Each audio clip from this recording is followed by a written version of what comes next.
Hey everyone, welcome back to the channel. Tonight we're diving into something that might sound completely ridiculous at first, but trust me, it's going to blow your mind. Medieval junk food. Yes, you heard that right. Long before McDonald's, before Doritos, before your local gas station started selling questionable hot dogs that have been rotating under heat lamps for who knows how long, people in the Middle Ages had their own version of fast food. And let me tell you, some of it was absolutely wild. Now, before you roll your eyes and think this is just another boring history lesson, stick with me here.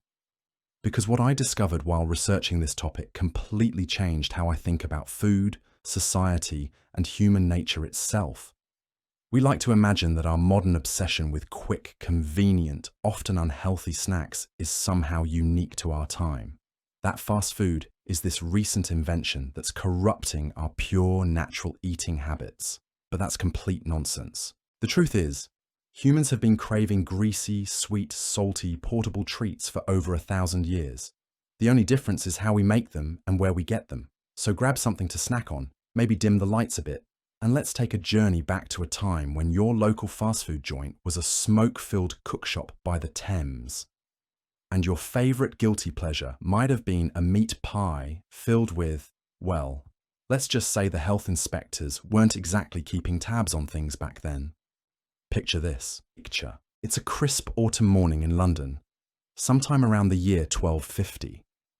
The sun is barely peeking through the thick grey clouds that seem permanently stationed above the city, and the air is filled with a mixture of wood smoke, horse manure, and something else.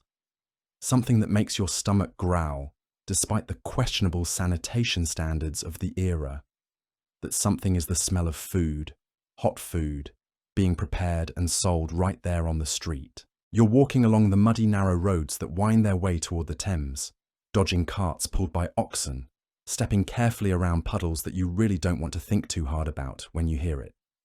The calls of vendors, the sizzle of fat in hot pans, the general chaos of what can only be described as medieval fast food in full swing. Hot pies! Fresh from the oven! Get your hot pies here! Fritters, sweet apple fritters, still warm. Bread bowls. Fill them with whatever you fancy. This isn't some quaint farmer's market with organic kale and artisanal cheese. This is survival capitalism at its most basic level. People packed into tiny rooms with no kitchens, no money for cooking fuel, no space to store ingredients, all desperately needing something hot and filling to get them through another day of backbreaking labor. And where there's desperate hunger, there's always someone ready to make a profit. The cookshops along the Thames weren't just businesses, they were lifelines. Open 24 hours a day, serving everyone from dock workers finishing the night shift to merchants starting their day before dawn. These places were loud, chaotic, and absolutely essential to keeping the city running.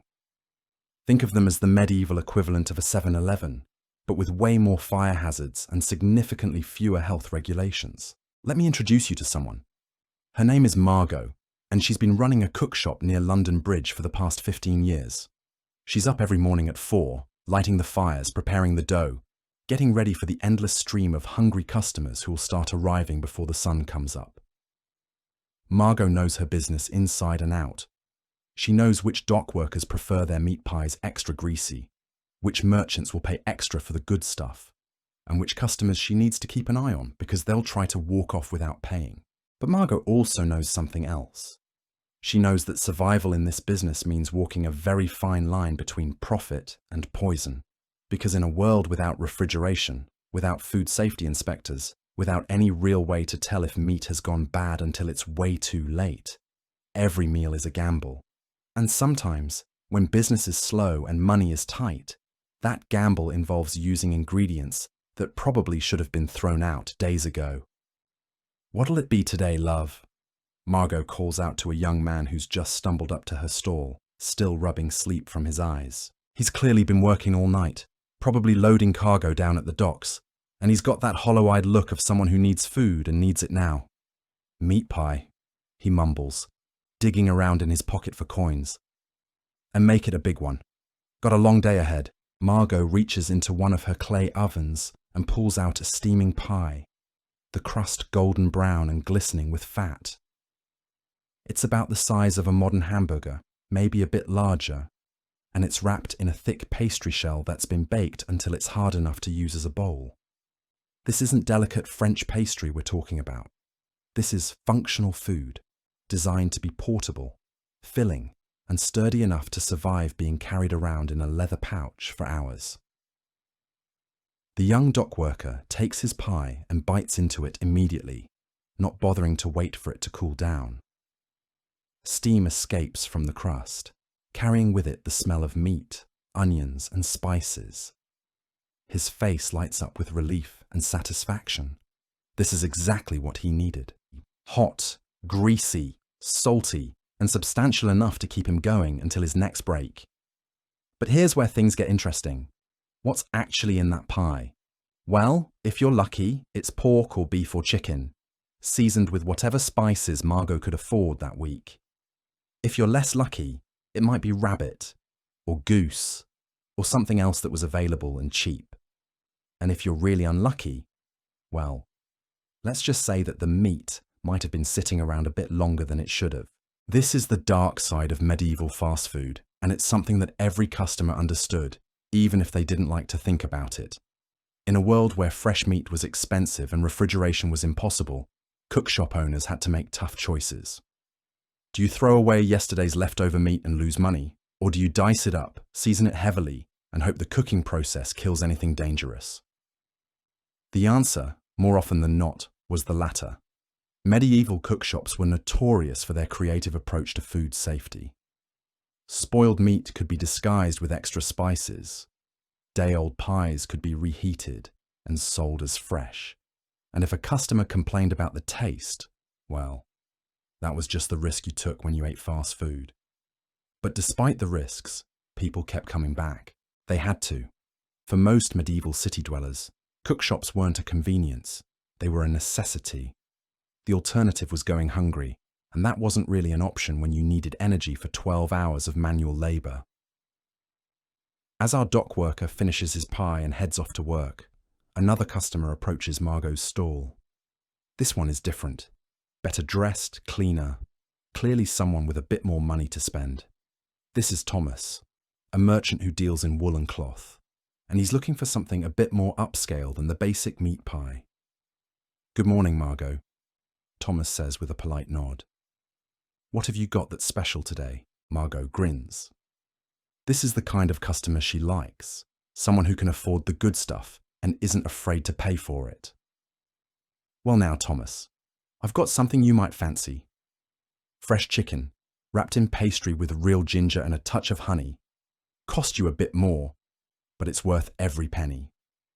She reaches into a different section of her oven and pulls out a pie that's noticeably different from the one she sold to the dock worker. The crust is more delicate, the filling more carefully prepared, the overall presentation more refined. This is medieval fast food's version of going upscale, and it shows that even in the Middle Ages, there were different tiers of convenience food, depending on what you could afford. Thomas examines the pie carefully before taking a bite. His reaction is immediate and positive. The meat is tender, the spices are balanced, and there's a sweetness from the honey that makes the whole thing feel like a treat rather than just sustenance. This is what medieval junk food could be at its best, when quality ingredients met skilled preparation and customers who were willing to pay for the difference. But even Thomas's upscale pie represents something that would seem strange to modern fast food consumers. The crust isn't just packaging, it's part of the meal. Thick, chewy, and substantial, it's designed to be eaten along with the filling. In fact, for many medieval people, the crust was often the most filling part of the pie, providing the bulk of the calories and carbohydrates they needed to get through the day. This is where we start to see one of the fundamental differences between medieval and modern junk food. Today, we often think of packaging as something to be thrown away, but in the Middle Ages, everything edible was valuable. Waste wasn't just environmentally irresponsible, it was economically impossible for most people. So the thick pie crusts, the bread bowls, even the wooden trenchers that served as plates, Everything was designed to be consumed. Speaking of bread bowls, let's talk about one of the most ingenious inventions of medieval fast food culture.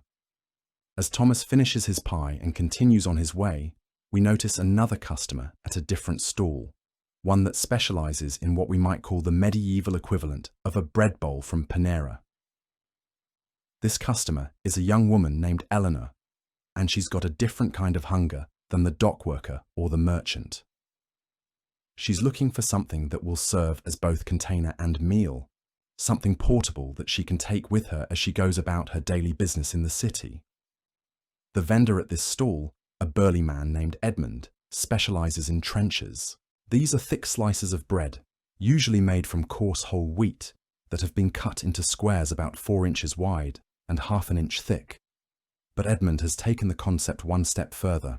He's learned to shape bread dough into actual bowl forms, creating edible containers that can hold stews, sauces, or other wet foods without falling apart. "What can I fill for you today?" Edmund asks Eleanor, gesturing to his selection of bread bowls. "Something warming," Eleanor replies. "It's going to be a cold day, and I've got a lot of walking to do." Edmund ladles a thick, hearty stew into one of his bread bowls. The stew is made from whatever vegetables were available that morning, probably some onions, leeks, maybe a few carrots if he was lucky, all simmered together with some meat scraps and seasoned with herbs. It's not fancy, but it's hot, filling, and nutritious. Eleanor takes the bread bowl carefully, holding it with both hands to avoid spilling. As she walks away, she'll eat the stew first, using pieces of the bread bowl to scoop it up, and then finish by eating the bowl itself, now thoroughly soaked with the flavors of the stew. It's efficient, practical, and surprisingly satisfying. This is medieval sustainability at its finest. No plastic containers, no disposable packaging, no waste at all. Everything serves a purpose, and everything gets consumed. It's a system that modern environmentalists would probably admire, even if they might have concerns about the food safety standards. But let's not get too romantic about medieval food culture. For every success story like Eleanor's satisfying bread bowl meal, there were plenty of disasters. Food poisoning was common, quality was inconsistent, and the line between aged to perfection and dangerously spoiled was often crossed with alarming frequency. The authorities knew this, of course. By the 13th century, cities like London were already trying to regulate their fast food industries. Price controls were implemented to prevent cookshop owners from gouging desperate customers. Quality standards were established, though enforcing them was another matter entirely. Laws were passed requiring bakers to charge no more than a penny for cooking customer-supplied meat, showing that even medieval governments understood the importance of keeping fast food affordable. These regulations tell us something important about medieval society. Fast food wasn't seen as a luxury or an indulgence. It was recognized as an essential service that needed to be regulated like any other public utility. The fact that governments felt the need to control prices and quality shows just how important these cookshops had become to urban life. But regulation could only do so much. The fundamental challenges of medieval food production, lack of refrigeration, inconsistent supply chains, limited preservation methods, meant that eating fast food was always going to involve some level of risk. Customers understood this, and they developed their own strategies for minimizing danger. Experienced fast food consumers learned to read the signs. They knew which cookshops had the best reputations, which vendors could be trusted with their health, and which times of day were safest for buying prepared food. They learned to look for visual cues that indicated freshness, to smell for signs of spoilage, and to trust their instincts when something seemed off. This created a kind of informal quality control system based on reputation and word of mouth. Cookshop owners who consistently served bad food would quickly find themselves without customers, while those who maintained higher standards could charge premium prices and build loyal followings. As the morning progresses and our medieval London street scene continues to unfold, we start to see the full ecosystem of fast food culture in action. It's not just about individual vendors selling to individual customers. It's about a complex network of suppliers, preparers, and consumers, all working together to solve the fundamental problem of feeding a large urban population quickly and efficiently. The bakers who provide the bread for trenchers and pie crusts. The farmers who supply the meat, vegetables, and grains. The spice merchants who import exotic seasonings from far-off lands. The fuel suppliers who provide the wood and charcoal needed to keep the cooking fires burning. The customers who create demand for different types of food at different times of day. All of these people are part of the medieval fast food industry, and their interactions create the bustling, chaotic, but ultimately functional system we're witnessing. And it's not just about survival either. Even in the Middle Ages, people understood that food could be about pleasure as well as sustenance. The addition of spices to meat pies, the development of sweet treats like fritters and gingerbread, the creation of different quality levels for different types of customers. All of this shows that medieval people were just as interested in enjoying their food as we are today. The human desire for variety, for indulgence, for treats that go beyond basic nutrition, these aren't modern inventions. They're fundamental aspects of human nature that have been with us for thousands of years. The only thing that's changed is our methods and our scale. As we continue our journey through the world of medieval junk food, we'll discover that this pattern, this tension between necessity and pleasure, between survival and indulgence, between safety and risk, plays out again and again across different cultures, different time periods, and different types of food. The details change, but the underlying human motivations remain remarkably consistent. The sweet tooth, it turns out, is nothing new. As the afternoon sun climbs higher over our bustling London street, casting long shadows between the crowded stalls, we encounter something that would make any modern candy lover's heart skip a beat. The smell hits you first, warm and golden, like liquid sunshine mixed with spice and fire. Fritters, hot apple fritters, sweet as honey, crisp as autumn leaves. The voice belongs to Agnes, a woman in her 40s with flour-dusted hands, and a smile that's seen enough satisfied customers to know her business inside and out. She's standing behind a wooden table that's seen better days, its surface scarred by years of hot oil and sharp knives. But her setup is nothing short of impressive for its time. Agnes has mastered what we might recognize today as the medieval ancestor of the donut. But calling these fritters donuts would be like calling a wolf a house dog. Sure, they're related, but the medieval version is wilder, more unpredictable, and significantly more dangerous to make. The process starts with apples. Not the perfect waxed spheres you'd find in a modern supermarket, but small, tart, irregularly shaped fruits that grew wild in the orchards outside the city. These apples are chopped roughly, sometimes with the skin still on, sometimes not, depending on how much time Agnes has and how picky her customers are feeling that day. The batter is where things get interesting. Flour, obviously, but flour that's been ground from grain that might have contained more than just wheat. Medieval flour was often a mixture of whatever grains were available: barley, oats, sometimes even beans ground up to stretch the supply. Add to that some eggs when they're available and affordable, and liquid that might be water if you're feeling optimistic about the local water supply, or more likely ale, because fermented beverages were generally safer than whatever was coming out of the wells. Agnes mixes this batter with a wooden spoon that's probably older than she is, working it until it reaches the right consistency. Too thick, and the fritters will be heavy and greasy. Too thin, and they'll fall apart in the oil. Getting it right takes experience, and Agnes has been making fritters for over 20 years. The oil is where the real magic and danger come in. Agnes uses rendered pig fat, heated in a large iron pot over an open fire. There's no temperature control, no thermometer, just experience and intuition to tell her when the fat is hot enough to fry, without being so hot that it catches fire and burns down half the street. This has happened before, by the way. Medieval cities were constantly dealing with fires started by cooking accidents, and the combination of open flames, hot oil, and wooden buildings made every meal a potential disaster. But when Agnes gets it right, and she usually does, the result is magical. She dips pieces of apple into the batter, making sure they're completely coated, then carefully lowers them into the bubbling fat. The sizzling is immediate and violent, sending up clouds of steam that carry the scent of cooking fruit and browning batter throughout the surrounding area.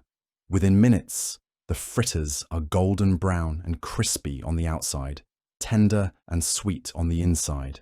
Agnes lifts them out with a long wooden spoon, letting the excess oil drip back into the pot, then arranges them on a wooden board to cool just enough that they won't burn your tongue completely off.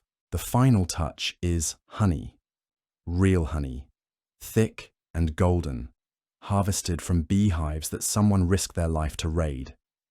Sugar is still a luxury that most people can't afford, imported from distant lands at prices that would make your modern wallet weep. But honey is local, natural, and when drizzled over a hot apple fritter, it creates a combination of flavors and textures that would make a modern pastry chef jealous. A young apprentice blacksmith named Robert approaches Agnes's stall, drawn by the smell and the promise of something sweet to break up his day of hammering hot metal. He's got soot under his fingernails and burn marks on his arms, but he's also got a few coins in his pocket and a craving for something that doesn't taste like iron and charcoal. "How much for two?" Robert asks, eyeing the fritters with obvious hunger. "2 pence for a pair," Agnes replies, "and worth every bit of it. Fresh from the oil, still warm, and I'll give you extra honey if you promise to tell your friends where you got them." Robert hands over his coins without hesitation. These fritters represent more than just food to him. They're a brief escape from the heat and noise and endless repetition of his trade. They're a moment of sweetness in a life that's often harsh and unforgiving. They're proof that even in a world without modern conveniences, humans can create something beautiful and delicious from simple ingredients and a bit of skill. He bites into the first fritter immediately, not bothering to wait for it to cool.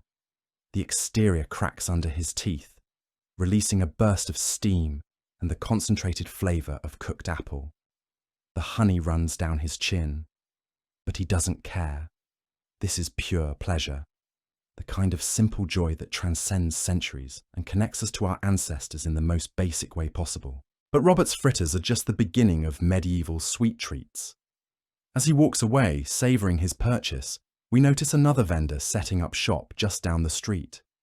This one is different, more mysterious, with an air of exotic sophistication that immediately sets him apart from the other food sellers. This is Hassan, a merchant who's travelled from the Middle East along trade routes that stretch across continents. His stall is small but carefully arranged, displaying confections that most of the local customers have never seen before. These aren't the rough, practical foods of English cookshops. These are delicacies, treats that speak of distant lands and sophisticated palates. Hassan's specialty is something he calls halva, though the local customers struggle with the pronunciation and usually just point at what they want. It's made from sesame seeds that have been ground into a paste, mixed with honey and sugar when he can get it, then shaped into dense, sweet blocks that can be cut into portions. The process of making halva is both art and science. The sesame seeds must be roasted to exactly the right degree, enough to bring out their nutty flavour, but not so much that they become bitter. They're then ground in a stone mill until they form a smooth paste called tahini. This paste is mixed with honey that's been heated and stirred until it reaches the perfect consistency, creating a mixture that's dense, sweet, and incredibly rich. But Hassan doesn't just make plain halva. He's learned to flavour it with rosewater, giving it a floral aroma that's both exotic and intoxicating. He adds pistachios when he can afford them, creating green speckled confections that look like jewels. Sometimes he incorporates dried fruits, figs, or dates chopped fine and folded into the mixture, adding bursts of concentrated sweetness that complement the nutty base. The result is something that would be completely familiar to anyone who's visited a Middle Eastern sweet shop today. But to medieval Londoners, it's like tasting food from another planet. The flavors are intense, complex, layered in ways that their local cuisine rarely achieves. This is food as luxury, as experience, as a window into cultures they'll never see but can taste, if only for a moment. A well-dressed merchant's wife named Margaret approaches Hassan's stall, drawn by curiosity and the kind of adventurous spirit that comes with having enough money to risk trying something unusual. She's heard rumors about this foreign merchant and his strange sweets, and today she's decided to see what all the fuss is about. "What is this?" she asks, pointing to a tray of halva studded with pistachios. Hassan smiles, recognizing the universal language of curiosity about food.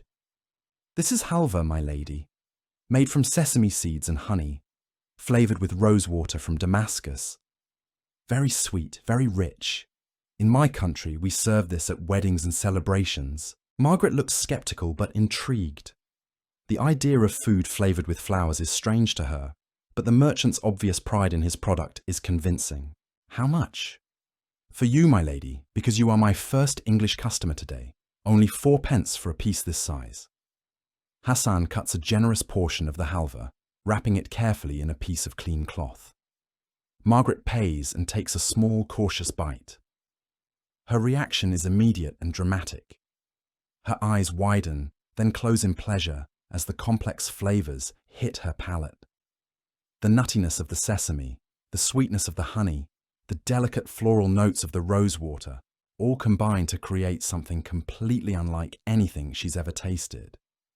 "This is extraordinary," she says, and Hassan beams with pride. He knows he's just created a customer for life, and probably several more when Margaret goes home and tells her friends about this amazing discovery. But Hassan's halva represents something more than just a successful business transaction. It's evidence of the medieval world's surprising interconnectedness, the way trade routes and cultural exchange could bring the flavors of one continent to the streets of another. Long before globalization, before international food chains, before the internet made it possible to order exotic ingredients from anywhere in the world, merchants like Hassan were creating the first international fast food experiences. The spices in his halva, the techniques he uses to make it, even the decorative way he presents his wares, all of this represents knowledge and traditions that have traveled thousands of miles to end up on a London street corner. It's a reminder that the medieval world was far more cosmopolitan and connected than we often imagine. As Margaret walks away, savouring her halva and already planning to return for more, we notice that Hassan's success is attracting attention from other vendors. Food culture, it turns out, is highly competitive, and the arrival of exotic new treats tends to inspire local innovation. Just across the street, a baker named William has been watching Hassan's customers with growing interest. William specializes in what we might recognize as early forms of pastries, sweetbreads, and cakes that represent the more sophisticated end of medieval baking. But seeing the enthusiasm for Hassan's foreign sweets has given him an idea. William has been experimenting with something he calls gingerbread, though it bears only a passing resemblance to what we'd recognize by that name today. His version starts with honey, lots of it, heated until it becomes almost caramelized. To this he adds breadcrumbs, not flour, creating a dense, chewy base that can support strong flavors. The spices are where William really shows his ambition. Ginger, obviously, but also cloves, cinnamon, and even a tiny amount of black pepper. These spices are expensive, imported from Asia at enormous cost, and using them in sweets is both a luxury and a risk. But William has discovered that the combination of sweet honey and sharp spices creates something irresistible, a treat that's both comforting and exciting. The process of making gingerbread is labor-intensive and requires careful timing. The honey must be heated to exactly the right temperature, hot enough to dissolve the breadcrumbs, but not so hot that it burns and turns bitter. The spices must be ground fresh and added at precisely the right moment to preserve their potency. The mixture must be stirred constantly to prevent scorching, then shaped and cooled until it reaches the proper consistency. What emerges from this process is something dense, dark, and intensely flavored. It's sweet, but not cloying. Spicy, but not overwhelming. Chewy, but not tough. It's the kind of confection that reveals new flavors with each bite, that satisfies in a way that simpler sweets can't match. William has been making gingerbread for special occasions, religious festivals, wealthy customers' private celebrations. But watching Hassan's success with exotic flavors has inspired him to try selling it as street food, to see if ordinary people might be willing to pay for something a bit more luxurious than the usual fare.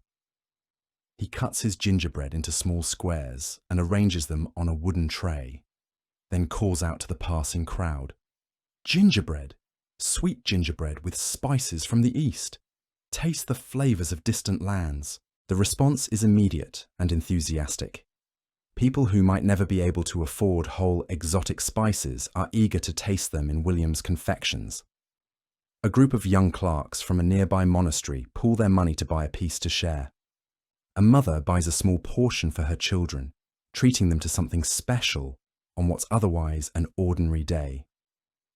One customer, a middle-aged wool merchant named Geoffrey, takes a bite and immediately starts asking questions. What's in this? How do you make it? Where do you get those spices? William is happy to explain, partly out of pride in his craft, and partly because he recognizes a potential wholesale customer when he sees one.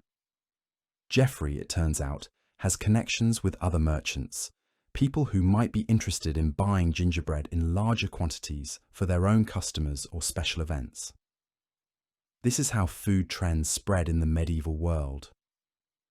Not through advertising or marketing campaigns, but through word of mouth, through the simple human tendency to share good experiences with others.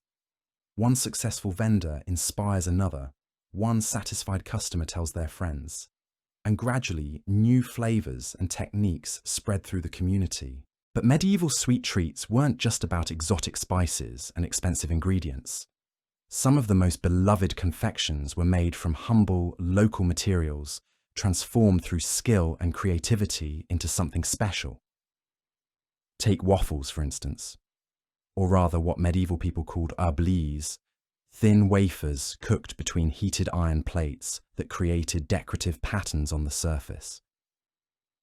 These were the ancestors of modern waffles, but they were typically much thinner and more delicate, often flavoured with herbs or mild spices. The waffle iron itself was a marvel of medieval technology, two hinged metal plates with raised patterns that would imprint onto the batter as it cooked. These irons were expensive tools, often passed down through families of professional waffle makers, and using them required considerable skill. The batter for oublis was simple: flour, water, eggs when available, and sometimes a touch of honey for sweetness. But the technique of cooking them was anything but simple. The iron had to be heated to exactly the right temperature over a fire, not hot enough to burn the batter, but hot enough to cook it quickly and evenly. The batter had to be poured at just the right moment and in just the right amount. Too much and it would overflow, creating a mess. Too little and the waffle would be too thin and break when handled. A skilled waffle maker could turn out dozens of these delicate treats in an hour, each one perfectly cooked and beautifully patterned. They were often sold at religious festivals and fairs, where their decorative appearance and sweet flavour made them popular treats for special occasions. But here's where medieval waffle culture gets really interesting. Not all waffles were sweet. Some were made with cheese, creating savoury treats that were more like meal substitutes than desserts. And some, particularly in certain regions, were made with ingredients that would seem bizarre to modern palates. There are records of fish waffles, made with ground fish mixed into the batter, creating protein-rich snacks that were both nutritious and portable. There are mentions of waffles made with unusual combinations of sweet and savoury ingredients, reflecting medieval taste preferences that were quite different from our own. The point is that medieval people were constantly experimenting with food, trying new combinations, adapting recipes to local ingredients and preferences. The idea that medieval cuisine was boring or limited is completely wrong. Within the constraints of available ingredients and technology, medieval cooks were remarkably creative and adventurous. As our London street scene continues to evolve throughout the day, we start to see how all of these different food vendors and customers interact to create a complex ecosystem of medieval fast food culture. It's not just about individual transactions between buyers and sellers. It's about community, about shared experiences, about the way food brings people together across social and economic boundaries. The dock worker who bought a meat pie for breakfast might return in the afternoon for one of Agnes's apple fritters. The merchant's wife who discovered Hassan's halva might recommend William's gingerbread to her friends. The apprentice blacksmith might save up his coins to try something from every vendor on the street, creating his own personal tour of medieval junk food. And it's not just about the customers either. The vendors themselves form a community, sharing information about suppliers, warning each other about health inspectors or tax collectors, sometimes even collaborating on special events or seasonal promotions. During religious festivals, for instance, multiple vendors might coordinate their offerings to create themed food experiences. During Lent, when meat was forbidden, pastry makers might focus on sweet treats, while bread vendors offered fish-filled options. During harvest time, apple fritters and other fruit-based treats would become more common and affordable. This seasonal variation in available foods created a rhythm to medieval junk food culture that we've largely lost in our modern world of year-round availability. Medieval people looked forward to certain treats at certain times of year, anticipating the return of favourite flavours as eagerly as we might anticipate a new menu item at our favourite restaurant. The social dynamics around food were also more complex than they might initially appear. While cookshops and street vendors served primarily working-class customers who couldn't afford to cook at home, they also attracted people from higher social classes who were looking for convenience, novelty, or simply a bit of adventure. A noble lady might send a servant to buy meat pies for the household staff, but she might also slip out herself to try Hassan's exotic sweets or William's gingerbread. Food has always been one of the few areas where social boundaries become a bit more flexible, where curiosity and appetite can overcome class distinctions, at least temporarily. This democratizing effect of food is something we see throughout history, and medieval street food culture was no exception. While the wealthy could afford better ingredients and more elaborate preparations, the basic human pleasures of eating something sweet, salty, or satisfying were available to almost everyone, even if only occasionally. The technology of medieval food preparation also created interesting constraints and opportunities that shaped the development of different types of snacks and treats. Without refrigeration, for instance, many foods had to be designed to be consumed immediately or to have natural preservation properties. Honey-based sweets like gingerbread or halva could last for days or even weeks without spoiling, making them ideal for travelers or for vendors who couldn't sell their entire stock in a single day. Fried foods like fritters or meat pies were best consumed hot and fresh, but the frying process itself provided some protection against spoilage. Salt-preserved foods, pickled vegetables, and dried meats created entirely different categories of portable snacks that could sustain people on long journeys or provide nutrition during lean times. These weren't necessarily junk food in the modern sense, but they served similar functions as convenient, flavorful alternatives to formal meals. The spice trade, which brought exotic flavors from Asia and the Middle East to European markets, created opportunities for food vendors to differentiate their products and charge premium prices. A meat pie seasoned with black pepper or cinnamon was fundamentally different from one made with only local herbs, both in terms of flavor and social status. This connection between spices and luxury is something we've largely lost in the modern world, where most seasonings are readily available and affordable. But in medieval times, the ability to offer foods flavored with imported spices was a significant competitive advantage. and customers were willing to pay substantially more for the experience.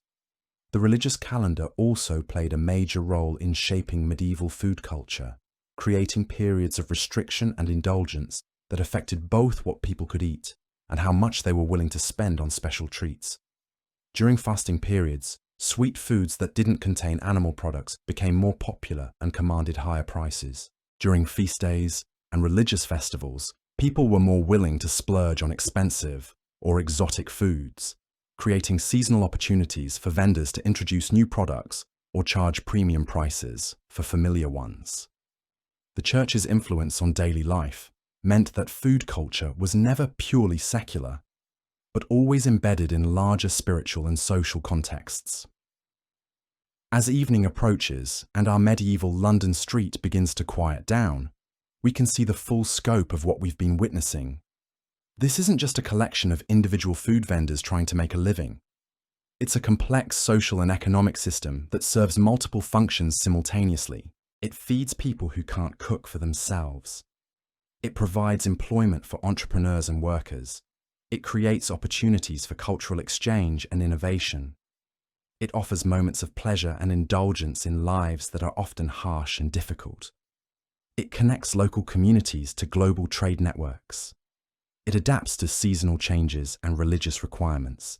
It serves as a testing ground for new flavors and techniques. In short, medieval fast food culture was doing everything that modern fast food culture does, just with different tools, different ingredients, and different social contexts. The human needs and desires that drive people to seek convenient, flavorful, affordable food haven't changed at all. Only the methods of satisfying those needs have evolved. But as the shadows grow longer and the cooking fires begin to burn lower, we start to encounter something that might surprise you. Not all medieval junk food was rough, practical, or potentially dangerous. Some of it was downright elegant. Enter the world of medieval confectionery, where skilled artisans created treats that would make modern chocolatiers weep with envy. These weren't your average street vendors slinging questionable meat pies. These were specialists, artists who had elevated sugar and spice into something approaching high art. Let me introduce you to Master Guillaume, a confectioner who operates out of a small but immaculately clean workshop just off the main thoroughfare. Guillaume isn't selling to dock workers or tired merchants. His customers are nobles, wealthy clergy, and anyone else with enough coins to afford what he's offering. And what he's offering is nothing short of magical. Guillaume specializes in something called sucket, which is essentially candied fruit taken to an almost absurd level of refinement. But calling it candied fruit is like calling a Rolls-Royce a car. Technically accurate, but missing the point entirely. The process begins with the finest fruits Guillaume can acquire. Oranges from Spain, dates from North Africa, ginger root from places so distant that most of his customers have never heard their names. These aren't the small tart apples that Agnes uses for her fritters. These are exotic treasures that have travelled thousands of miles to end up in Guillaume's workshop. Each piece of fruit is carefully prepared, peeled, sectioned, cleaned until it's perfect. Then comes the real magic. Guillaume has mastered the art of creating sugar syrup at different concentrations, something that requires precise timing, careful temperature control, and years of experience to get right. The fruit is submerged in this syrup and heated gently, slowly, patiently. Then it's removed, drained, and the process is repeated with a stronger syrup, and then again and again. Sometimes this process takes days, with Guillaume checking on his precious fruits multiple times, adjusting temperatures, testing consistencies, making tiny modifications that only he can perceive. What emerges from this painstaking process is something that barely resembles the original fruit. It's translucent, jewel-like, coated in a hard shell of crystallized sugar that cracks between your teeth before releasing an explosion of concentrated flavor that's both familiar and completely transformed. A piece of Guillaume's sucket doesn't just taste like an orange. It tastes like the essence of orange, the platonic ideal of orange, orange as it exists in some perfect realm, where flavor and sweetness and texture combine in ways that seem almost supernatural. But here's the thing about Guillaume's succoot. It's not just expensive, it's stupidly expensive. A single piece might cost more than a laborer makes in a week. This isn't food for survival or even simple pleasure. This is food as status symbol, as art object, as a way of demonstrating that you have so much money you can afford to spend it on something that serves no practical purpose beyond pure indulgence. And yet, Guillaume has no shortage of customers, because even in the Middle Ages, even in a world where most people struggled just to get enough calories to survive, there were always people willing to pay outrageous amounts for something truly extraordinary. Lady Catherine, the wife of a successful wool merchant, approaches Guillaume's workshop with the kind of careful deliberation that suggests she's about to make a significant purchase. She's dressed in fine fabrics, her hair arranged in the elaborate style that marks her as someone of means, and she's accompanied by a young servant who carries her purse and looks suitably impressed by the surroundings. "Master Guillaume," she says, with the kind of polite formality that wealthy people use when they want to establish their social position. "I'm hosting a dinner party next week for some visiting dignitaries from France. I need something special, something that will demonstrate our city's sophistication." Guillaume's eyes light up. This is exactly the kind of commission he lives for. "My lady, I have just the thing. I've been working on some candied ginger root that I believe will exceed your expectations. The process takes 7 days of careful preparation, and the flavor is unlike anything your guests will have experienced." He leads her to a cabinet where rows of glass jars display his creations like precious gems. Each piece of succoot is perfectly formed, glowing with an inner light that makes them look more like jewelry than food. Lady Catherine examines them carefully, her expert eye assessing not just their appearance, but their potential impact on her social standing. "How much?"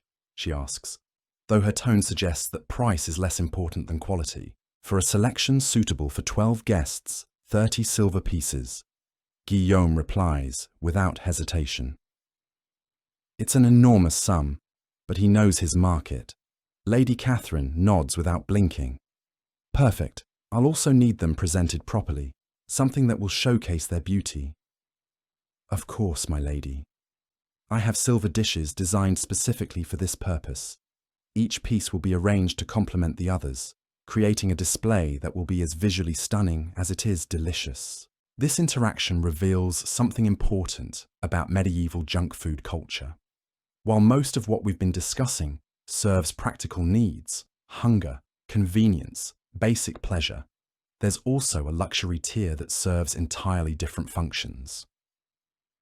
Guillaume's succoot isn't about nutrition or even simple enjoyment. It's about power, status, and the ability to command resources that most people can't even imagine. But it's also about something else. It's about the human desire to push boundaries, to take simple ingredients and transform them into something transcendent. Guillaume isn't just a businessman selling candy.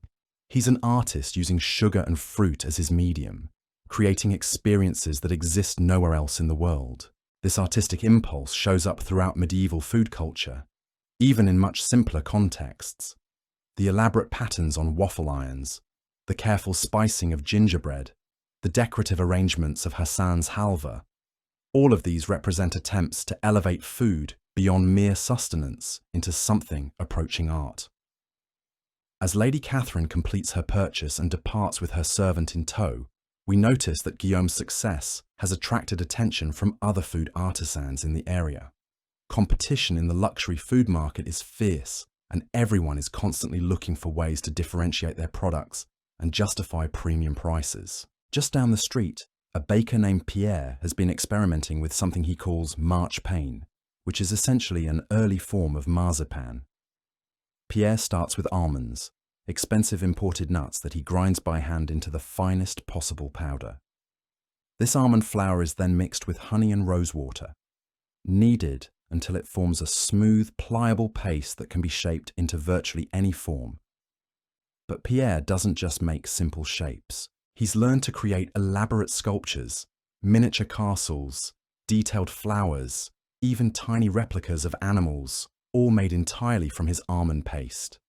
These aren't just confections, they're edible art pieces that blur the line between food and decoration. The process of making marchpane requires incredible skill and patience. The almonds must be blanched, peeled, and ground to exactly the right consistency. Too coarse, and the paste will be grainy. Too fine, and it becomes difficult to work with. The honey must be added in precise amounts, enough to bind the mixture, but not so much that it becomes sticky or overly sweet. The rosewater provides both flavor and aroma, but it must be used sparingly. Too much, and it overwhelms the delicate almond taste. Too little, and the paste lacks complexity. Pierre has spent years perfecting these ratios, and the results speak for themselves. His marchpane sculptures are works of art that happen to be edible. A miniature castle might take him hours to complete, with tiny battlements, detailed windows, even microscopic flags flying from the towers. A rose might require dozens of individual petals, each one shaped by hand and assembled with the patience of a master craftsman. These creations are displayed in Pierre's shop window, like precious artifacts, and they draw crowds of admirers, even from people who could never afford to buy them. Children press their faces against the glass, marveling at the tiny details. Adults shake their heads in amazement at the skill required to create such things. But Pierre's marchpane serves another function beyond pure artistry. It's become a status symbol among the wealthy, a way of demonstrating not just financial resources but cultural sophistication. Commissioning a custom marchpane sculpture for a special event is a way of showing that you appreciate fine craftsmanship and are willing to pay for it. A young nobleman named Sir Edmund approaches Pierre's shop with a specific request. His daughter is getting married next month, and he wants something special for the wedding feast, something that will be remembered and talked about for years to come. "I need a centerpiece," Sir Edmund explains, "something that represents the union of our two families. Perhaps two swans, necks intertwined, sitting on a lake with lilies around them." Pierre nods thoughtfully, already visualizing the piece in his mind.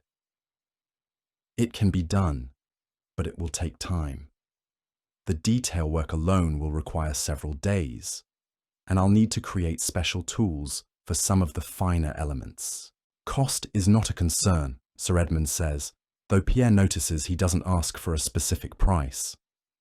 "This is my only daughter's wedding. I want it to be perfect." This is how the luxury food market works in medieval times. Price is often less important than uniqueness, craftsmanship, and the ability to create something that no one else has.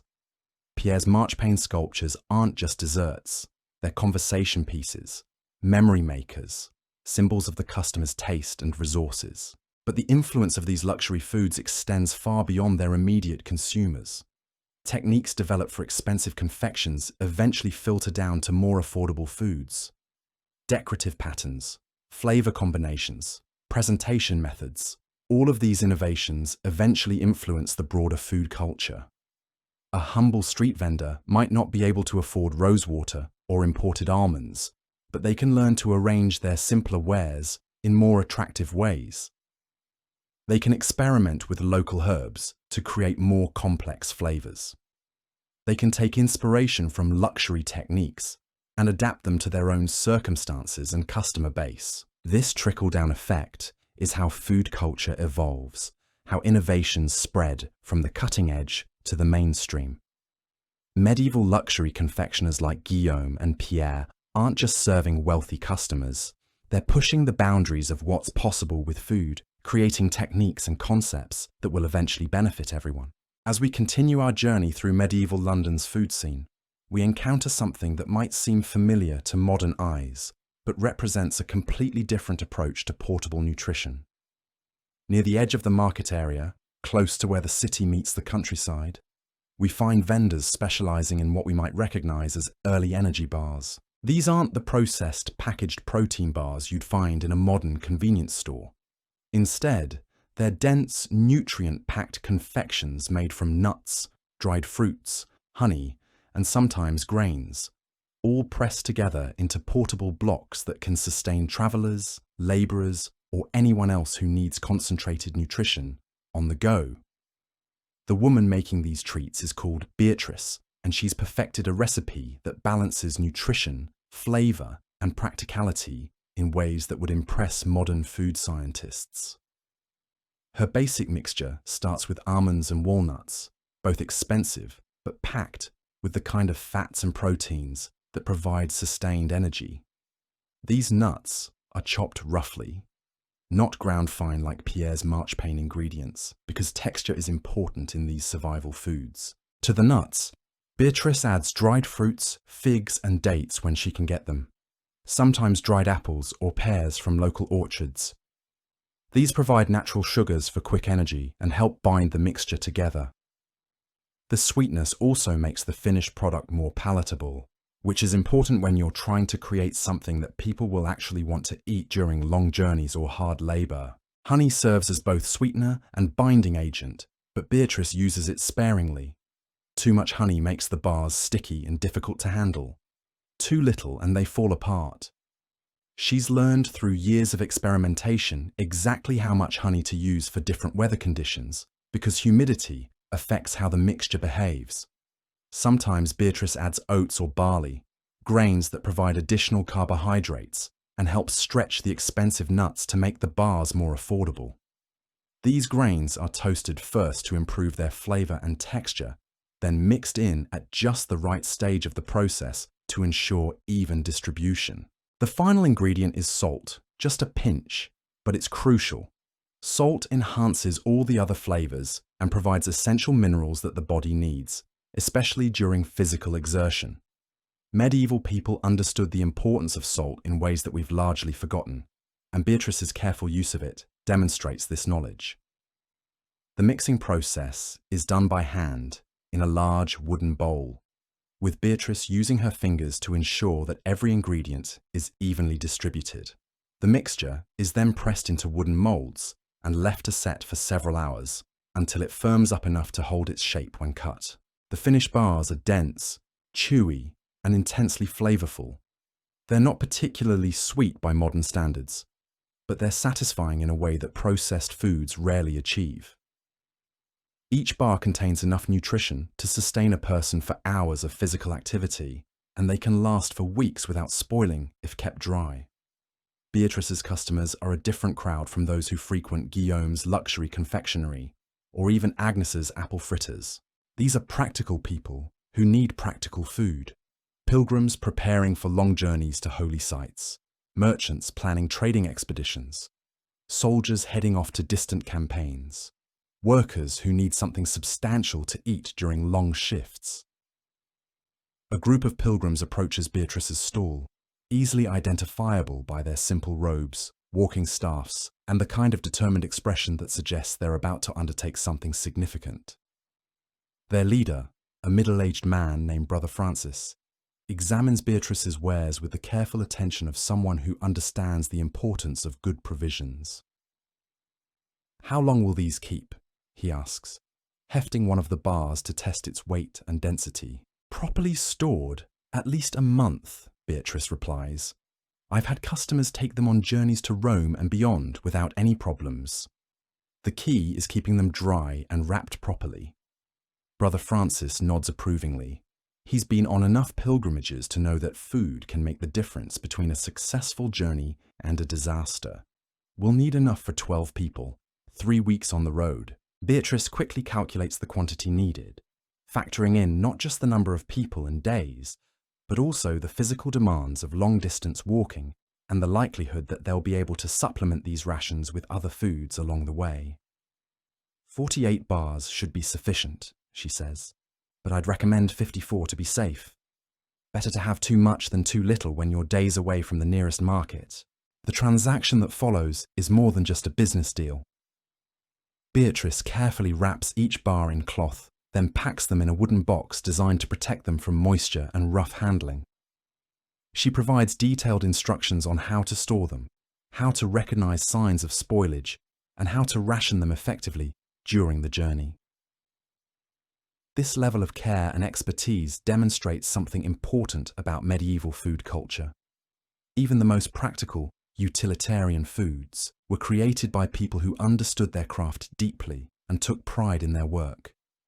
Beatrice isn't just selling energy bars, she's providing a service that could literally save lives. The Pilgrim's Purchase also illustrates how medieval travel created demand for specialized foods. Long-distance journeys were dangerous undertakings that required careful planning and preparation. The right provisions could mean the difference between reaching your destination safely and never being seen again. But it's not just long-distance travelers who need portable, nutritious food. Medieval cities are full of people whose work keeps them away from home for extended periods. Craftsmen working on construction projects, guards patrolling city walls, merchants setting up at distant markets. All of these people need food that they can carry with them and eat without preparation. A young stonemason named Thomas approaches Beatrice's stall, still covered in dust from his work on a new church being built across the city. He's been working 12-hour days, and the walk home for lunch isn't practical. He needs something that will keep his energy up through the afternoon without requiring him to stop work or find cooking facilities. Something that won't crumble in my tool bag, Thomas says, examining Beatrice's selection. And that won't go bad if I don't eat it today. Beatrice selects one of her denser bars, made with extra honey and pressed more firmly than the others. This one should work perfectly. Dense enough to survive rough handling, sweet enough to give you energy when you need it most.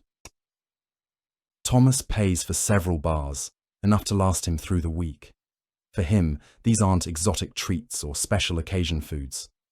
They're practical tools, as essential to his work as his hammer and chisel. This utilitarian approach to food represents another important aspect of medieval eating culture. While we've seen luxury confections and indulgent treats, much of medieval food culture was driven by practical necessity. People needed foods that would keep them alive and working under difficult conditions. The fact that these foods could also be flavorful and satisfying was a bonus, but the primary requirement was functionality. This practical approach led to innovations that we still use today. The combination of nuts, dried fruits, and honey that forms the basis of Beatrice's energy bars is essentially the same formula used in modern trail mix and protein bars.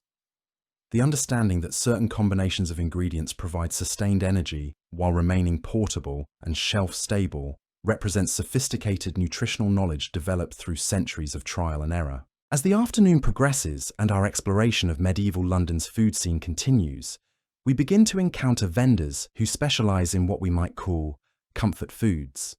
These aren't the practical energy bars designed for travelers, nor the luxury confections created for wealthy customers. Instead, they're foods that provide emotional satisfaction, treats that make difficult lives a little more bearable. One such vendor is an elderly woman named Goodwife Martha, who has spent decades perfecting recipes for what she calls soul cakes. These are small, round pastries traditionally made for All Souls' Day, but Martha has discovered that people crave them year-round, especially during cold weather or difficult times.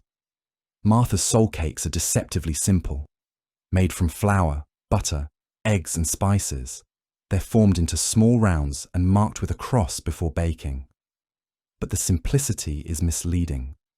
The proportions must be exact, the spices carefully balanced, the baking time precisely controlled.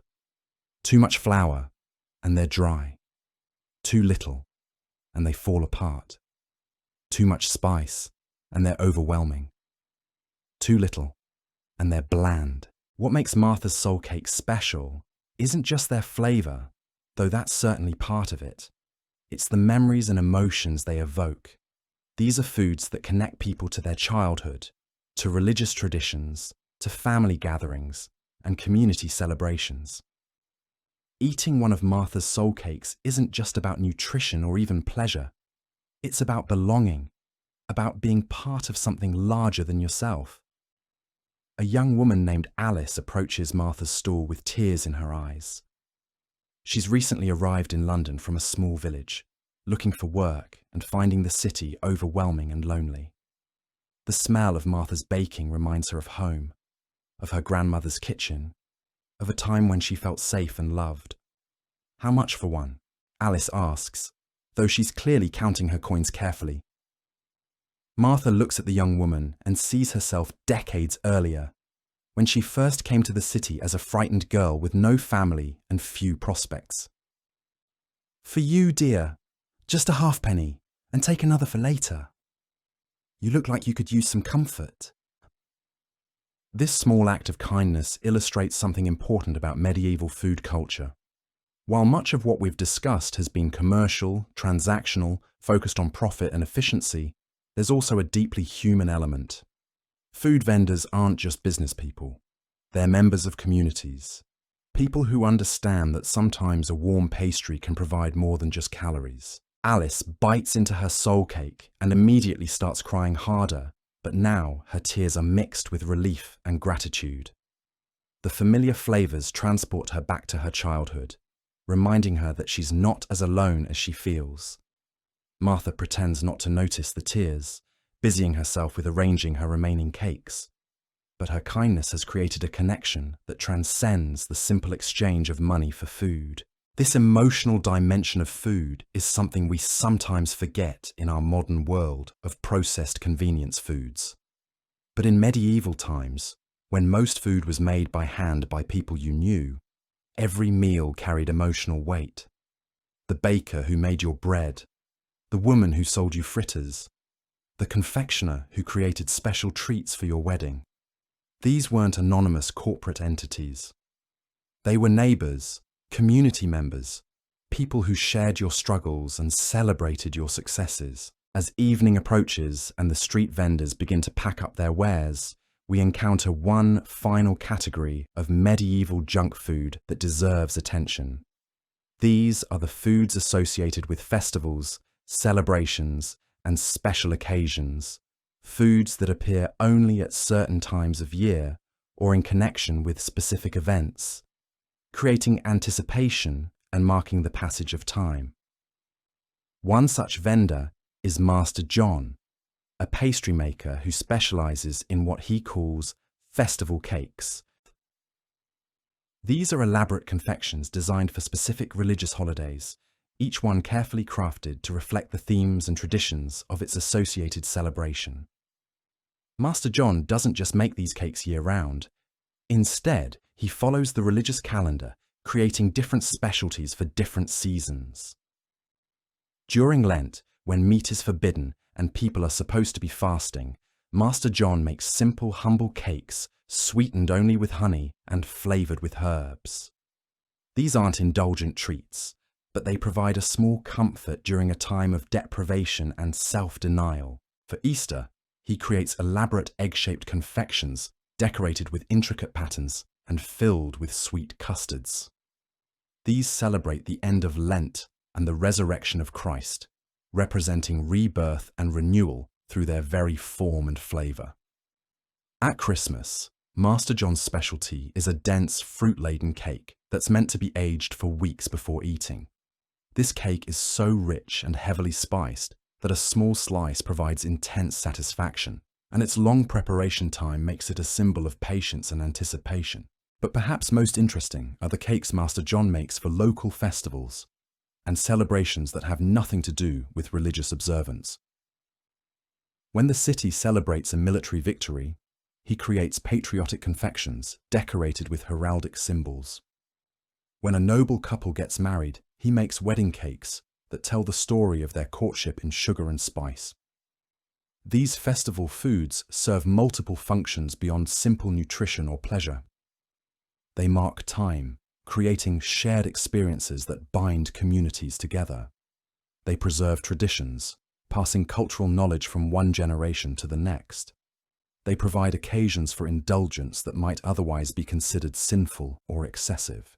Most importantly, they remind us that even in a world where survival was often uncertain and pleasure was rare, people still found ways to celebrate, to create beauty, to mark the passage of time with special foods that elevated ordinary moments into something memorable. A group of children approaches Master John's stall, drawn by the colourful decorations on his festival cakes. They don't have money to buy anything, but Master John recognises the look of fascination in their eyes. He's been where they are, marvelling at treats he couldn't afford, dreaming of someday being able to taste such wonders. "Would you like to know how these are made?" he asks the children, who nod eagerly. Master John begins explaining his craft, showing them how he mixes colours from natural ingredients, how he shapes decorative elements, how he balances flavours to create complex tastes. This informal education is another important function of medieval food culture. Skills and knowledge are passed down not through formal schools or written manuals, but through observation, conversation, and hands-on experience. These children might not remember everything Master John tells them, but some of them will carry the knowledge forward, perhaps becoming bakers themselves someday. As the sun sets over our medieval London street scene and the last vendors pack up their wares, we can step back and see the full picture of what we've been witnessing. This isn't just a collection of people selling food to other people. It's a complex social and economic ecosystem that serves multiple functions simultaneously. The food vendors we've met aren't just entrepreneurs trying to make a living.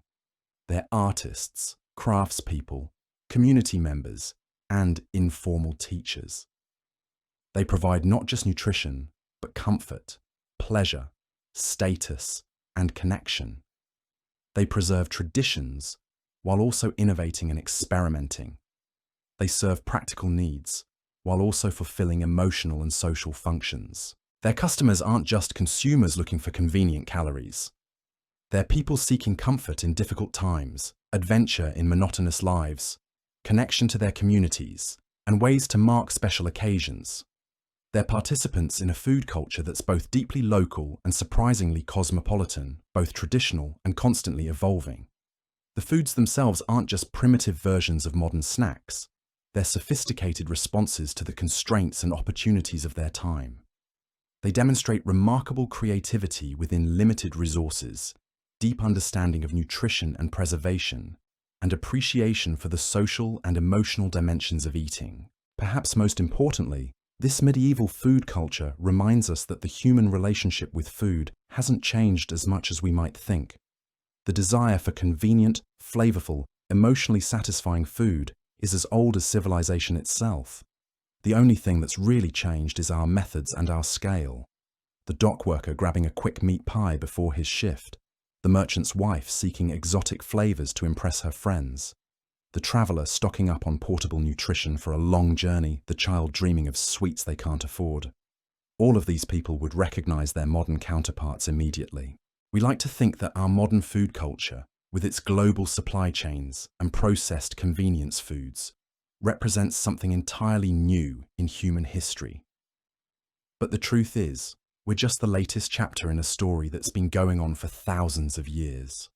The tools have changed, the ingredients have expanded, the scale has grown enormous, but the underlying human motivations remain exactly the same. And maybe, just maybe, understanding this continuity can help us appreciate both where we've come from and where we're going.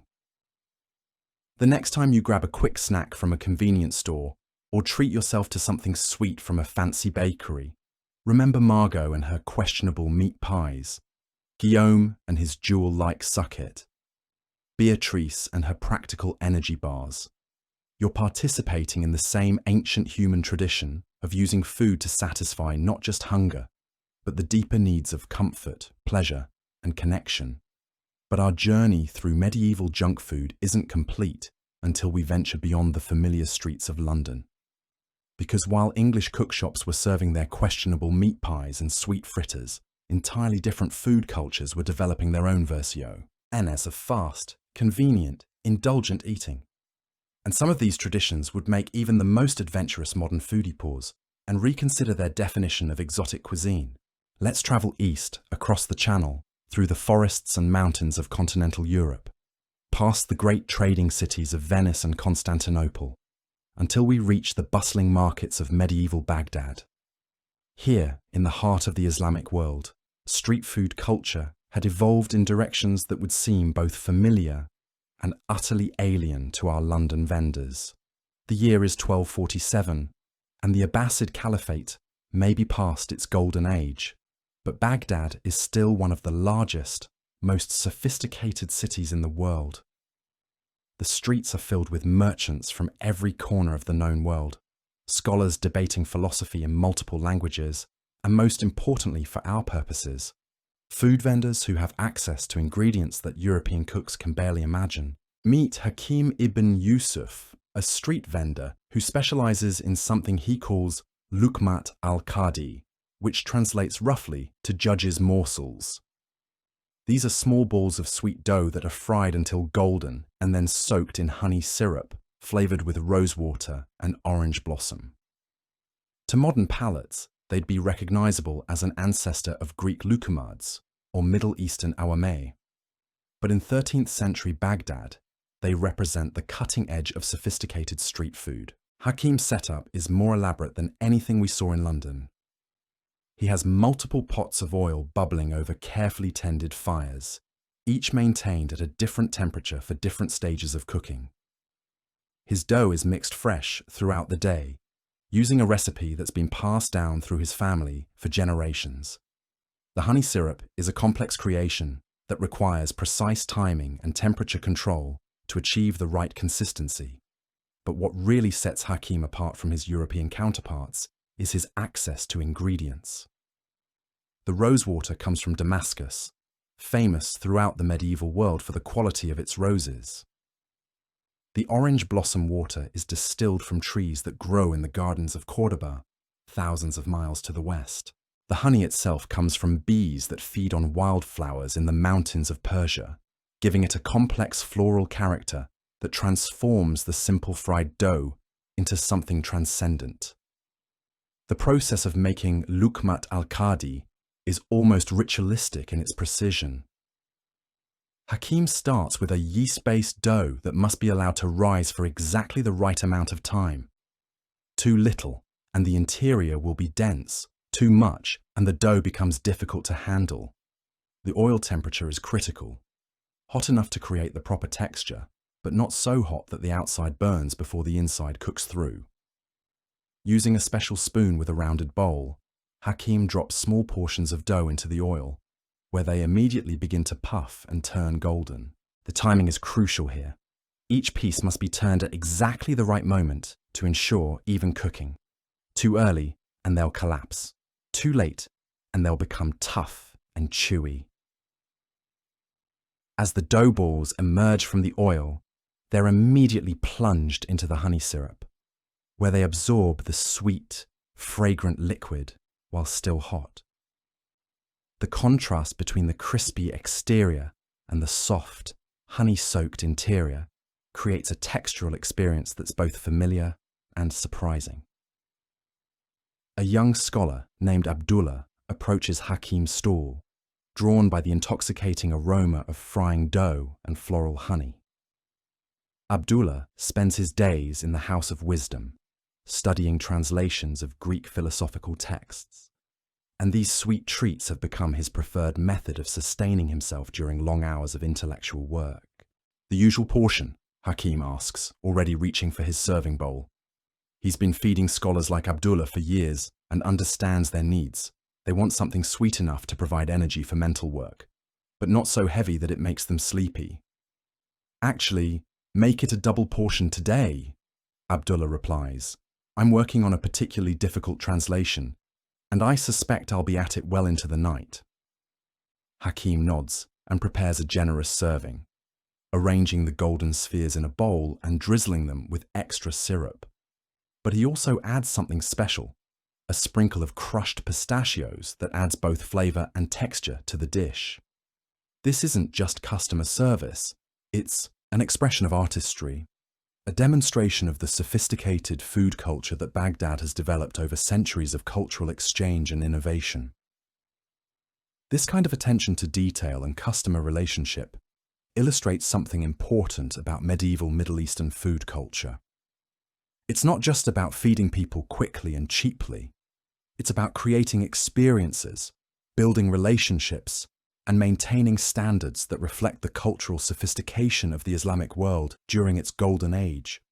But Abdullah's pistachio-dusted Luqmat al-Qadi represents just one small corner of Baghdad's incredible street food scene. As he walks away, savouring his purchase, we notice other vendors whose offerings would seem like science fiction to our London cookshop owners. There's Fatima, who specialises in something called muhalabia, a delicate pudding made from rice flour, milk and sugar, flavoured with rosewater and topped with crushed almonds. She serves it in small clay bowls that customers return after eating, creating a kind of medieval recycling system that keeps costs down while maintaining presentation standards. Next to her is Ahmad, whose specialty is katayef, small pancakes that are filled with sweetened cheese or nuts, then folded and fried until crispy. The technique required to make these properly is extraordinary. The pancakes must be cooked on only one side initially, so they remain flexible enough to fold without breaking. The filling must be prepared to exactly the right consistency, sweet enough to be indulgent, but not so sweet that it overwhelms the delicate pancake. The final frying must be done at precisely the right temperature to crisp the outside without making the inside tough. These aren't just random street snacks. They're sophisticated culinary creations that demonstrate the advanced state of medieval Islamic cuisine. The techniques involved, the quality of ingredients, the attention to presentation, all of this reflects a food culture that's far more developed than anything we encountered in London. But perhaps most remarkable is a vendor named Khalil, who has somehow managed to create what he calls ice cream. Now, this isn't ice cream as we know it. There are no mechanical freezers, no industrial dairy processing, no artificial flavouring. Instead, Khalil has mastered the art of using natural ice and salt to create frozen desserts that would seem miraculous to people from warmer climates. The process starts with snow, carefully collected from the mountains outside the city and stored in underground chambers lined with straw and cloth. This snow is mixed with salt, creating a mixture cold enough to freeze other substances. Khalil then takes sweetened milk, flavoured with rosewater or fruit syrups, and places it in metal containers that are buried in the snow-salt mixture. The constant stirring required to prevent ice crystals from forming is backbreaking work, but the result is something that seems to defy the natural order. In a climate where summer temperatures regularly exceed 100 degrees Fahrenheit, Khalil is serving frozen desserts that provide relief from the heat while delivering intense flavours that seem enhanced by the cold.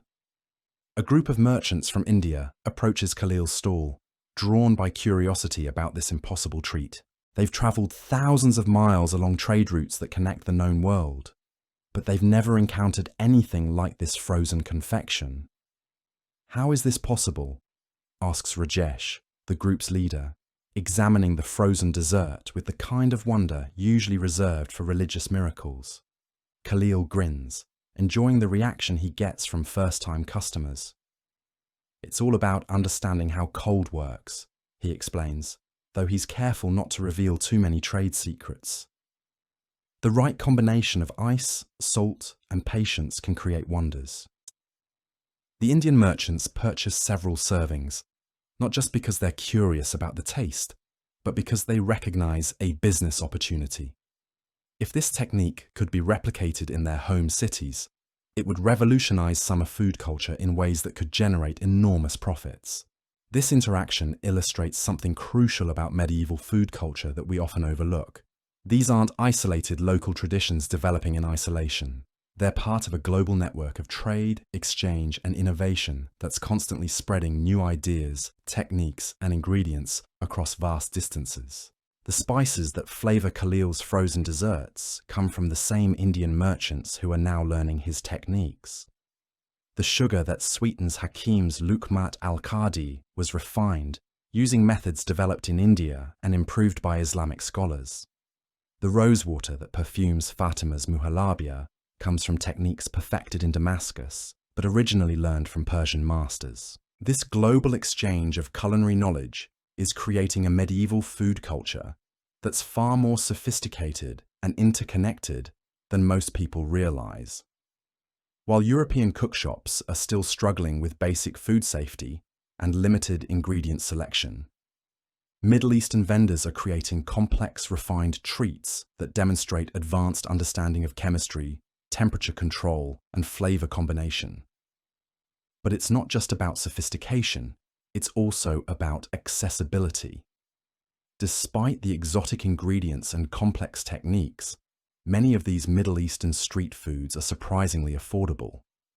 The economic model is different from what we saw in London, where luxury foods were priced out of reach for most people. In Baghdad, the large volume of trade and the sophisticated agricultural systems of the Islamic world have made many ingredients more widely available.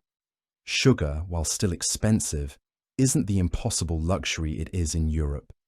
Spices, nuts, and fruits that would bankrupt a London merchant are common enough that street vendors can use them in everyday preparations. This creates a food culture where even working-class people can occasionally afford treats that would be considered luxuries in other parts of the world. A dock worker in Baghdad might not be able to afford Khalil's frozen desserts every day, but he can certainly enjoy Hakim's honey-soaked dough balls as a regular indulgence. As our Middle Eastern food tour continues, we encounter vendors whose specialties reflect the region's unique position at the crossroads of multiple civilizations. There's Ibrahim, who makes a confection called halva, using techniques learned from Turkish merchants, ingredients sourced from Persian traders, and presentation methods borrowed from Byzantine confectioners. Ibrahim's halva isn't the simple sesame paste we might recognize today. It's a complex creation that combines groundnuts, honey, sugar, and various flavorings into dense, sweet blocks that can be cut into portions and sold individually.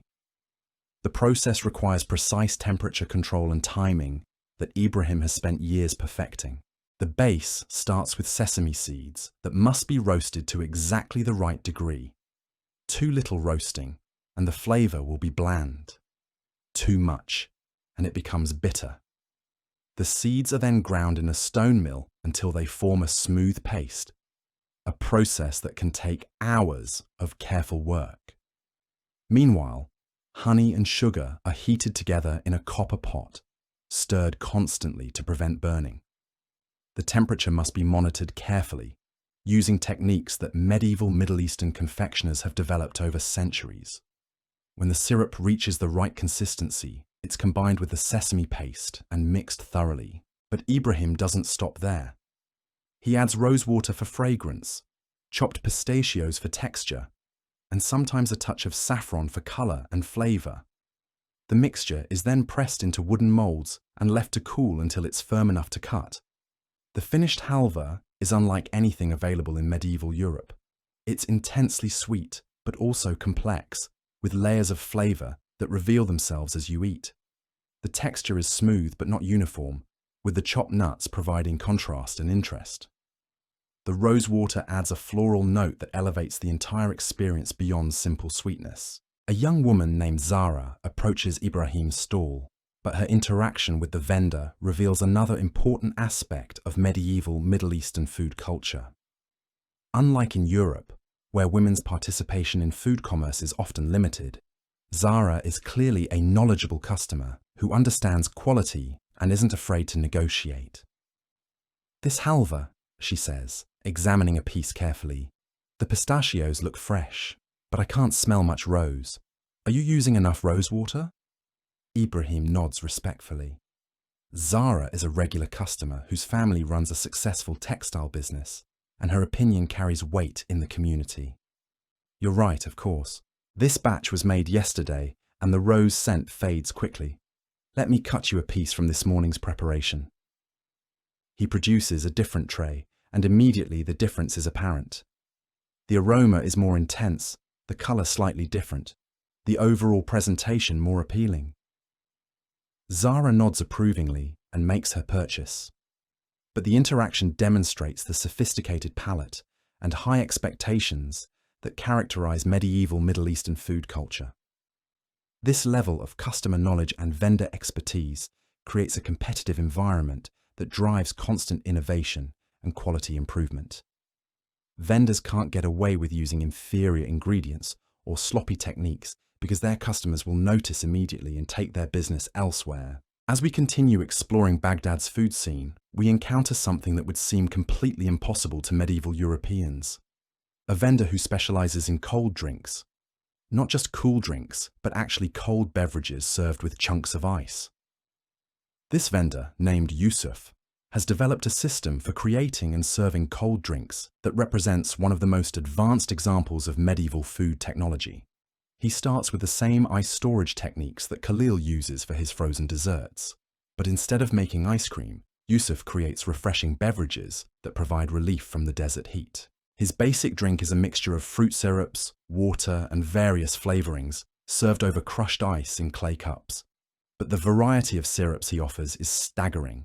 Pomegranate, date, grape, apricot, rose, orange blossom, mint, and dozens of other flavors, each one prepared using techniques that maximize flavor while creating appealing colors and aromas. The process of making these syrups is incredibly labor-intensive. Fruits must be selected at peak ripeness, cleaned meticulously, and processed using methods that extract maximum flavor while removing any impurities. The cooking process requires constant attention and precise timing to achieve the right consistency and concentration, but the result is something that seems almost magical in the desert climate. A cold, flavorful drink that provides both physical relief from the heat and a burst of intense flavor that revives the spirit. For people accustomed to drinking warm water or lukewarm wine, Yusuf's cold beverages represent a revolutionary improvement in quality of life. A caravan of merchants from Central Asia stops at Yusuf's stall, their camels loaded with silk and spices bound for European markets. They've been traveling for weeks across harsh desert terrain, and the sight of Yusuf's ice-filled containers seems too good to be true. "Cold drinks?" asks their leader, a weathered man named Osman who spent most of his adult life on the trade routes. "In this heat? How is such a thing possible?" Yusuf explains his ice storage system. Though like most medieval artisans, he's careful not to reveal all his trade secrets. The merchants are fascinated not just by the novelty, but by the business implications. If this technique could be adapted for use along the trade routes, it could transform the experience of desert travel. They purchase drinks for their entire party, and the reaction is immediate and enthusiastic. Men who've been suffering from heat exhaustion suddenly perk up, their energy restored by the combination of cold temperature and concentrated fruit flavors. Some of them start discussing whether they could convince Yusuf to travel with their caravan, bringing his ice-making techniques to other cities along their route. This kind of technology transfer is happening constantly in the medieval world, though we rarely think about it in those terms. Techniques developed in one location spread along trade routes, adapted to local conditions and ingredients, creating new traditions and possibilities in distant places. The cold drink technology that Yusuf has mastered will eventually spread westward, influencing the development of similar beverages in other parts of the Islamic world and beyond. The fruit syrup techniques will be adapted by confectioners in other cities, creating new types of sweets and preserves. The ice storage methods will be modified for different climates and applications, but perhaps most importantly, the very concept of cold refreshment in hot climates will change people's expectations about what's possible. Once you've experienced a truly cold drink on a scorching day, warm beverages will never seem adequate again. As our exploration of Baghdad's medieval food culture continues, we begin to understand that we're witnessing something historically significant. This isn't just street food culture. It's the foundation of culinary traditions that will influence cooking around the world for centuries to come. The techniques being developed here, the ingredients being combined, the presentation methods being perfected. All of this represents a level of sophistication that won't be matched in Europe for several more centuries. Medieval Islamic food culture is creating innovations that are genuinely ahead of their time. But it's not just about technical advancement. It's also about cultural attitudes toward food and eating. In Baghdad, food isn't just fuel for survival or even simple pleasure. It's an art form, a social activity, a way of demonstrating cultural sophistication and personal refinement. This attitude creates an environment where innovation flourishes, where vendors are encouraged to experiment and improve, where customers develop sophisticated palates and high expectations. The result is a food culture that's constantly evolving, constantly improving, constantly surprising. As the day progresses and we continue our journey through Baghdad's streets, we encounter vendors whose specialties reflect influences from even more distant cultures. There's Mahmoud, who learned noodle-making techniques from Chinese merchants and now serves a kind of medieval fast food that combines Middle Eastern spices with Far Eastern preparation methods. His noodles are hand-pulled, using techniques that require years to master, then served in broths flavored with combinations of spices that wouldn't be out of place in modern fusion cuisine. Saffron and star anise, cardamom and ginger, sumac and 5-spice powder, all combined in ways that create entirely new flavor profiles. The customers who frequent Mahmoud's stall represent the cosmopolitan nature of medieval Baghdad. Chinese merchants, Indian traders, Persian scholars, Arab locals, Jewish craftsmen, Christian pilgrims, all mixing together in pursuit of good food and interesting conversation. This diversity of customers creates demand for diverse flavors and preparation methods, encouraging vendors like Mahmoud to constantly experiment and adapt. A dish that appeals to Chinese palates might not work for Arab customers, so successful vendors learn to modify their preparations for different audiences. But they also learn from their customers, picking up new techniques, ingredients, and flavor combinations that they can incorporate into their own cooking. This constant exchange of culinary knowledge creates a dynamic food culture that's constantly evolving and improving. As evening approaches and the heat of the day begins to subside, we encounter a different category of medieval Middle Eastern street food: the treats associated with social gatherings and celebrations. These aren't everyday snacks meant for quick consumption by busy workers. Instead, they're special foods designed to enhance social experiences and mark important occasions. One such vendor is Fatima bint Ahmad, who specializes in what she calls celebration sweets. These are elaborate confections designed for weddings, religious festivals, and other special events. But Fatima has discovered that there's also a market for smaller versions of these treats, individual portions that allow ordinary people to experience luxury foods on a more modest scale. Her specialty is something called bird's nests, intricate confections made from extremely thin pastry that's been shaped into nest-like forms and filled with sweetened nuts and honey. The pastry work required to create these is extraordinarily difficult, requiring skills that take years to develop and hands steady enough to work with dough so thin it's almost transparent. The process starts with a basic dough made from flour, water, and a small amount of oil. But the technique for rolling and stretching this dough is what separates master confectioners from amateurs. The dough must be worked until it's elastic enough to stretch without tearing, then rolled so thin that you can read through it. This ultra-thin pastry is then carefully shaped into nest-like forms, filled with a mixture of chopped almonds, pistachios, and walnuts that have been sweetened with honey and flavored with rose water. The filled nests are then baked until the pastry is golden and crispy, while the nut filling remains moist and flavorful. The finished products look like works of art, delicate golden structures that seem too beautiful to eat. But the flavor matches the appearance, with the crispy pastry providing textural contrast to the rich, sweet filling. A young couple approaches Fatima's stall, clearly planning something special. They're well-dressed but not wealthy, probably craftspeople or minor merchants who want to celebrate an occasion but can't afford the full-scale confections that Fatima usually makes for wealthy customers. "We're celebrating our betrothal," the young man explains, clearly nervous about the expense, but determined to mark the occasion properly. We'd like something special, but we don't have a lot of money to spend. Fatima smiles, recognizing the universal desire to celebrate important moments with special food.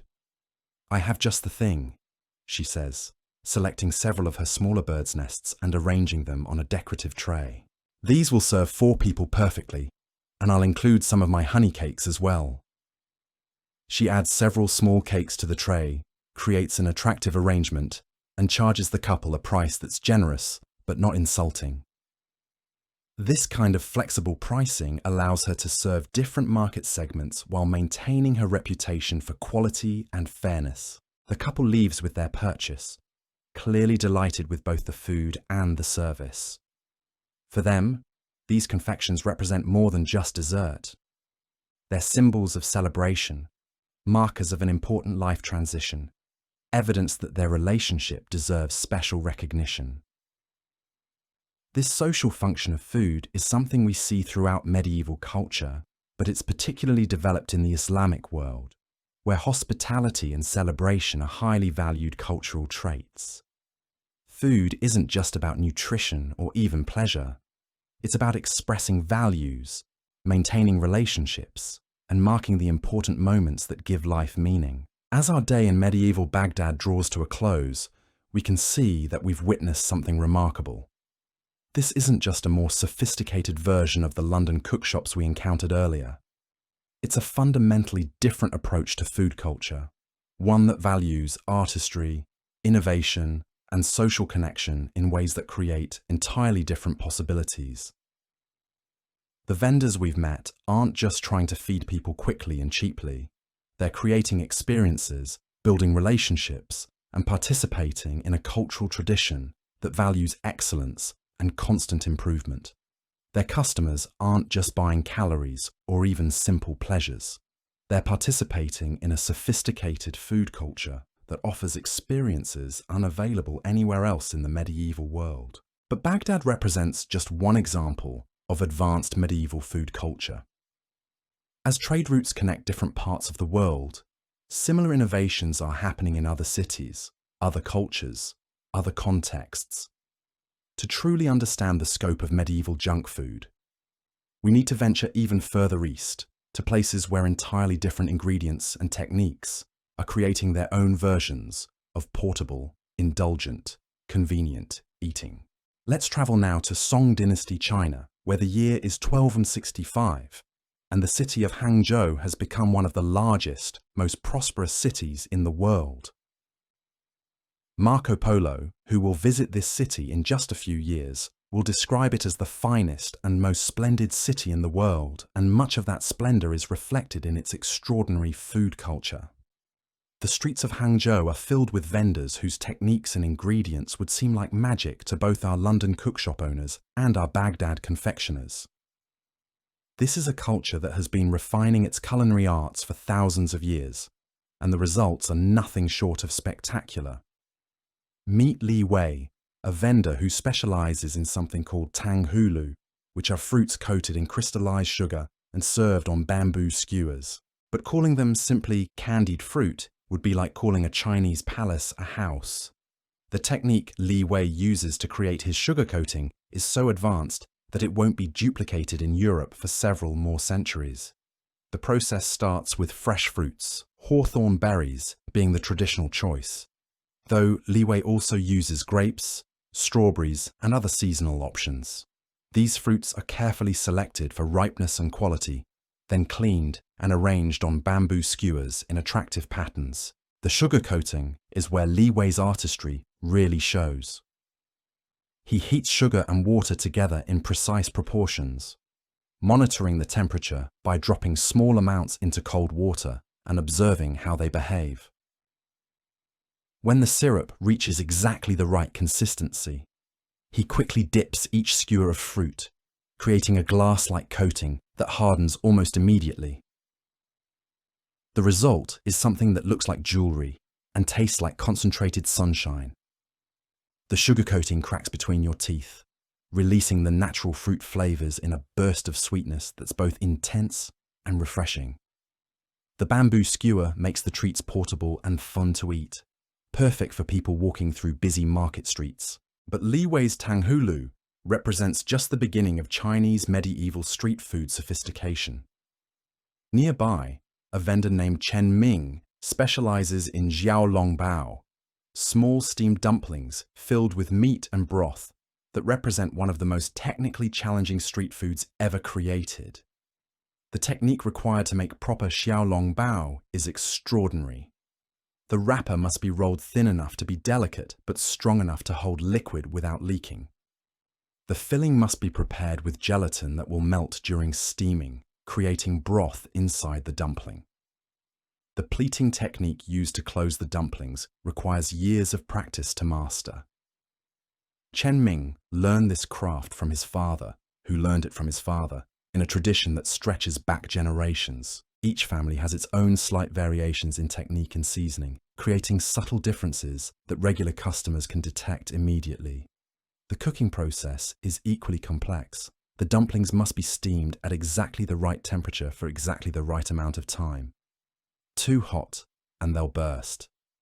Too cool, and they won't cook properly. Too long, and the wrappers become tough. Too short, and the filling remains raw. When done correctly, xiaolongbao are perfect little packages that contain an explosion of flavor and texture. The wrapper is silky and delicate. The filling is savory and satisfying, and the hot broth provides a surprise element that transforms the eating experience. A group of scholars from the Imperial Academy approaches Chen Ming's stall, drawn by the reputation of his dumplings. These are educated, sophisticated customers who understand quality and aren't easily impressed. But when they bite into Chen Ming's xiaolongbao, their reactions are immediate and enthusiastic. Perfect texture, comments one scholar, a man who has traveled extensively and eaten in the finest restaurants. The broth is properly seasoned, and the wrapper has exactly the right thickness. Chen Ming nods respectfully, pleased by the praise but not surprised. He knows his craft, and he knows that his dumplings represent the culmination of centuries of culinary refinement. This isn't just street food. It's edible art, created by master craftsmen using techniques that represent the pinnacle of human culinary achievement. But Chinese medieval food culture goes beyond individual technical excellence. It's also characterized by an understanding of balance, harmony, and the relationship between food and health that's far more sophisticated than anything we've encountered in other medieval cultures. Take, for example, Wang Shu, a vendor who specializes in douhua, a silky tofu pudding that can be served either sweet or savory, depending on the customer's preference and the time of day.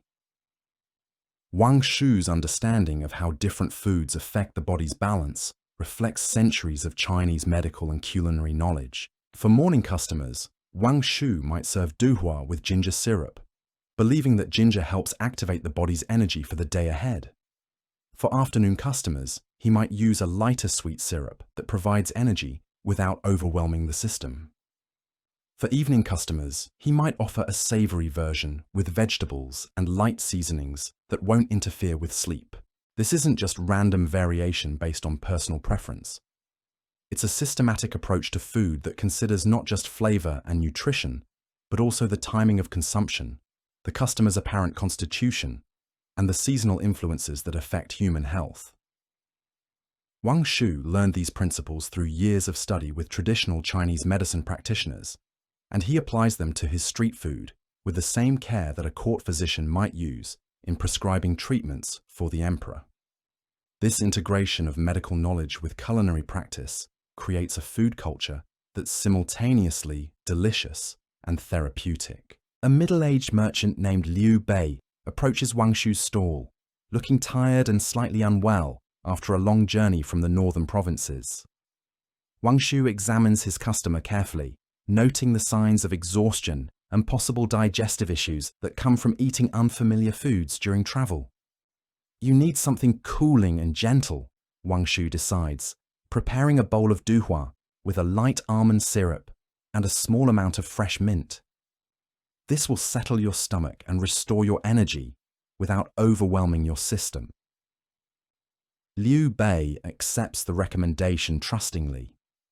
He's heard about Wang Shu's reputation for understanding how food affects health, and he's curious to experience this integration of medicine and cuisine firsthand. The duhua is unlike anything Liu Bei has experienced before. The texture is impossibly silky, almost liquid, but with enough substance to be satisfying. The flavor is subtle and complex, with the almond syrup providing sweetness, while the mint adds a cooling sensation that seems to spread throughout his body. Within minutes of finishing the duhua, Liu Bei notices that he feels better. His stomach has settled, his energy has returned, and the general malaise that had been troubling him for days has largely disappeared. This isn't just food, it's medicine disguised as a delicious treat. This kind of sophisticated understanding of food's effects on health and well-being represents one of the highest achievements of medieval Chinese culture. While other civilizations are still thinking of food primarily in terms of basic nutrition and simple pleasure, Chinese cooks are creating street foods that serve multiple functions simultaneously. But Chinese medieval food culture also includes purely indulgent treats that prioritize pleasure over health benefits. There's Zhou Ming, who specializes in mahua, twisted fried dough that's been sweetened and flavored with various ingredients to create crispy, addictive snacks that serve no purpose beyond pure enjoyment. Zhou Ming's mahua comes in dozens of varieties, each one reflecting different regional influences and seasonal ingredients. Some are flavored with sesame seeds, others with honey, still others with various nuts and spices. The twisting technique used to shape them creates an intricate pattern that's both visually appealing and functionally important for achieving the right texture during frying. The frying process itself is an art form. The oil temperature must be precisely controlled to create the right balance between crispy exterior and tender interior. The timing must be exact to prevent burning while ensuring complete cooking. The draining process must remove excess oil without making the mahua soggy or greasy. The result is something that would be instantly recognizable to anyone familiar with modern Chinese snack foods. But in 13th century Hangzhou, Zhou Ming's mahua represents cutting-edge innovation in portable treats. The twisted shape makes them easy to carry and eat while walking. The frying process gives them excellent shelf life, and the variety of flavors means there's something to appeal to every palate. A group of young artisans approaches Zhou Ming's stall during their afternoon break from a nearby pottery workshop. Their hands are still dusty from clay, and they're looking for something quick and satisfying to restore their energy before returning to work. "What's fresh today?" asks their leader, a skilled potter named Huang Li, who's become a regular customer over the past months. Zhou Ming gestures to several baskets of freshly fried mahua, each variety carefully labeled and arranged for maximum visual appeal. "The honey sesame are particularly good today," he says, "and I just finished a batch with crushed walnuts that turned out perfectly." The artisans pool their money and buy an assortment, sharing different varieties as they walk back to their workshop. This communal approach to snacking is typical of Chinese food culture, where sharing and trying different flavors is considered part of the pleasure of eating. But what's particularly interesting about Zhou Ming's mahua is how they reflect the global influences that are shaping Chinese food culture during this period. The sesame seeds come from Central Asia, the honey might come from tribute payments from Southeast Asian kingdoms, and some of the spices he uses have traveled along the Silk Road from as far away as the Middle East. This international influence creates a Chinese street food culture that's simultaneously deeply traditional and surprisingly cosmopolitan. Vendors like Zhou Ming are constantly incorporating new ingredients and techniques while maintaining the fundamental principles of Chinese cooking that have been developed over millennia. As we continue exploring Hangzhou's medieval food scene, we encounter vendors whose specialties reflect the city's position as one of the world's great trading centers. There's Xu Dong, who has learned to make a kind of early ice cream using techniques similar to what we saw in Baghdad, but adapted for Chinese ingredients and tastes. Xu Dong's frozen treats are made with rice milk instead of dairy, sweetened with rock sugar, and flavored with ingredients like osmanthus flowers green tea, and red bean paste. The techniques he uses are similar to Khalil's methods in Baghdad, but the cultural context and ingredient choices create entirely different flavor profiles and eating experiences. The rice milk base creates a texture that's lighter and less rich than dairy-based frozen desserts, while the floral and vegetable flavors reflect Chinese preferences for subtle, complex tastes that change as you eat them. The osmanthus flower flavor, in particular, starts with a light sweetness that gradually reveals deeper, more complex notes that seem to cleanse the palate rather than overwhelming it. But perhaps most remarkable is Shudong's understanding of temperature and texture. He's learned to create frozen desserts with different levels of hardness, from completely frozen treats that must be allowed to soften before eating, to semi-frozen slushes that can be consumed immediately, to barely chilled creams that provide cooling relief without shocking the system. This sophisticated understanding of how temperature affects both flavor and digestion reflects the same integration of culinary and medical knowledge that we saw with Wang Shu's Douhua. Chinese food culture doesn't just ask whether something tastes good.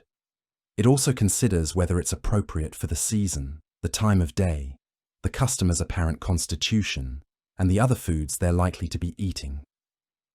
A wealthy merchant's wife named Lady Zhang approaches Shudong's stall, accompanied by her young daughter and several servants. She's heard about these frozen treats, but has never tried them, partly because she's uncertain whether they're appropriate for someone of her social status. "Are these suitable for refined palates?" she asks, clearly hoping for reassurance that she won't be compromising her dignity by eating street food. Shudong understands the social dynamics involved in his answer. While his frozen treats are technically street food, the quality of his ingredients and the sophistication of his techniques make them appropriate for customers of any social class. "My lady," he says respectfully, "I use only the finest rock sugar from Fujian province, osmanthus flowers picked at dawn when their fragrance is strongest, and rice milk prepared using methods learned from the imperial kitchens. These desserts are served in the homes of government officials and wealthy merchants throughout the city." Lady Zhang nods, satisfied that she won't be lowering herself by trying something common. She orders a selection of frozen treats, and Shudong carefully prepares small portions of his different varieties, arranging them in delicate porcelain bowls that enhance their presentation. Lady Zhang's daughter tries the osmanthus flower variety first, her eyes widening with delight at the unexpected combination of cold temperature and floral sweetness. "Mother, it's like eating a frozen garden," she exclaims, causing the adults to smile at her innocent enthusiasm.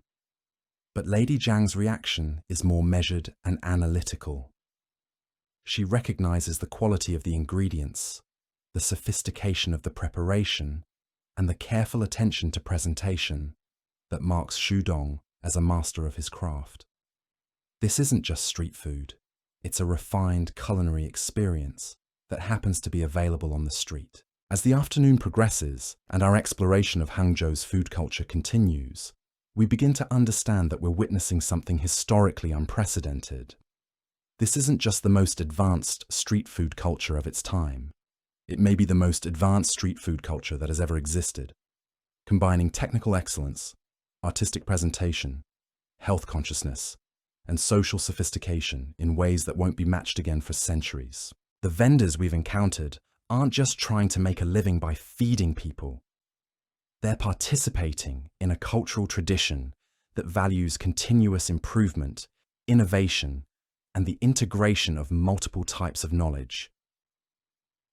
They understand not just cooking techniques, but also medicine, nutrition, seasonality, social dynamics, and aesthetic principles. Their customers aren't just buying food, they're participating in a sophisticated cultural experience that reflects centuries of refinement and development. They have educated palates, high expectations, and deep appreciation for quality and artistry. But perhaps most remarkably, this advanced food culture is accessible to people from many different social classes and economic backgrounds. While the wealthiest customers can afford the most expensive ingredients and elaborate presentations, the fundamental techniques and principles are available to almost everyone. A poor student can buy a simple bowl of duwa and experience the same careful attention to balance and health that a wealthy merchant receives. A working artisan can purchase mahua made with the same frying techniques and quality standards that serve the imperial court. A traveling trader can enjoy tanghulu, created with the same sugar crystallization methods that produce treats for the highest levels of society. This democratization of sophisticated food culture creates an environment where innovation flourishes at every level. Street vendors are constantly experimenting with new techniques and ingredients because they know their customers will appreciate and reward quality. Customers develop increasingly sophisticated palates because they're regularly exposed to high-quality food. The entire system creates a positive feedback loop that drives continuous improvement. As evening approaches and the vendors begin to prepare for the end of another busy day, we can see the full scope of what medieval Chinese food culture has achieved. It's created a system that successfully balances tradition with innovation, individual artistry with social accessibility, pleasure with health consciousness, and local identity with international influence. But China represents just one example of advanced medieval food culture. Throughout the medieval world, different civilizations are developing their own sophisticated approaches to portable, convenient, indulgent eating. Each culture is working within its own constraints and opportunities, creating unique solutions to the universal human desire for food that's both practical and pleasurable. Our journey through medieval junk food has taken us from the rough, practical cookshops of London to the refined confectionaries of Baghdad to the technically advanced street vendors of Hangzhou. Along the way, we've discovered that the medieval world was far more sophisticated, interconnected, and innovative than most people realize. The foods we've encountered aren't primitive ancestors of modern snacks. They're sophisticated culinary achievements that represent the culmination of centuries of development and refinement. Many of the techniques, ingredients, and presentation methods we've seen are just as advanced as anything available today, and some are more sophisticated than their modern equivalents. But perhaps most importantly, we've learned that the human relationship with food hasn't changed as much as we might think. The medieval people we've met have the same desires, needs, and motivations that drive modern food culture. They want convenience, flavor, variety, social connection, and occasional indulgence. They use food to mark special occasions, express cultural identity, demonstrate social status, and create shared experiences. The only things that have really changed are the scale, the technology, and the global availability of ingredients. The fundamental human motivations remain exactly the same, connecting us across centuries to people who lived in completely different worlds, but shared our basic desires and needs. As we conclude our exploration of medieval junk food, it's worth reflecting on what this history teaches us about human nature, cultural development, and the role of food in society. The vendors and customers we've met weren't living in a primitive, backward age, waiting for modernity to rescue them. They were creating sophisticated, innovative, culturally rich food experiences that served multiple functions simultaneously. They fed people, created jobs, fostered innovation, facilitated cultural exchange, marked social occasions, preserved traditions, and provided moments of pleasure and comfort in lives that were often difficult and uncertain. In short, they were doing exactly what modern food culture does, just with different tools and in different contexts. The techniques they developed, the cultural practices they established, and the social functions they served created the foundation for everything that came after. Modern global food culture, with all its complexity and sophistication, grew directly from the seeds planted by medieval vendors selling fritters by the Thames, confectioners creating halva in Baghdad, and dumpling makers perfecting their craft in Hangzhou. Understanding this continuity helps us appreciate both where we've come from and where we might be going. The next time you grab a quick snack from a food truck, visit a specialty bakery, or try an exotic treat from a distant culture, remember that you're participating in traditions that stretch back over 1,000 years. You're connected to an unbroken chain of human creativity, innovation, and the simple desire to make life a little more delicious, one bite at a time. The medieval world may seem distant and foreign, but in the realm of food, we're still living in the same story, still driven by the same appetites, still searching for the same perfect balance of convenience, flavor, and satisfaction that has motivated human beings since we first learned to cook. And that's a pretty remarkable thing to chew on. But as the shadows lengthen and our final vendors begin packing their wares, there's one last stop we need to make on our medieval junk food journey. Because if we really want to understand how these ancient cravings connect to our modern world, we need to witness something that would seem almost impossible to medieval eyes, yet represents the natural evolution of everything we've experienced. Picture this. It's the year 1485, and we're standing in the great market square of Nuremberg, Germany. The medieval world is beginning to give way to something new, something that historians will later call the Renaissance.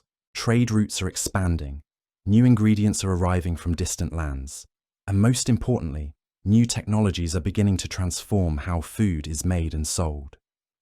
Standing before us is Klaus Zimmermann, a master baker whose workshop represents the cutting edge of late medieval food technology.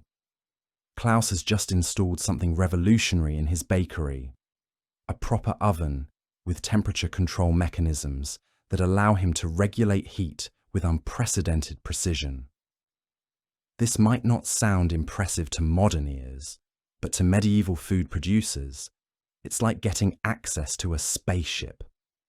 "Watch this," Klaus says to a small crowd of curious onlookers, including several competing bakers who are trying to figure out how he's achieving such consistent results. He slides a tray of what he calls Lebkuchen into his new oven, small cakes made with honey, spices, and a secret ingredient that he's recently acquired through his connections with Mediterranean traders. That secret ingredient?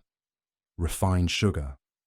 Not the coarse brownish stuff that's been trickling into European markets for decades, but actual white crystalline sugar that's been processed using techniques developed in the Islamic world and recently brought to Europe by Venetian merchants.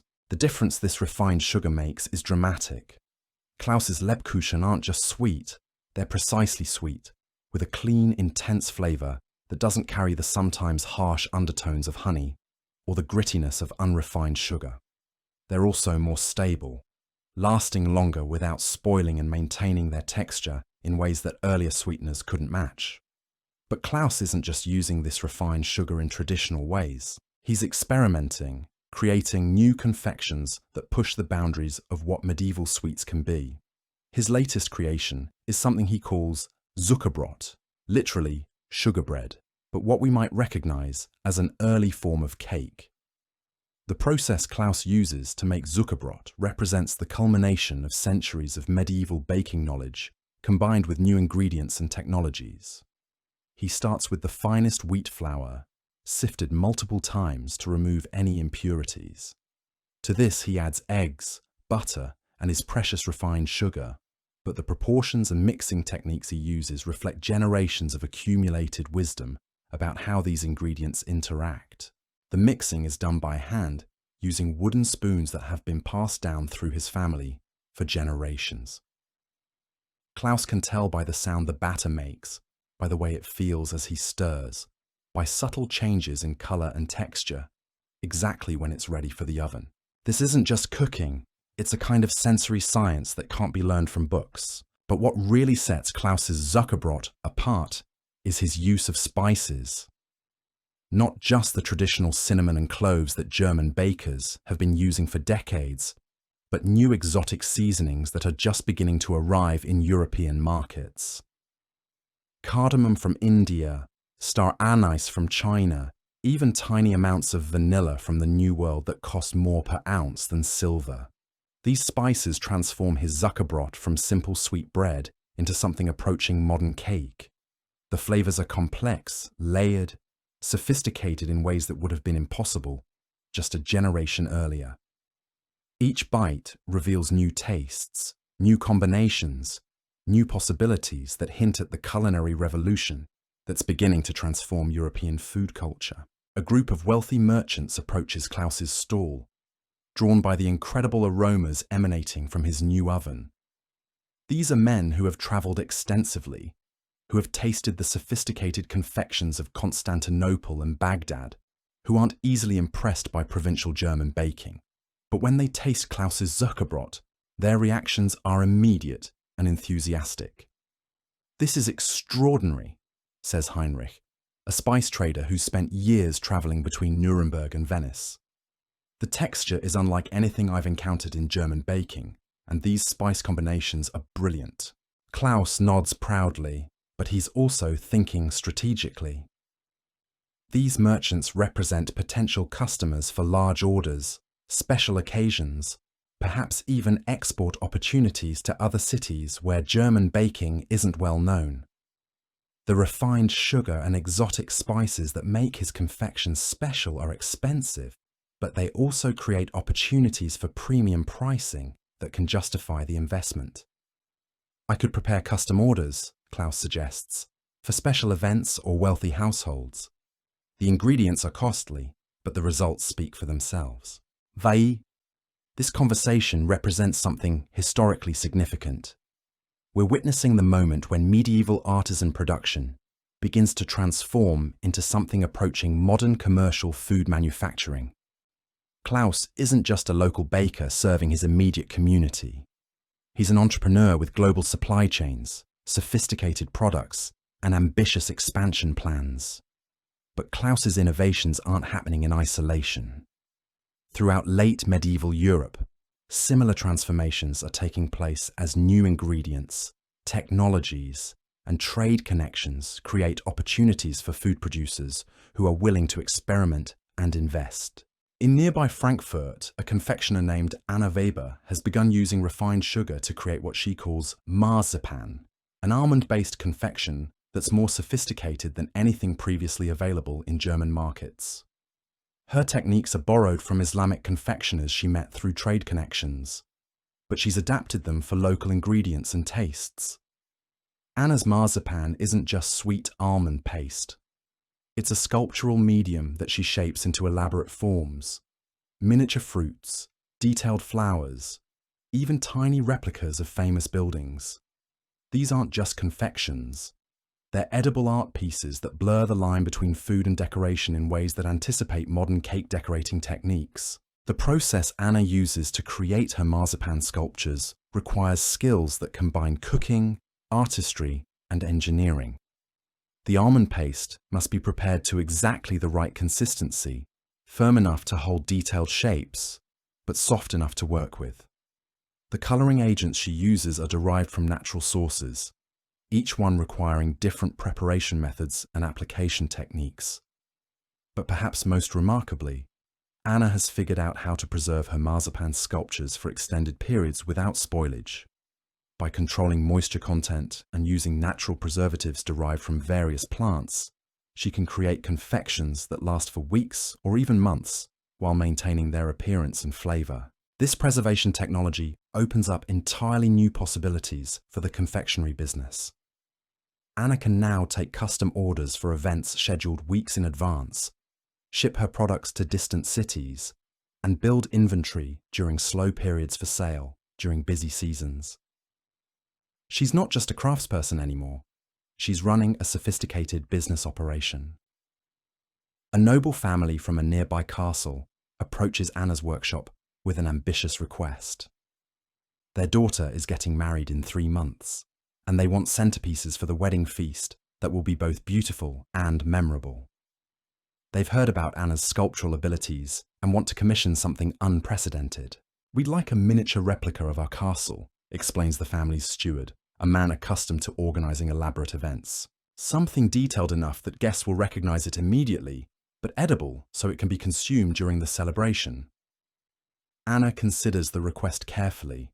Creating a detailed architectural replica in marzipan would require months of work, expensive materials, and techniques she's never attempted before. But it would also be a masterpiece that could establish her reputation throughout the region and attract similar commissions from other wealthy families. It can be done, she says finally, but it will require time, the finest ingredients, and a price that reflects the complexity of the work involved. The negotiation that follows illustrates how late medieval food culture is becoming increasingly sophisticated and commercialized. This isn't just a transaction between a craftsperson and customer. It's a business deal involving custom manufacturing, premium materials, artistic design, and careful project management. But Anna's marzipan castle also represents something deeper about the evolution of medieval food culture. We're witnessing the moment when food stops being purely functional and becomes a form of artistic expression that serves social and cultural functions beyond simple nutrition. As we continue exploring this late medieval German market, we encounter vendors whose innovations hint at the culinary revolution that's beginning to transform European food culture. There's Johann, who has learned to create what he calls gebacken's Eis, literally baked ice, an early form of ice cream that uses techniques borrowed from both Middle Eastern and Chinese traditions. Johann's process involves creating a custard base using eggs, cream, and refined sugar, then freezing it using a combination of natural ice and salt that creates temperatures cold enough to solidify the mixture. But unlike the simple frozen desserts we encountered in Baghdad and Hangzhou, Johann's creation is churned during the freezing process to create a smooth, creamy texture that's completely unlike anything previously available in European markets.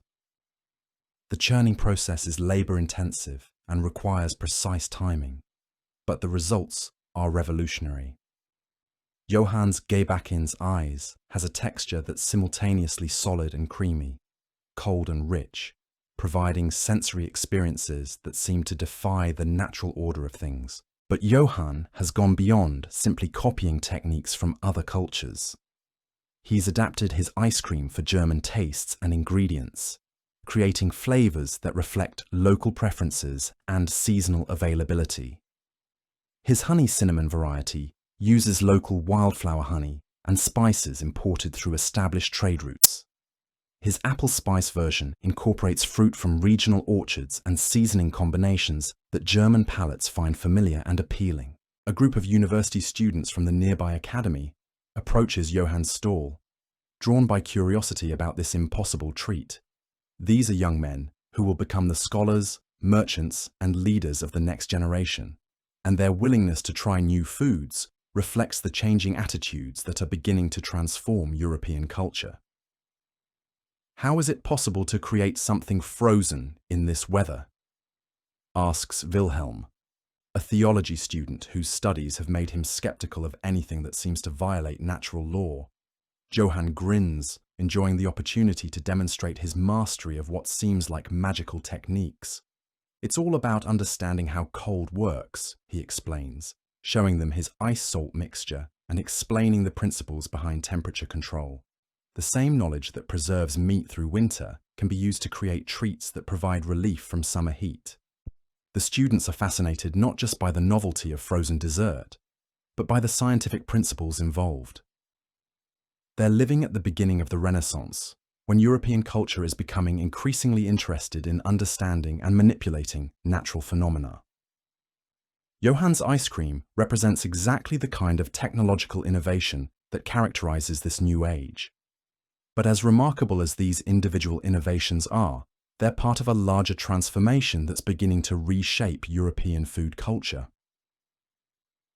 The late medieval period is witnessing the convergence of several historical trends that will fundamentally change how people think about food, eating, and culinary pleasure. First, there's the expansion of trade routes that's making exotic ingredients available to European markets for the first time. The refined sugar that Klaus uses in his Zuckerbrot, the spices that Anna incorporates into her marzipan, the preservation techniques that Johann applies to his ice cream. All of these represent knowledge and materials that have travelled thousands of miles to reach German markets. Second, there's the development of new technologies that allow food producers to work with unprecedented precision and consistency. Klaus's temperature-controlled oven, Anna's preservation methods, Johann's freezing techniques, all represent advances that make possible entirely new categories of food products. Third, there's the emergence of wealthy urban populations with sophisticated palates and disposable income to spend on luxury foods. The merchants, nobles, and university students we've encountered represent a growing market for premium food products that goes far beyond basic subsistence needs. But perhaps most importantly, there's a changing cultural attitude toward pleasure, indulgence, and the role of food in society. The late medieval period is witnessing the beginning of a shift away from the austere, survival-focused approach to eating that characterized earlier centuries towards something that values culinary artistry, sensory pleasure, and food as a form of cultural expression. This cultural transformation is creating opportunities for food producers who are willing to experiment, invest, and take risks. The vendors we've encountered in Nuremberg represent the cutting edge of this movement. Entrepreneurs who are creating entirely new categories of food products by combining traditional techniques with innovative ingredients and technologies. But they're also creating new social and economic relationships around food. The elaborate negotiations between Anna and her noble customers, the scientific discussions between Johann and his student customers, the premium pricing strategies that Klaus uses for his refined confections. All of this represents a commercialization and sophistication of food culture that anticipates modern restaurant and specialty food industries. As our day in late medieval Nuremberg draws to a close, we can see that we've witnessed something historically significant. We're not just observing the end of medieval food culture, we're seeing the beginning of the culinary traditions that will eventually evolve into our modern food system. The innovations we've encountered, the business models we've observed, the cultural attitudes we've witnessed, all represent the foundation for developments that will transform food culture over the following centuries. The refined sugar techniques will evolve into modern confectionery industries. The artistic food presentation will develop into elaborate restaurant cuisines. The premium pricing strategies will become the luxury food markets we know today. But even as we recognize these connections to the future, it's important to remember that the medieval people we've encountered throughout our journey weren't primitives waiting for modernity to rescue them. They were sophisticated, innovative, creative individuals who were solving complex problems and creating remarkable experiences within the constraints and opportunities of their time.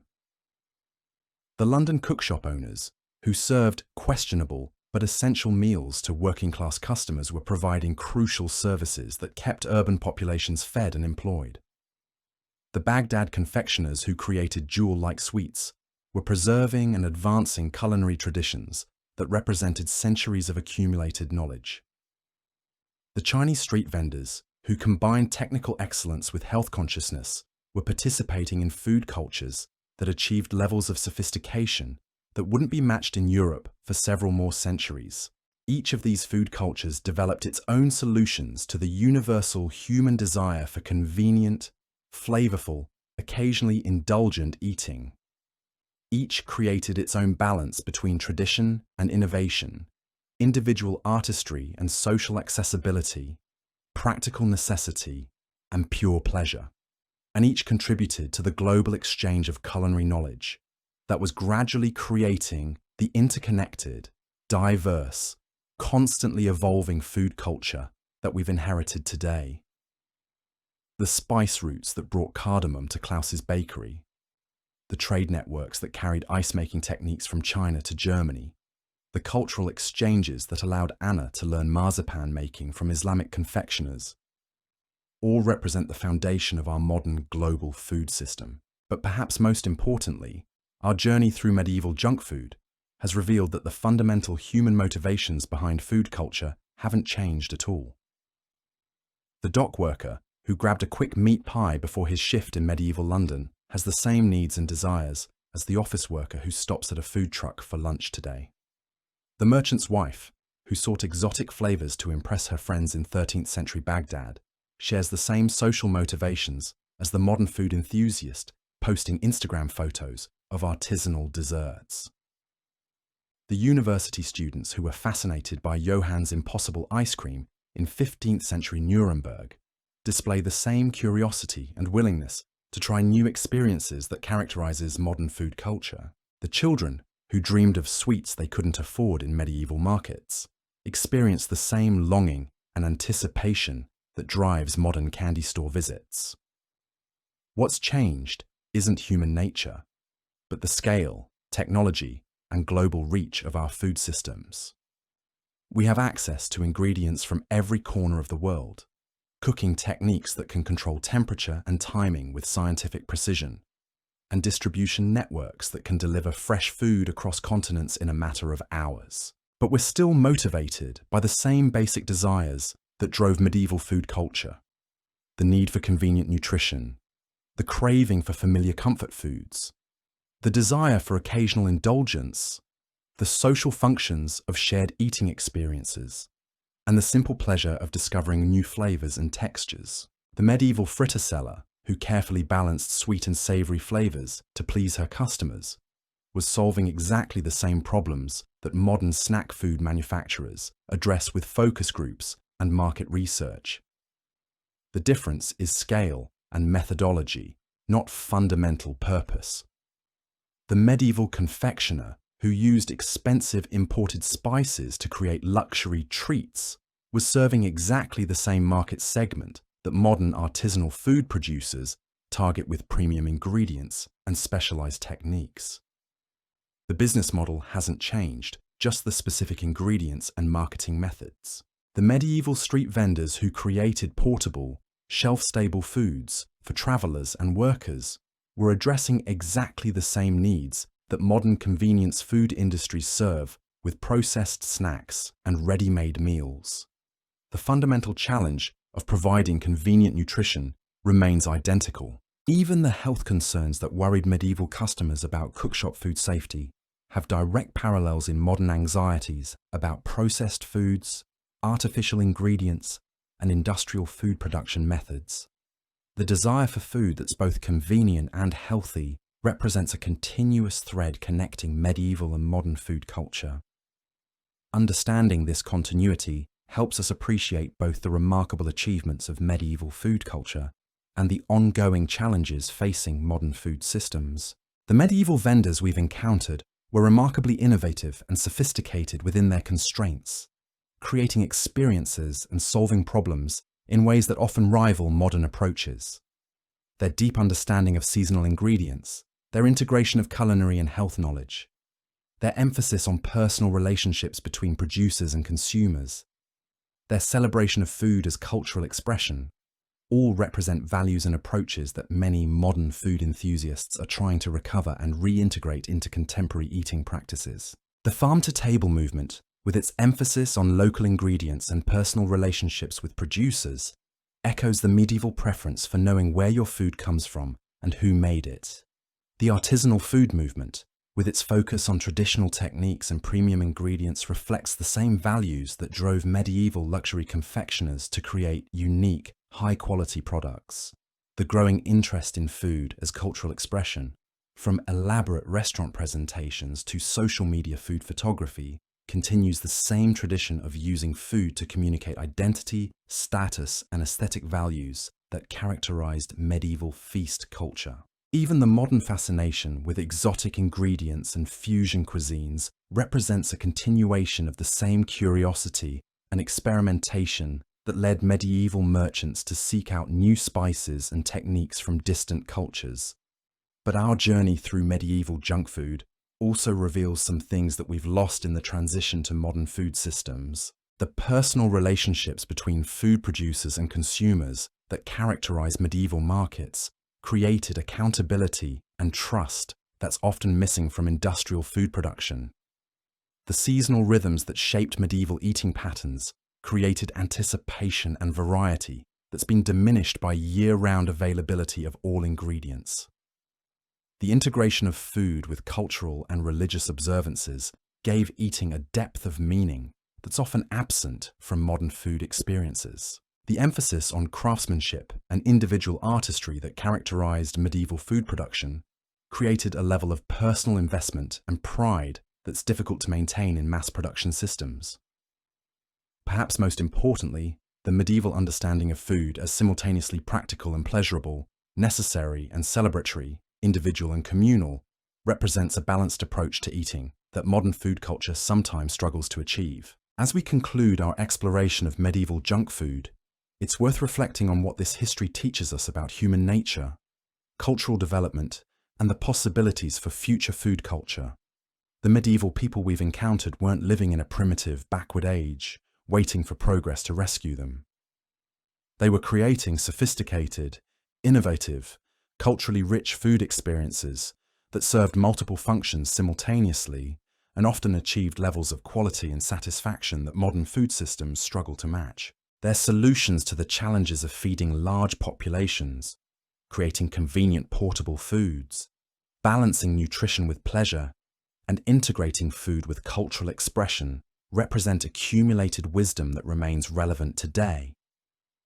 Their emphasis on craftsmanship, personal relationships, and cultural meaning in food production offers models that modern food systems could benefit from adopting. But they also face constraints and limitations that modern technology has largely overcome. The seasonal availability that created anticipation also created scarcity and malnutrition. The personal relationships that ensured quality also limited scale and accessibility. The artisanal production that created unique experiences also made food expensive and inconsistent. The challenge for modern food culture is to capture the best aspects of medieval food traditions while maintaining the scale, consistency, and accessibility that modern populations require. This means finding ways to preserve craftsmanship within industrial systems, maintain personal relationships within global networks, and integrate cultural meaning within commercial structures. Some modern food movements are beginning to address these challenges successfully. Farmers' markets that connect consumers directly with producers echo medieval market relationships. Artisanal food producers who use traditional techniques with modern quality control combine the best of both approaches. Restaurants that emphasize seasonal ingredients and cultural storytelling integrate medieval values with contemporary presentation. But there's still much work to be done to create food systems that serve human needs as completely and satisfyingly as the best examples of medieval food culture managed to achieve. The medieval vendors we've encountered offer inspiration and guidance for this ongoing effort, demonstrating that it's possible to create food experiences that are simultaneously practical and magical, accessible and sophisticated, traditional and innovative. Their legacy lives on every time we bite into a perfectly crafted pastry, discover a new flavor combination, share a special meal with friends, or find comfort in familiar foods during difficult times.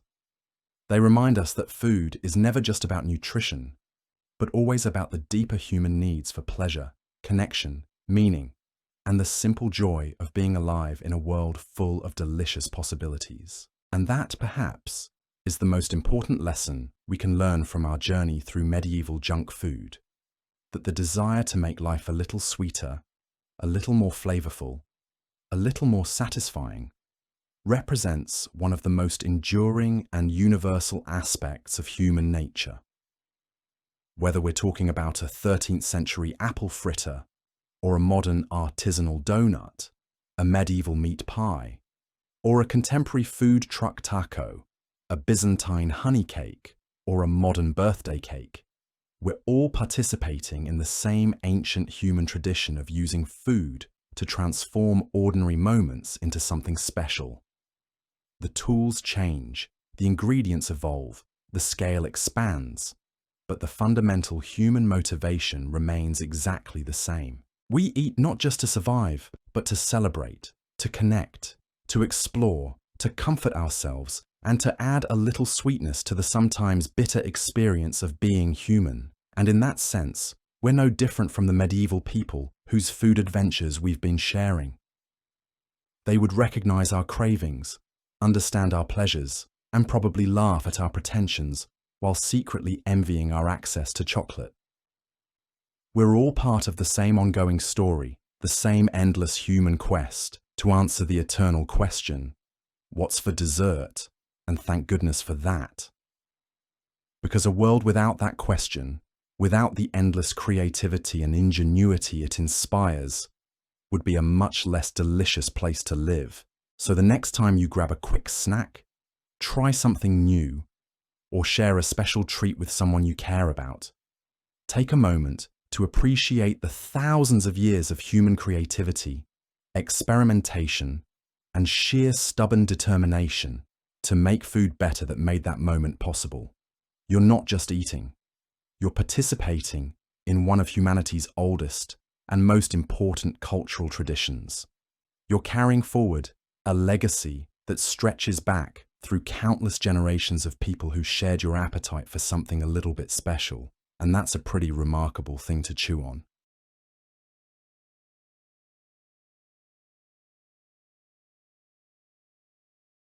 Have you ever wondered what it would be like to sleep in a world without Netflix, smartphones, or even electric lights?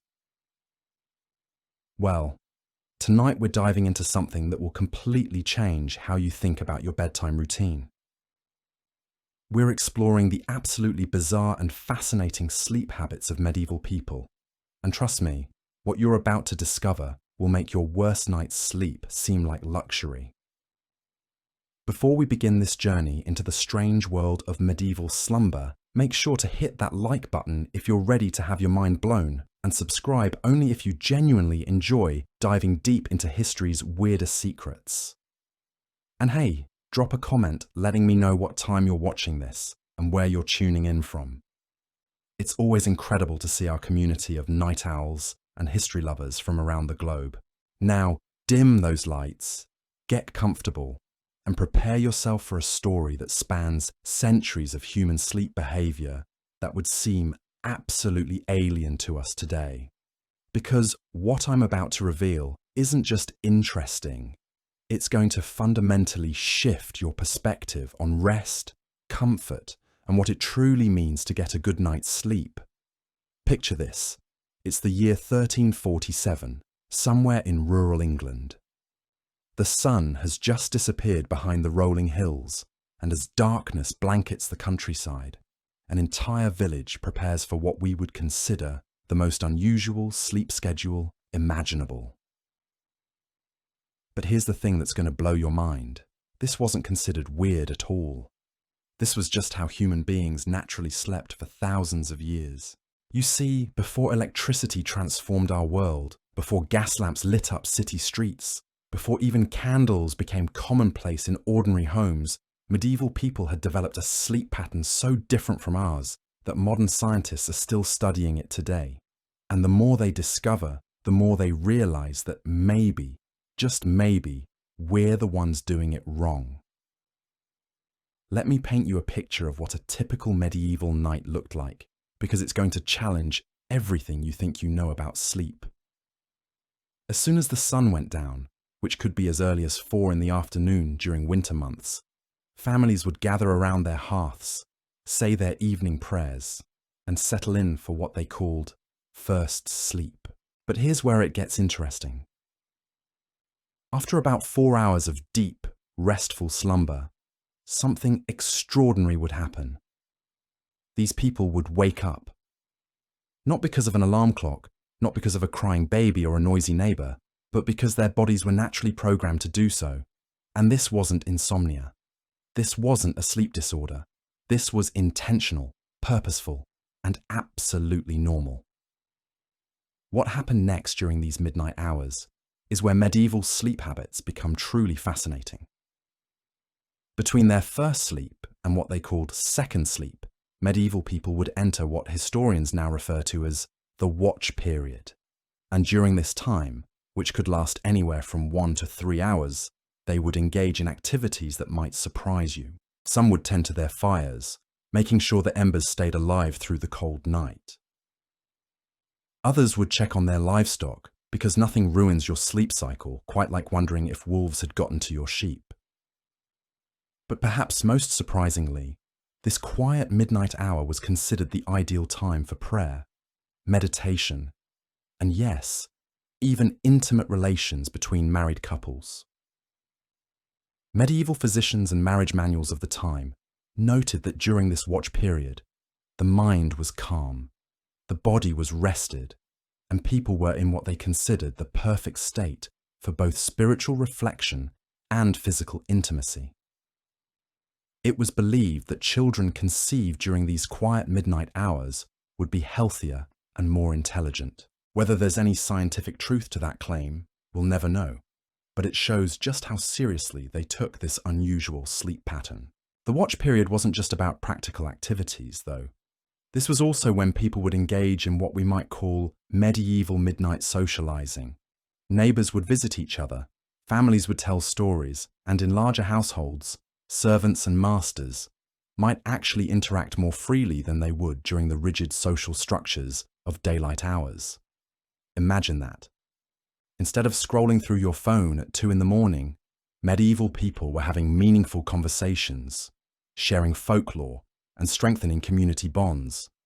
They would discuss the day's events, plan for tomorrow's work, and sometimes even conduct business negotiations. The darkness provided a kind of social equalizer that daylight's strict hierarchies didn't allow. But here's what's truly remarkable about this medieval sleep pattern. Modern sleep researchers have discovered that when people are isolated from artificial light for extended periods, their bodies naturally fall into this exact same rhythm. Scientists call it biphasic sleep, and studies have shown that it might actually be more natural for human beings than our modern 8-hour continuous sleep cycle. Dr. Thomas Wehr, a psychiatrist at the National Institute of Mental Health, conducted experiments where participants lived for weeks in conditions similar to medieval times, with no electric lights and only natural daylight. The results were stunning. Within just a few weeks, every single participant developed the same sleep pattern that medieval people had practiced for centuries. 4 hours of sleep, 1 to 3 hours of quiet wakefulness, then another 4 hours of sleep until dawn. This suggests that our ancestors weren't primitive or confused about sleep. They were actually following their body's natural rhythms in ways that we've completely abandoned. When electric lighting became widespread in the late 1800s and early 1900s, we essentially forced our biology to adapt to an artificial schedule. We compressed our natural sleep cycle into one continuous block and convinced ourselves that this was normal. But medieval people understood something about rest that we've forgotten. They knew that the night wasn't just empty time to be unconscious. It was a rich, productive period, filled with opportunities for reflection, connection, and restoration that happened in stages, not all at once. The watch period served multiple purposes beyond just breaking up sleep. In a world without modern security systems, having people naturally awake during the deepest part of the night provided a form of community protection. Someone was always alert, always listening for potential dangers like fires, thieves, or wild animals. It was an evolutionary advantage disguised as a sleep habit. Religious communities took this even further. Monasteries and convents built their entire spiritual practices around these natural wake periods. Monks would rise for what they called matins, a prayer service held in the darkest hours of the night. They saw this time as sacred, believing that the quiet darkness brought them closer to the divine. The watch period wasn't just practical, it was holy. Even the wealthy and powerful organized their lives around this rhythm. Medieval courts would hold certain ceremonies during night watch hours, believing that important decisions made in the calm of deep night would be wiser and more thoughtful than those made in the chaos of daylight. Kings and queens would receive visitors, sign documents, and plan military strategies during their watch periods. But as fascinating as the timing of medieval sleep was, the actual experience of trying to rest in the Middle Ages was unlike anything we can imagine today. The very concept of comfort, privacy, and cleanliness that we associate with sleep simply didn't exist for most people. And this is where medieval sleep habits become not just interesting, but genuinely shocking to modern sensibilities. Let's start with beds, or rather what medieval people generously called beds. If you think your mattress is uncomfortable, wait until you hear about what our ancestors slept on. For the vast majority of people, a bed wasn't a piece of furniture at all. It was whatever they could gather, pile up, and lie down on without freezing to death. The typical peasant bed consisted of what was called a pallet, which was essentially a sack stuffed with straw, hay, or if they were particularly fortunate, dried leaves. This wasn't placed on any kind of frame or foundation. It was simply laid directly on the dirt floor of their one-room homes. And if they couldn't afford even this basic luxury, they would sleep directly on loose straw scattered across the ground. Now, imagine trying to get comfortable on what amounts to a bag of dried grass placed on hard-packed earth. The straw would shift and bunch up throughout the night, creating lumps and valleys that would leave you aching by morning. Worse still, straw was the perfect home for insects, mice, and other creatures that medieval people simply had to accept as bedfellows. Fleas, lice, and bedbugs weren't occasional visitors, they were permanent residents. Medieval people developed an almost supernatural tolerance for being bitten, scratched, and crawled on throughout the night. They had to, because the alternative was never sleeping at all. Some households would sprinkle herbs like lavender or mint in their bedding, not for aromatherapy, but in a desperate attempt to repel the armies of insects that called their beds home. The wealthy, of course, had better sleeping arrangements, but even their luxury would seem primitive by today's standards. Noble families might have actual wooden bed frames, raised off the ground to avoid some of the dampness and creatures that lived at floor level. Their mattresses were stuffed with feathers rather than straw, and they had linen sheets that were washed, though not very often. But here's something that would shock modern sleepers. Even in the wealthiest households, privacy was virtually non-existent. Entire families, including children, parents, grandparents, and sometimes even servants, would share the same sleeping space. The concept of having your own bedroom was so foreign that there wasn't even a word for it in most medieval languages.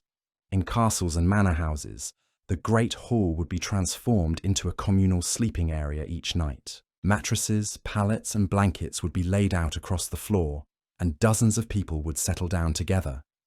Snoring, talking in sleep, getting up to relieve themselves, all of this happened in full view and earshot of everyone else.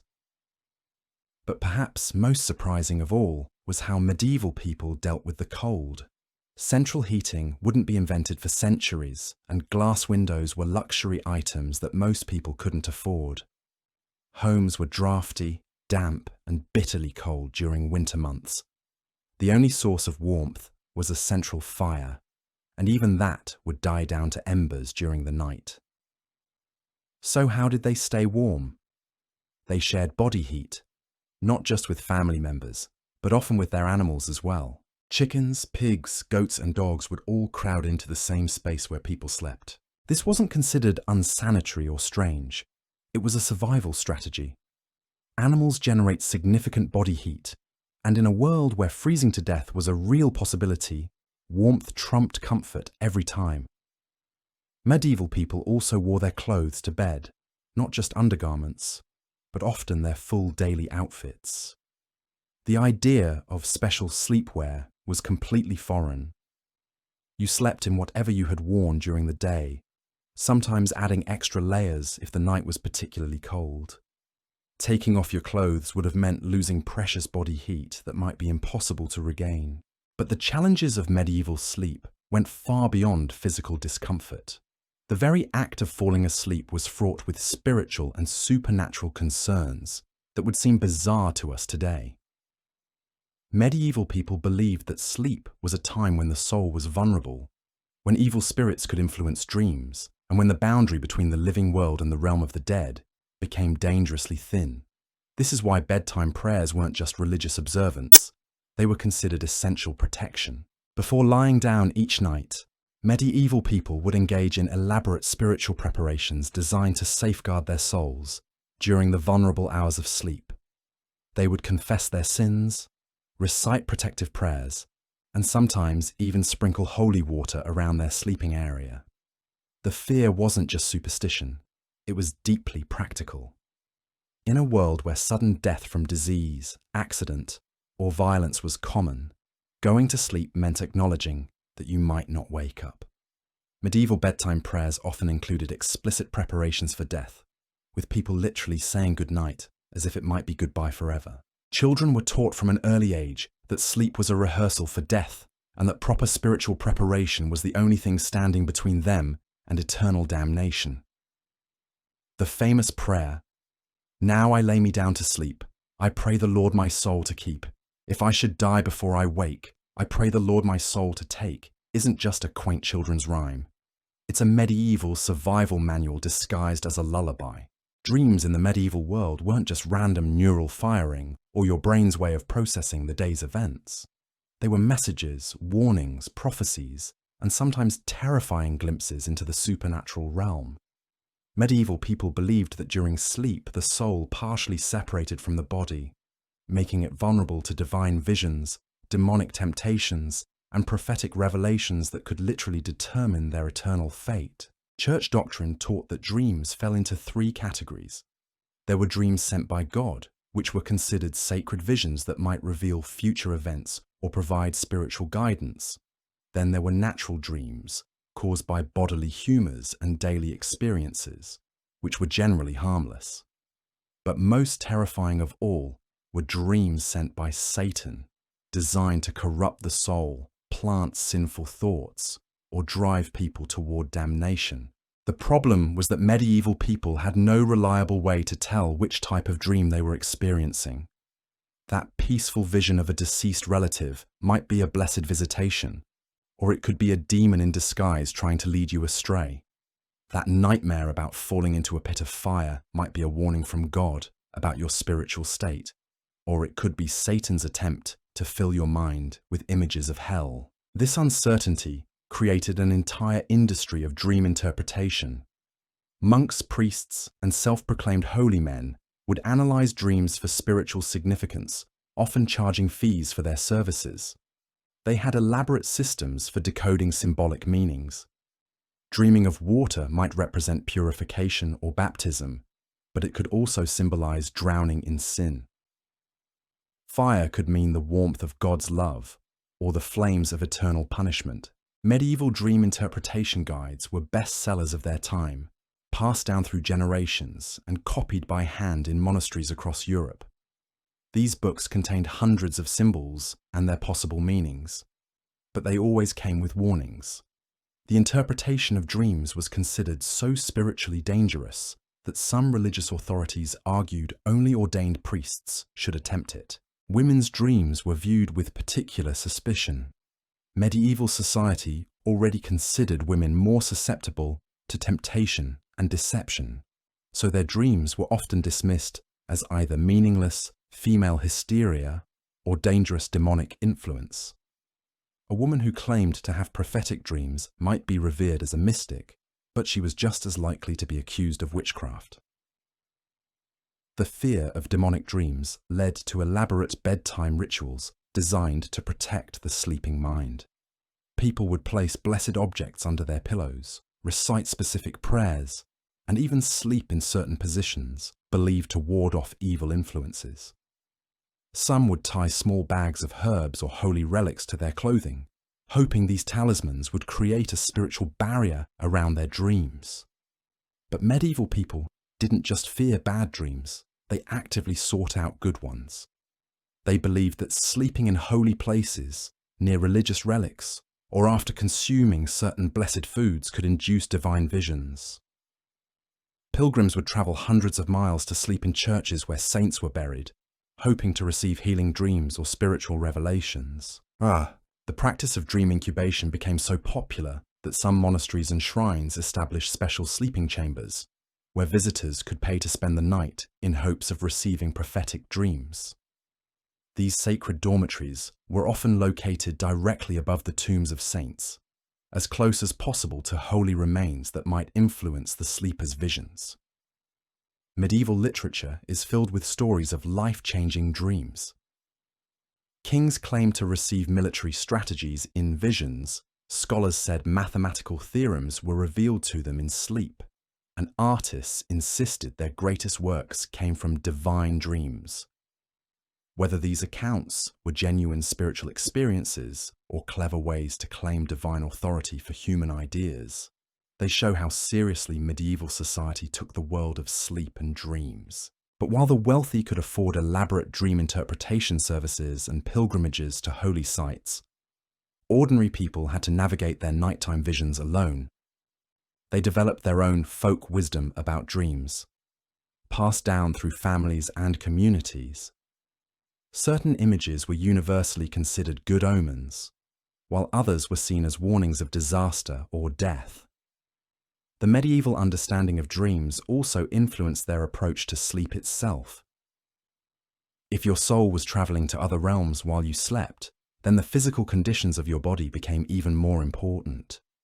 This belief led to some truly bizarre sleeping practices that were designed to enhance spiritual receptivity while protecting against supernatural threats. Some medieval people slept with their heads pointing toward Jerusalem, believing this would align their souls with the holy city during their nightly spiritual journeys.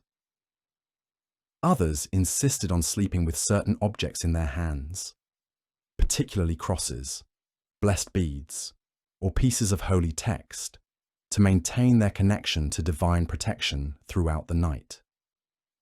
The timing of sleep also took on spiritual significance beyond the practical watch period. Certain hours of the night were considered more spiritually active than others.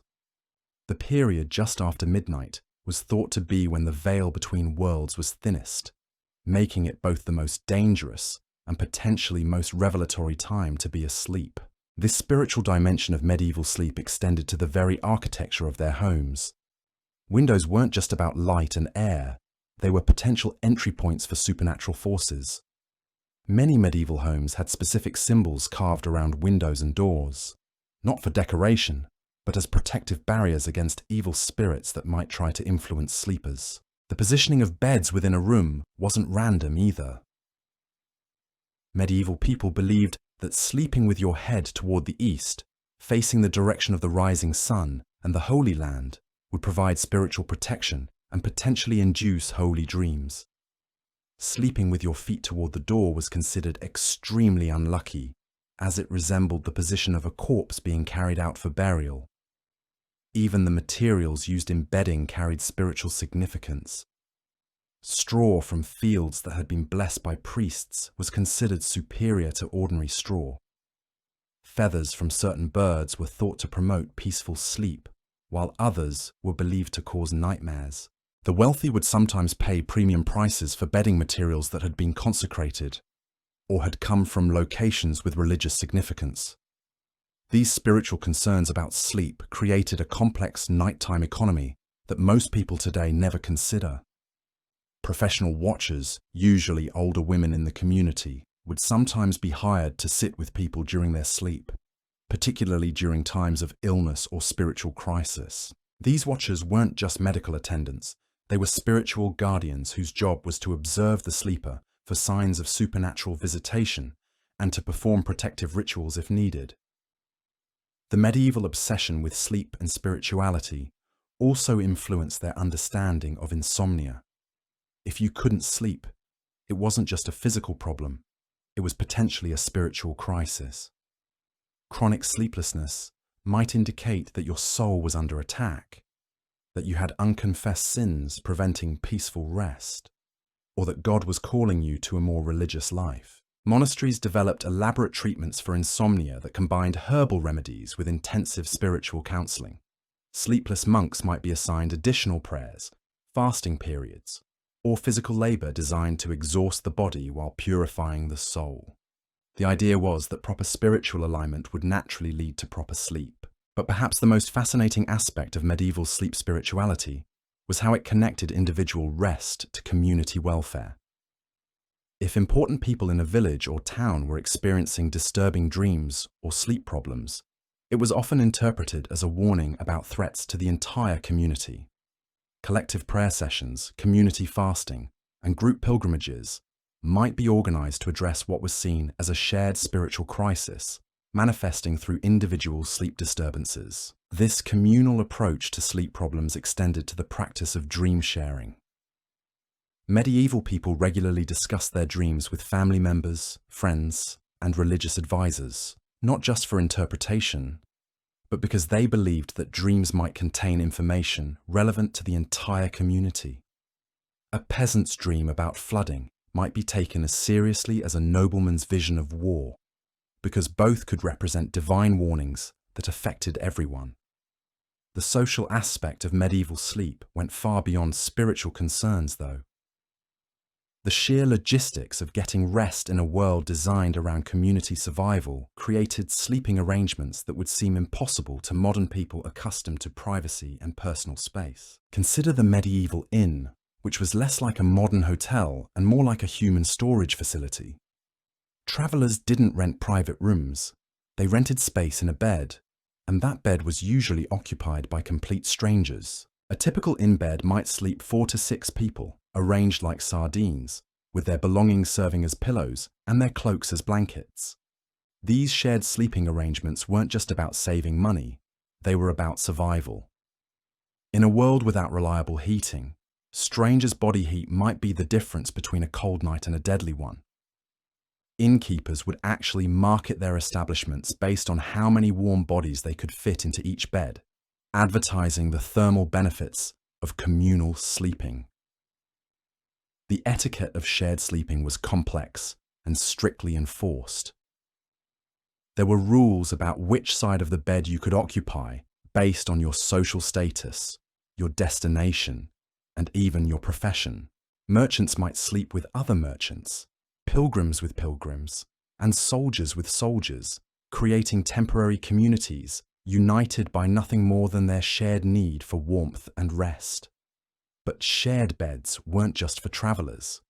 In medieval cities, entire families of different social classes might share sleeping spaces out of economic necessity. Apprentices slept in their masters' homes. Servants shared quarters with the families they served.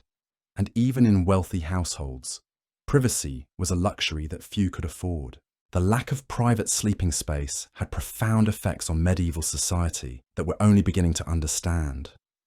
Without the ability to retreat to private bedrooms, people had to develop different ways of processing emotions, handling conflicts, and maintaining relationships. The medieval mind had to be more resilient to constant social interaction, more skilled at finding moments of solitude within crowded spaces. This communal approach to sleep also meant that everyone's sleep problems became everyone else's problems. If one person in a shared sleeping area was a chronic snorer, suffered from nightmares, or had restless legs, it affected the sleep quality of potentially dozens of other people. Medieval communities developed elaborate social protocols for dealing with disruptive sleepers, ranging from gentle interventions to outright banishment from shared sleeping areas. The consequences of poor sleep in a shared environment weren't just social embarrassment, they could be genuinely dangerous. Medieval people understood that exhausted individuals made poor decisions, and in a world where a moment's inattention could result in injury, fire, or death, ensuring everyone got adequate rest was literally a matter of community survival. This is why medieval societies developed such elaborate systems for managing communal sleep. Large households would designate sleep marshals, usually senior servants or family members, whose job was to organize the nightly sleeping arrangements, resolve conflicts, and ensure that everyone had at least some chance of rest. These sleep marshals had genuine authority and could make decisions about who slept where, when lights were extinguished, and how sleeping space was allocated. The role wasn't ceremonial either. Sleep marshals had to understand the complex social dynamics of their households, know which individuals were compatible sleeping companions, and be able to mediate disputes that arose from the inevitable friction of forced intimacy. They were part diplomat, part logistics coordinator, and part therapist, all in service of getting people through the night. But even with careful management, medieval communal sleeping created problems that would horrify modern hygienists. Personal cleanliness wasn't just uncommon, it was actively discouraged by medical authorities, who believed that bathing opened the pores to disease and evil influences. People went months without washing their bodies or clothes, sleeping night after night in the same unwashed garments, surrounded by others doing exactly the same thing. The smell alone would have been overwhelming by today's standards, but medieval people had adapted to odors that would send modern individuals running for fresh air. They developed techniques for breathing through their mouths while sleeping, positioning themselves to minimize direct contact with the most aromatic companions, and using strong-smelling herbs to mask the worst of the collective human funk. Lice, fleas, and other parasites moved freely through these communal sleeping arrangements like tiny hitchhikers exploring a continent of human hosts. By morning, insects that had started the night on one person might have sampled half a dozen different bodies, spreading not just discomfort, but potentially serious diseases. Medieval people accepted this as an unavoidable aspect of life, developing remarkable tolerance for constant itching and the sensation of small creatures moving through their hair and clothing. The medical understanding of the time actually supported these crowded sleeping arrangements. Medieval physicians believed that humans generated different types of heat and humidity, and that sleeping near people with complementary temperaments could actually improve your health. A person with a cold, dry constitution might be prescribed to sleep next to someone warm and moist, creating what they believed was a therapeutic microclimate. These medical theories led to some truly bizarre sleeping prescriptions. Elderly people might be advised to sleep between young individuals to absorb their vital heat and energy.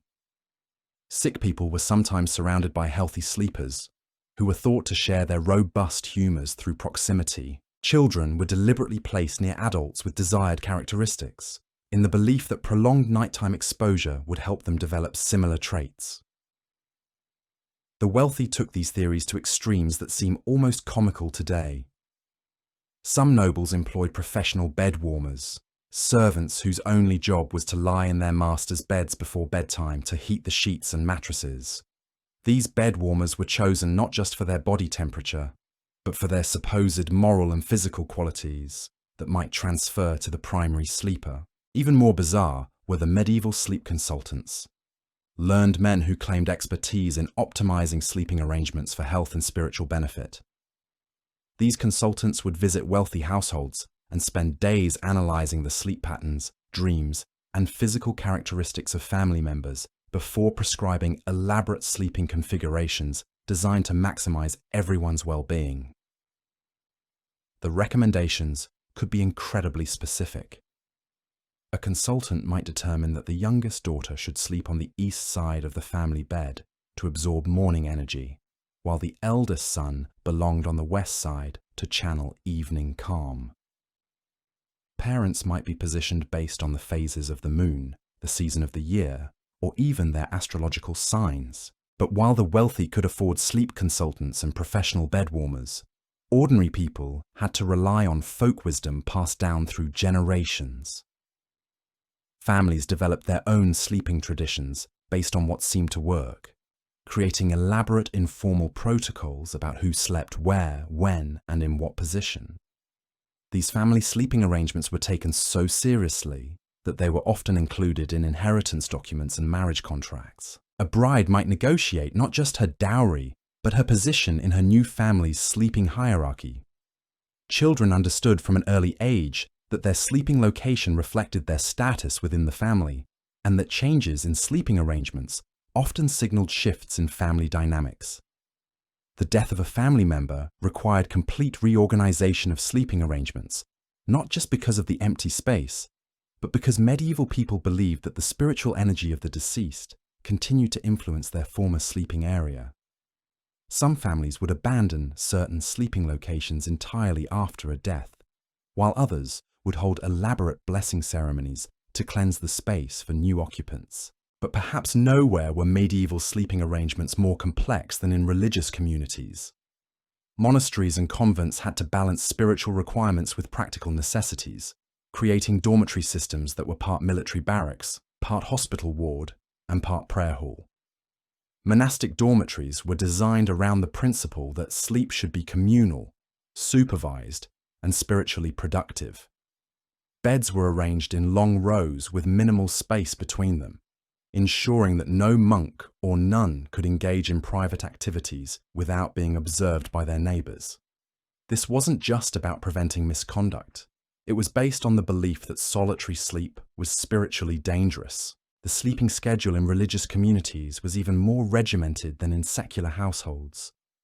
Bells would ring at precise intervals throughout the night, calling residents to prayer, meditation, or contemplation. These weren't optional activities. They were mandatory interruptions, designed to prevent the deep sleep that religious authorities believed made souls vulnerable to demonic influence. Monks and nuns slept fully clothed in their religious habits, not just for modesty, but because they needed to be ready to leap from their beds at a moment's notice for nighttime prayer services. Some orders required their members to sleep, sitting up, or leaning against walls to prevent the deep unconsciousness that was considered spiritually perilous. The most extreme religious communities practiced what they called vigilant sleeping, where members would take turns staying awake throughout the night to pray over their sleeping companions and watch for signs of spiritual disturbance. These watchers were trained to recognize the physical signs of demonic dreams, holy visions, and other supernatural sleep phenomena. If a sleeping monk or nun showed signs of spiritual crisis, crying out, thrashing, or speaking in their sleep, the watchers would immediately wake them and the entire community for emergency prayers. These midnight spiritual interventions could last for hours, with the entire dormitory engaged in collective prayer and exorcism rituals designed to protect the affected individual's soul. But even in these highly regulated religious environments, the basic human need for rest created persistent problems. Sleep-deprived monks would fall asleep during prayer services, sometimes snoring loudly enough to disrupt the entire community. Nuns would sleepwalk through their dormitories, occasionally performing embarrassing or dangerous acts while unconscious. Religious authorities developed elaborate punishment systems for sleep-related infractions. Falling asleep during prayer might result in extra fasting, additional manual labor, or sleeping on the hard floor instead of on a straw mattress. Chronic sleep problems were often interpreted as signs of spiritual weakness or hidden sin, leading to intensive counseling sessions and sometimes even expulsion from the community.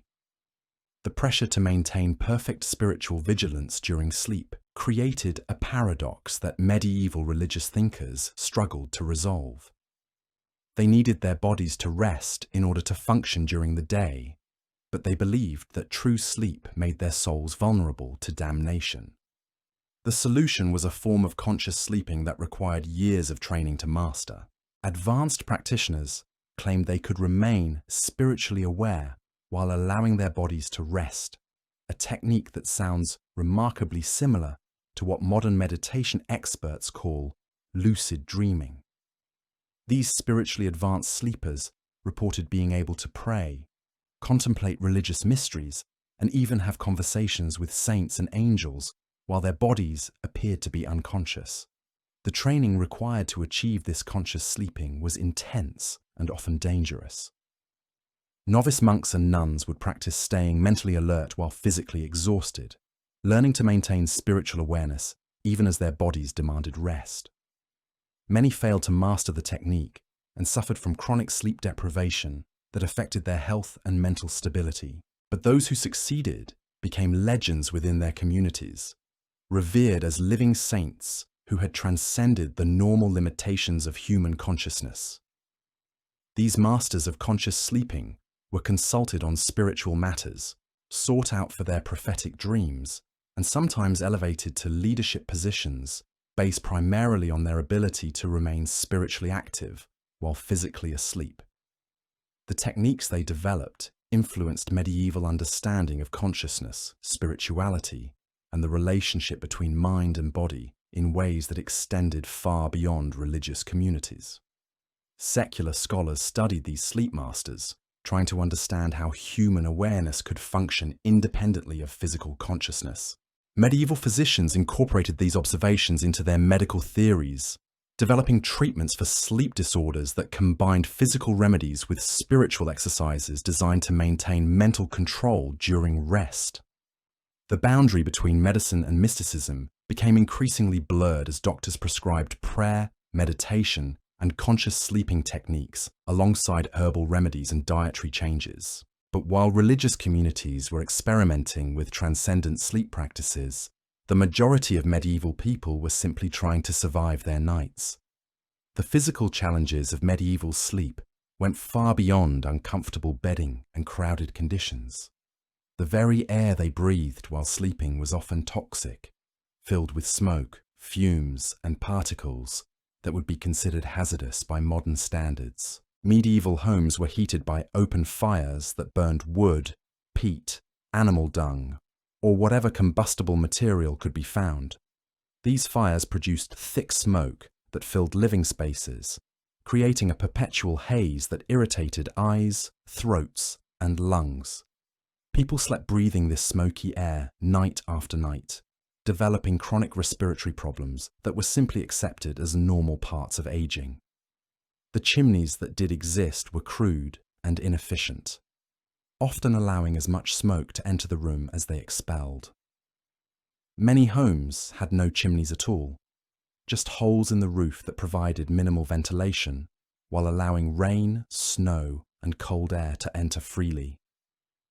Sleeping meant choosing between suffocating in smoke or freezing in drafts. Windows, when they existed, were covered with oiled cloth, thin sheets of animal horn, or crude wooden shutters that blocked both air and light.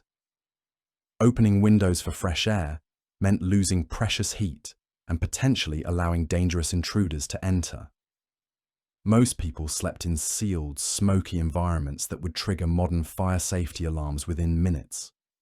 The combination of poor ventilation, multiple bodies, and animal occupants created atmospheric conditions that were not just uncomfortable but genuinely dangerous. Carbon monoxide poisoning from poorly ventilated fires probably killed many medieval people in their sleep, though the cause of death would have been attributed to natural causes, divine judgment, or supernatural influence. Medieval people who could afford candles faced additional hazards. Candles were made from animal fat or beeswax, and produced flames that were much more dangerous than modern equivalents. Houses regularly burned down when sleeping individuals knocked over candles, when bedding caught fire from nearby flames, or when poorly made candles exploded or flared unexpectedly. The fear of fire was so pervasive that many families designated fire watchers, individuals who would stay awake in shifts throughout the night to monitor flames and ensure that nothing ignited while others slept. These fire watchers were usually the oldest or youngest family members, those whose sleep was considered less critical than that of the primary workers. But even families with fire watchers faced constant danger. Medieval records are filled with accounts of entire households perishing in nighttime fires that spread too quickly for sleeping people to escape. The combination of wooden buildings, straw bedding, and open flames created fire hazards that claimed thousands of lives each year. The terror of burning alive in their sleep influenced how medieval people positioned themselves for rest. Many slept near doors or windows, ready to escape quickly if fire broke out. Others kept containers of water or sand near their sleeping areas, primitive fire suppression systems that offered little real protection but provided psychological comfort. Wealthy families sometimes employed professional fire guards, servants whose only job was to patrol the house during nighttime hours, watching for signs of fire and maintaining firefighting equipment. These guards were trained to wake sleeping households at the first sign of danger and to coordinate emergency evacuations in the dark. But fire wasn't the only nighttime danger that haunted medieval sleep. The absence of effective law enforcement meant that homes were vulnerable to thieves, brigands, and other criminals who operated under cover of darkness. Sleeping families were easy targets for robbery, assault, and worse. Medieval homes had primitive locks and security systems that offered minimal protection against determined intruders. Most people slept with weapons within easy reach, ready to defend themselves and their families if awakened by the sounds of forced entry. Children were taught from an early age to remain silent and motionless if they heard suspicious noises during the night. The psychological stress of constant vulnerability affected the quality of medieval sleep in ways that modern people, protected by police forces and security systems, can barely imagine. Many medieval people never experienced truly restful sleep because part of their consciousness remained alert for signs of danger throughout the night. This chronic vigilance during sleep may have contributed to the development of the watch period that characterized medieval sleep patterns. If people were naturally waking up every few hours anyway due to security concerns, it makes sense that they would find productive ways to use these periods of alertness rather than lying awake worrying about potential threats. The fear of nighttime violence also influenced medieval sleeping arrangements in ways that went beyond simple family groupings. Communities would sometimes organize collective sleeping areas where multiple families would spend the night together, creating human fortresses that were harder for criminals to attack successfully.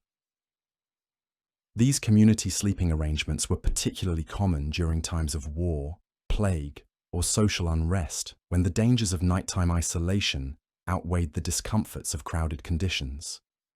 Entire villages might crowd into churches, barns, or other large buildings, creating temporary dormitories that offered safety through numbers. But even in these protected environments, the quality of sleep was poor. The combination of overcrowding, anxiety, unfamiliar surroundings, and constant noise made deep rest nearly impossible. People would emerge from these collective sleeping experiences exhausted and irritable, but alive, which was often the best outcome they could hope for. The psychological toll of these sleeping conditions extended far beyond mere tiredness.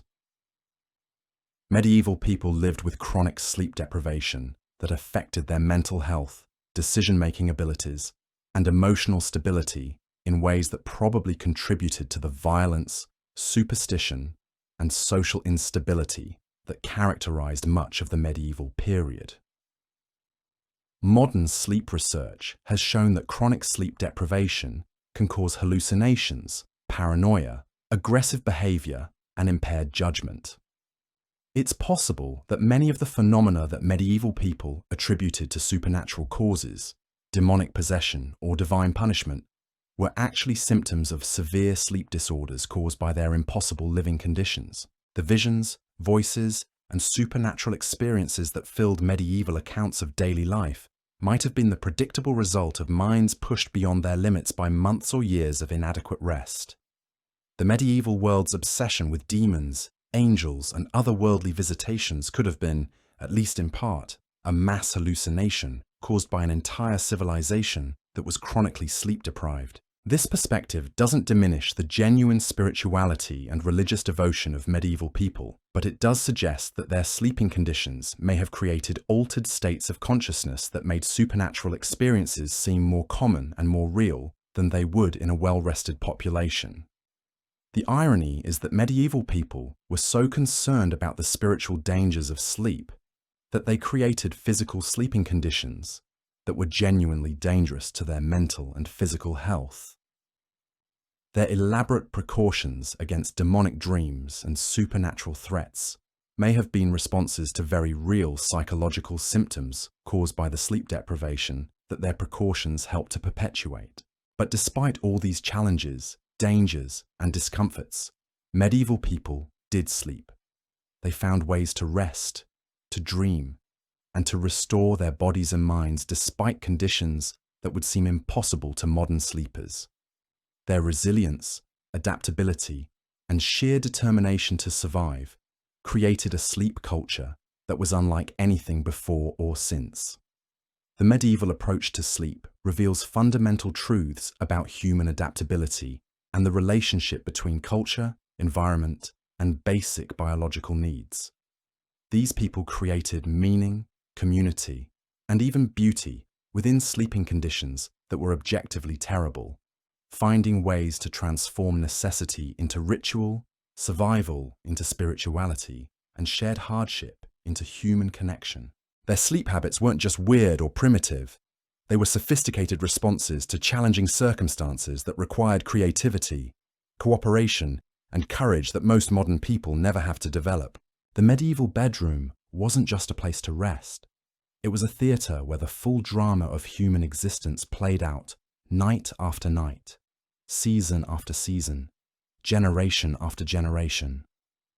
Understanding medieval sleep means grappling with a reality that challenges our most basic assumptions about rest and recovery. While we've explored the spiritual dimensions, communal arrangements, and physical hardships of medieval slumber, there's an entire universe of bizarre practices and beliefs that governed how people prepared for, experienced, and recovered from their nightly rest. Let's talk about something that would absolutely baffle modern sleepers: the medieval approach to sleepwear and bedtime preparation.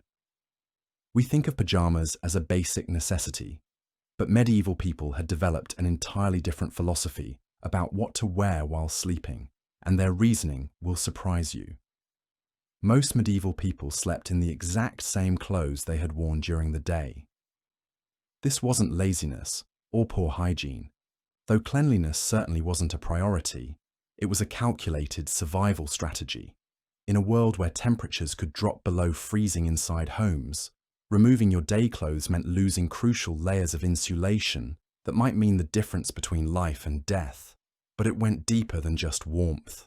Medieval people believed that changing clothes before sleep made you vulnerable to what they called night vapors, mysterious atmospheric influences that could penetrate exposed skin and cause illness, madness, or death. Medical texts of the time warned against removing clothing after sunset, claiming that the pores of the skin opened during darkness and allowed dangerous humors to enter the body. The wealthy had developed elaborate bedtime clothing rituals that seem almost theatrical by today's standards. Noble families would layer multiple garments before sleep, not just for warmth, but because each layer was believed to provide specific protection against different types of supernatural or medical threats. The innermost layer might be a blessed shirt that had been touched by religious relics or sewn by nuns, designed to protect the soul during its nightly spiritual journey. Over this would go a practical woolen tunic for warmth, then perhaps a cloak that had been treated with herbs believed to repel evil spirits or prevent nightmares. Women's bedtime attire was even more complex, involving head coverings, blessed jewelry, and sometimes even protective amulets sewn directly into their clothing. Married women were expected to keep their heads covered while sleeping, not just for modesty, but because exposed hair was thought to attract demonic attention or cause the soul to become lost during dreams. The process of getting dressed for sleep could take as long as modern people spend getting undressed. Family members would help each other arrange layers, tie protective knots in clothing, and position blessed objects for maximum spiritual protection. This bedtime dressing ritual became a form of family bonding, with parents teaching children the proper techniques for spiritual and physical protection during sleep. But perhaps the most bizarre aspect of medieval sleepwear was the practice of sleeping in shoes. Modern people associate shoes with outdoor activities and consider bare feet essential for comfortable sleep, but medieval people often kept their footwear on throughout the night. This wasn't just about cold floors, though that was certainly a factor. Medieval people believed that the feet were particularly vulnerable to supernatural attack during sleep because they were the part of the body closest to the earth, where evil spirits were thought to dwell. Keeping shoes on created a barrier between the sleeper and these underground demonic forces. Certain types of shoes were considered especially protective during sleep. Iron-studded boots were prized for their ability to repel fairies and evil spirits, while shoes made from the hide of animals killed on holy days were thought to provide divine protection. Some people would wear different shoes to bed than they wore during the day, special sleeping footwear designed specifically for nighttime spiritual defense. The wealthy would sometimes have their sleeping shoes blessed by priests or embedded with holy relics, creating footwear that was more religious artifact than practical protection. These blessed shoes were passed down through families and were considered so valuable that they were often buried with their owners to provide protection in the afterlife. But sleeping in shoes created its own problems. Medieval footwear was made of leather that became stiff and uncomfortable when worn continuously. People would wake up with sore feet, blisters, and sometimes serious infections from wearing damp, dirty shoes for extended periods. The medical understanding of the time actually supported continuous shoe wearing, claiming that removing footwear allowed harmful vapors to enter through the soles of the feet and travel directly to the brain. Medieval physicians prescribed specific types of shoes for different sleep disorders, believing that proper footwear could cure insomnia, prevent nightmares, and even treat mental illness. This obsession with protective sleep clothing extended to accessories that seem almost comical today. Medieval people would go to bed wearing hats, gloves, scarves, and sometimes even primitive masks designed to filter night air or prevent evil spirits from entering through the mouth and nose. The most elaborate bedtime accessories were worn by people suffering from what medieval medicine called night sickness, a category that included everything from insomnia to sleepwalking to chronic nightmares. These individuals might wear special helmets designed to regulate the flow of humours to the brain, gloves embedded with herbs to prevent sleep-related hand movements, or belts that were supposed to anchor the soul to the body during dreams. Some medieval sleep accessories were genuinely dangerous. People would wear tight bindings around their heads to prevent their skulls from expanding during sleep, a practice based on the mistaken belief that the brain swelled at night and needed to be contained. Others would sleep with metal objects pressed against their bodies, thinking that iron would repel supernatural threats, but often causing injuries or infections. The preparation for sleep also involved elaborate rituals around food and drink that would seem bizarre to modern people accustomed to late-night snacking and bedtime beverages. Medieval people had developed complex theories about how different foods affected sleep, dreams, and spiritual vulnerability that governed what they ate and when. The basic principle was that certain foods made you more susceptible to demonic influence during sleep, while others provided protection. Garlic, onions, and other strong-smelling foods were considered excellent bedtime snacks because their odour was thought to repel evil spirits. Medieval people would often eat raw onions before bed, believing that the resulting bad breath would create a protective barrier around sleeping individuals. But the practice of eating protective foods before sleep created its own problems. Medieval bedrooms filled with people who had consumed large quantities of garlic and onions became incredibly unpleasant environments. The combination of unwashed bodies, animal smells, and deliberately consumed pungent foods created atmospheric conditions that were genuinely toxic. Some medieval people took food-based sleep protection to dangerous extremes. They would consume herbs and plants that were believed to enhance spiritual protection, but were actually poisonous. Medieval medical texts contain recipes for bedtime potions that included toxic ingredients like hemlock, nightshade, and mercury, substances that probably killed more people than they protected. The wealthy could afford exotic protective foods imported from distant lands. Spices like cinnamon, cloves, and nutmeg were consumed before sleep, not for flavor, but because they were thought to create spiritual barriers that demons couldn't penetrate. These expensive spices became status symbols as much as protective measures, with wealthy families competing to serve the most exotic and supposedly powerful bedtime foods. Medieval people also believed that the timing of meals affected sleep quality and spiritual vulnerability. Eating too close to bedtime was thought to trap food in the stomach during sleep, where it would rot and create vapors that could poison the brain or attract demons. But eating too early meant going to bed hungry, which was believed to make the soul weak and vulnerable to supernatural attack. The solution was a carefully timed bedtime meal that medical authorities called the evening equilibrium. This meal had to be consumed at precisely the right moment, usually about 2 hours before sleep, and had to contain exactly the right balance of foods to provide protection without causing spiritual or physical harm. Creating the perfect evening equilibrium meal required extensive knowledge of medieval medical theory, seasonal variations, individual temperament, and local spiritual threats. Wealthy families employed specialists called sleep cooks, servants who were trained specifically in the preparation of bedtime meals designed to optimize sleep quality and spiritual protection. These sleep cooks were part chef, part pharmacist, and part spiritual advisor. They would analyze the family's recent dreams, assess their spiritual state, and prepare customized bedtime meals designed to address specific sleep-related problems. A family member suffering from nightmares might receive a meal heavy in blessed bread and holy water, while someone with insomnia might be served foods that were thought to cool the brain and encourage rest. The recipes used by sleep cooks were closely guarded secrets, passed down through generations and sometimes sold for enormous sums to wealthy families desperate to improve their sleep quality.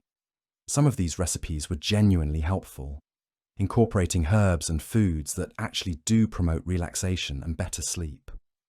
Others were based on complete superstition and may have actually made sleep problems worse. But perhaps the most bizarre aspect of medieval bedtime food rituals was the practice of dream feeding. Medieval people believed that certain foods consumed before sleep would influence the content and meaning of dreams, allowing them to receive specific types of visions or spiritual messages.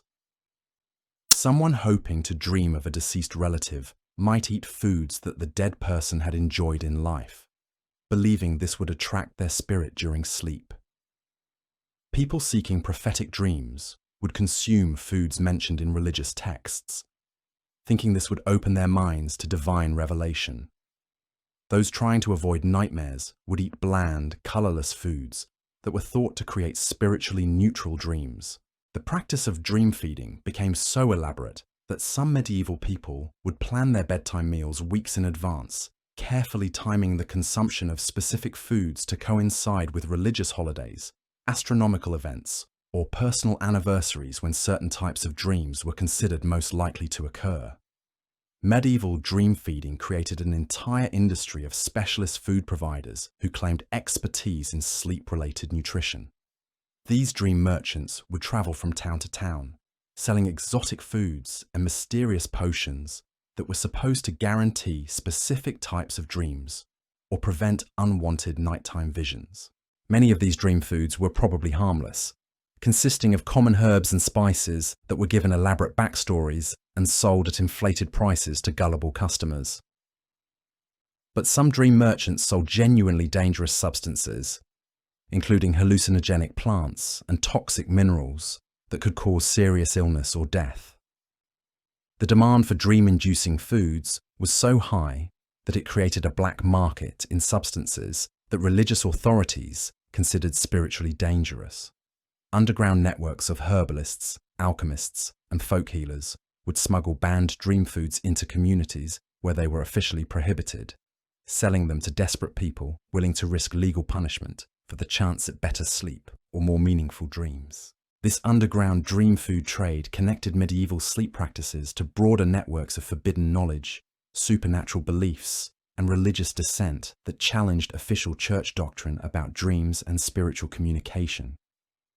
People who used banned dream foods were sometimes accused of witchcraft, heresy, or demonic communication, crimes that could result in imprisonment, torture, or execution. But despite these risks, the practice of dream feeding persisted throughout the medieval period and beyond, demonstrating just how desperately people wanted to control their sleep experiences and find meaning in their nightly visions.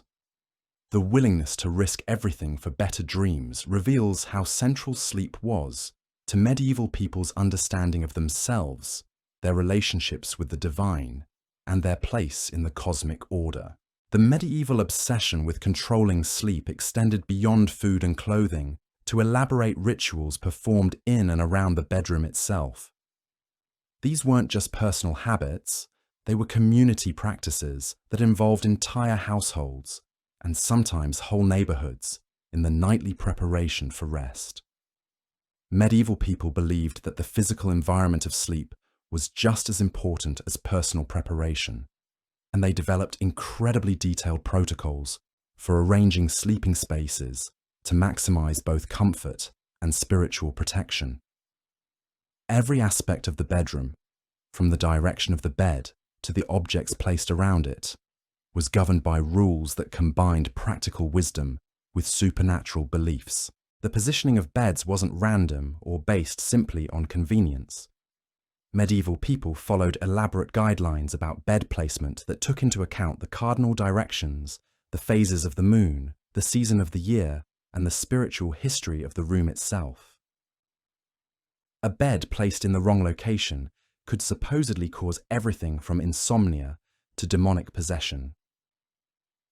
East-facing beds were generally preferred because they aligned sleepers with the direction of the rising sun and the Holy Land of Jerusalem. This orientation was thought to provide divine protection during sleep and to ensure that the soul's nightly spiritual journey would be guided toward holy rather than evil influences.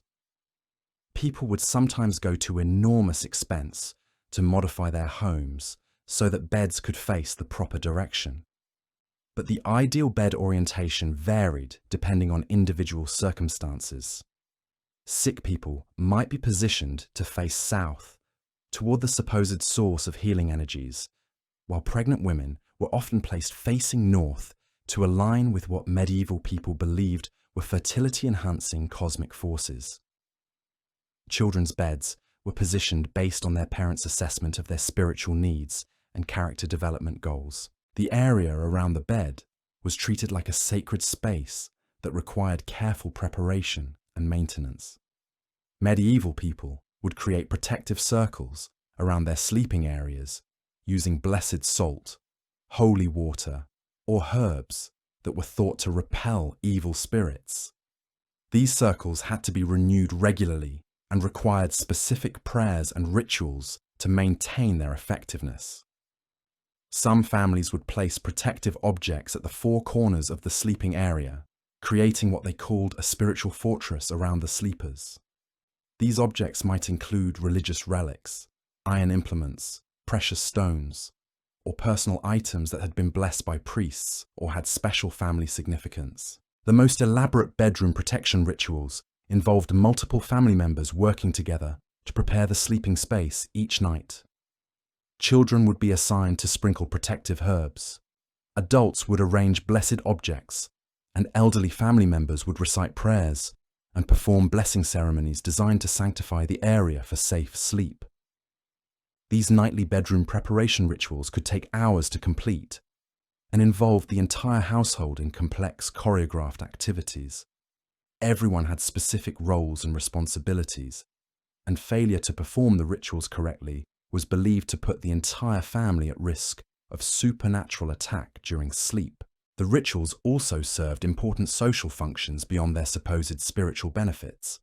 They provided structure to the evening hours, created opportunities for family bonding, and gave everyone a sense of participation in protecting the household's well-being. Children learned responsibility and community values through their roles in the bedtime preparations. But the elaborate nature of these rituals also created stress and anxiety that probably interfered with sleep quality. Families would worry about whether they had performed the rituals correctly, whether they had forgotten any crucial steps, or whether their protective measures were adequate to defend against the supernatural threats they believed surrounded them. The fear of making mistakes in bedtime rituals led to the development of increasingly complex and time-consuming ceremonies that became ends in themselves rather than means to better sleep. Some families spent so much time preparing their bedrooms for spiritual protection that they had little time left for actual rest. Medieval people also developed elaborate systems for monitoring and interpreting sleep-related phenomena that went far beyond simple dream analysis. They believed that everything that happened during sleep, from snoring patterns to body movements to sleep talking, carried spiritual or medical significance that needed to be carefully observed and decoded. Families would designate sleep watchers, usually rotating the responsibility among different members, whose job was to observe sleeping individuals throughout the night and record anything unusual or potentially meaningful. These sleep watchers would note the time, duration, and characteristics of any sleep disturbances, creating detailed logs that were analysed for patterns and significance. The information gathered by sleepwatchers was used to make decisions about everything from medical treatment to spiritual counseling to major life choices. A change in someone's snoring pattern might be interpreted as a sign of approaching illness, while unusual sleep movements could indicate spiritual problems that required immediate attention. Sleepwatchers were trained to recognize dozens of different types of sleep behaviors and their supposed meanings. Grinding teeth might indicate internal anger or spiritual conflict, while restless leg movements could suggest that the soul was trying to escape the body during dreams. Even the position someone naturally assumed while sleeping was considered diagnostically significant. The most skilled sleepwatchers could supposedly predict future events based on their observations of sleeping individuals. They would look for subtle changes in breathing patterns, facial expressions, or body positioning that they believed indicated incoming spiritual messages or warnings about future dangers. This systematic observation of sleep created a medieval science of sleep analysis that combined genuine medical insights with elaborate superstitions. Some of the patterns that sleepwatchers identified were probably real indicators of health problems or psychological states, while others were based on complete fantasy.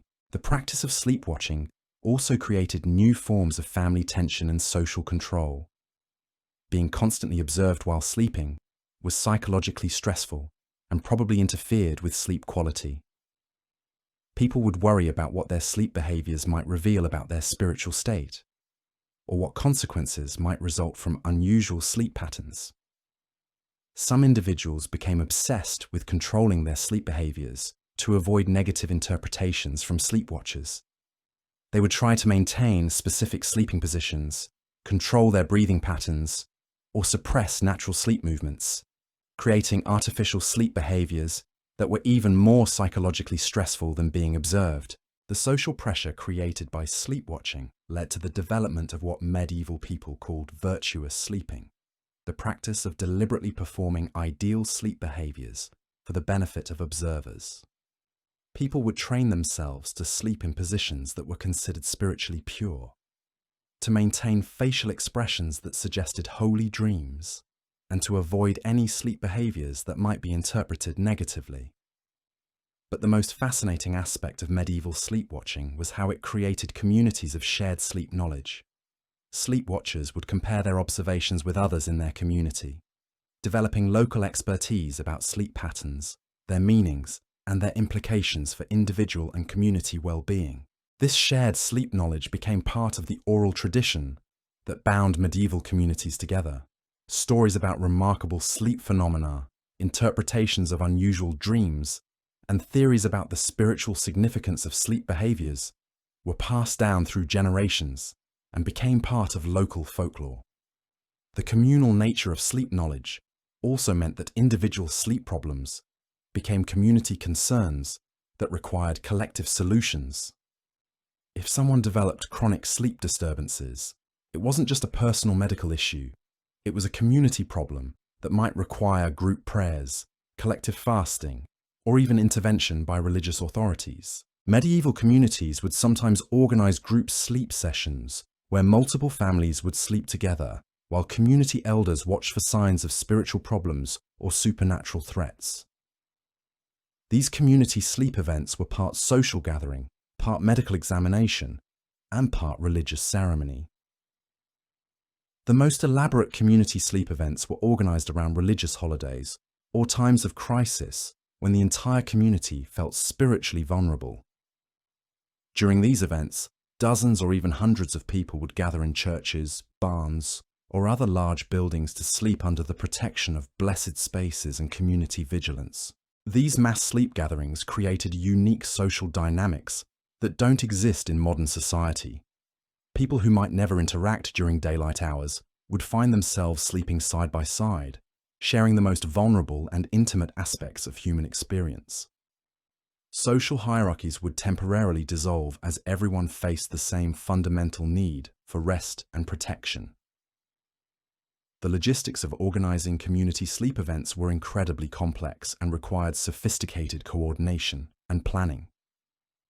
Community leaders had to arrange sleeping space, organize food and water, coordinate protective rituals, and managed the social dynamics of dozens of families sleeping in close quarters. But despite the challenges, these community sleep events were often remembered as positive experiences that strengthened social bonds and created lasting friendships.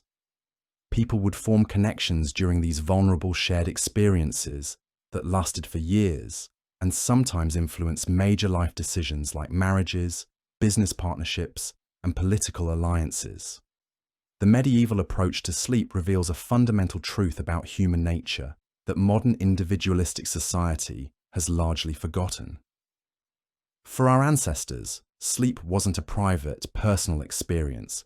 It was a community activity that required cooperation, mutual support, and shared responsibility for everyone's well-being. Their elaborate sleep rituals, protective practices, and community observations weren't just superstitious nonsense. They were sophisticated social technologies that helped groups of people survive in dangerous and uncertain conditions. The medieval bedroom was a laboratory where communities experimented with different approaches to rest, recovery, and spiritual protection. Modern people who complain about their sleep problems might benefit from remembering that their medieval ancestors faced challenges that make contemporary sleep difficulties seem trivial by comparison. They managed to rest, dream, and recover despite conditions that would seem impossible to endure, and they did it by working together, supporting each other, and finding meaning in shared hardship. The weird sleep habits of medieval people weren't just historical curiosities. They were creative solutions to fundamental human problems that still exist today. Their emphasis on community support, spiritual preparation, and environmental awareness might seem primitive, but it reflected a sophisticated understanding of sleep as a complex biological and social phenomenon that affects every aspect of human life. Perhaps most importantly, medieval sleep practices remind us that there's no single correct way to rest and recover. Human beings are remarkably adaptable creatures who can find ways to sleep, dream, and restore themselves under almost any conditions, as long as they have the support of their communities and the courage to keep trying night after night. The medieval world's approach to sleep challenges our modern assumptions about privacy, individualism, and the relationship between physical comfort and psychological well-being. Their willingness to sacrifice personal comfort for community safety and spiritual protection suggests values and priorities that might seem foreign to contemporary sensibilities, but reflect deep truths about human nature and social cooperation. As we've journeyed through the strange and fascinating world of medieval sleep, from their bizarre two-phase sleep cycles to their elaborate spiritual preparations, from their crowded communal bedrooms to their dangerous heating systems, one thing becomes clear.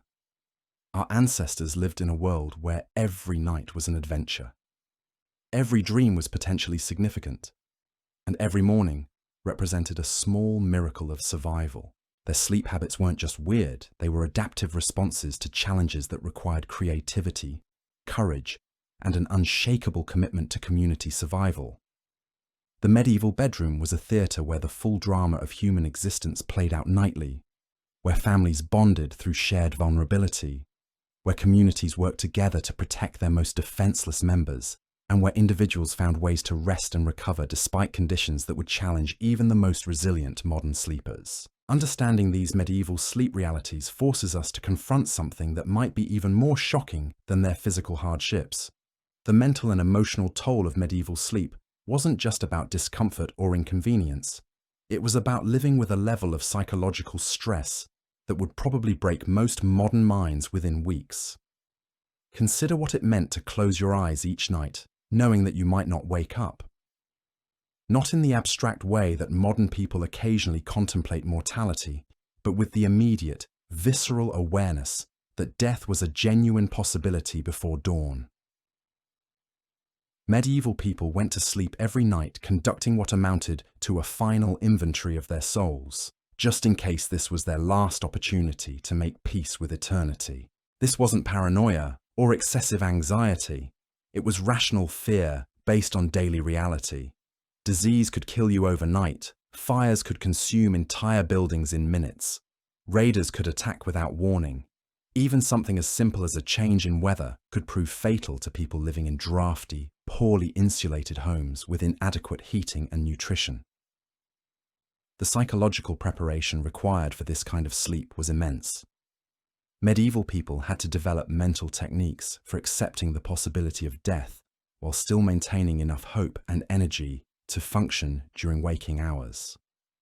They created elaborate mental frameworks that allowed them to surrender control over their survival while still taking practical steps to protect themselves. This daily confrontation with mortality gave medieval sleep a spiritual intensity that modern people rarely experience. Going to bed wasn't just about rest and recovery. It was about practicing for death, rehearsing the ultimate surrender of consciousness, and preparing their souls for whatever might come next. The prayers they recited before sleep weren't just religious observances. They were psychological survival tools that helped them process the terror of nightly vulnerability.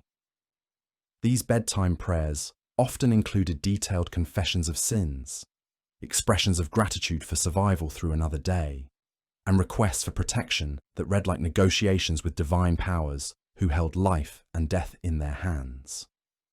But perhaps most remarkably, medieval people found ways to transform this nightly terror into sources of meaning, connection, and even beauty. Their elaborate bedtime rituals created structure and purpose that helped them feel some sense of control over uncontrollable circumstances. Their communal sleeping arrangements turned individual vulnerability into shared strength. The stories they told during their watch periods weren't just entertainment. They were ways of passing down wisdom, preserving cultural memory, and creating bonds that helped communities survive crises that would have destroyed groups of isolated individuals. Their willingness to share beds with strangers wasn't just about warmth. It was about recognizing fundamental human kinship in the face of universal threats. Medieval sleep also reveals something profound about human adaptability that modern comfort has largely obscured. These people developed extraordinary tolerance for discomfort, inconvenience, and uncertainty because they had no choice. But rather than simply enduring these hardships, they found ways to extract value, meaning, and even joy from circumstances that would seem unbearable to contemporary standards. Their ability to sleep deeply despite noise, smells, crowding, and danger suggests mental disciplines that most modern people never develop. They learned to compartmentalize anxiety, to find rest within chaos, and to maintain psychological equilibrium under conditions of constant stress. Modern sleep research has shown that people can adapt to almost any sleeping conditions if they're consistent and if the sleeper feels safe within their community. Medieval people achieved both of these conditions through social structures and cultural practices that prioritized collective survival over individual comfort. Their sleep patterns also reveal sophisticated understanding of human psychology that predates modern scientific knowledge by centuries. The watch period wasn't just a quirk of pre-electric lighting, it was an intuitive recognition that consciousness needs periodic breaks from the intensity of continuous sleep. During these midnight hours, medieval people processed the day's experiences, resolved conflicts, made plans, and strengthened relationships in ways that continuous sleep doesn't allow. They understood that the mind needs time to integrate experiences, and they built this integration time directly into their sleep cycles. The spiritual dimensions of their sleep practices weren't just superstition. They were early forms of what modern psychology would recognize as meditation, visualization, and cognitive behavioral therapy. Their bedtime prayers helped them process anxiety and fear. Their protective rituals gave them sense of agency and control.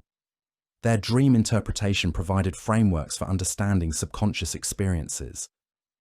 Even their seemingly bizarre food practices contained genuine wisdom.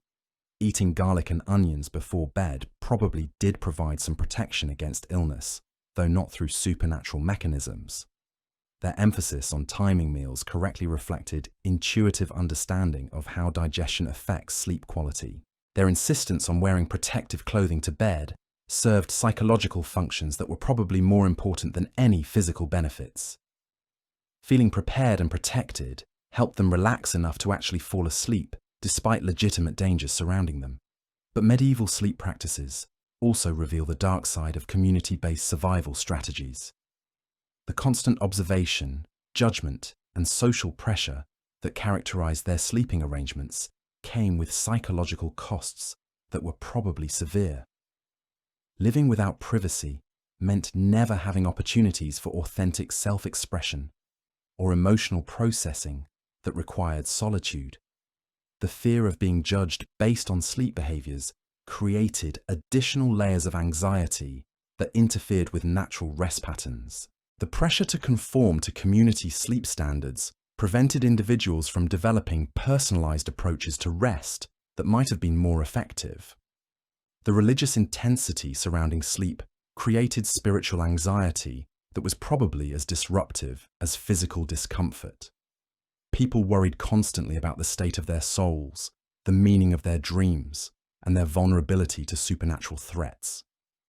This spiritual hypervigilance may have protected them from some psychological dangers, but it created others. Medieval people also lived with chronic sleep deprivation that affected their cognitive abilities, emotional regulation, and decision-making in ways that probably contributed to the violence, superstition, and social instability that characterized much of the medieval period.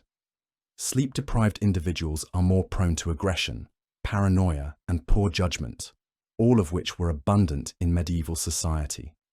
The irony is that their elaborate precautions against sleep-related dangers may have created the very problems they were trying to prevent.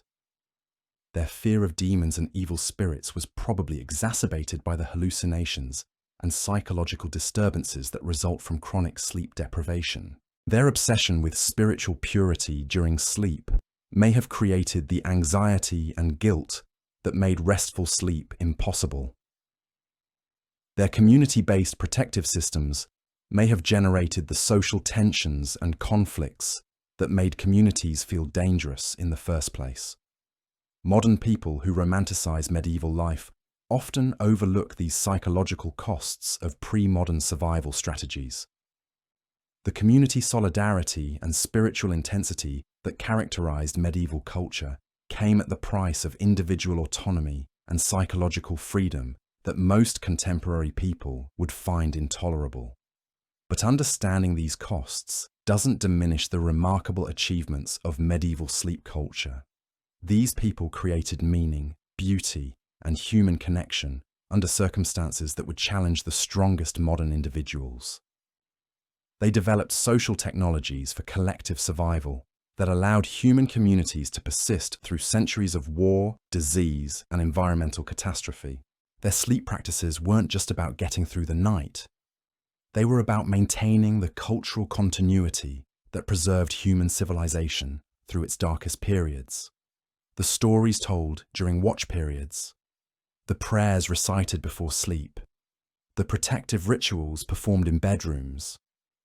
All of these practices transmitted values, knowledge, and social bonds from generation to generation. Medieval sleep was a laboratory where communities experimented with different approaches to the fundamental human challenges of vulnerability, mortality, and mutual dependence. Their solutions weren't perfect, but they worked well enough to carry human civilization through centuries of crisis and change. Perhaps most importantly, medieval sleep practices demonstrate that there are many different ways to organize human rest and recovery.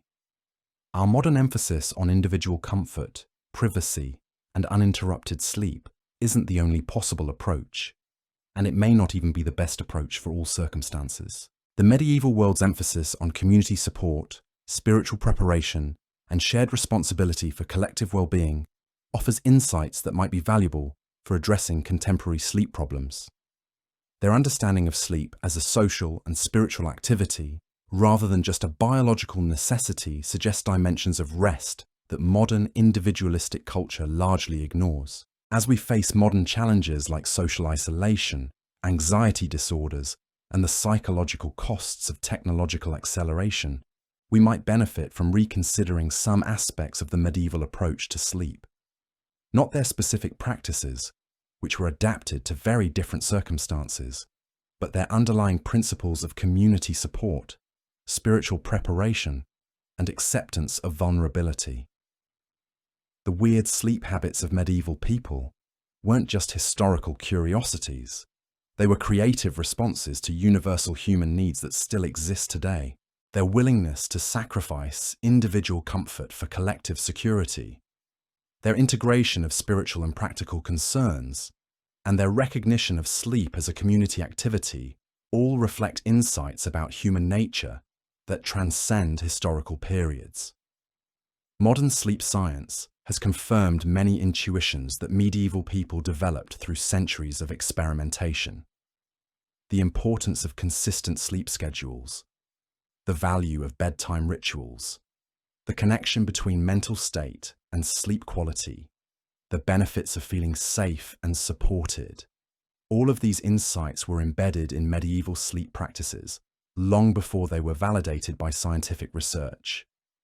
But perhaps the most important lesson from medieval sleep is about human resilience and adaptability. These people found ways to rest, dream, and recover under conditions that would seem impossible to endure. They created beauty and meaning within circumstances that were objectively terrible. They maintained hope and community spirit despite facing dangers that would overwhelm most modern individuals. Their example reminds us that human beings are capable of extraordinary adaptation when they work together, support each other, and maintain faith in the possibility of survival and flourishing. The medieval bedroom wasn't just a place to sleep, it was a testament to the human capacity for finding light in darkness, rest in chaos, and community in the face of universal vulnerability. The strange world of medieval sleep reveals fundamental truths about human nature that remain relevant today. We are social creatures who need community support to thrive. We are spiritual beings who require meaning and purpose to face life's challenges. We are adaptive organisms capable of extraordinary resilience when circumstances demand it. Understanding how our ancestors slept doesn't just satisfy historical curiosity, it expands our sense of human possibility. If medieval people could find ways to rest and recover under such challenging circumstances, perhaps modern people facing contemporary sleep challenges can discover new approaches that combine the best insights from past and present. The medieval approach to sleep challenges us to think beyond individual solutions to collective approaches, beyond purely physical interventions to spiritual and social dimensions of rest, beyond comfort-focused strategies to resilience-building practices that prepare us for uncertainty and challenge. Their weird sleep habits weren't just products of primitive conditions. They were sophisticated responses to fundamental human needs that persist across historical periods. The specific practices may seem bizarre, but the underlying wisdom about community, preparation, and acceptance of vulnerability offers insights that could benefit anyone struggling with the universal human challenge of finding rest in an uncertain world. As we close this journey through the strange landscape of medieval sleep, we're left with a profound appreciation for both how far we've come and how much we might have lost along the way. The medieval bedroom was a place of terror and beauty, community and conflict, survival and transcendence. It was a laboratory where human beings experimented with the fundamental challenges of existence and discovered truths about rest, recovery, and resilience that echo across the centuries. Their sleep habits may have been weird by modern standards, but they were also deeply human responses to universal challenges that continue to shape our lives today. Understanding their approach to sleep doesn't just illuminate the past, it expands our vision of human possibility and reminds us that there are always new ways to approach the ancient challenge of finding peace in the darkness. The ingenuity of medieval people in adapting to their harsh sleeping realities extended into areas that would seem almost unimaginable to us today. While we've explored their communal arrangements and spiritual preparations, there's an entire dimension of medieval sleep that reveals just how resourceful these people were when it came to the most basic human need for rest. Let's talk about something that would absolutely horrify modern parents: Medieval children's sleep arrangements. We think of childhood as a time requiring special protection and comfort, but medieval children experienced sleep in ways that would challenge every contemporary assumption about child safety and development. Medieval children didn't have their own bedrooms, their own beds, or even their own sleeping spaces within shared beds. From the moment they were weaned, which often happened much later than modern standards, children were integrated into adult sleeping arrangements without any special accommodations for their size, needs, or vulnerability. The youngest children would sleep directly between their parents, not for bonding or comfort, but for warmth and protection. These tiny bodies served as living hot water bottles, generating heat that helped keep the entire family warm during brutal winter nights. Parents would wrap infants in layers of cloth and position them strategically to maximize heat distribution throughout the family sleeping area. But this practical arrangement created dangers that medieval people simply accepted as unavoidable risks. Infant mortality from what we now call sudden infant death syndrome was probably much higher than historical records indicate, partly because babies were regularly smothered by sleeping adults who rolled over on them during the night. Medieval people developed the term overlaying to describe these accidental deaths, and they occurred so frequently that the church created special prayers and absolution rituals for parents who had accidentally killed their children while sleeping. The guilt and trauma of overlaying haunted families for generations, but the alternative of letting infants sleep alone meant almost certain death from cold. Older children faced different but equally challenging sleeping arrangements. By the age of 5 or 6, children were expected to find their own sleeping spaces within the family area, often curling up at the feet of adults like human pets. They learned to sleep through adult conversations, snoring, intimate relations, and all the other activities that happened in shared sleeping spaces. These children developed extraordinary abilities to fall asleep anywhere, under any conditions, at any time. They could sleep sitting up, standing against walls, or crammed into spaces that would seem impossibly small and uncomfortable. This adaptability was a survival skill that served them throughout their lives, but it came at psychological costs that we're only beginning to understand. Medieval children who survived to adulthood often carried deep-seated anxieties about sleep that affected their entire lives. They had learned from infancy that sleep was dangerous, that comfort was temporary, and that survival required constant vigilance even during rest. These early experiences shaped their approach to sleep as adults and influenced how they raised their own children. The lack of child-specific sleeping arrangements also meant that medieval children were exposed to adult activities and conversations that modern society would consider inappropriate or traumatic.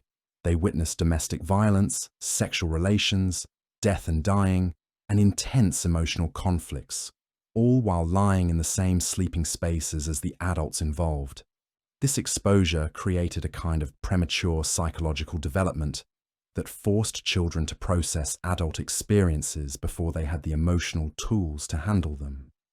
Medieval children often seemed remarkably mature and resilient by modern standards, but this maturity came at the cost of childhood innocence and psychological safety. The medieval approach to children's sleep was based on practical necessity rather than developmental understanding. Families simply didn't have the resources to create separate sleeping arrangements for children, and the dangers of the medieval world made it seem safer to keep children close rather than isolated.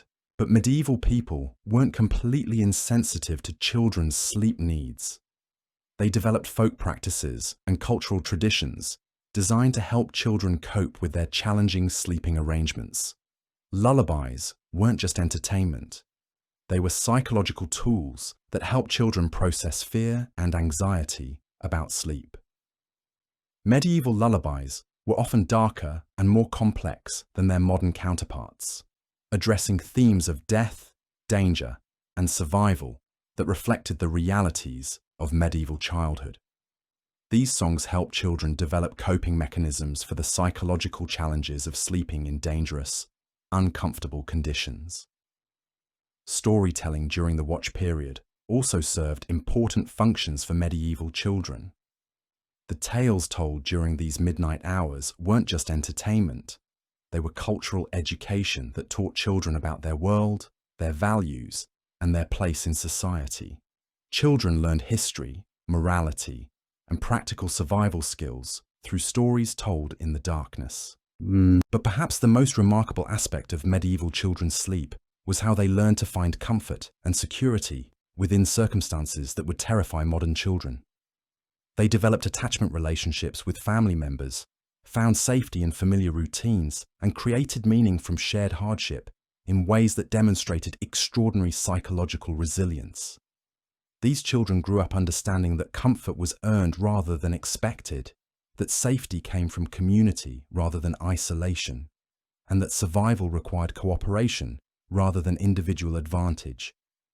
These lessons shaped medieval society in profound ways that influenced everything from social structures to economic systems to political arrangements.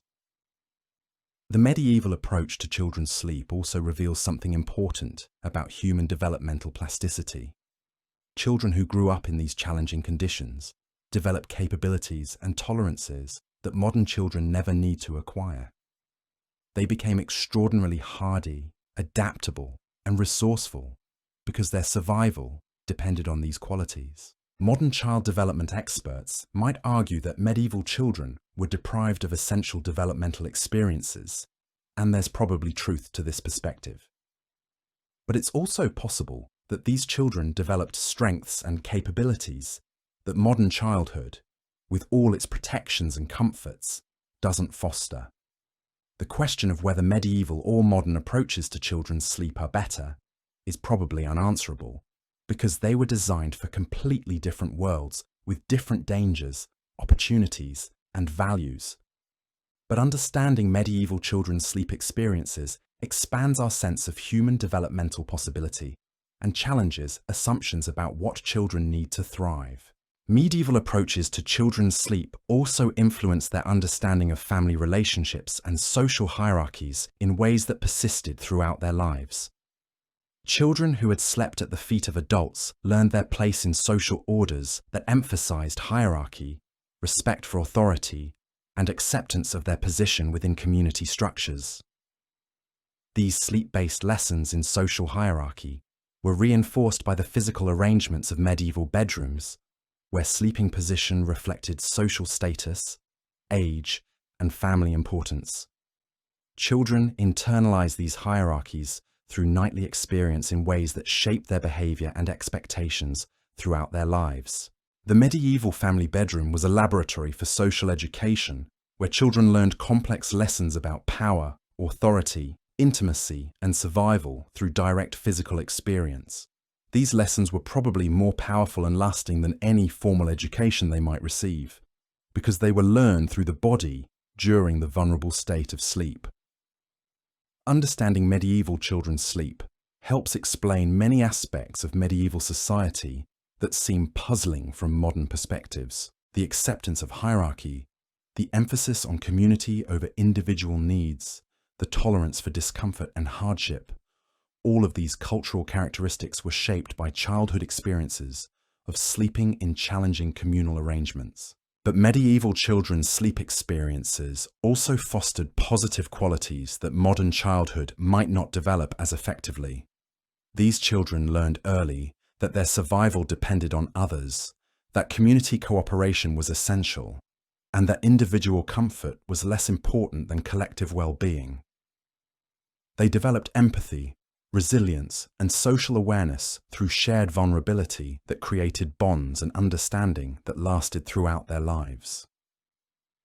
The medieval emphasis on community solidarity and mutual support was partly rooted in childhood experiences of depending on others for basic safety and comfort during sleep. The transition from medieval to modern approaches to children's sleep represents one of the most dramatic changes in human child-rearing practices in recorded history. The shift from communal to individual sleeping arrangements for children reflects broader changes in social values, economic conditions, and understanding of human development. Modern parents who struggle with children's sleep problems might benefit from understanding how medieval children learned to sleep under much more challenging conditions.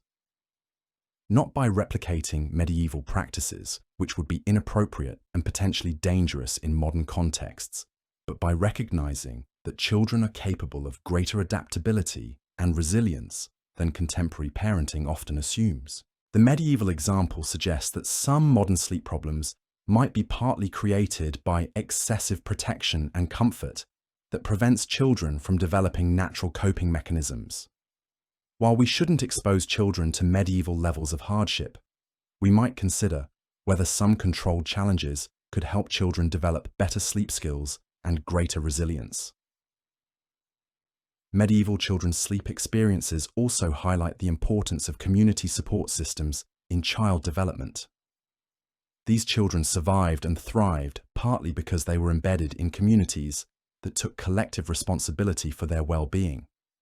Modern parents often feel isolated and overwhelmed by child-rearing responsibilities that medieval communities shared among multiple adults. The medieval approach to children's sleep reminds us that childhood is a cultural construction that varies dramatically across time and place.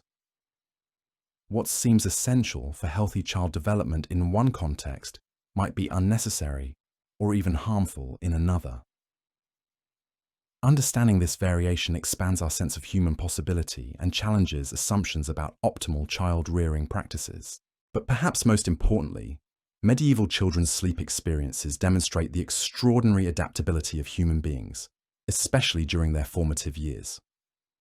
Children who grew up in medieval sleeping conditions developed capabilities that seem almost superhuman by modern standards, suggesting that human potential is far greater than contemporary comfortable conditions allow us to realize.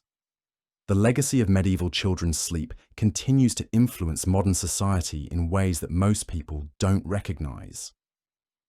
Many contemporary attitudes toward hardship, community, and individual responsibility were shaped by generations of ancestors who learned fundamental life lessons through challenging childhood sleep experiences. Understanding this legacy doesn't mean we should return to medieval practices, but it does suggest that we might benefit from incorporating some of their insights about resilience, community, and the relationship between challenge and growth into modern approaches to child development and sleep. The weird sleep habits of medieval children weren't just historical curiosities. They were adaptive responses to challenging conditions that fostered qualities and capabilities that helped human communities survive and thrive through centuries of hardship.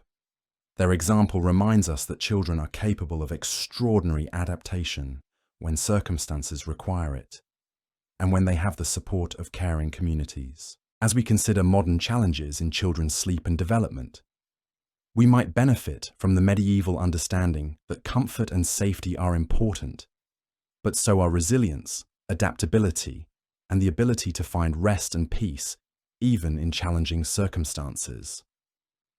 The balance between protection and challenge, between individual comfort and community needs, remains one of the fundamental dilemmas of human child-rearing across all historical periods. Medieval approaches to sleep also included practices around death and dying that would seem shocking to modern sensibilities, but reveal profound insights about how communities dealt with mortality and grief. In a world where death was a constant presence, the boundary between sleep and death was much more permeable than contemporary people can easily understand. Medieval people regularly slept in the same rooms as dying family members, not just during final moments, but throughout extended illnesses that could last for weeks or months. This wasn't considered morbid or inappropriate. It was seen as essential community support that helped dying individuals transition peacefully while providing comfort and closure for surviving family members. The medieval deathbed wasn't a sterile medical environment. It was a community gathering place where families would maintain continuous vigils that combined practical care with spiritual preparation. These vigils often lasted for days, with family members taking turns sleeping near the dying person to provide comfort and witness their final moments. These death vigils created unique sleeping arrangements where the boundary between life and death became part of the nightly experience. Family members would sleep within arm's reach of dying relatives, waking periodically to check on their condition, provide water or comfort, or simply maintain the human connection that medieval people believed was essential for peaceful dying. The presence of death in medieval sleeping spaces wasn't just about practical care, it served important psychological and spiritual functions for the entire community. Children grew up understanding death as a natural part of life rather than a medical failure or personal tragedy. They learned to face mortality with acceptance rather than denial or terror.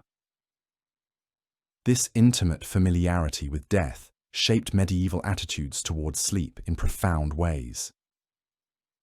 People who regularly slept near dying individuals developed different relationships with unconsciousness, vulnerability, and the daily risk of not waking up. Sleep became a nightly rehearsal for death that helped people develop psychological preparedness for their own mortality. Medieval people also practiced what they called death sleeping, where individuals would deliberately sleep in positions, locations, or conditions that reminded them of death. This wasn't morbid fascination, it was spiritual preparation that helped people develop acceptance of mortality and reduce their fear of dying. Some medieval people would sleep on hard floors rather than comfortable beds, wear simple shroud-like garments to bed, or position themselves in ways that resembled corpses. These practices were designed to help people become comfortable with the idea of death and reduce the anxiety that came from excessive attachment to life. Religious communities took death sleeping to even greater extremes, with monks and nuns sometimes sleeping in actual coffins or tombs as part of their spiritual discipline. These practices weren't just about accepting mortality, they were about developing detachment from worldly concerns and focusing on eternal rather than temporal values. The medieval practice of sleeping with the dead also extended beyond deathbed vigils to include what modern people would consider disturbing customs around corpse preparation and burial. Families would often keep deceased relatives in their homes for days or weeks before burial, and during this time, they would continue to sleep in the same spaces as the corpses. This practice served practical functions in a world without refrigeration or professional funeral services. Families needed time to prepare for burials, gather relatives from distant locations, and arrange for proper religious ceremonies. Keeping corpses at home was often the only practical option, but sleeping with corpses also served important psychological functions that helped communities process grief and maintain connections with deceased loved ones. The gradual transition from living person to absent memory was mediated by this period of physical presence that allowed families to adjust slowly to their loss. Medieval people believed that the souls of the recently deceased remained near their bodies for several days after death, and that maintaining physical proximity during this transition period was important for both the living and the dead. Sleeping near corpses was seen as a final act of love and service that helped souls complete their journey to the afterlife. These beliefs about post-mortem soul presence influenced medieval sleeping practices in ways that extended far beyond actual death situations. People would sometimes sleep in locations where loved ones had died, believing that this maintained spiritual connections and allowed for continued communication through dreams. Medieval cemeteries were also common sleeping locations for people seeking connection with deceased relatives or hoping to receive messages from the dead through dreams. These cemetery sleepers weren't just grieving individuals, they included people seeking spiritual guidance, prophetic visions, or healing that they believed could come through contact with the spirits of the dead. The practice of cemetery sleeping was so common that many medieval cemeteries had designated areas with basic shelters for living visitors who wanted to spend nights near the graves of their loved ones. These cemetery dormitories were part of the social infrastructure that helped communities manage grief and maintain spiritual connections across the boundary of death. Medieval approaches to death and sleep also influenced their understanding of dreams and spiritual communication in ways that created elaborate systems of belief about messages from the deceased. Dreams that occurred while sleeping near corpses or in cemeteries were considered particularly significant and were often interpreted as direct communication from the dead. These death-related dreams weren't just personal experiences, they were community events that could influence major decisions about everything from inheritance disputes to military campaigns. The dreams of people who slept with the dead were often treated as prophetic visions that carried authority equal to religious revelation. The social importance of death dreams created a specialized role for people who were particularly skilled at sleeping in death-related locations and interpreting the visions they received. These death dreamers became informal community leaders whose spiritual insights influenced major decisions and helped resolve conflicts. But the medieval integration of death into sleep experiences also created psychological challenges that were probably severe. Living in constant intimate contact with mortality created anxiety, depression, and trauma that affected entire communities. The psychological cost of medieval death practices was probably enormous, even though it was rarely acknowledged or addressed. Children who grew up sleeping near corpses and dying relatives developed different relationships with death than modern children, but these relationships weren't necessarily healthier or more adaptive. Medieval children often showed signs of what modern psychology would recognize as trauma responses, including anxiety disorders, depression, and difficulty forming secure attachments.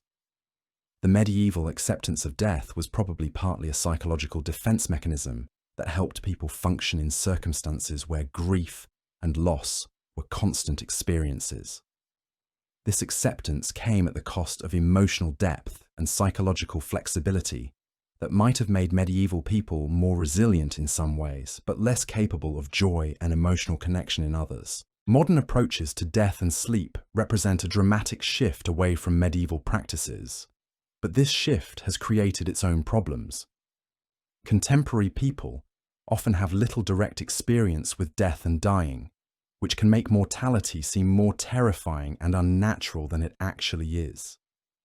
The modern separation of death from daily life means that when people do encounter mortality, they're often unprepared psychologically and spiritually. The medieval integration of death into sleep experiences, despite its psychological costs, provided a kind of death education that helped people develop coping mechanisms for inevitable losses. Understanding medieval death and sleep practices doesn't mean we should return to sleeping with corpses or maintaining deathbed vigils, but it does suggest that modern society might benefit from more honest and direct engagement with mortality. The complete separation of death from daily experience that characterizes contemporary life might create more problems than it solves. Medieval people understood something about the relationship between sleep and death that modern medical approaches often overlook. Sleep is a daily practice of surrender, vulnerability, and trust that prepares us psychologically for the ultimate surrender that death represents. The medieval integration of these experiences, despite its disturbing aspects, reflected genuine insights about human psychology and spiritual development. The weird sleep habits of medieval people around death and dying weren't just products of primitive medical understanding. They were sophisticated responses to fundamental human needs for meaning, connection, and preparation for mortality that continue to exist today. Their approaches may seem bizarre, but they addressed real psychological and spiritual challenges that modern society often ignores or handles less effectively. Perhaps the most important lesson from medieval death and sleep practices is about the importance of community support during times of loss and transition. Medieval people faced death and dying as community experiences that brought people together rather than isolating them. This communal approach to mortality provided psychological resources that helped individuals cope with losses that would overwhelm isolated modern people. The medieval bedroom was a place where life and death intersected daily, where communities gathered to support each other through the most challenging human experiences, and where people learned to find peace and meaning even in the face of ultimate uncertainty. Their strange practices around death and sleep reflected deep wisdom about human nature and community needs that transcends historical periods and remains relevant today. Understanding these practices expands our sense of human possibility and challenges contemporary assumptions about the best ways to handle mortality, grief, and the psychological challenges of being human in an uncertain world. The medieval approach to death and sleep reminds us that there are many different ways to organize human responses to mortality, and that our modern approaches, while more comfortable, aren't necessarily more wise or effective. The legacy of medieval death and sleep practices continues to influence contemporary culture in subtle ways, particularly in religious traditions, family customs, and cultural attitudes toward aging and dying. Many modern practices around death and mourning are simplified versions of medieval traditions that once provided more comprehensive community support for people facing loss. As modern society grapples with aging populations, medical technologies that extend dying processes, and social isolation that leaves many people facing death alone, we might benefit from reconsidering some aspects of the medieval approach to death and sleep, not their specific practices, which were adapted to very different circumstances, but their underlying principles of community support, spiritual preparation, and integration of mortality into daily life. The weird sleep habits of medieval people around death reveal fundamental truths about human nature that remain relevant across historical periods. We are mortal beings who need community support to face our mortality. We are meaning-making creatures who require frameworks for understanding death and loss. We are social animals who find strength and comfort in shared experiences of vulnerability and transition. Medieval approaches to death and sleep demonstrate that it's possible to create cultural practices that help people face mortality with dignity, community support, and spiritual preparation. Their example challenges us to think creatively about how modern society might better support people through the universal human experiences of aging, dying, and grieving that no amount of medical advancement can eliminate. The medieval bedroom wasn't just a place to sleep. It was a laboratory where communities experimented with fundamental questions about life, death, meaning, and human connection. Their weird practices reflected serious attempts to address challenges that every human society must face, and their solutions, while imperfect, offer insights that could benefit anyone trying to understand how to live fully in the face of mortality. As we conclude our journey through the strange and fascinating world of medieval sleep, we're left with a profound appreciation for the complexity, creativity, and resilience of our ancestors. Their sleep habits may seem weird by modern standards, but they represent sophisticated responses to fundamental human challenges that continue to shape our lives today. The medieval approach to sleep reveals truths about human nature, community needs, and the relationship between physical comfort and psychological well-being that transcend historical periods. Their willingness to sacrifice individual comfort for collective survival, their integration of spiritual and practical concerns, and their recognition of sleep as a community activity all reflect insights about human flourishing that remain relevant in contemporary contexts. Perhaps most importantly, the weird sleep habits of medieval people remind us that human beings are capable of extraordinary adaptation, creativity, and resilience when circumstances demand it. Their example expands our sense of human possibility and challenges us to think beyond contemporary assumptions about the best ways to organize rest, recovery, and community life. Understanding medieval sleep doesn't just satisfy historical curiosity. It provides perspectives that could benefit anyone struggling with modern sleep challenges, community isolation, or the universal human need to find meaning and connection in the face of uncertainty and vulnerability. Their weird habits weren't just products of primitive conditions. They were creative solutions to timeless human challenges that continue to require wisdom, courage, and community support. The medieval world's relationship with sleep becomes even more bizarre when we examine their understanding of what we might call Sleep medicine, though calling it medicine is generous at best.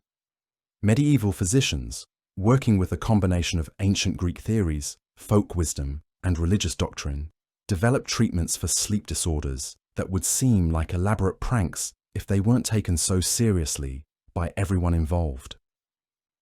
Medieval medical theory was based on the concept of the four humours, bodily fluids, that supposedly determined everything from personality to health to sleep quality. Blood, phlegm, yellow bile, and black bile needed to be perfectly balanced for proper rest. And when they weren't, the prescribed treatments were often more dangerous than the original sleep problems. If someone couldn't fall asleep, medieval physicians might diagnose an excess of hot, dry humours that were keeping the brain too active. The solution was bloodletting, the practice of deliberately cutting open veins to drain what they believed was surplus blood. Patients would be bled until they were weak enough to collapse into unconsciousness, which medieval doctors considered successful treatment for insomnia. But bloodletting was just the beginning. Medieval physicians also prescribed purging, the use of powerful laxatives and emetics to forcibly empty the stomach and bowels. The theory was that digestive blockages prevented proper sleep by trapping corrupted humours in the body. Patients would spend hours violently vomiting and experiencing diarrhea, after which they would be so exhausted and dehydrated that they had no choice but to sleep. For patients suffering from nightmares, medieval doctors often recommended trepanation, the practice of drilling holes in the skull to release evil vapours that were supposedly trapped inside the brain. This procedure was performed with primitive tools, no anesthesia, and absolutely no understanding of sterile technique. Many patients died from infection, but those who survived sometimes reported that their nightmares stopped, probably because they were too traumatized to sleep deeply enough to dream.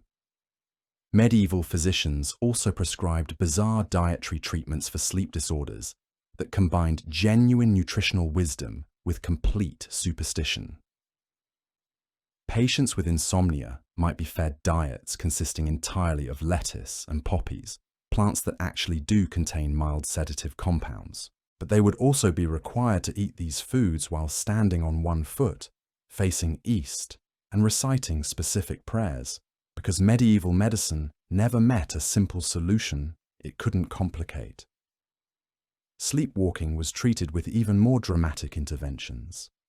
Medieval doctors believed that sleepwalkers were possessed by demons who were using their bodies for nighttime adventures.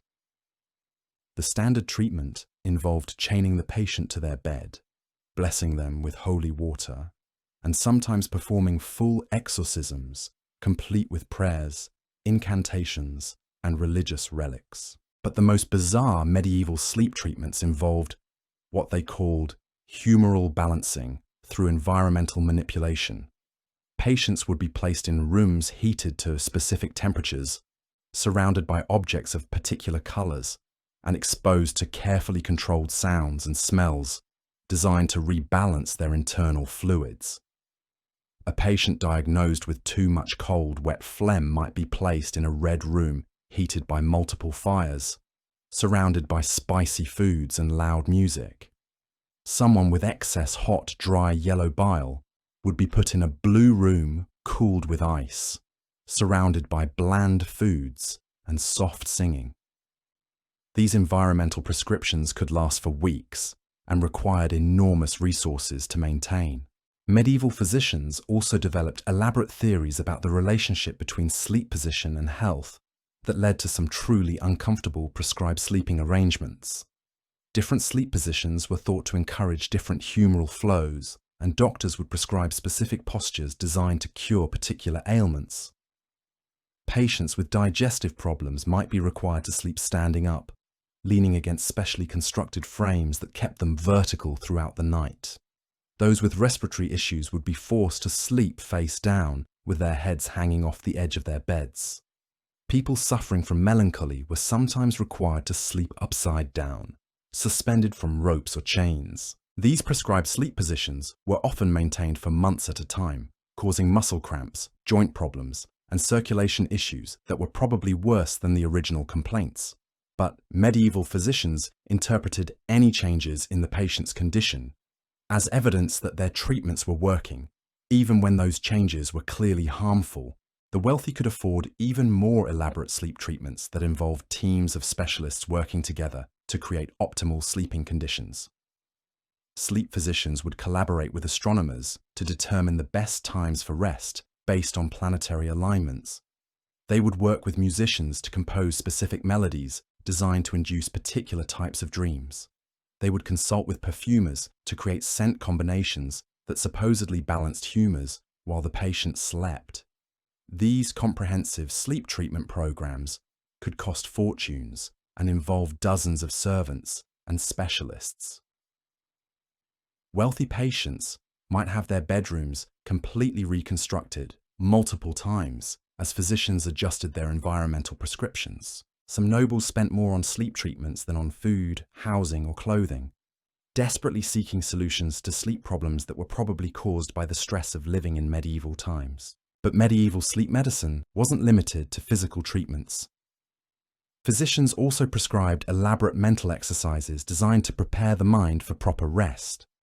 Patients would be taught specific visualization techniques, memorization exercises, and meditation practices that were supposed to calm their thoughts and encourage healthy sleep. Some of these mental techniques were actually quite sophisticated and resembled modern cognitive behavioral therapy approaches to sleep disorders. Patients were taught to identify anxious thoughts that prevented sleep and replace them with calming mental imagery. They learned breathing techniques and progressive muscle relaxation exercises that genuinely could help promote rest. But these genuinely helpful techniques were mixed with bizarre psychological prescriptions that reflected medieval misunderstandings about how the mind worked. Patients might be required to memorize hundreds of lines of religious poetry before bed, perform complex mathematical calculations while lying down, or visualize elaborate symbolic scenarios involving saints, demons, and mythical creatures. Medieval physicians also believed that certain mental activities during the day could prevent proper sleep at night. Reading too much was thought to overheat the brain and cause insomnia. Thinking about money or business was believed to create spiritual impurities that attracted dream demons. Even laughing too much was considered dangerous because it supposedly disrupted the humoral balance needed for restful sleep. These beliefs led to elaborate daily routines designed to prepare patients for healthy sleep hours before bedtime. Wealthy individuals might spend their entire afternoons engaged in prescribed activities designed to create optimal sleeping conditions. They would take specific types of baths, eat carefully planned meals, engage in approved forms of exercise, and avoid any activities that their physicians believed might interfere with rest. The medieval approach to sleep medicine also included extensive use of herbal remedies that ranged from genuinely helpful to actively dangerous. Medieval physicians had access to a wide variety of plants with real sedative properties, including valerian, chamomile, and lavender, which they often prescribed in effective doses. But they also used herbs that were toxic or hallucinogenic, believing that the altered states of consciousness produced by these plants were evidence of their healing power. Patients suffering from insomnia might be given doses of belladonna, hemlock, or mandrake, plants that could cause delirium, coma, or death. Medieval herbalists developed elaborate theories about which plants were most effective for different types of sleep problems. They believed that the shape, color, and growing conditions of medicinal plants determined their therapeutic properties through what they called the doctrine of signatures. Plants with heart-shaped leaves were thought to cure heart-related sleep problems. Flowers that bloomed at night were considered especially powerful for treating insomnia. Roots that resembled human figures were believed to have special power over dreams and nightmares. These beliefs led to the use of incredibly expensive and rare plants for sleep treatments. Medieval physicians would prescribe remedies that included ingredients imported from distant continents, gathered during specific moon phases, or blessed by particular saints. A single dose of some sleep medicines could cost more than a peasant family earned in a year. The preparation of medieval sleep medicines was also surrounded by elaborate rituals designed to enhance their effectiveness. Herbs had to be gathered at specific times, prepared using particular methods, and administered while reciting prescribed prayers or incantations. Some sleep medicines required months of preparation, with ingredients being processed through multiple stages of distillation, fermentation, and blessing. The final products were often more ritual objects than medical treatments, embodying medieval beliefs about the spiritual dimensions of health and healing. Medieval physicians also developed theories about the relationship between sleep and astrology that influenced their treatment approaches in profound ways. They believed that the positions of planets and stars affected both sleep quality and the effectiveness of sleep treatments, leading to incredibly complex scheduling systems for medical interventions. A patient's sleep treatment might be delayed for weeks until the planets were in the proper alignment for maximum effectiveness. Different phases of the moon were considered optimal for different types of sleep disorders. Even the time of day when medicines were administered was carefully calculated based on astrological considerations. These astrological approaches to sleep medicine created additional layers of expense and complexity that made effective treatment even more difficult to achieve. Patients would have to coordinate with astronomers, purchase specialized almanacs, and sometimes travel to specific locations where celestial conditions were considered most favorable for their particular sleep problems. The medieval integration of astrology and sleep medicine also meant that treatment failures were often attributed to improper timing rather than ineffective methods. If a patient didn't improve after expensive and elaborate treatments, physicians would blame unfavorable planetary influences rather than questioning their underlying theories about sleep and health. This astrological approach to sleep medicine persisted throughout the medieval period and influenced medical practice well into the Renaissance. The idea that celestial bodies affected human health wasn't just superstition, it was considered cutting-edge medical science that distinguished learned physicians from folk healers and traditional practitioners. Medieval sleep medicine also included elaborate surgical procedures designed to improve rest by physically altering the body's structure. Beyond trepanation for nightmares, medieval surgeons would perform operations to remove what they believed were physical blockages that prevented proper sleep. Patients suffering from snoring might have portions of their tongues or throats removed using crude surgical instruments and no anesthesia.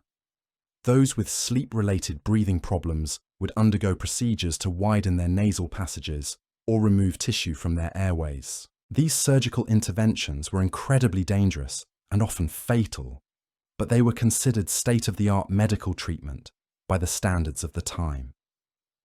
Medieval surgeons developed specialized instruments and techniques specifically for sleep-related operations, creating an entire surgical subspecialty devoted to rest-related disorders. The recovery from medieval sleep surgery was often worse than the original sleep problems. Patients would spend weeks or months healing from surgical wounds while trying to sleep in the same uncomfortable, unsanitary conditions that had contributed to their sleep problems in the first place. But perhaps the most bizarre aspect of medieval sleep medicine was how it combined all of these different approaches into comprehensive treatment programs that could last for years. A wealthy patient suffering from chronic insomnia might undergo bloodletting, purging, herbal treatments, environmental manipulation, surgical procedures, and astrological timing all simultaneously.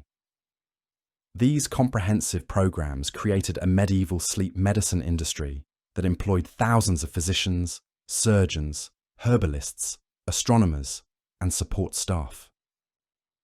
Entire medical schools developed curricula specifically focused on sleep disorders, and some of the most famous medieval physicians built their reputations primarily on their supposed expertise in treating sleep problems. The irony is that most medieval sleep problems were probably caused by the same environmental and social conditions that made effective treatment impossible.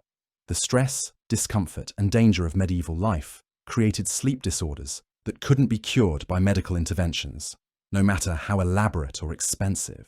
Medieval physicians were trying to treat symptoms of a civilization-wide sleep crisis, using methods that often made the underlying problems worse.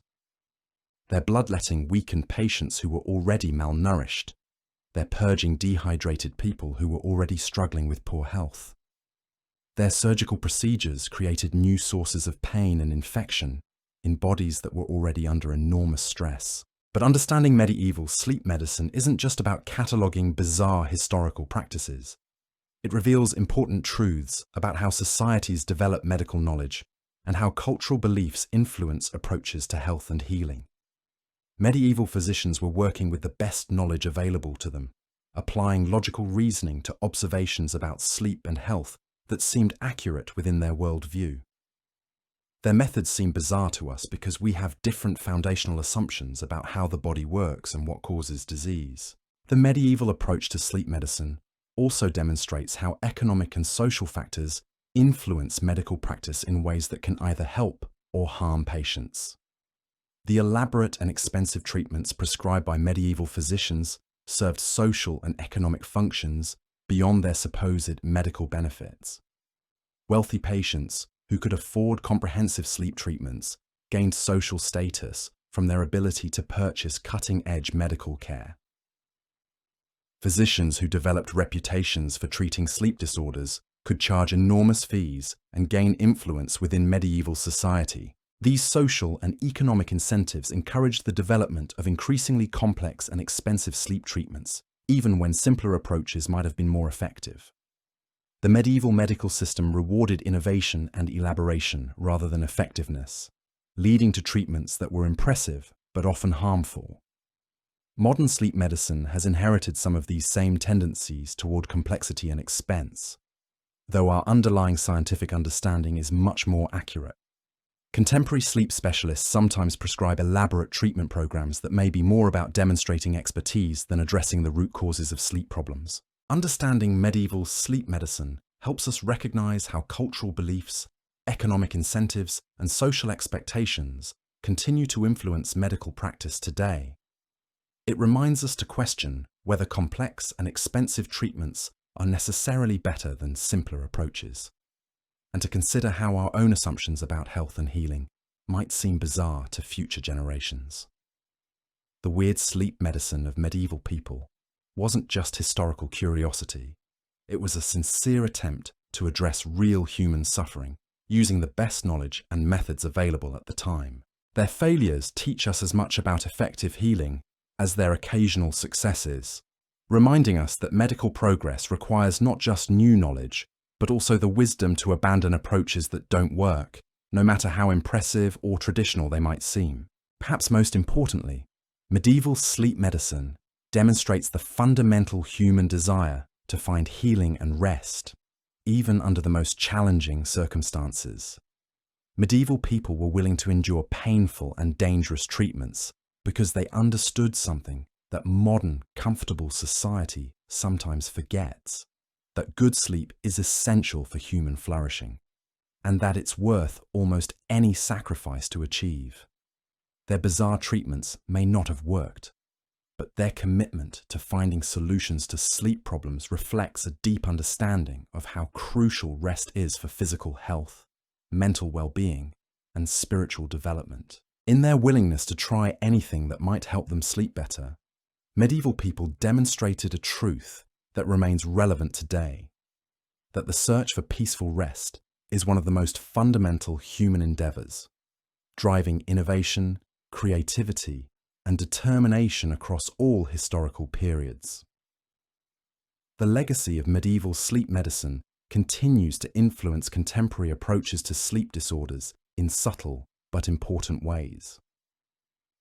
Modern sleep clinics, with their elaborate testing equipment and comprehensive treatment programs, echo the medieval belief that sleep problems require complex, multifaceted solutions. Contemporary patients who undergo multiple sleep studies, try various medications, and invest in expensive sleep technologies are participating in a tradition that stretches back to medieval physicians who prescribed bloodletting, herbal potions, and environmental manipulations for the same underlying problems. The fundamental challenge remains the same across all historical periods. How do we help people find the rest they need to thrive? Medieval people approached this challenge with creativity, determination, and resourcefulness, even when their methods were misguided. Their example reminds us that the search for better sleep is a worthy endeavor that deserves our best efforts, informed by the best knowledge available, but always tempered by humility about how much we still don't understand about the mysterious process of human rest and recovery. The weird sleep habits of medieval people reveal a fundamental truth that we've lost in our modern world of memory foam mattresses and white noise machines. These weren't just primitive people making do with less. They were human beings who understood something profound about rest, community, and survival that our comfortable, isolated bedrooms have made us forget. Think about it. We spend thousands of dollars on the perfect mattress, invest in blackout curtains and temperature control systems, and still millions of us lie awake at 3 a.m. scrolling through our phones. Meanwhile, medieval people who slept on straw, shared beds with strangers, and faced genuine life or death dangers every night, somehow managed to develop sleep patterns that modern science has proven might actually be more natural for human beings than our current approach. Their two-phase sleep cycle, their communal sleeping arrangements, their acceptance of discomfort and uncertainty. All of these weird habits served purposes that went far beyond just getting through the night. They created communities, strengthened relationships, and fostered resilience in ways that our individual sleep optimization completely misses. Medieval people understood that sleep wasn't just a biological necessity. It was a social activity, a spiritual practice, and a daily rehearsal for the ultimate challenges of life and death. Their bedrooms weren't just places to rest. They were theaters where the full drama of human existence played out night after night. Yes, their practices were often dangerous, uncomfortable, and based on beliefs that seem bizarre to us today. But their underlying insight remains profound. That good sleep isn't just about individual comfort, it's about feeling safe, connected, and part of something larger than yourself. Maybe we don't need to return to sleeping with livestock or sharing beds with strangers. But we might benefit from remembering that for most of human history, people found rest and recovery through community support, shared vulnerability, and acceptance of life's uncertainties rather than through perfect mattresses and complete control over our sleeping environment. The next time you find yourself lying awake at 2 a.m, instead of reaching for your phone or worrying about your sleep hygiene, you might whisper what medieval people knew by heart, that the darkness isn't empty time to be feared, but rich hours filled with possibilities for reflection, connection, and the kind of deep rest that comes not from perfect conditions, but from perfect acceptance of whatever the night might bring. Their weird sleep habits weren't just historical curiosities. They were sophisticated responses to fundamental human needs that still exist today. And in a world where loneliness, anxiety, and sleeplessness seem to grow more common every year, maybe it's time we stopped dismissing their wisdom as primitive and started recognizing it as profoundly, timelessly human. The medieval bedroom may have been cold, crowded, and dangerous, but it was also a place where people learned that true rest comes not from isolation and control, but from community, courage, and the deep peace that emerges when we stop fighting the darkness and learn finally to sleep.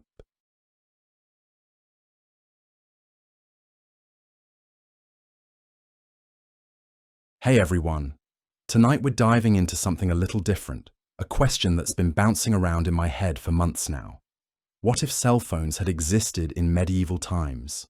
Not just any phones, mind you, but fully functional smartphones with calling, texting, internet access, and GPS. All of it working perfectly in the year 1100, dropped right into the middle of feudal Europe like some kind of technological miracle. Now, before you roll your eyes and click away, stick with me here. This isn't just some random thought experiment. When you really dig into how medieval society functioned, how information moved, how power was maintained, you start to realize that communication was everything. And I mean everything. The entire structure of medieval life, from the smallest village to the mightiest kingdom, was built around the simple fact that information traveled slowly, unreliably, and only through very specific channels. So grab something warm to drink, maybe dim the lights a bit, and let's take a journey back to a world where a simple message could take weeks to deliver, where rumors spread like wildfire, but facts crawled like wounded animals, and where the wrong piece of information at the wrong time could topple kingdoms or save them. Picture this scene with me. It's a crisp October morning in the year 1147, somewhere along the muddy roads of northern France. The sun is barely peeking through the thick canopy of oak and ash trees, casting long shadows across a landscape that looks nothing like the manicured countryside we know today. This is raw, untamed Europe, where forests stretch for hundreds of miles without a single clearing, where wolves still howl at night, and where most people live and die within a 10-mile radius of where they were born. A lone rider thunders along what passes for a road, really just a dirt track worn smooth by centuries of foot traffic and the occasional cart. His horse is lathered with sweat, foam dripping from its mouth, and you can see the animal is near exhaustion.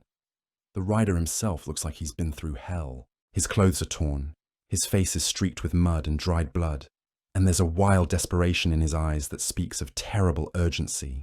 This is Sir Geoffrey de Montfort, and he's carrying news that could change the course of history.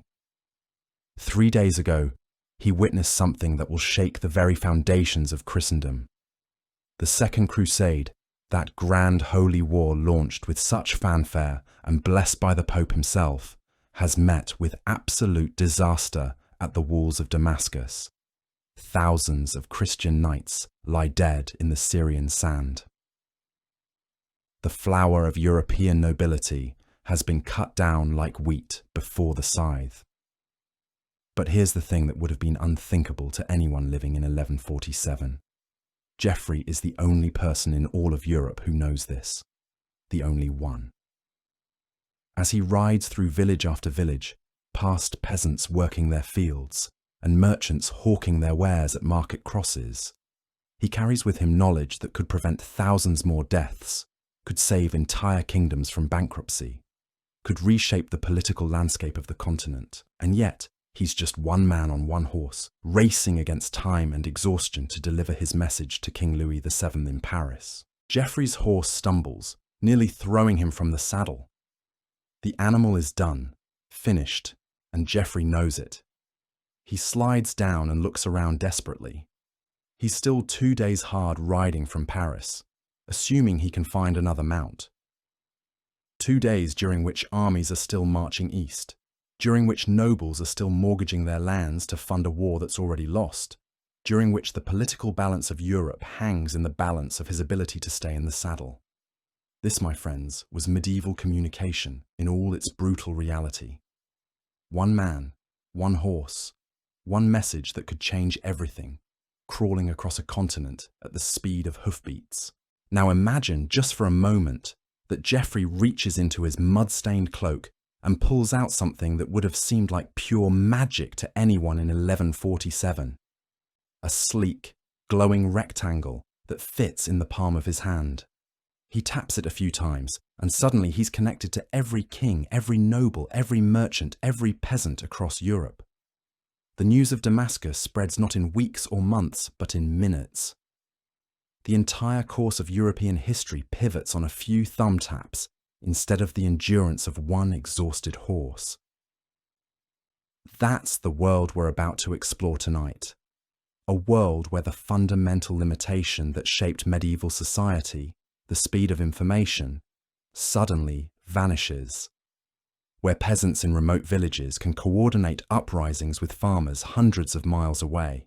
Where kings can no longer control information like they controlled land. Where the Catholic Church's monopoly on knowledge crumbles as fast as you can type a search query. But before we dive into our alternate timeline, we need to understand just how profoundly communication, or the lack of it, shaped the medieval world. Because without grasping that foundation, you can't appreciate just how revolutionary our hypothetical smartphones would have been.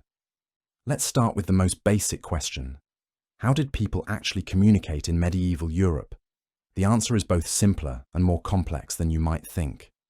For the vast majority of people, communication was entirely local and entirely oral. The blacksmith talked to the baker talked to the farmer talked to his lord's steward. Information moved like ripples in a pond, slowly, imperfectly, and with endless distortion. But what about long-distance communication? What about the kind of messages that Geoffrey was carrying? Well, that's where things get fascinating and terrifying at the same time. Medieval Europe had developed an intricate network of professional messengers, and these weren't just guys with fast horses. These were skilled professionals who combined the roles of diplomat, spy, and sometimes warrior all in one. A royal messenger in 1147 was a carefully chosen individual. He had to be physically fit enough to ride for days without rest. He needed to know multiple languages because Latin might get you through church territories, but it wouldn't help much when you hit the Germanic tribes or the Slavic kingdoms. He had to be politically savvy because delivering a message often meant negotiating, interpreting, and sometimes improvising when circumstances changed. And here's the part that really drives home how different this world was. These messengers didn't just carry letters. Most of the time, they carried oral messages, word for word, memorized like actors learning their lines. Why? Because the vast majority of people, including many nobles, couldn't read. Literacy was the domain of the church and a tiny educated elite. So a messenger might spend days memorizing not just the content of a message, but the exact phrasing, the tone, even the emphasis that his lord wanted conveyed. Think about that for a second. Imagine if every important phone call you made had to be memorized by someone else, who then had to ride for weeks to deliver it exactly as you intended, knowing that any mistake, any misremembered word could start a war or ruin a vital alliance. The church had its own communication network, arguably the most sophisticated in medieval Europe. Monasteries were connected by a web of travelling monks, pilgrims, and church officials who carried news, documents, and papal decrees across the continent. But even this system was agonizingly slow by our standards. A papal bull issued in Rome might take months to reach England or Poland, and by the time it arrived, the political situation that prompted it might have completely changed. Trade networks also served as information highways. Merchants were often the best informed people in medieval society because their business depended on knowing what was happening in distant markets. A wool merchant in England needed to know about political upheavals in Flanders that might affect textile production. A spice trader in Venice had to stay informed about wars in the Holy Land that could disrupt his supply chains. These commercial networks created a parallel communication system that often moved faster than official channels, but it was still limited to major trade routes and commercial centres. Universities, which began appearing in the 11th and 12th centuries, created another kind of communication network. Scholars travelled between institutions, carrying with them not just books and manuscripts, but ideas, discoveries, and intellectual debates. The University of Bologna, founded in 1088, became a hub where legal scholars from across Europe would gather, debate, and then return to their home countries with new concepts of law and governance. But again, this was a glacially slow process of intellectual cross-pollination. Now, let's talk about what this meant for political power.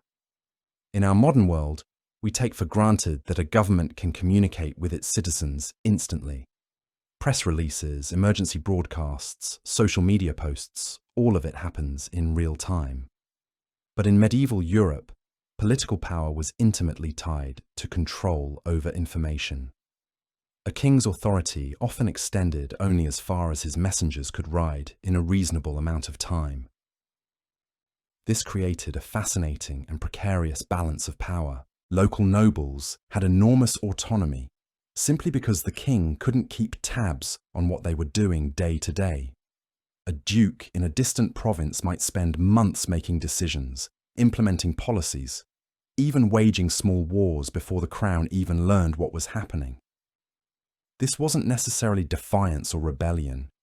It was just the practical reality of governing in an age of slow communication. But it also meant that when information did travel, it carried enormous weight. A single messenger arriving at a castle could change everything. News of a king's death might trigger a succession crisis.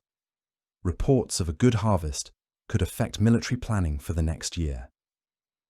Intelligence about enemy troop movements could mean the difference between victory and annihilation. The Catholic Church understood this dynamic better than anyone. The Church's power wasn't just spiritual, it was informational. Priests were often the only literate people in their communities. They controlled not just religious doctrine, but access to written knowledge of any kind.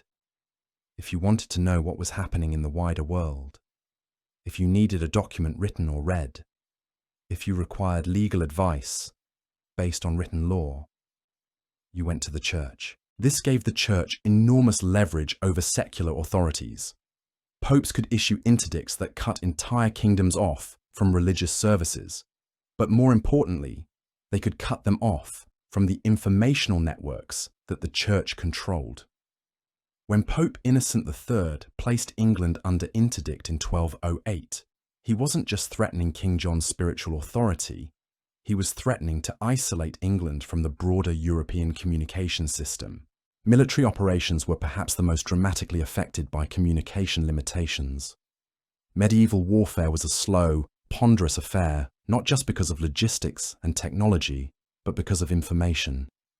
An army might march for weeks toward a battle, only to discover that the political situation had completely changed, that their allies had switched sides, or that the enemy had moved to an entirely different region. The concept of coordinated military strategy across multiple fronts was almost impossible. If you had armies operating in different regions, you couldn't synchronize their movements with any precision. Orders took days or weeks to reach field commanders, and by the time those commanders could send back reports on their situations, everything might have changed again. This is why medieval battles often had such a decisive quality. When armies finally did meet, it was often after weeks or months of maneuvering based on outdated information. The battle itself became a moment of truth where all the accumulated uncertainties and miscommunications came to a head. Naval operations were even more challenging. A fleet leaving port might sail for months without any communication with home base. Admirals had to make crucial decisions about diplomacy, trade, and warfare based on instructions that might be completely obsolete by the time they reached their destination. The economic implications of slow communication were equally profound. Medieval markets were intensely local affairs because information about prices, demand, and supply conditions couldn't travel efficiently. A crop failure in one region might cause famine, while a neighboring area had surplus grain, simply because there was no way to coordinate the movement of goods and information. This localization of economic activity reinforced the feudal system. Lords controlled their territories not just through military might, but through their monopoly on economic information. They knew what their lands could produce, what their people needed, and what could be traded with neighboring territories. This knowledge was power in the most literal sense. Craft guilds operated in a similar information vacuum. A guild of weavers in one city might develop new techniques or discover new markets, but it could take years for that knowledge to spread to other cities. Innovation happened in isolation, which meant that technological and economic progress was much slower than it could have been with better communication. The social implications were perhaps even more significant. Medieval society was incredibly stratified, and one of the things that maintained those social divisions was information inequality. Nobles had access to education, to written materials, to news from distant places. Peasants had none of these advantages. They lived in worlds bounded by the horizon they could see from their village, informed only by the occasional travelling merchant or wandering monk. This information isolation made social mobility extremely difficult. A brilliant peasant might have ideas that could revolutionize agriculture or craft production, but he had no way to share those ideas beyond his immediate community. Knowledge was hoarded by those who already had power, creating a self-reinforcing cycle of inequality. Women face particular challenges in this communication environment. While some noble women could read and write, and some abbesses wielded considerable influence through church networks, the vast majority of women were excluded from formal communication channels. Their knowledge and perspectives rarely travelled beyond their immediate households and communities. The legal system also reflected these communication limitations. Medieval law was intensely local because there was no efficient way to coordinate legal standards across large territories. What was legal in one lord's domain might be forbidden in the neighbouring territory. Legal precedents couldn't spread efficiently, so similar cases might be decided completely differently in different locations. This legal fragmentation had enormous implications for trade, travel, and social development. A merchant travelling from one region to another might unknowingly violate local laws simply because there was no way to stay informed about the patchwork of regulations across different territories. Religious life was similarly affected. While the Catholic Church provided a unifying framework, local religious practices varied enormously because theological developments and church reforms took so long to spread.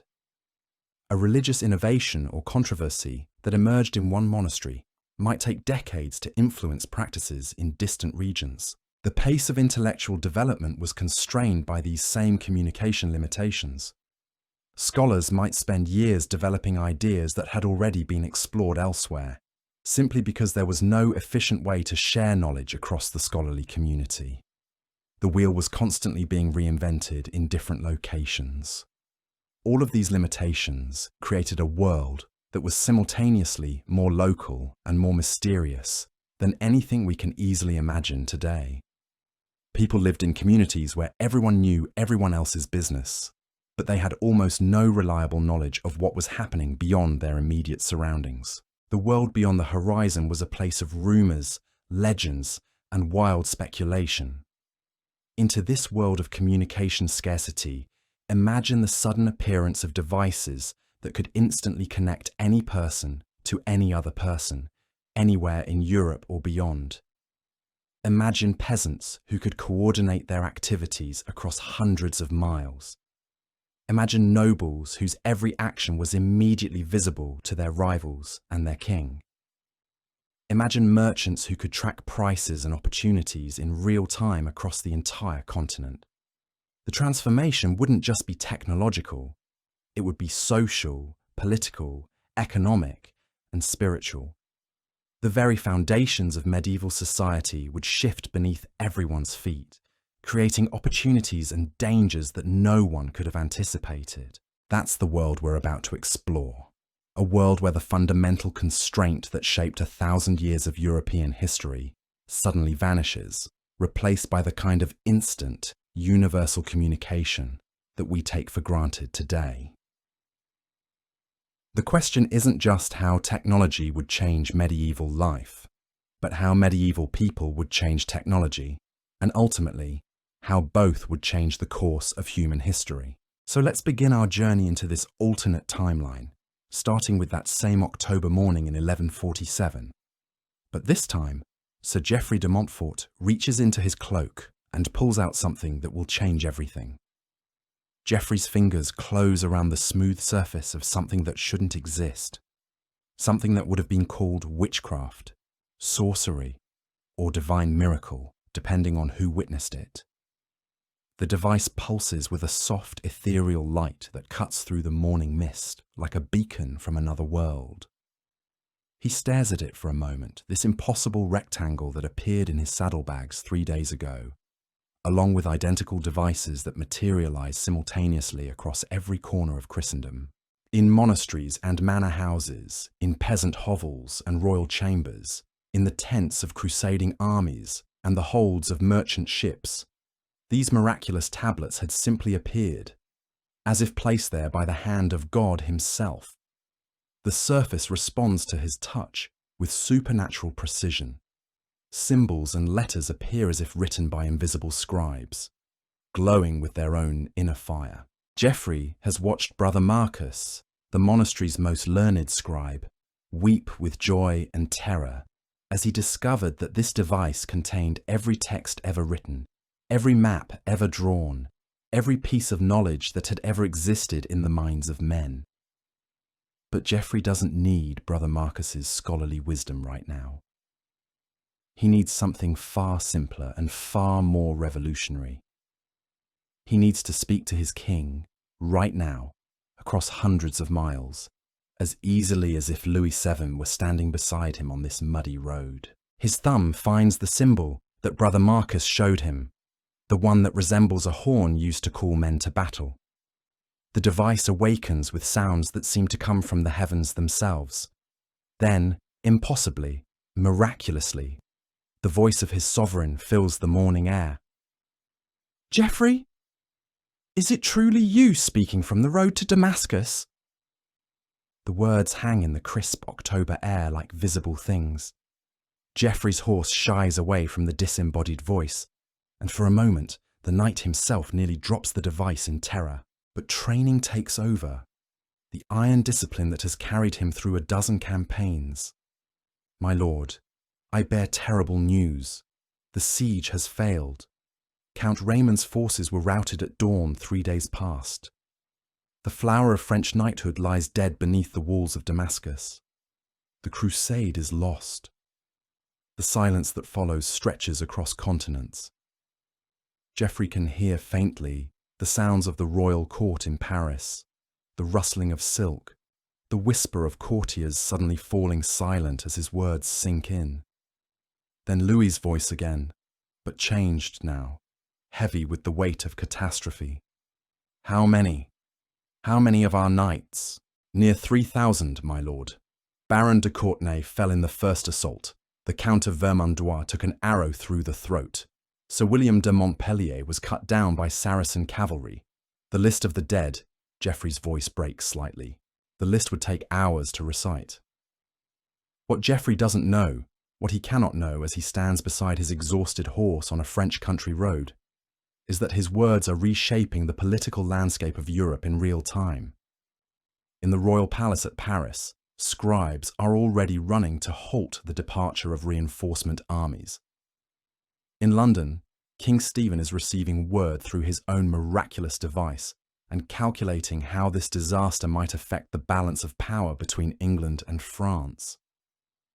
In Rome, Pope Eugene III is staring at his own glowing tablet, watching as reports pour in from across Christendom, each one confirming the magnitude of the catastrophe. But the most significant conversation happening at this moment is taking place in a draughty stone chamber in the castle of Eleanor of Aquitaine. The Queen, barely 25 years old, but already one of the most powerful rulers in Europe, is speaking directly with her commanders still in the Holy Land, coordinating an immediate withdrawal that will save thousands of lives. "My lady," comes the voice of Sir Bertrand de Born, speaking from somewhere near Antioch. "The roads are still clear to the north. If we move now, before word spreads to the Saracen forces, we can extract the Poitevin contingent intact." Eleanor's fingers dance across her device with surprising skill for someone who received it only 3 days ago. The learning curve for these miraculous tablets had proven remarkably gentle, as if they adapted themselves to the minds that used them. She's already coordinating with ship captains in Acre, with supply masters in Cyprus, with banking houses in Venice that can provide the gold needed for a rapid evacuation. "Do it," she commands. "And Bertrand, send word to all our allies. The game has changed. This crusade dies today, but we live to fight another day." What Eleanor understands, what makes her one of the most formidable political minds of her age, is that these devices haven't just changed communication. They've changed the fundamental nature of power itself. For the first time in human history, information moves faster than armies, faster than horses, faster even than rumors and lies. Meanwhile, in a monastery outside of Chartres, Brother Marcus is experiencing his own revolution. The learned monk has spent his entire adult life copying manuscripts, preserving the knowledge of the ancients' letter by painstaking letter. His scriptorium contains perhaps 200 books, a collection that represents decades of labor and a fortune in materials. Now he holds in his hands access to every library that has ever existed. "Lord, forgive me," he whispers as he navigates through texts that were thought lost forever. Works of Aristotle that exist now only in Arabic translation. Mathematical treatises from scholars in Baghdad. Medical knowledge from the great hospitals of Constantinople. All of it accessible with the touch of a finger. Brother Marcus is not alone in his wonder and terror. Across Europe, in every monastery and cathedral school, learned men are grappling with the same impossible reality. Brother Thomas at the Abbey of Saint-Denis is reading Plato in the original Greek. Brother William at Canterbury is studying architectural plans from the great mosques of Cordoba. Brother Peter at Monte Cassino is corresponding directly with scholars in Cairo, sharing translations and commentaries in real time. The revolution in learning is immediate and absolute. Within hours of the device's appearance, the careful hoarding of knowledge that has characterized medieval scholarship for centuries begins to crumble. Monks who have spent lifetimes guarding their scriptorium's treasures suddenly find themselves sharing freely with colleagues they've never met, in languages they're learning as they go. But it's not just the learned elite who are being transformed. In the village of Saint-Étienne, a day's walk from where Geoffrey delivered his devastating news, something unprecedented is happening. The peasants are talking to each other. Not just the peasants of Saint-Étienne, mind you, peasants everywhere. Serfs bound to the land in Normandy are speaking with their counterparts in Burgundy. Farmers in England are sharing planting techniques with agriculturalists in the German territories. For the first time in human history, the vast majority of Europe's population, the peasantry who make up 90% of all souls, can communicate beyond the boundaries of their villages. Marie, the baker's wife, is the first in Saint-Étienne to truly grasp what this means. She's always been cleverer than most gave her credit for, managing her husband's accounts, knowing which merchants could be trusted, which nobles paid their debts. Now, as she experiments with her miraculous device, she discovers something that chills her to the bone. The famine that struck their region last spring, the crop failure that killed her youngest son and left her family near starvation, wasn't caused by God's wrath or the changing of the seasons.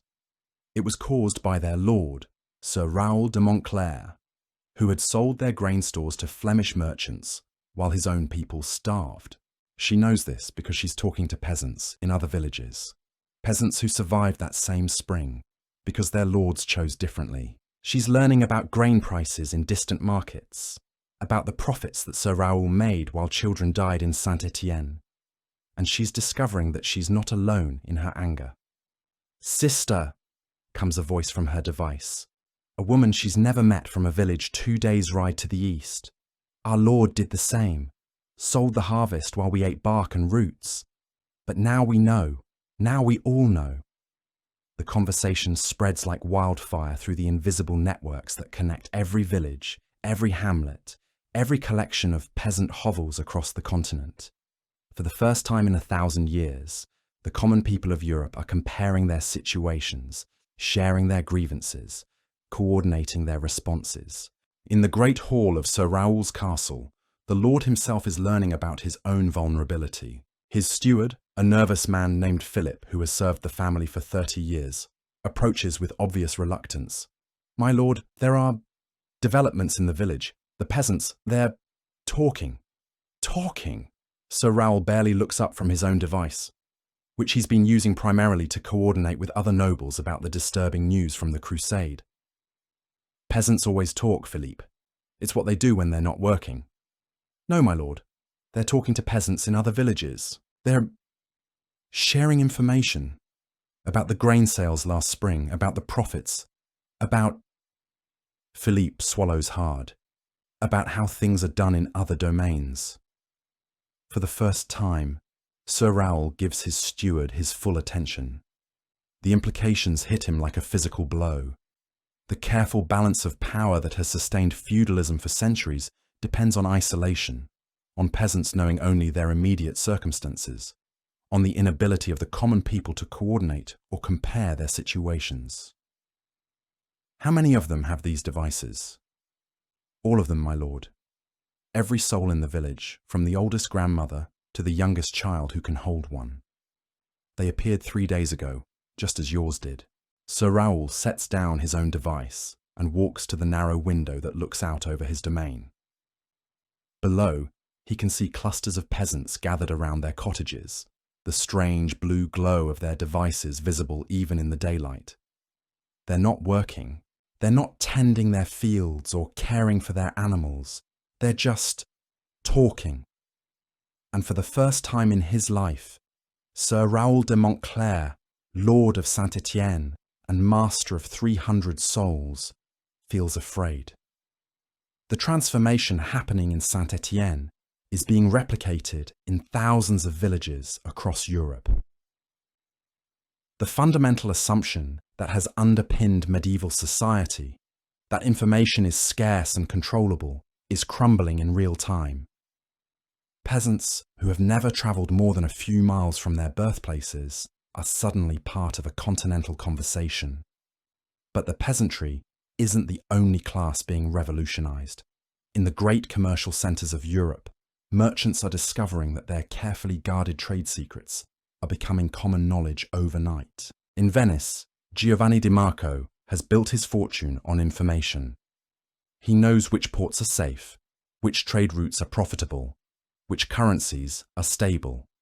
His network of correspondence stretches from London to Constantinople, and the letters they send him, carried by ship and horseback, give him advantages that his competitors can't match. This morning, Giovanni discovers that every merchant in Europe has access to the same information he does. Real-time prices from every major market, immediate reports on weather conditions affecting shipping, instant updates on political developments that might disrupt trade routes. Madonna mia, he whispers as he watches grain prices fluctuate on his device in response to Geoffrey's news from Damascus. The market is already adjusting to the knowledge that the crusade has failed, that the demand for supplies in the Holy Land will collapse, that shipping routes through the Eastern Mediterranean may become more dangerous. But Giovanni is nothing if not adaptable.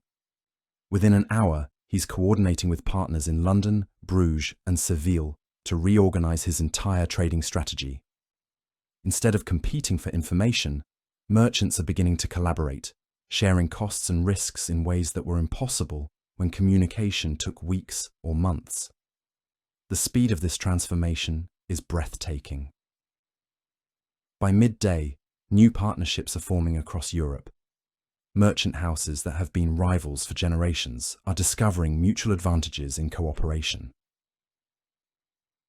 The Medici Bank in Florence is coordinating with German silver merchants and English wool traders to create financial instruments that span the continent. The implications for medieval warfare are equally profound. In England, King Stephen is meeting with his military commanders, trying to understand how these miraculous devices will change the nature of conflict. Your Majesty, explains Sir Geoffrey de Mandeville, one of Stephen's most experienced knights, everything we know about warfare has changed. An army can no longer move in secret. Scouts can report enemy positions instantly. Commanders can coordinate attacks across multiple fronts in real time. Stephen nods grimly. He's already received reports from his spies in France about Louis's reaction to the Crusade disaster. The French king is recalling his armies, consolidating his forces, and Stephen suspects that the long-postponed invasion of England may finally be at hand. But Stephen also realizes that these devices offer defensive advantages. His coastal watchers can alert him the moment French ships appear on the horizon. His garrison commanders can coordinate responses instantly. Most importantly, he can maintain direct communication with his field armies, something that has never been possible in the history of warfare. "Send word to all our castellans," Stephen commands. Every castle, every fortified position, every garrison is now part of a single defensive network. If the French come, we'll know about it before their ships reach our shores. Voyez. The military implications extend far beyond England and France. In the Holy Land, the remaining Crusader states are using their devices to coordinate defences that would have been impossible just days before. Antioch can share intelligence with Jerusalem instantly. Tripoli can call for reinforcements from Cyprus without waiting weeks for messengers to cross the Mediterranean.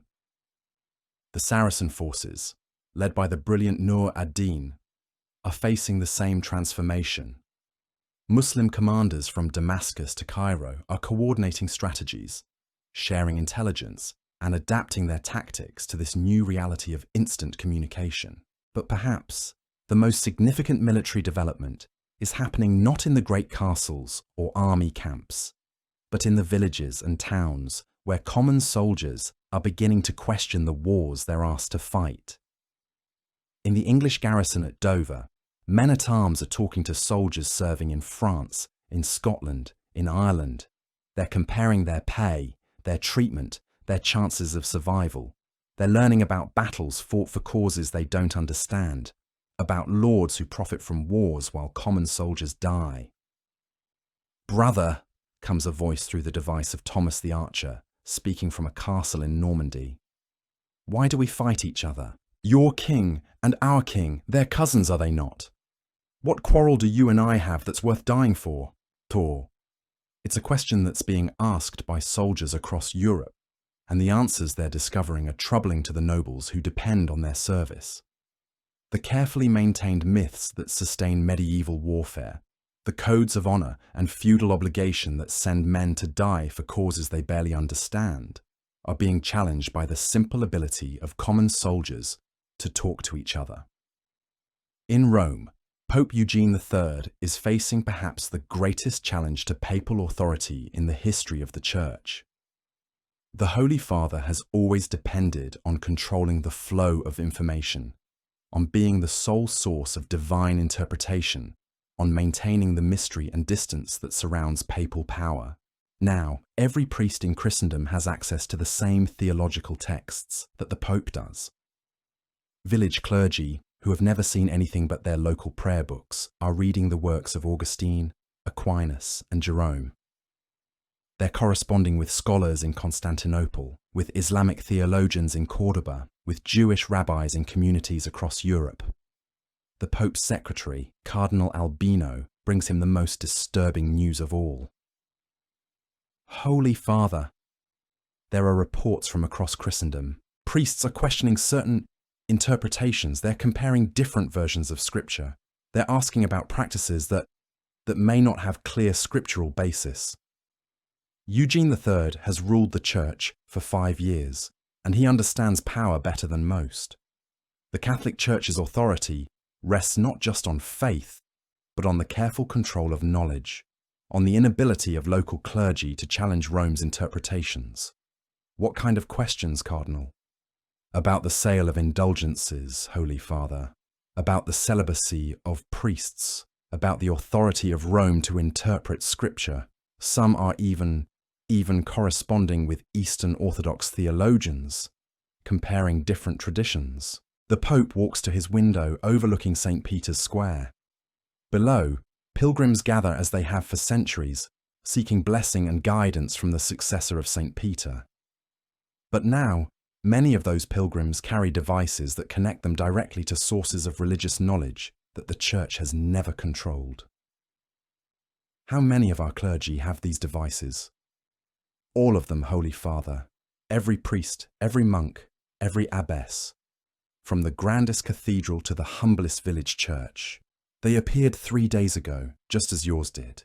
Eugene III understands that he's facing a crisis that could shatter the unity of Christendom. For the first time in 1,000 years, religious authority is being challenged not by kings or nobles, but by the clergy themselves, armed with knowledge that the Church hierarchy can no longer control. but the transformation extends beyond politics, military affairs, and religion. In the great universities of Europe, a revolution in learning is taking place that will accelerate human knowledge by centuries. At the University of Paris, Master Peter Abelard is experiencing something that no scholar in human history has ever encountered. He's debating philosophy in real time with scholars in Baghdad, sharing mathematical proofs with Chinese algebraists, discussing medicine with physicians trained in the great hospitals of the Islamic world. "My students," he tells the young men gathered in his lecture hall, "everything we thought we knew about the limits of human knowledge has changed. The wisdom of the ancients is no longer ancient. The secrets of distant lands are no longer secret. We stand at the beginning of a new age of learning." Brass. Abelard's students are already putting this new access to knowledge into practice. They're corresponding with students at the University of Bologna, comparing different approaches to legal studies. They're exchanging mathematical concepts with scholars at the House of Wisdom in Baghdad. They're learning about natural philosophy from texts that were thought lost forever. The medical implications are particularly profound. European physicians, trained primarily in the works of Galen and limited by church restrictions on anatomical study, suddenly have access to the advanced medical knowledge of the Islamic world. The surgical techniques of Byzantine hospitals, the pharmaceutical wisdom of Chinese healers. At the medical school in Salerno, physicians are sharing case studies in real time, comparing treatments, learning from successes and failures across the known world. Diseases that have baffled European doctors for centuries are being treated with techniques developed in distant lands. The agricultural revolution is equally dramatic. Peasant farmers, who have used the same techniques for generations, are learning about crop rotation from English agriculturalists, about new planting methods from farmers in the Low Countries, about animal husbandry techniques from pastoralists across the continent. In Saint-Étienne, Marie the baker's wife is not just coordinating political resistance with other peasants. She's also learning about new ways to grow grain, to preserve food, to manage livestock. The knowledge that has been hoarded by manor lords and their stewards is becoming common property. The technological implications are staggering. Craftsmen and artisans who have guarded their trade secrets jealously are beginning to share techniques across guild boundaries and national borders. A blacksmith in England can learn new metalworking techniques from a master in the German territories. A weaver in Flanders can share pattern innovations with textile workers in Italy. The pace of innovation, which has been glacially slow throughout the medieval period, begins to accelerate dramatically. Technologies that might have taken centuries to spread now move across Europe in days or weeks. But with all these transformations comes unprecedented social upheaval. The careful hierarchies that have maintained stability for centuries are being challenged by the simple fact that information is no longer scarce. In England, King Stephen faces a crisis that no medieval monarch has ever confronted. His barons, who have always depended on him for information about threats and opportunities, can now access the same intelligence he has. They're corresponding directly with foreign courts, making their own diplomatic arrangements, forming alliances that bypass royal authority entirely. "Your Majesty," reports his Chancellor, "Baron Robert of Gloucester is in direct communication with the French court. Earl Ranulph of Chester is coordinating with Scottish lords. They're not asking permission. They're not even informing us of their activities." Stephen understands that the feudal system itself is under threat. The bonds of loyalty and obligation that hold his kingdom together depend on his ability to control information, to be the sole source of knowledge about the wider world. Similar crises are unfolding across Europe. In France, Louis VII discovers that his vassals are forming independent alliances. In the Holy Roman Empire, local princes are bypassing imperial authority to deal directly with foreign powers. The carefully maintained balance of medieval politics is collapsing as information flows freely for the first time in human history. The Church faces an even more fundamental challenge. Village priests, who have always depended on their bishops for theological guidance, are now debating doctrine directly with scholars across Christendom. Monasteries that have maintained distinct traditions for centuries are discovering alternative interpretations of religious law. In the monastery of Cluny, Abbot Peter the Venerable faces a rebellion unlike anything in the history of his order. His monks are questioning the rule of Saint Benedict, comparing it with other monastic traditions, debating the theological basis for practices that have been unquestioned for generations. Father Abbot, explains Brother Thomas, one of the monastery's most learned theologians, we've been corresponding with monks in the Eastern Church, with Islamic scholars, with Jewish rabbis. There are questions about our interpretation of Scripture, about practices that may not have clear divine mandate. Peter the Venerable has ruled Cluny for 20 years, maintaining discipline through a combination of spiritual authority and careful control of information. Now his monks have access to knowledge that challenges everything he's taught them. What kind of questions, Brother Thomas? About the nature of the Trinity, Father. About the role of Mary in salvation. About the authority of Rome to interpret divine will. The Eastern monks believe differently about many things. The Islamic scholars raise questions about Christian doctrine that we've never considered. The Jewish rabbis. Thomas hesitates. The Jewish rabbis know Scripture in ways that we do not. The implications are staggering. For the first time since the early centuries of Christianity, when different interpretations competed for acceptance, the unity of Christian doctrine is being challenged by the simple fact that believers can communicate across sectarian boundaries. But the most profound transformation is happening among the common people of Europe. Peasants who have never questioned their lot in life are discovering that their suffering is not inevitable, that other villages are governed differently, that lords in other regions treat their people with greater justice. In Saint-Étienne, Marie the baker's wife has become something unprecedented in medieval Europe, a peasant organizer. She's coordinating with villagers across the region, sharing grievances, planning collective action. Sisters and brothers, she speaks into her device during one of the evening gatherings that have become common in villages across Europe. We are not alone. The Lord of Beaumont demands only 1 day of labour per week from his serfs. The Lord of Montrose allows his peasants to keep half their harvest. The Lord of Saint-Denis has never sold grain while his people starved. The response comes from dozens of villagers, hundreds of peasants who are learning for the first time that their conditions are not mandated by God or natural law, but are choices made by their lords. "What do we do, sister?" comes a voice from a village near Rouen. "How do we change what has always been?" It's a question that will reshape European society. For the first time in 1,000 years, the common people have the ability to coordinate resistance, to share strategies, to act collectively across vast distances. The answer, when it comes, will surprise everyone with its simplicity and its power. We stop working, Marie says. All of us, everywhere, at the same time. We stop working until they listen. The idea spreads like wildfire through the invisible networks that now connect every village in Europe. A continent-wide peasant strike, coordinated through miraculous devices, organised by people who have never travelled more than a few miles from their homes. It's an idea that will terrify every lord, every king, every noble across Christendom. Because for the first time in medieval history, the people who actually grow the food, who craft the goods, who perform the labour that sustains civilization, can act as one. The world that began this October morning with Sir Geoffrey de Montfort carrying news of military disaster is ending the day with the foundations of medieval society cracking under the weight of universal communication. And this is only the beginning.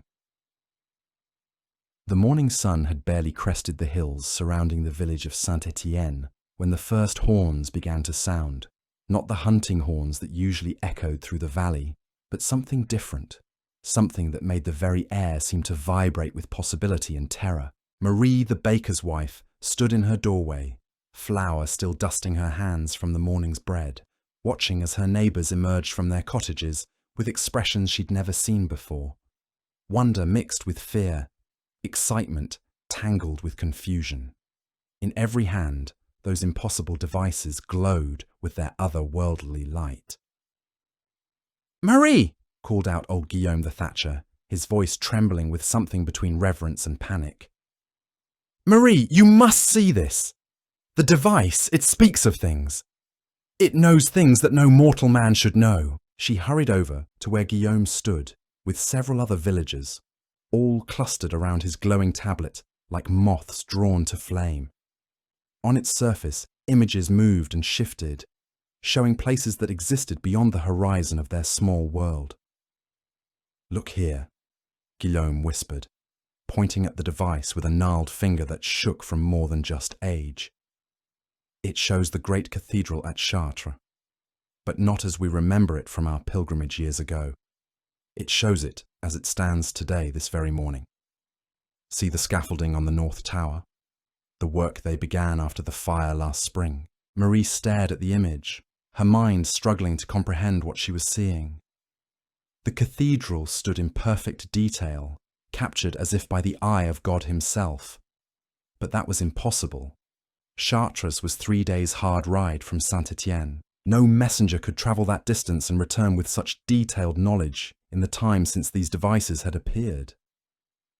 "There's more," whispered Margot the Weaver, her own device clutched against her chest like a sacred relic. "Mine showed me ships, great vessels sailing on waters I've never seen, in lands I've never heard of. And the people, Marie, there are people with skin dark as night, and others with eyes shaped like almonds. And they're all using devices just like ours." The implications crashed over Marie like a wave of cold water. These devices hadn't appeared only in their village, or even only in their region. They had manifested everywhere, to everyone, across the entire world. Peasant and prince, Christian and heathen, all suddenly connected by invisible threads that spanned continents. But it was young Pierre the shepherd's boy who made the discovery that would change everything. His device had been chattering with sounds since dawn, voices speaking in the common tongue but from places he'd never heard of. Voices of other peasants, other farmers, other common folk who had lived their entire lives in the same isolation as the people of Saint-Étienne. "Marie!" Pierre called out, his voice high with excitement and fear. "There's a woman speaking from a place called Westford. She says it's in England, across the great water. She's a baker's wife, just like you, and she's saying things about her lord that sound much like what we might say about Sir Raoul." Marie felt her heart begin to race. The carefully ordered world she had known, where each village existed in its own bubble of ignorance and acceptance, was cracking apart like an eggshell. For the first time in her life, she could speak to people who lived under different lords, who experienced different forms of justice, who might know different ways of living. She took Pierre's device with hands that trembled slightly. The surface felt warm against her palms, almost alive. She touched the symbol that Pierre showed her, and suddenly, a voice filled the morning air around them. "And when the harvest failed, our Lord Sir Edmund opened his own granaries to feed us. He said that a lord who lets his people starve is no lord at all, but a brigand with a fancy title." The voice belonged to a woman named Eleanor, and she spoke with an accent that marked her as foreign, but her words were clear enough. She was describing a harvest failure much like the one that had devastated Saint-Étienne the previous spring, but with a very different outcome. Marie found her own voice, though it came out as barely more than a whisper. "Good Eleanor, this is Marie from Saint-Étienne, in the lands of the French king. When our harvest failed, our lord sold what little grain remained to Flemish merchants. We buried 12 children before the spring planting." The silence that followed seemed to stretch across the ocean itself. Then Eleanor's voice returned, but changed now, heavy with anger and sorrow. 12 children. But surely your Lord's sworn duty is to protect and provide for his people. Surely the Church teaches that the strong must care for the weak." "The Church teaches many things," Marie replied, finding strength in her voice as other villagers gathered closer. But Sir Raoul has never seemed much concerned with church teachings when there's profit to be made. What followed was a conversation that would have been impossible just days before. Eleanor began describing how different lords across England treated their peasants. Some, like her Sir Edmund, took seriously their feudal obligations to protect and provide for those under their rule. Others proved as rapacious as Sir Raoul, but the key difference was that English peasants could appeal to higher authorities, could seek justice through courts that actually functioned. "We have the king's courts," Eleanor explained. "If a lord abuses his people too grievously, they can seek redress from the crown. It's not perfect, mind you, but it's something. What recourse do you have in France?" Marie looked around at the faces of her neighbours, seeing her own bitter knowledge reflected in their eyes. "We have none. Sir Raoul is lord here, and what he says is law. The king is far away in Paris, and even if we could reach him, why would he listen to peasants over a lord who provides him with knights and taxes?" But even as she spoke these words, Marie realised that something fundamental had changed. She was no longer speaking only to the peasants of Saint-Étienne. Her words were being heard by Eleanor in England, but also by other voices that began joining the conversation. A farmer named Hans from somewhere in the German territories. A woman called Caterina from a place in Italy she'd never heard of. A man named Rodrigo from the Christian kingdoms of Iberia. Each of them brought stories of how they lived, how they were governed, what rights they possessed or lacked. And slowly, painfully, a picture began to emerge of the vast differences in how the common people of Europe were treated by their lords. "This is madness," whispered Guillaume, who had been listening to the growing conversation with increasing alarm. "We're talking to people across the world as if they stood beside us in the village square. It's not natural. It's not the way things are supposed to be." But Marie had moved past questions of what was natural or proper. She was learning things that made her blood burn with a cold fire. In some lands, peasants could own property. In others, they could appeal unjust treatment to higher courts. In still others, lords who abused their people faced consequences from their own peers.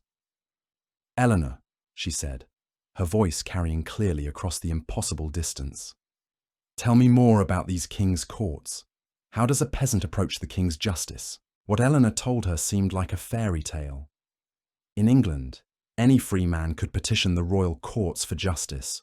Local sheriffs, appointed by the king rather than hereditary lords, ensured that even peasants had some protection from the worst abuses. The system wasn't perfect, Eleanor admitted, but it provided hope that justice might be found. "But we're not free men," protested Hans from the German territories. "We're serfs, bound to the land. We can't even leave our lord's domain without permission." "Nor can we," agreed Caterina from Italy. "But I've heard tell of communes in some cities where the people govern themselves through elected councils. Imagine that, choosing your own leaders instead of accepting whoever was born to rule over you." The conversation continued throughout the morning, drawing in more voices from across Europe and beyond. Marie found herself speaking with people from places she'd never heard of, learning about forms of government and social organisation that challenged everything she'd accepted as natural and inevitable. But it wasn't just the political revelations that shook her. These peasants from distant lands were sharing practical knowledge that could transform daily life in Saint-Étienne. Hans described new methods of crop rotation that could double grain yields. Caterina explained techniques for preserving food that could prevent the kind of starvation that had claimed those 12 children. Rodrigo shared knowledge of herbs and medicines that could treat illnesses that regularly swept through their village. By midday, Marie realized that she was no longer just a baker's wife in an isolated French village. She had become part of something larger, a network of common people who spanned continents and shared knowledge that had been hoarded by the educated elite for centuries. But with this knowledge came a terrible realization: the suffering that she and her neighbors had endured, the deaths of those children, the grinding poverty and hopelessness that characterized their daily lives. None of it was inevitable. Other people, in other places, lived better lives not because they were blessed by God or favoured by fortune, but because they lived under different systems, served different lords, enjoyed different rights. "We've been lied to," she said quietly, speaking not just to the device, but to the growing crowd of villagers who had gathered around her. "We've been told that our lot in life is God's will, that peasants must suffer so that lords can rule, that this is the natural order of things. But it's not natural at all. It's just one way of organising society, and there are others." The implications of this revelation rippled through the crowd like stones thrown into still water. If their suffering wasn't divinely ordained, if other peasants lived better lives under different lords, then perhaps their situation could be changed. "But how?" asked Margot the weaver. "What can we do? We're still bound to Sir Raoul's land. We still owe him labour and taxes. These devices don't change the law." Marie looked at the glowing tablet in her hands, then at the faces of her neighbours, and finally at the broader landscape of her village. The same fields that had been worked by her ancestors for generations, the same cottages that had housed serfs since time immemorial, the same manor house on the hill where Sir Raoul ruled with absolute authority. "Maybe the devices don't change the law," she said slowly, "but they change what we know, and what we know changes what we can do." She lifted the device again, returning to the vast conversation that continued to flow between peasants across Europe. But now her questions were different. Instead of asking about how other people lived, she began asking about how they had changed their circumstances. "Eleanor," she called out, "you said your Sir Edmund treats his people well. But has it always been so? Did his father before him rule the same way?" Eleanor's laughter carried a bitter edge. "Oh no, Marie. Sir Edmund's father was a right bastard, if you'll pardon my language, worked us near to death and cared nothing for our welfare. But Sir Edmund saw what happened to Lord Geoffrey in the next shire over." "What happened to Lord Geoffrey?" "His peasants rose up, all of them, at once, during harvest time.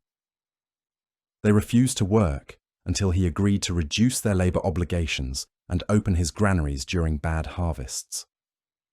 Geoffrey called in knights from neighbouring lords, but their peasants refused to help suppress the uprising. In the end, Geoffrey had to negotiate or watch his entire harvest rot in the fields." Marie felt her heart begin to pound. "And it worked. The peasants won." "Aye, they won. Not everything they wanted, but enough to make life bearable. And Sir Edmund, seeing what had befallen his neighbour, decided he'd rather treat his people well from the start than face an uprising later."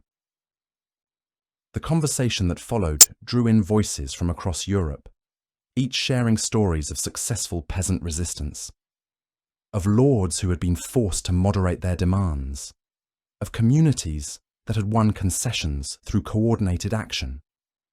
Not every story ended in victory, Marie learned. Some uprisings had been brutally suppressed, their leaders hanged or worse, but enough had succeeded to prove that change was possible. "The key," explained a peasant named Willem from the Low Countries, "is coordination. A single village can be crushed easily enough, but if all the villages in a region act together, if they coordinate their timing and their demands, then the lords have no choice but to listen." "But how can villages coordinate?" asked Hans from the German territories. "We're scattered across hundreds of miles. By the time a message reaches from one village to another, the moment for action has passed." The silence that followed seemed to pulse with possibility. Then Marie spoke, her voice steady, despite the revolutionary implications of her words. "We have these devices now. We can coordinate across any distance. Instantly. We can plan together, act together, succeed together." The idea, once spoken, seemed to take on a life of its own. Across the invisible networks that connected every village in Europe, peasants began discussing the possibility of coordinated resistance on a scale that had never been possible before. But Marie was already thinking beyond simple resistance. The knowledge flowing through these devices wasn't just political, it was practical. Agricultural techniques that could increase yields, craft methods that could improve the quality of goods, medical knowledge that could save lives. All of it had been jealously guarded by those in power, used to maintain their advantages over the common people. What if we shared everything? She asked the growing network of voices. What if we taught each other all the knowledge that's been kept from us? What if we became so skilled, so knowledgeable, so essential that the lords had to treat us as partners rather than property? The response was immediate and enthusiastic. Peasants began sharing techniques they'd learned in secret, methods they'd developed through years of experience, innovations they'd never dared to implement for fear of their lord's displeasure. Hans described a new type of plough that could turn soil more efficiently with less animal power. Katerina explained how certain combinations of crops could restore fertility to exhausted fields. Rodrigo shared knowledge of metallurgy that could produce better tools and weapons. Eleanor contributed techniques for food preservation that could eliminate the periodic famines that devastated rural communities. As the day progressed, Marie found herself at the centre of a revolution in rural knowledge. The carefully guarded secrets of manor lords and their stewards were being matched and often exceeded by the collective wisdom of the peasantry. Techniques that had taken generations to develop in isolation were being shared instantly across continents. But the most profound realization came when a voice joined the conversation from somewhere far to the east, speaking in accented but understandable Latin.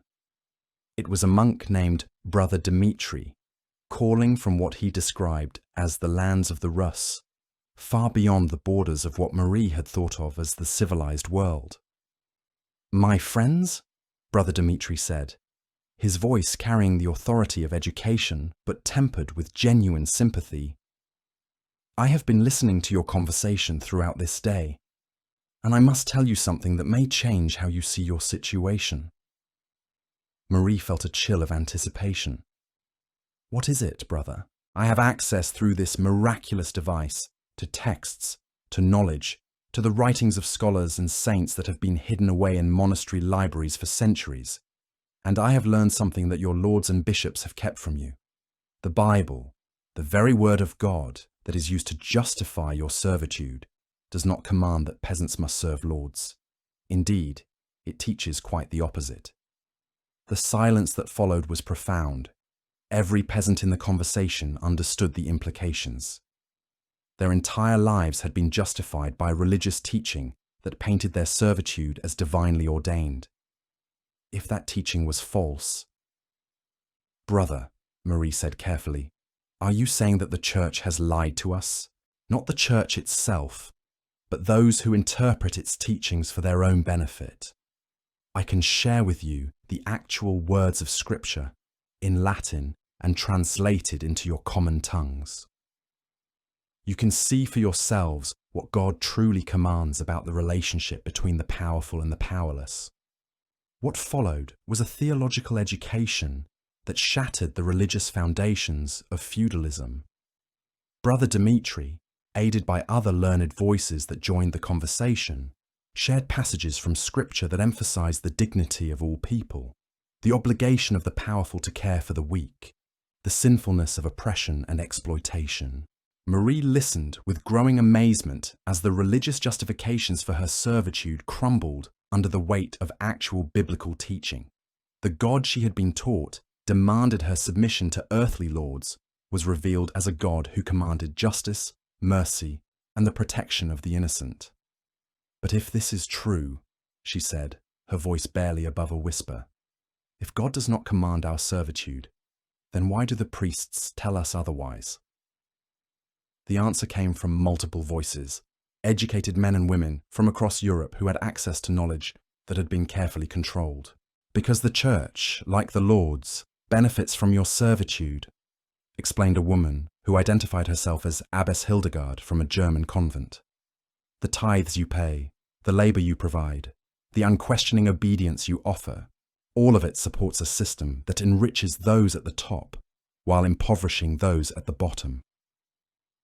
Marie felt something fundamental shift inside her, like a foundation stone being pulled from beneath a great building. Everything she had accepted as natural, as divinely ordained, as simply the way things were, revealed itself as a carefully constructed system designed to benefit a few at the expense of many. "What do we do with this knowledge?" she asked, the vast network of voices that had become her teachers and fellow students. "We use it," came the reply from Eleanor in England. "We share it with every peasant, every serf, every common person across Europe. We teach them what we've learned today, and then we act." But acting, Marie realized, would require more than just knowledge. It would require organization on a scale that had never been attempted before. The devices made communication possible, but turning communication into coordinated action would demand leadership, planning, and a level of trust between strangers that had never existed. "We need to choose leaders," she said, surprising herself with the authority in her voice. "Representatives from each region who can coordinate with others, who can make decisions quickly when action is needed." The response was immediate. Peasants from across Europe began nominating representatives, choosing people who had demonstrated wisdom, courage, and the ability to articulate their community's needs. Marie found herself selected to speak for the villages of northern France, a responsibility that both terrified and exhilarated her. As evening approached, the great conversation began to take on a more structured form. Regional representatives coordinated with their counterparts across Europe, sharing information about local conditions, discussing strategies for resistance, planning the logistics of continent-wide action. But it was Willem from the Low Countries who raised the most crucial question of all. "Friends," he said, his voice carrying clearly across the network.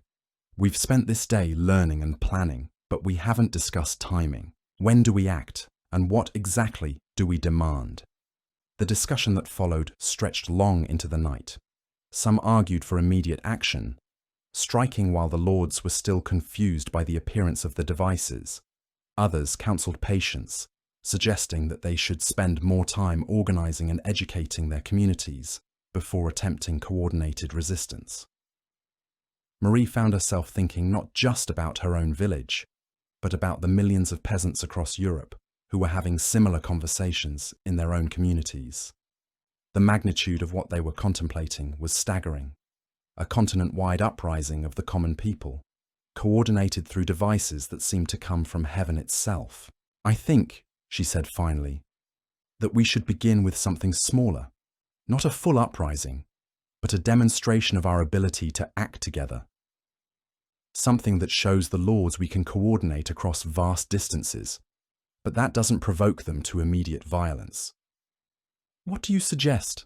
asked Hans from the German territories. Marie looked around at her neighbours, who had been listening to the evening's conversation with growing excitement and determination. These were people who had never imagined they could influence events beyond their village boundaries. Now they were part of a network that spanned continents. "A day of rest," she said simply. "One day when every peasant in Europe stops working. Not permanently, not as a direct challenge to their authority, but as a message. A message that says we can act together, that we're no longer isolated, that the old assumptions about our powerlessness no longer apply." The idea resonated across the network. It was ambitious enough to demonstrate their new capabilities, but modest enough to avoid immediate and violent retaliation. Most importantly, it was something that every peasant could participate in, regardless of their specific circumstances or the nature of their lord's rule. "When?" asked Eleanor from England. Marie thought for a moment, considering the practical requirements of organizing such an action. 1 month from today, the Feast of All Saints, a holy day when many would not be working anyway. But we make it clear that our rest is coordinated, intentional, a message rather than mere observance. The agreement that followed was not unanimous, but it was overwhelming.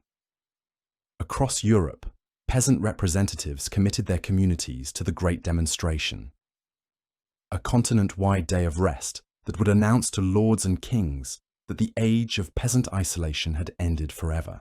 But even as they planned their demonstration, Marie realized that they were already changing in ways that went far beyond politics. The knowledge flowing through the devices was transforming not just what they knew, but who they were.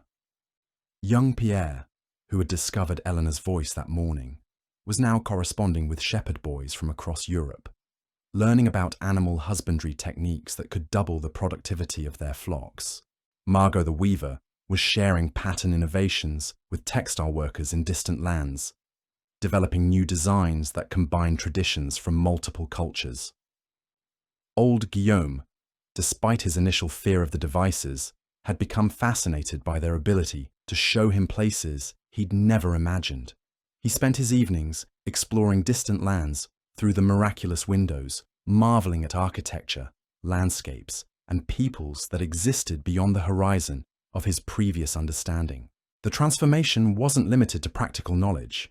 The villagers of Saint-Étienne were developing a new sense of themselves, not as isolated peasants bound to a single lord and a single piece of land, but as members of a vast community that transcended all traditional boundaries.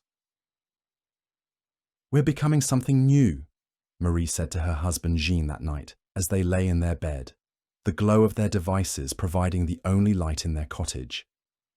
"We're still peasants, still bound to Sir Raoul's land, still subject to the old laws. But we're also something else now, something that has never existed before." Jean, who had spent the day learning carpentry techniques from craftsmen across Europe, nodded thoughtfully. "The knowledge changes everything. I've learned more about working wood today than in 20 years of trial and error. But it's not just the knowledge itself. It's knowing that I'm not alone, that there are craftsmen everywhere facing the same challenges, developing solutions I can use." Marie smiled in the darkness. "And tomorrow, we'll know even more. And the day after that, even more still. The lords think they control us through ignorance, but ignorance is ending." As she drifted off to sleep, Marie's last thought was of the great demonstration they had planned. 1 month to organize, to educate, to prepare. 1 month to transform the isolated peasants of Europe into a coordinated force that could no longer be ignored. But she had no way of knowing that in the great manor house on the hill above Saint-Étienne, Sir Raoul de Montclair was having his own conversations through his miraculous device. Conversations with other lords who were learning about the peasant networks, who were planning their own responses to this unprecedented challenge to their authority. The revolution in communication that was empowering the peasantry was also enabling their masters to coordinate countermeasures. The same devices that allowed Marie to speak with Eleanor across the English Channel also allowed Sir Raoul to coordinate with his fellow lords across Europe. The stage was being set for a confrontation that would determine whether the old order of medieval society could survive the advent of universal communication, or whether the world would be transformed into something entirely new. And in monasteries and cathedrals across Europe, learned men were making discoveries that would shake the foundations of medieval Christianity as profoundly as the peasant networks were challenging feudalism. Brother Marcus at the monastery near Chartres had spent the day exploring theological texts that had been lost for centuries, comparing different versions of Scripture, corresponding with scholars from traditions that had been separated since the Great Schism between Eastern and Western Christianity. What he was learning challenged everything he had been taught about the nature of Christian doctrine, the authority of Rome, and the interpretation of divine will. Like Marie and her fellow peasants, Brother Marcus was discovering that much of what he had accepted as eternal truth was actually the result of human choices, political decisions, and the careful control of information. The revolution in communication was beginning to reshape not just the relationship between lords and peasants, but the very nature of religious authority itself. And in the great centers of learning, scholars were making discoveries that would accelerate human knowledge by centuries. At the University of Paris, Master Peter Abelard was corresponding with scholars in Baghdad, in Constantinople, in centres of learning that had been cut off from European intellectual life for generations. Mathematical concepts that had taken centuries to develop in isolation were being shared and combined, creating new syntheses of knowledge that no single tradition could have achieved alone. The devices had appeared only 3 days ago, but already they were transforming every aspect of medieval society. The careful hierarchies that had maintained stability for centuries were beginning to crack under the pressure of universal communication. And this was only the beginning. The great demonstration that Marie and her fellow peasants were planning would be just the first test of the new possibilities that the devices had created. The real transformation of medieval society was yet to come. But as Marie fell asleep in her cottage in Saint-Étienne, she carried with her a knowledge that would have been impossible just days before. She knew that she was not alone, that her struggles were shared by millions of others, and that together they had the power to change the world. The age of peasant isolation was ending. The age of universal communication had begun, and nothing would ever be the same.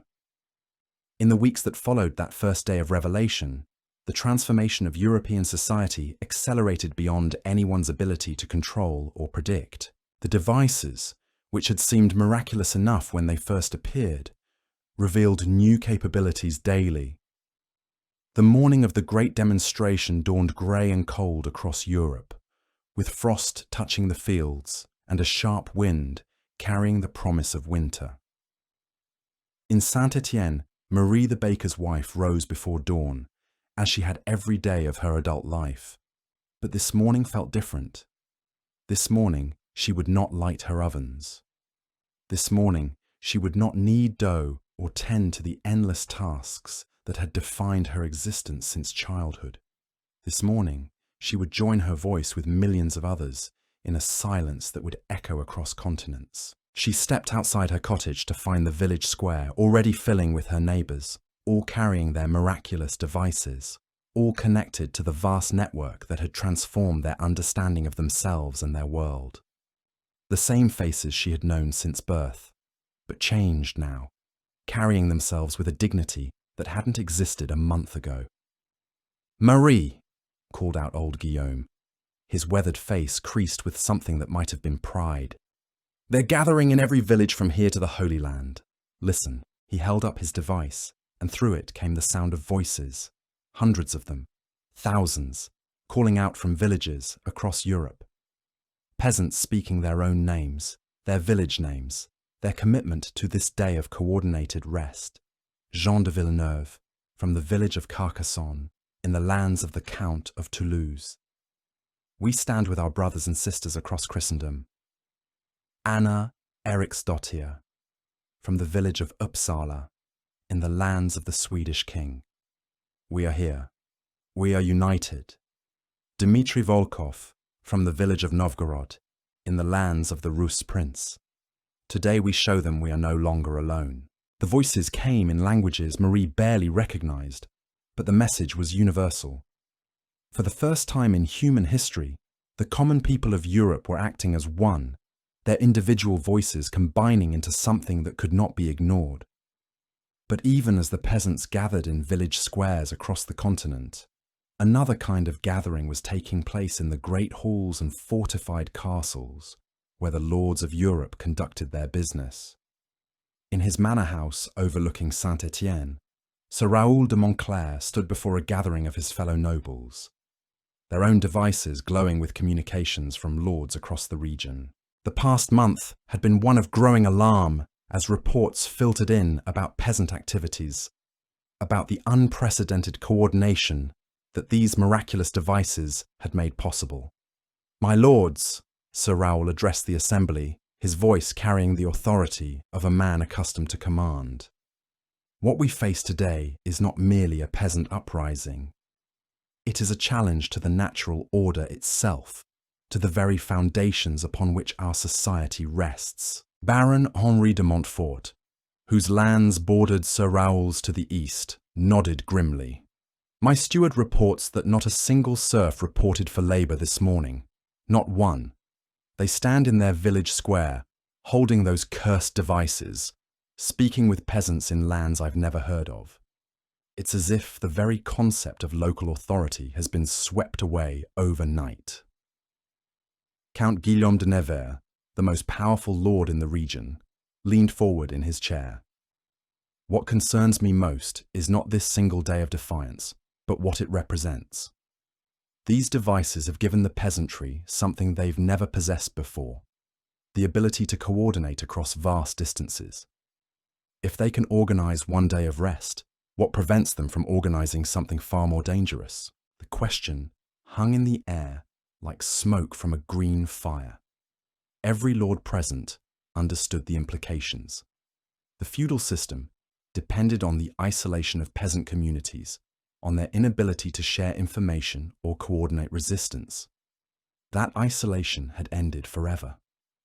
There are reports from England, continued Count Guillaume, consulting his own device, that King Stephen's peasants have sent demands directly to the royal court.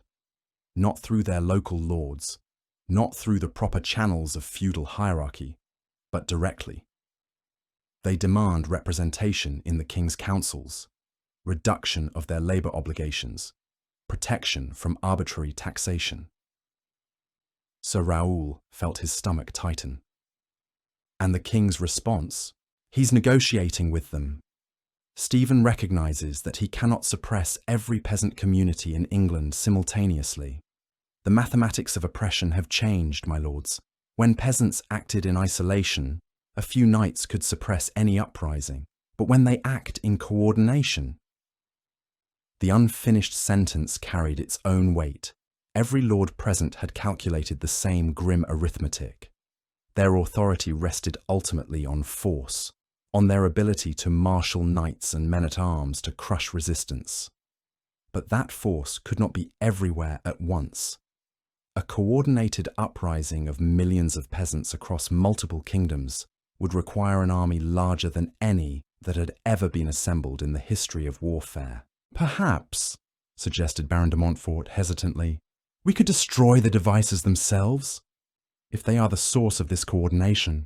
Count Guillaume shook his head slowly. I've consulted with the most learned men in my domain. These devices appear to be indestructible by any means we possess. Fire does not harm them. Blades cannot scratch them. Water cannot drown them. They seem to draw their power from sources beyond mortal understanding. The assembled lords fell silent, each contemplating the magnitude of the challenge they faced.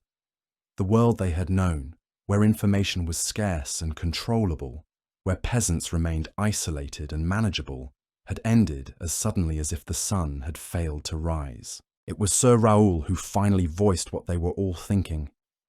Then, we must adapt or perish. The old ways of ruling through ignorance and isolation are finished. If we cannot control information, we must learn to govern people who possess it. Meanwhile, in the village square of Saint-Étienne, Marie was experiencing a moment that would have been impossible to imagine just weeks before. Through her device, she was simultaneously connected to peasant gatherings in hundreds of villages, creating a virtual assembly that spanned the known world. Brothers and sisters, she spoke into her device, her voice carrying across continents. Today, we have shown that we can act as one. Tomorrow, we begin the harder work of building something new. The response came from every corner of Europe. Eleanor's voice from England, strong and clear. The lords in our shire have already sent messages requesting negotiation. They speak of reducing our labour obligations, of consulting us before making decisions that affect our lives. Hans from the German territories added his own report. Our Duke has proposed establishing peasant councils in every village with the right to petition directly to his court. It's not everything we want, but it's a beginning. But it was a new voice that captured everyone's attention, speaking with the authority of education, but tempered with genuine humility. My friends, this is Brother Thomas Aquinas, calling from the University of Paris.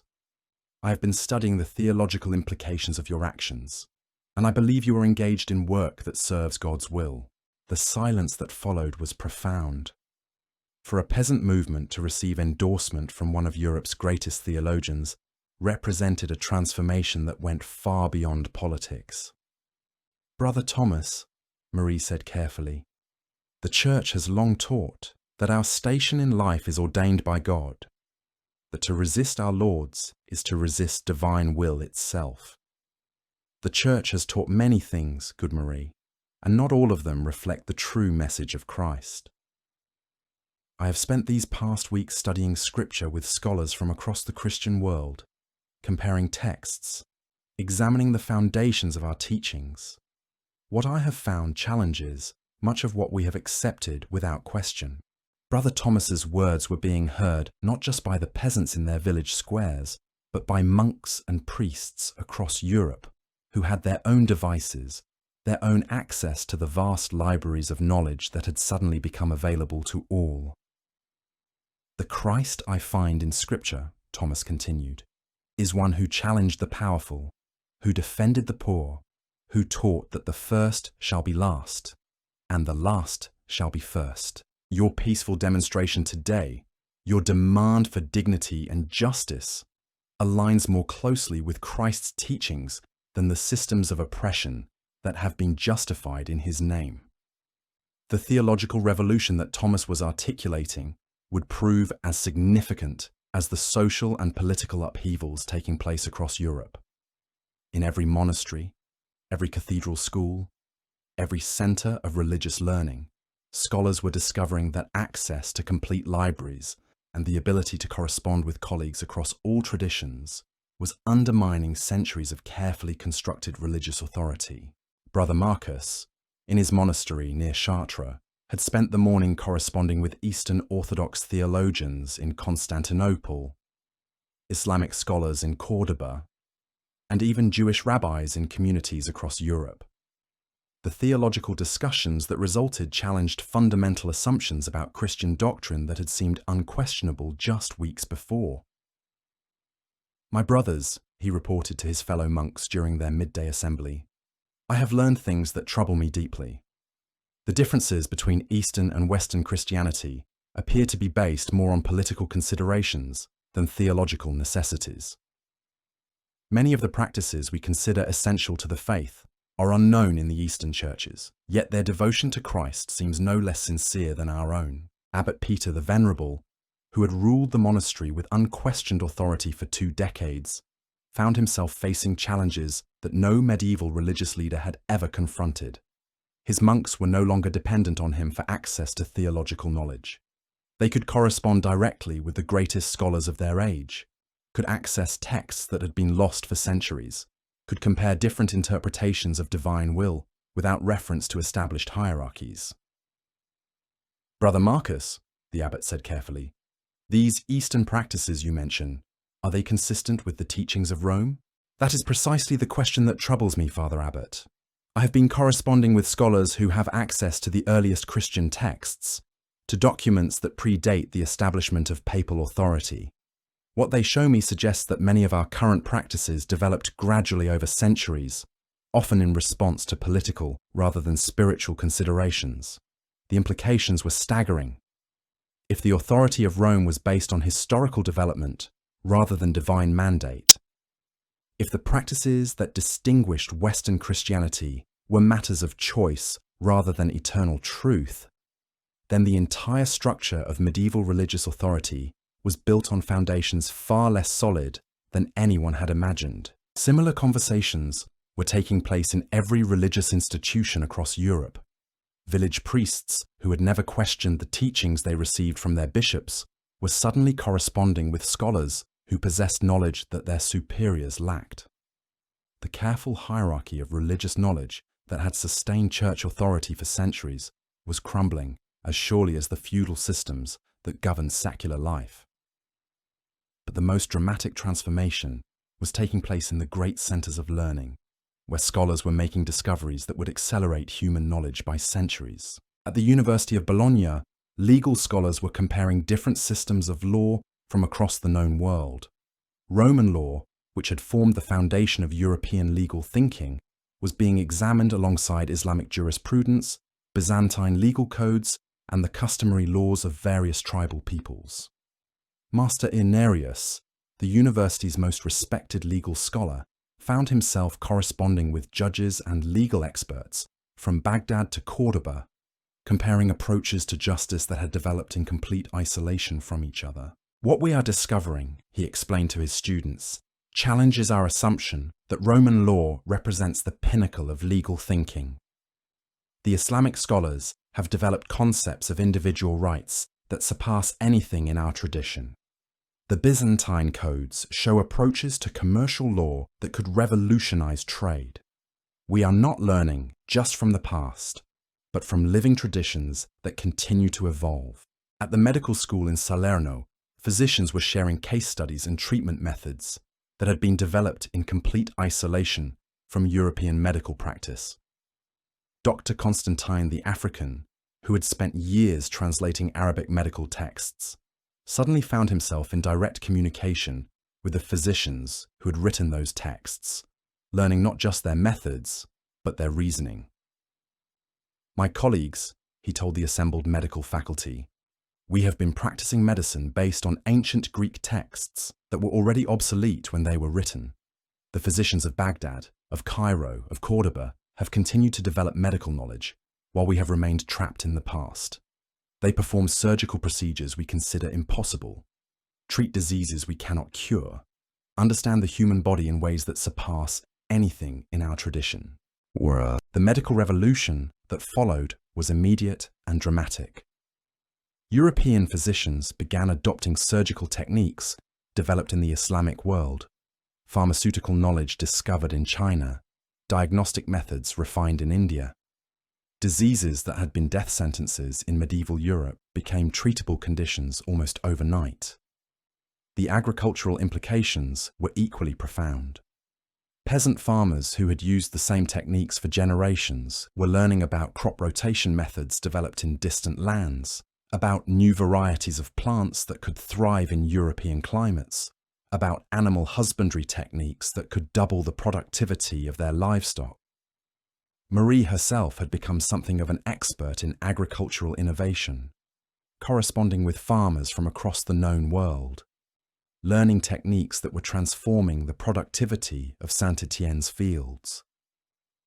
The village that had faced starvation just months before was now producing surplus grain, not through divine intervention, but through the application of knowledge that had been hoarded by the educated elite for centuries. Jean, she said to her husband one evening as they examined their fields by the light of their devices. Look what we've accomplished in just a few weeks. The barley is growing more thickly than I've ever seen. The vegetables are larger and more numerous. Even our animals are healthier and more productive. Jean nodded, running his hand through grain that stood taller and more robust than any they had grown before. It's the knowledge, Marie. All those techniques that the manor's steward claimed were secret arts. They're actually quite simple once you understand the principles. The lords kept us ignorant, not because the knowledge was complex, but because ignorance kept us dependent. But the transformation of agriculture was part of a broader economic revolution that was reshaping the entire structure of medieval commerce. Merchants who had built their fortunes on controlling information about distant markets suddenly found that information freely available to anyone with a device. In Venice, Giovanni Di Marco had spent the past month adapting to a commercial environment that had changed more dramatically than anything in the previous century. The carefully guarded trade secrets that had given him advantages over his competitors were now common knowledge, accessible to any merchant with the curiosity to ask. But Giovanni was nothing if not adaptable. Instead of competing for information, he began collaborating with merchants across Europe, sharing costs and risks in ventures that would have been impossible when communication took weeks or months. My friends, he said during one of the evening assemblies that had become common among Venetian merchants, the old ways of conducting business are finished, but the new ways offer opportunities that our fathers could never have imagined.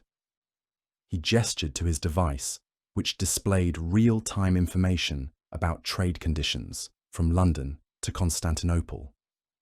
Today, I coordinated a single transaction involving wool from England, silver from Germany, spices from the east, and silk from Byzantium. The profits were shared among a dozen merchant houses, the risks were distributed across multiple routes, and the entire transaction was completed in hours rather than months. The economic revolution that Giovanni described was taking place across Europe. The isolation that had characterized medieval commerce was ending, replaced by integrated networks that spanned continents. Trade routes that had been jealously guarded secrets became common knowledge.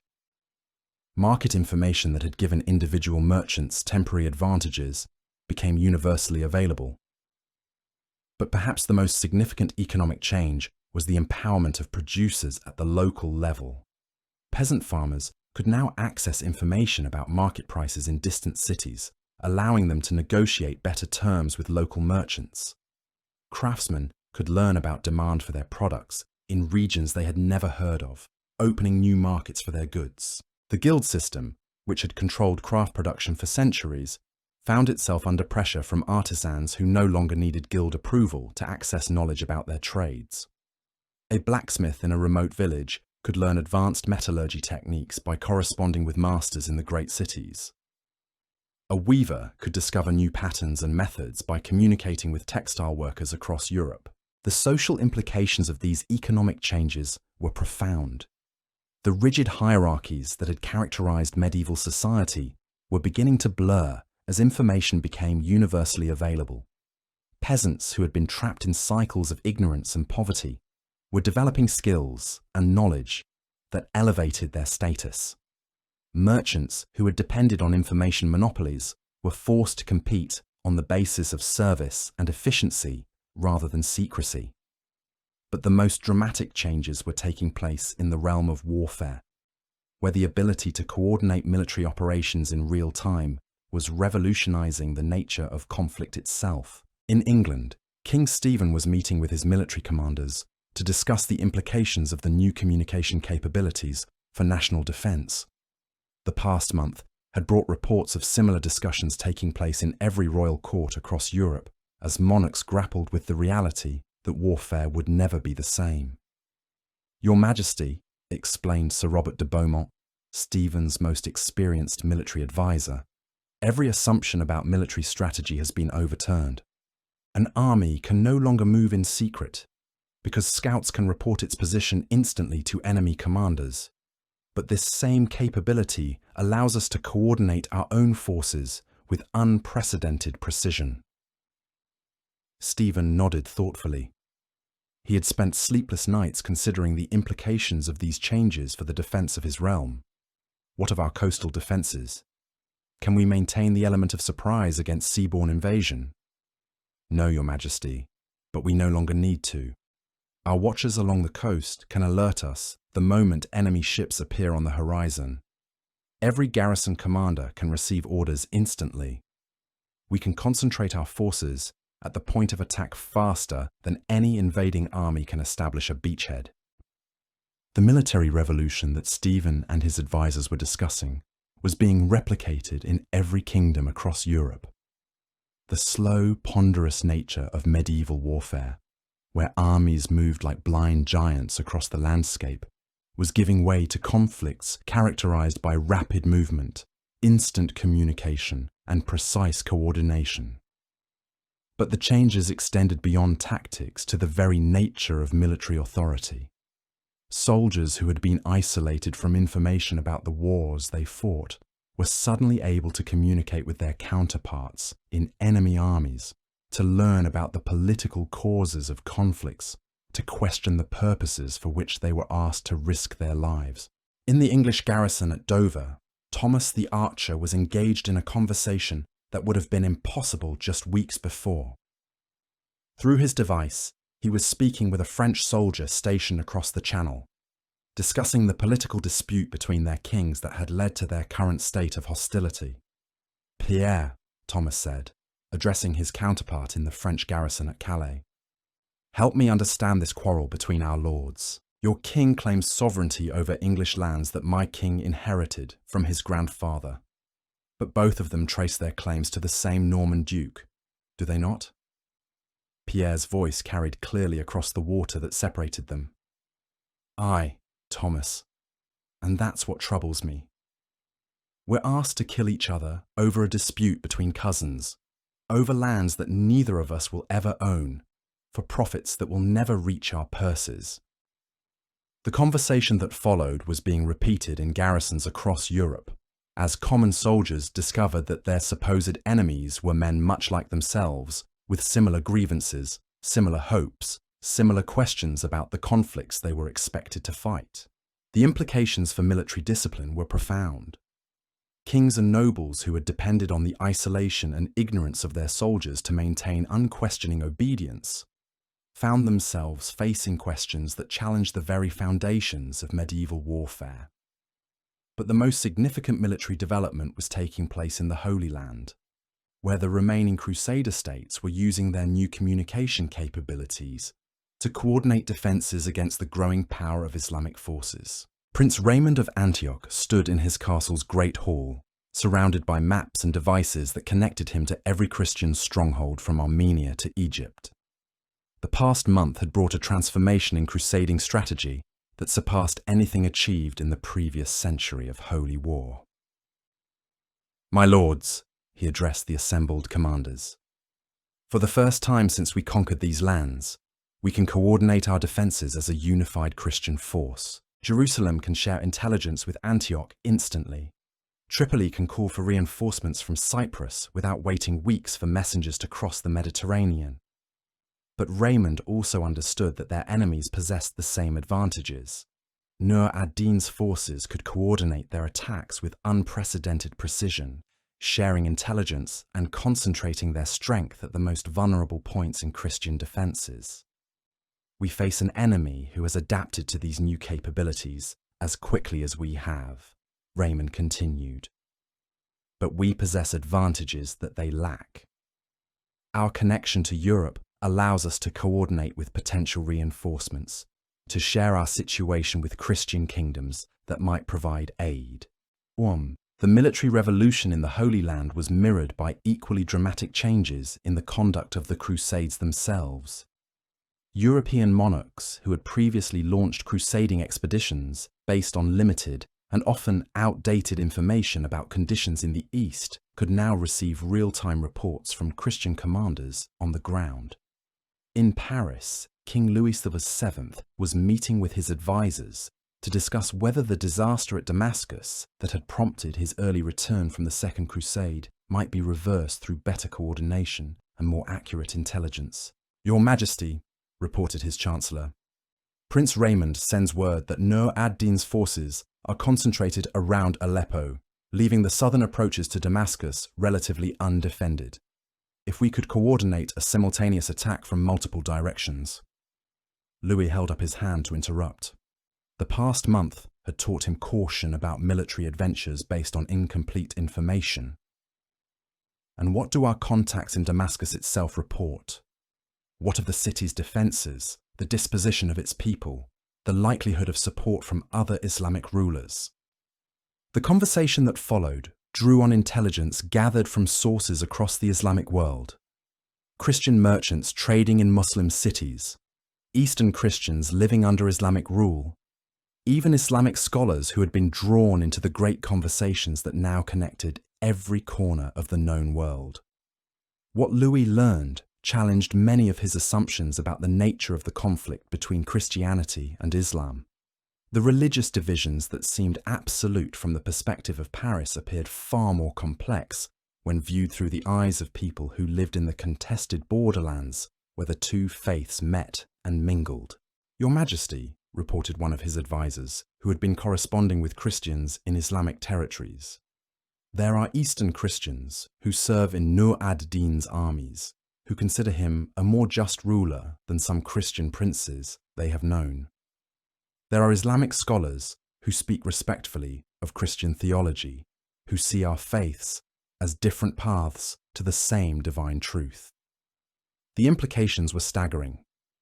If the absolute religious divisions that justified the Crusades were more complex than European Christians had understood, if Christians and Muslims could find common ground in theology and governance, then the very foundation of holy war was called into question. But the most profound challenges to established authority were emerging from the unprecedented access to knowledge that the devices provided. In every centre of learning across Europe, scholars were making discoveries that challenged fundamental assumptions about the nature of reality itself. At the University of Oxford, the Franciscan friar Roger Bacon was conducting experiments that would have been impossible without access to the complete works of Islamic scientists and Greek philosophers. His correspondence with scholars in Baghdad and Cordoba had provided him with knowledge of optics, mathematics, and natural philosophy that surpassed anything available in European universities. "My brothers," he explained to his fellow Franciscans, "the works of Aristotle that we have venerated as the pinnacle of natural philosophy represent only a fraction of human knowledge about the natural world. The Islamic scholars have continued to investigate and experiment where the Greeks left off. They have developed mathematics that allows precise calculation, optics that explain the behavior of light, chemistry that can transform base materials into noble ones." Bacon's experiments with lenses and mirrors, guided by correspondence with Islamic scientists, were producing results that seemed magical to his contemporaries. He could focus sunlight to ignite fires, could magnify distant objects to appear close, could demonstrate that light behaved according to mathematical principles rather than divine whim. But Bacon's work was part of a broader scientific revolution that was taking place across Europe as scholars gained access to the complete heritage of human knowledge. Alchemists were corresponding with Chinese metallurgists, learning techniques for working with materials that European craftsmen had never imagined. Astronomers were sharing observations with their counterparts across the known world, creating maps of the heavens that surpassed anything produced by isolated observers. The University of Paris had become a centre for mathematical studies that drew on traditions from India, China, and the Islamic world. European scholars who had struggled with Roman numerals and limited computational methods suddenly had access to Hindu Arabic numerals, algebraic techniques, and geometric principles that opened entirely new approaches to understanding quantity and space. Master Johannes de Sacrobosco, the university's most respected astronomer, found himself corresponding with scholars from Baghdad to Beijing, sharing observations and calculations that were creating a new understanding of the cosmos itself. "My students," he explained during one of his lectures, "the universe is far more vast and complex than we have imagined. The Islamic astronomers have calculated the size of the Earth with remarkable precision. The Chinese have observed celestial phenomena that we have never recorded. The Indian mathematicians have developed computational methods that allow calculations we considered impossible." The astronomical revolution that Sacrobosco described was part of a broader transformation in human understanding of the natural world. Geography, which had been based on ancient texts and limited observations, was being revolutionized by the ability to share information instantly across vast distances. Merchants and travelers were providing real-time reports about distant lands, correcting errors in ancient maps, describing peoples and places that had existed only in legend. The world that medieval Europeans had imagined, bounded by known lands and populated by monsters and marvels, was being replaced by accurate knowledge of a planet far larger and more diverse than anyone had conceived. But perhaps the most significant discovery was being made by scholars who were comparing the religious and philosophical traditions of different cultures. The assumption that Christianity represented the sole path to divine truth was being challenged by evidence that other traditions possessed equally sophisticated theologies, equally profound insights into the nature of existence.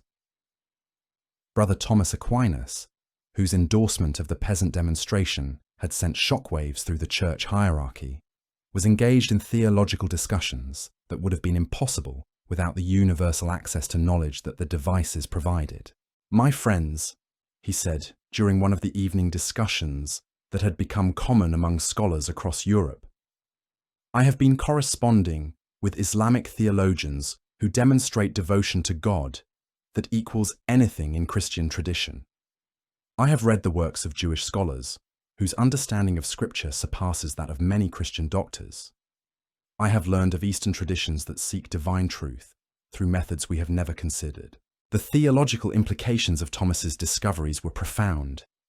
If other religious traditions possessed legitimate insights into divine truth, if the boundaries between faiths were less absolute than European Christians had believed, then the religious justifications for war, persecution, and cultural isolation were called into question. The conversations that Thomas was having with scholars from different traditions were being repeated across Europe, as Christian theologians gained access to the complete heritage of human religious thought. The careful doctrinal boundaries that had defined medieval Christianity were being challenged by evidence that divine truth might be accessible through multiple paths. But the most dramatic transformation was taking place among the common people of Europe, who were discovering that access to knowledge was power in the most literal sense. Peasants who had been trapped in cycles of ignorance and poverty were developing skills and understanding that elevated their status and improved their lives. In Saint-Étienne, Marie had become something far more than a baker's wife. Through her device, she had access to agricultural knowledge from across the known world, medical information that allowed her to treat ailments that had previously been fatal, legal knowledge that helped her understand her rights and obligations. But more importantly, she had become a leader in the great transformation that was sweeping across Europe. Her voice was heard in the councils of peasant representatives that met virtually every evening, planning strategies for improving the lives of common people across the continent.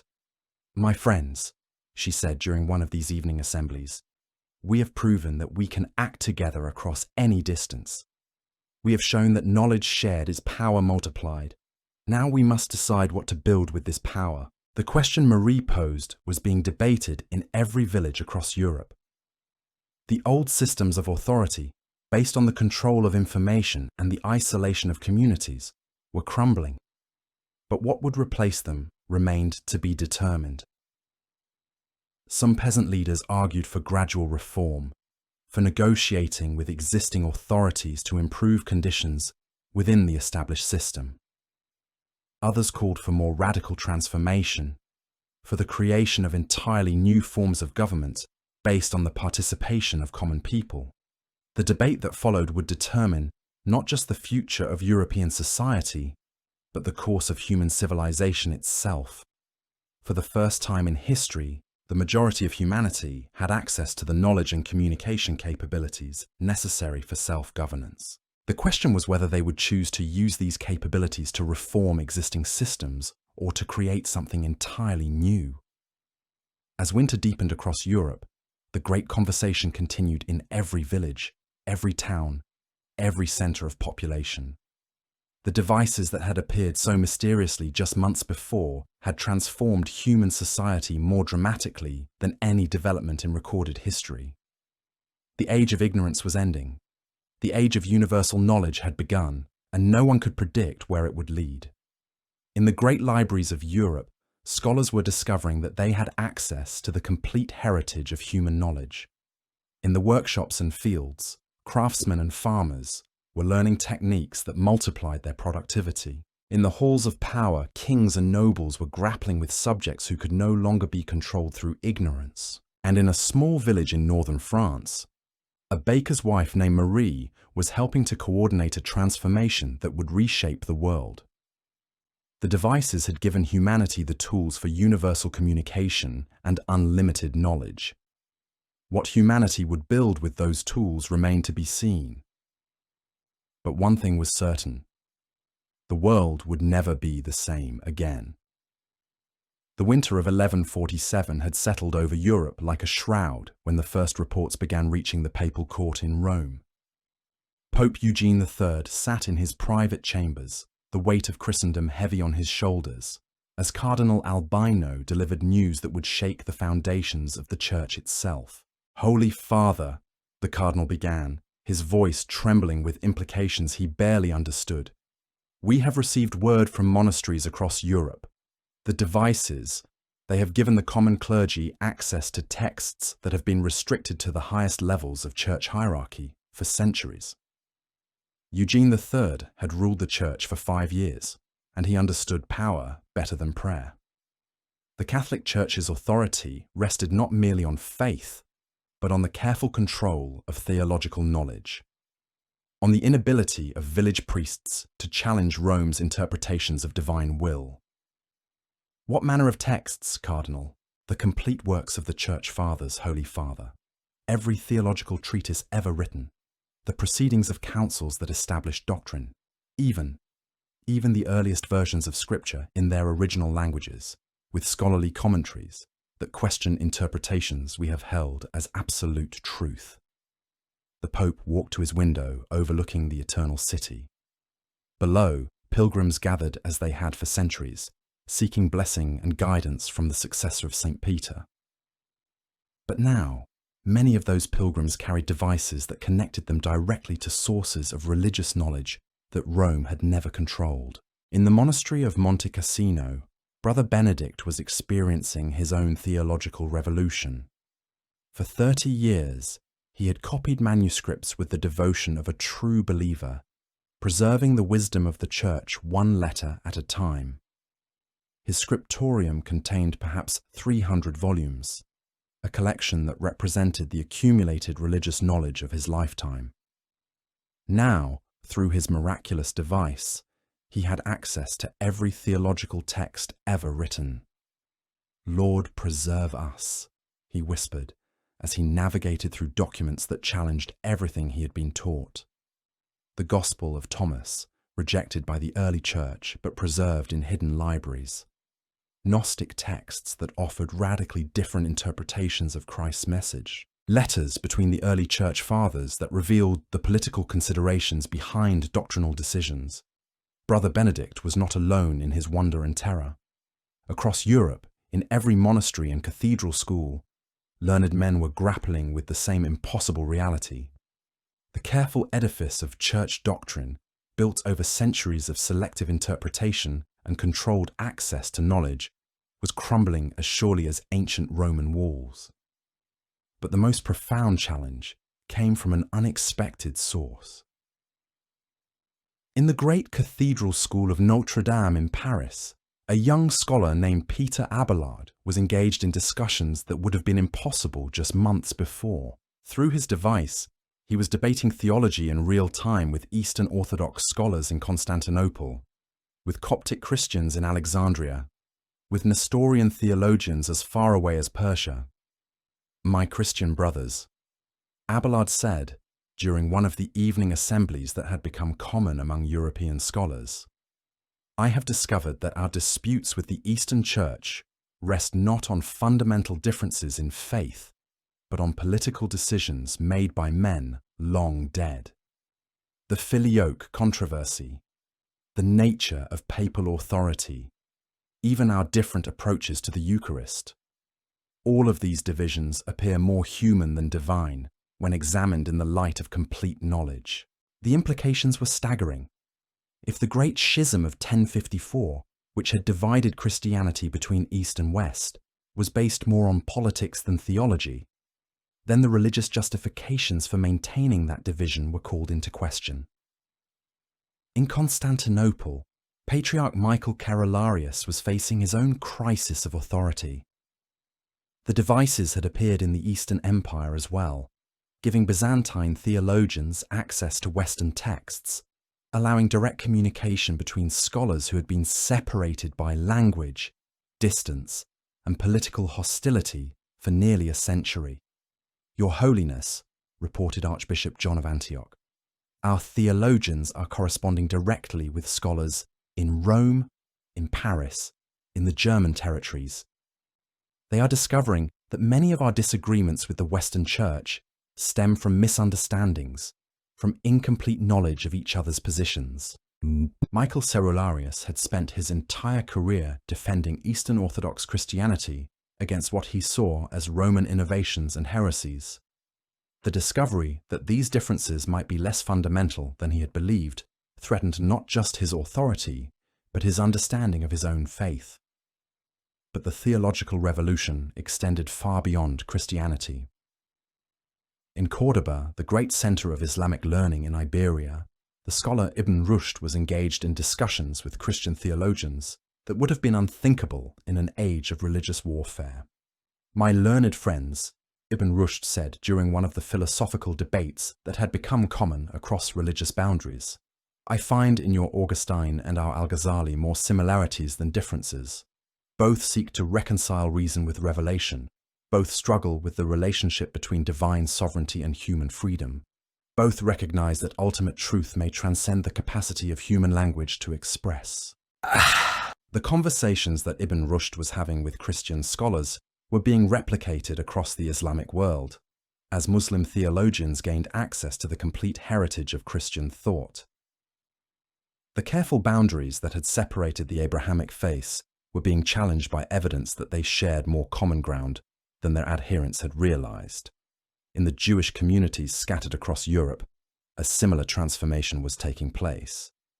Rabbi Moses ben Maimon, known to Christians as Maimonides, was corresponding with both Christian and Islamic scholars, sharing insights into Hebrew scripture that challenged interpretations that had been accepted without question for centuries. "My friends," he wrote in one of his treatises that was being shared across all three faiths, "we who claim Abraham as our father have spent too many years emphasizing our differences rather than celebrating our common heritage. The God of Abraham, Isaac, and Jacob is the same God worshipped by Christians and Muslims. Though we may understand his nature differently, the theological implications of these interfaith dialogues were profound. If the three Abrahamic religions shared common roots and similar insights into divine truth, then the religious justifications for warfare, persecution, and cultural isolation were called into question." But perhaps the most significant religious development was taking place among the common people of Europe, who were discovering that access to religious knowledge was not limited to the educated elite.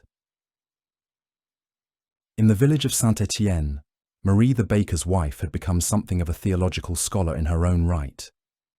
Through her device, she had access to the complete Bible in multiple translations, to the works of the Church Fathers, to theological commentaries that had been restricted to university libraries. "Jean," she said to her husband one evening as they studied scripture by the light of their device, "look what I've discovered. This passage that the priest uses to justify our servitude to Sir Raoul. It appears in different translations with very different meanings." Jean leaned over to examine the text she was showing him. "What does it say in the original language?" Marie touched the device, and the Greek text appeared alongside multiple translations.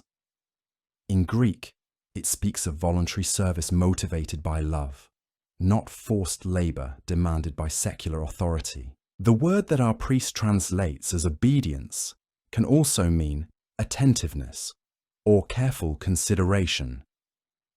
The discovery that Marie was making was being replicated in villages across Europe, as common people gained access to religious texts and scholarly commentaries that had been carefully controlled by church hierarchy.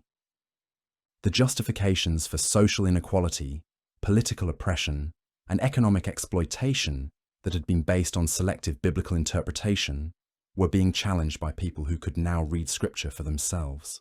But the most dramatic religious transformation was taking place in the Holy Land, where the Crusader states were using their new communication capabilities not just for military coordination, but for theological dialogue with their Muslim neighbors. Prince Raymond of Antioch stood in his castle's chapel, speaking through his device with Islamic scholars in Damascus, engaging in discussions about the nature of God, the meaning of prophecy, and the requirements of faith that would have been impossible during the long years of holy war. "Learned Imam," Raymond said, addressing a scholar he had never met but with whom he had been corresponding for weeks, "help me understand how your faith views our common father Abraham. Christians see him as the first to demonstrate faith in God's promises. How do Muslims understand his significance?" The response came clearly across the distance that separated Christian and Muslim territories. Prince Raymond, We call Abraham Khalil Allah, the friend of God. He is the one who surrendered completely to divine will, who was willing to sacrifice even his beloved son in obedience to God's command. In this surrender, we see the essence of Islam itself. The theological dialogue that Raymond was conducting with Islamic scholars was being repeated across the contested borderlands where Christianity and Islam met. Crusader knights were discovering that their Muslim opponents shared more religious beliefs than they had imagined. Islamic rulers were learning that Christian theology contained insights that resonated with their own understanding of divine truth. The implications for the Crusades themselves were profound. How could holy war be justified when the combatants discovered that they worshipped the same God, revered the same prophets, and sought the same divine truth through different but equally valid paths? In Jerusalem, the Crusader king Baldwin III was meeting with his council to discuss reports that were arriving from across the Christian territories in the East. The past months had brought news of theological dialogues, of interfaith discussions, of discoveries that challenged the very foundations of the holy war that had brought them to the Levant. "My lords," Baldwin addressed his assembled nobles, "we have received disturbing reports from our territories. Christian knights are engaging in theological discussions with Saracen scholars. Our priests are corresponding with Islamic clerics. Some are questioning whether our presence in the Holy Land serves God's will or merely our own worldly ambitions." The silence that followed was heavy with implications. The Crusades had been justified as a holy war to reclaim Christian lands from Muslim occupiers, to protect Christian pilgrims, to serve God's will through military action. If those justifications were being questioned by the very people who had sacrificed everything to serve in the Holy Land, then the entire enterprise was in jeopardy. But Baldwin also understood that the devices offered new opportunities for understanding his enemies, for gathering intelligence, for coordinating with Christian allies in ways that had never been possible before. The same technology that was challenging the religious foundations of the Crusades was also providing tactical advantages that could determine the outcome of the conflict. "Sir Geoffrey," he said, addressing his most experienced military commander, "what intelligence do we have about Nur ad-Din's current disposition?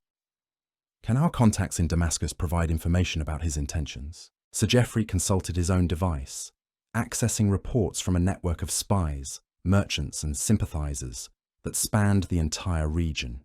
"Your Majesty, Nur ad-Din is consolidating his forces around Aleppo, but his communications with Cairo suggest that he is more interested in negotiating a lasting peace than in launching new military campaigns." The intelligence that Geoffrey was describing would have been impossible to gather just months before. The devices had created communication networks that transcended religious and political boundaries, allowing information to flow between enemies as easily as between allies. But the most significant development in the Holy Land was the emergence of a new kind of diplomacy, one based on direct communication between rulers rather than the formal exchanges of ambassadors and treaties that had characterized medieval international relations. Through his device, Baldwin found himself in direct communication with Nur ad-Din himself, engaging in discussions that bypassed the formal protocols of medieval diplomacy entirely. "Noble Nur ad-Din," Baldwin said during one of their conversations, "our people have been at war for generations, yet through these miraculous devices, we discover that we seek many of the same things: peace for our subjects, prosperity for our lands, the ability to worship according to our consciences." Nur ad-Din's response carried across the miles that separated their capitals.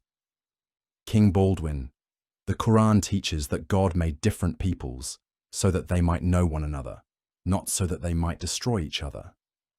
Perhaps the time has come to seek understanding rather than victory." The diplomatic revolution that was taking place between Christian and Muslim rulers in the Holy Land was being replicated across Europe, as kings and princes discovered that they could communicate directly with their counterparts, bypassing the complex networks of ambassadors, intermediaries, and formal protocols that had characterized medieval diplomacy.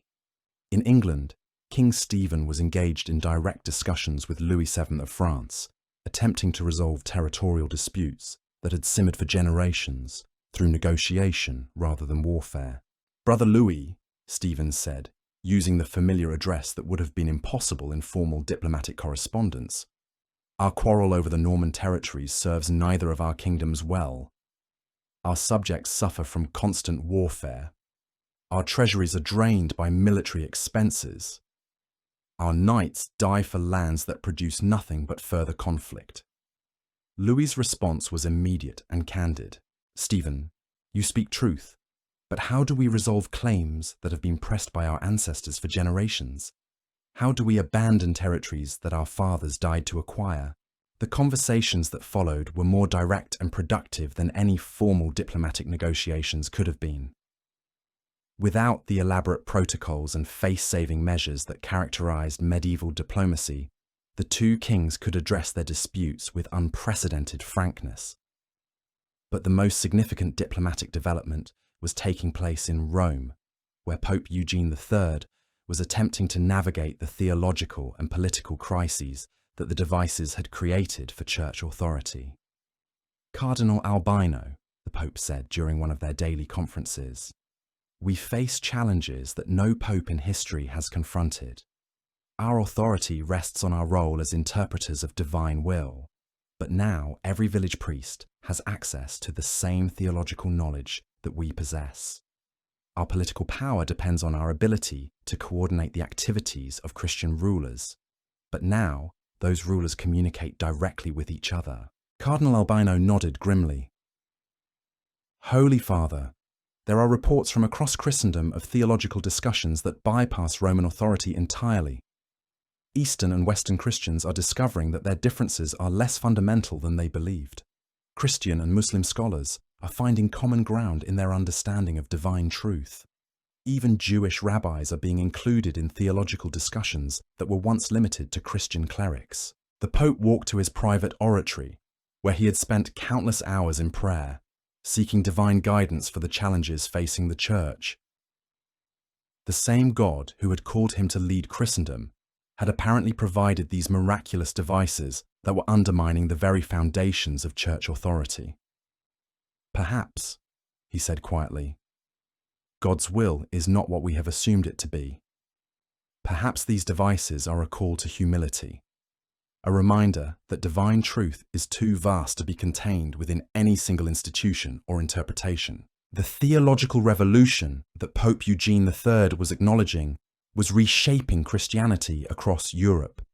The careful doctrinal boundaries that had defined medieval religious life were being challenged by evidence that divine truth might be accessible through multiple paths, that religious authority might be more human than divine. But the most profound religious transformation was taking place among the monastic communities that had preserved Christian learning through the dark centuries following the fall of Rome. In the great monastery of Cluny, Abbot Peter the Venerable was facing a crisis that challenged everything he had believed about religious authority and spiritual truth.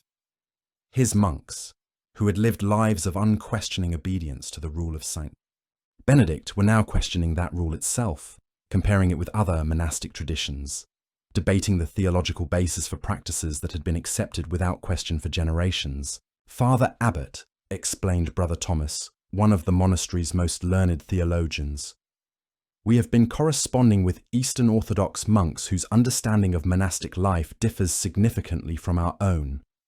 They allow married priests, they have different approaches to fasting and prayer, they interpret the Gospels in ways that challenge our assumptions about religious authority."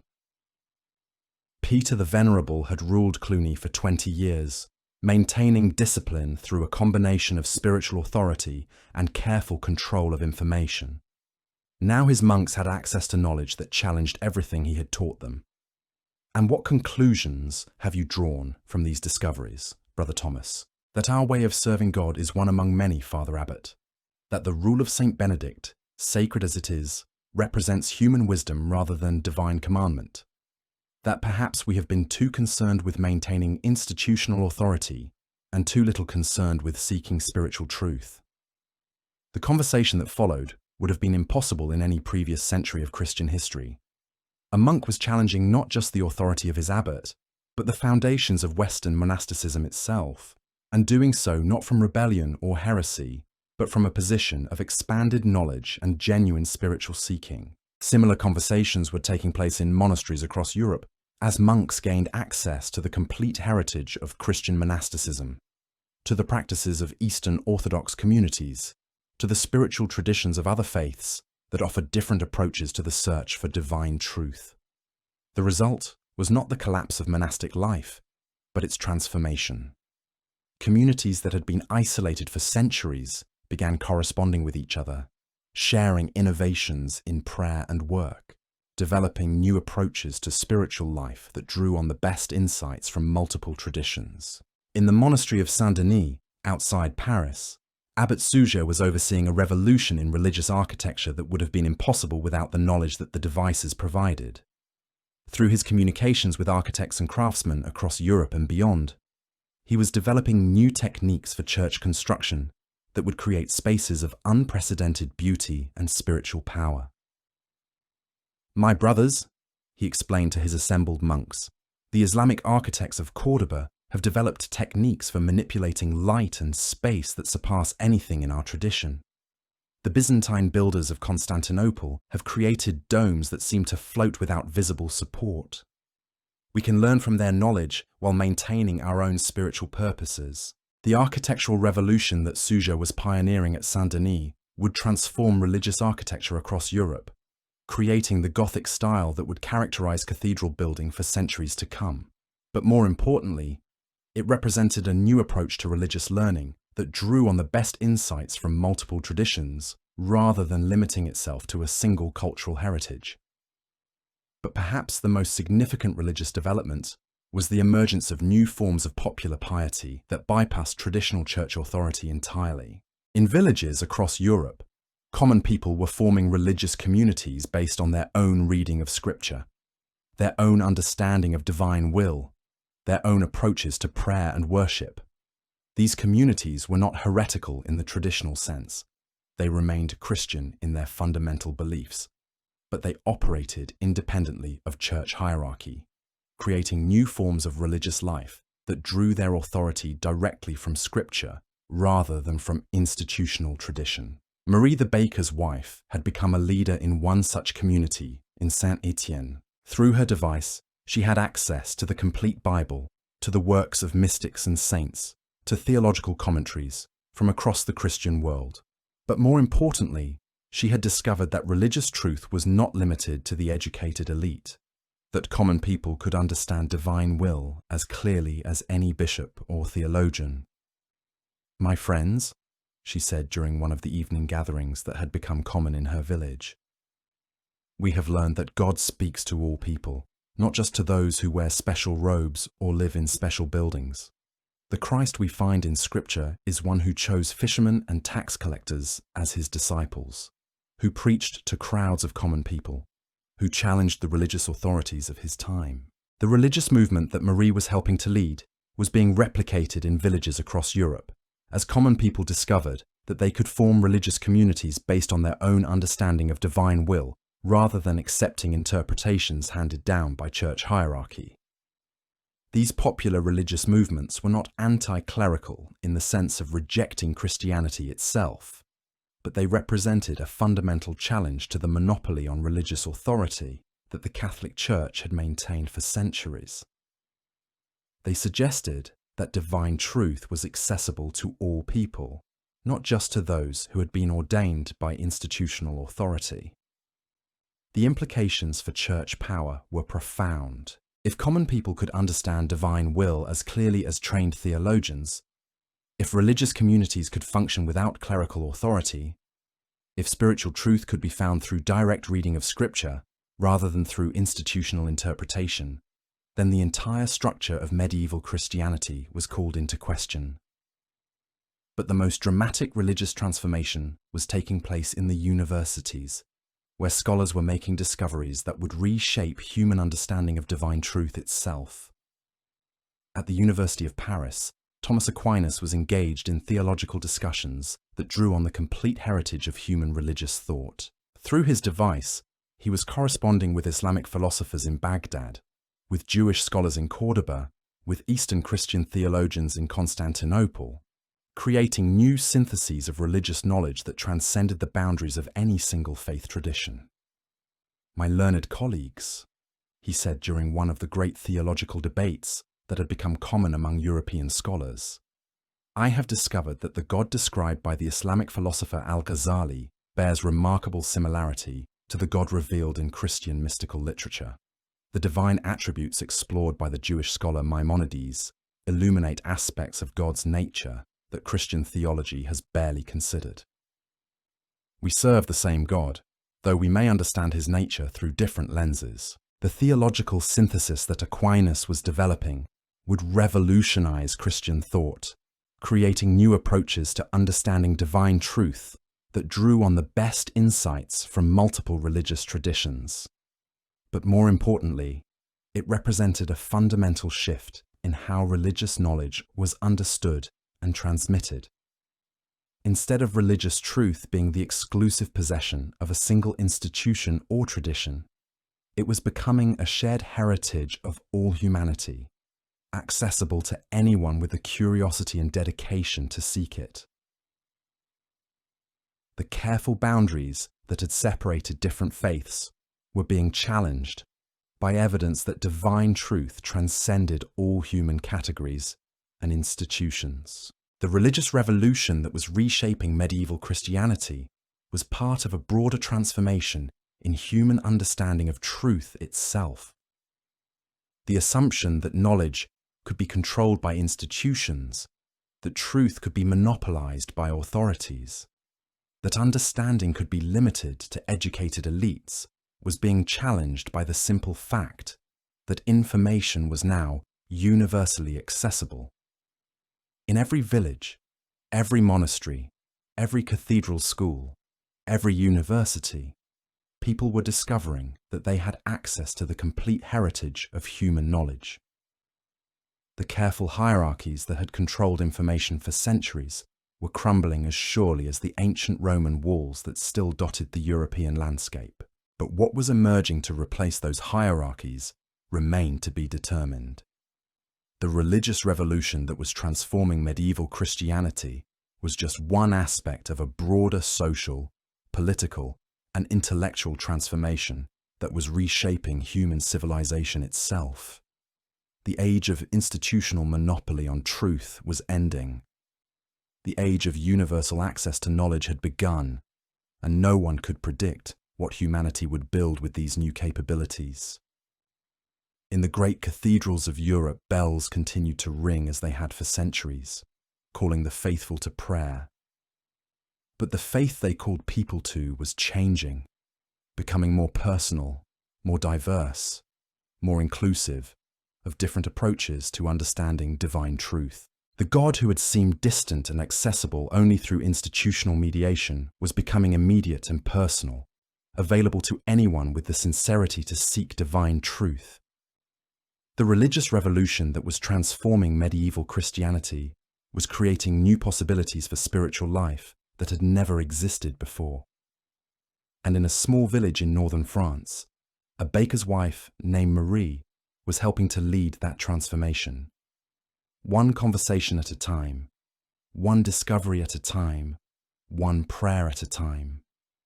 The devices had given humanity access to the complete heritage of religious knowledge. What humanity would do with that knowledge remained to be seen. But one thing was certain: the religious world would never be the same again.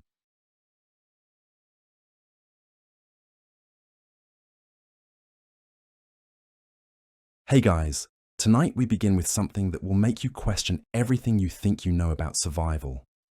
We're diving deep into a world where a simple cut could kill you, where your morning drink was more likely to be ale than water, and where the average person's idea of a good day was simply not dying. This is medieval life, raw and unfiltered. So before you get comfortable, take a moment to like the video and subscribe, but only if you genuinely enjoy what I do here. And let me know in the comments where you're tuning in from and what time it is for you. It's always fascinating to see who's joining us from around the world. Now, dim the lights, maybe turn on a fan for that soft background hum, and let's ease into tonight's journey together. Picture this: you wake up not to an alarm clock, but to the sound of church bells echoing across a landscape that smells like a mixture of smoke, animal waste, and desperation. The year is 1347. The place could be anywhere in Europe, and you, my friend, are about to experience what it truly meant to be alive in an age when survival was never guaranteed. Your bed isn't a bed at all. It's a pile of straw, maybe some animal fur if you're lucky, crawling with insects that treat your body like an all-you-can-eat buffet. The room you're in has no windows, just a hole in the wall that lets in whatever weather decides to visit. And the smell. God, the smell. It's everything you can imagine, and worse. Human waste, rotting food, unwashed bodies, and the constant presence of death that hangs over everything like a fog that never lifts. But you're awake now, and the day is calling. Time to see if you can make it to sunset. First order of business, breakfast. Except there's no breakfast as you know it. No coffee, no cereal, no toast with butter. Instead, there's pottage. A watery greyish soup made from whatever vegetables haven't rotted yet, cooked in the same pot that's been used for weeks without proper cleaning. It tastes like disappointment mixed with dirt, but it's hot. And in a world where warmth is precious, you're grateful for anything that doesn't actively try to kill you. The bread, if you can call it that, is dense enough to use as a weapon. It's made from rye flour that's been ground between stones, meaning every bite comes with a free side of grit that slowly wears down your teeth. And here's the terrifying part. Sometimes that rye contains ergot, a fungus that causes hallucinations, burning sensations, and death. So every meal is literally a roll of the dice. Will this bread nourish me or send me into a psychotic episode? Medieval Russian roulette, served with a side of hunger. Water? Forget about it. The local well is contaminated with human waste, animal carcasses, and whatever else has found its way into the groundwater. Instead, you drink ale. Weak ale, but ale nonetheless. Children drink it. Adults drink it. Everyone drinks it because the alternative is dysentery, cholera, or a dozen other waterborne diseases that will kill you in ways you can't imagine. You finish your meal, such as it is, and step outside into a world that assaults every sense. The streets aren't paved. They're mud mixed with human and animal waste, because that's where everyone dumps their chamber pots. The morning ritual of Gardilou, the French warning for watch out for the water, echoes from upper windows as people toss the contents of their night buckets into the street below. The smell hits you like a physical force. It's not just unpleasant, it's overwhelming. A mixture of human waste, rotting meat, smoke from countless fires, and the sweet sick smell of death that's always present. People carry small pouches of herbs called pomanders, pressing them to their noses just to breathe without gagging. Your workday begins. If you're a peasant, which statistically you are, you're heading to the fields with tools that are barely more advanced than what your ancestors used 1,000 years ago. A wooden plough pulled by oxen if you're lucky, by yourself if you're not. You'll work 16 hours in the blazing sun or freezing rain, burning over 4,000 calories a day just to survive. But here's where it gets really medieval. Everything hurts. Your back aches constantly from bending over crops. Your hands are cut and bleeding from handling rough tools without gloves. Your feet, if they have any protection at all, are wrapped in leather that provides about as much cushioning as cardboard. And that's assuming you have shoes. Many people just wrap their feet in rags and hope for the best. Lunchtime doesn't exist. You eat when you can, usually more pottage or a piece of that rock-hard bread. If you're really fortunate, maybe some cheese that's been sitting in the sun long enough to develop its own ecosystem. Meat is for special occasions, and by special occasions, I mean maybe 3 times a year if you're not starving. As the day wears on, You start to notice the people around you, really notice them. Their teeth are black or missing entirely. Their skin is marked with scars, boils, and signs of diseases you can't pronounce. Everyone scratches constantly because lice, fleas, and other parasites are just part of life. Personal hygiene isn't a choice. It's a luxury that doesn't exist. Someone in your village is coughing, not a normal cough, but the deep, wet cough that means death is coming. There's no medicine for it, no doctor to call. The local healer might prescribe leeches to drain the bad blood, or maybe mercury, which will poison them faster than whatever illness they already have. Medieval medicine operates on the principle that if the treatment doesn't kill you, you probably weren't that sick to begin with.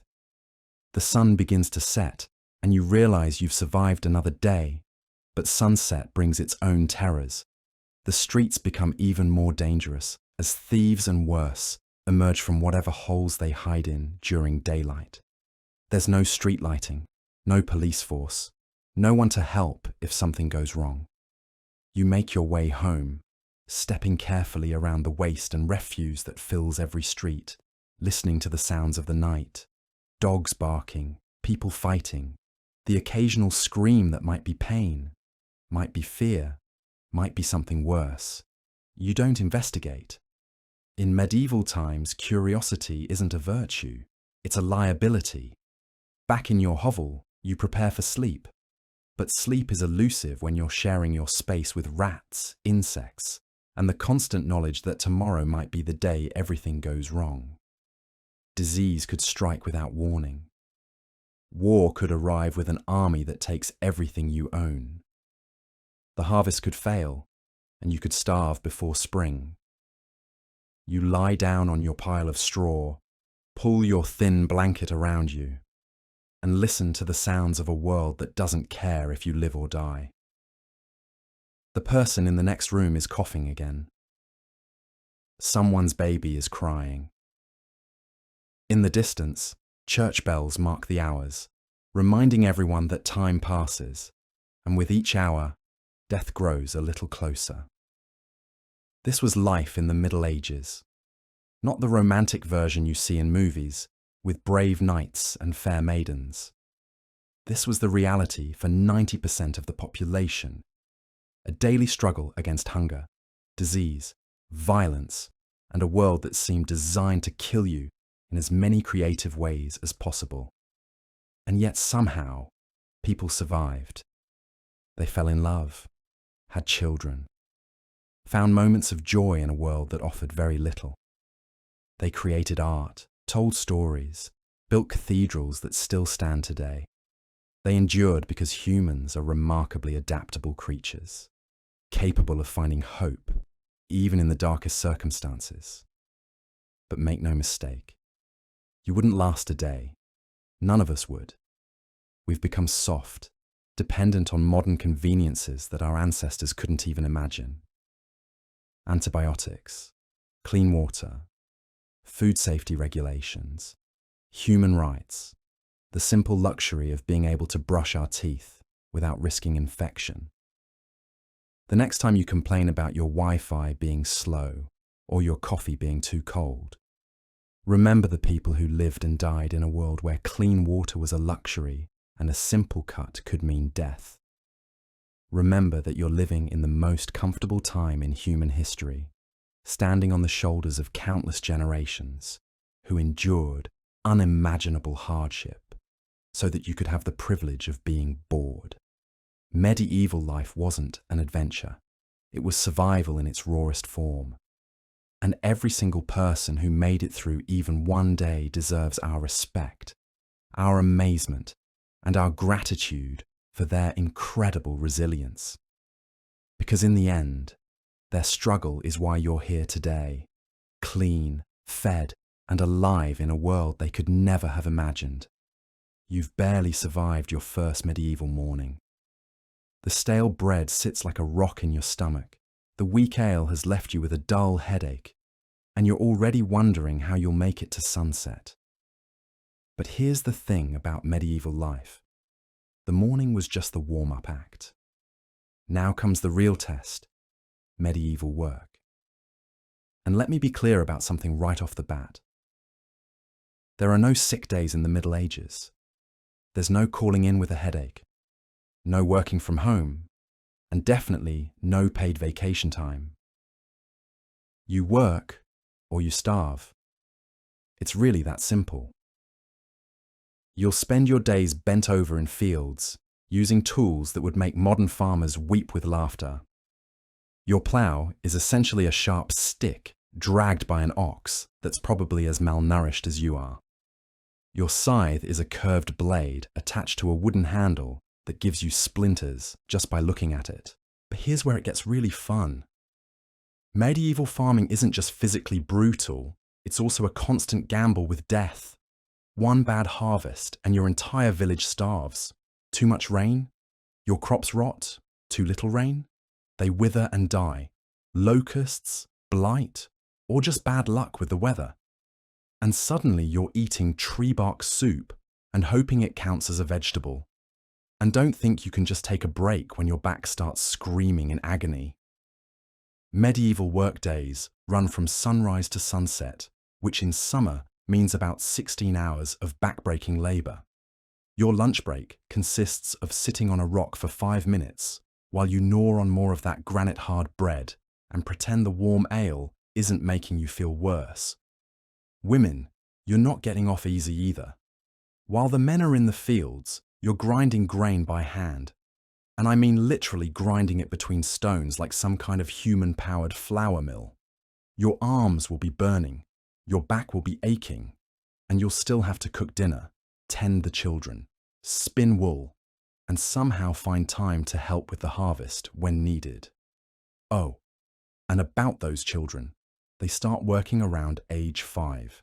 No schools, no playgrounds, just tiny hands helping with tiny tasks that gradually become bigger tasks until they're full-grown serfs, working themselves to death, just like their parents. Child labour laws won't be invented for another 500 years or so. Now, if you're thinking, surely the skilled craftsmen have it better, well, you're technically right. It's like saying a broken leg is better than a broken spine. True, but still pretty awful.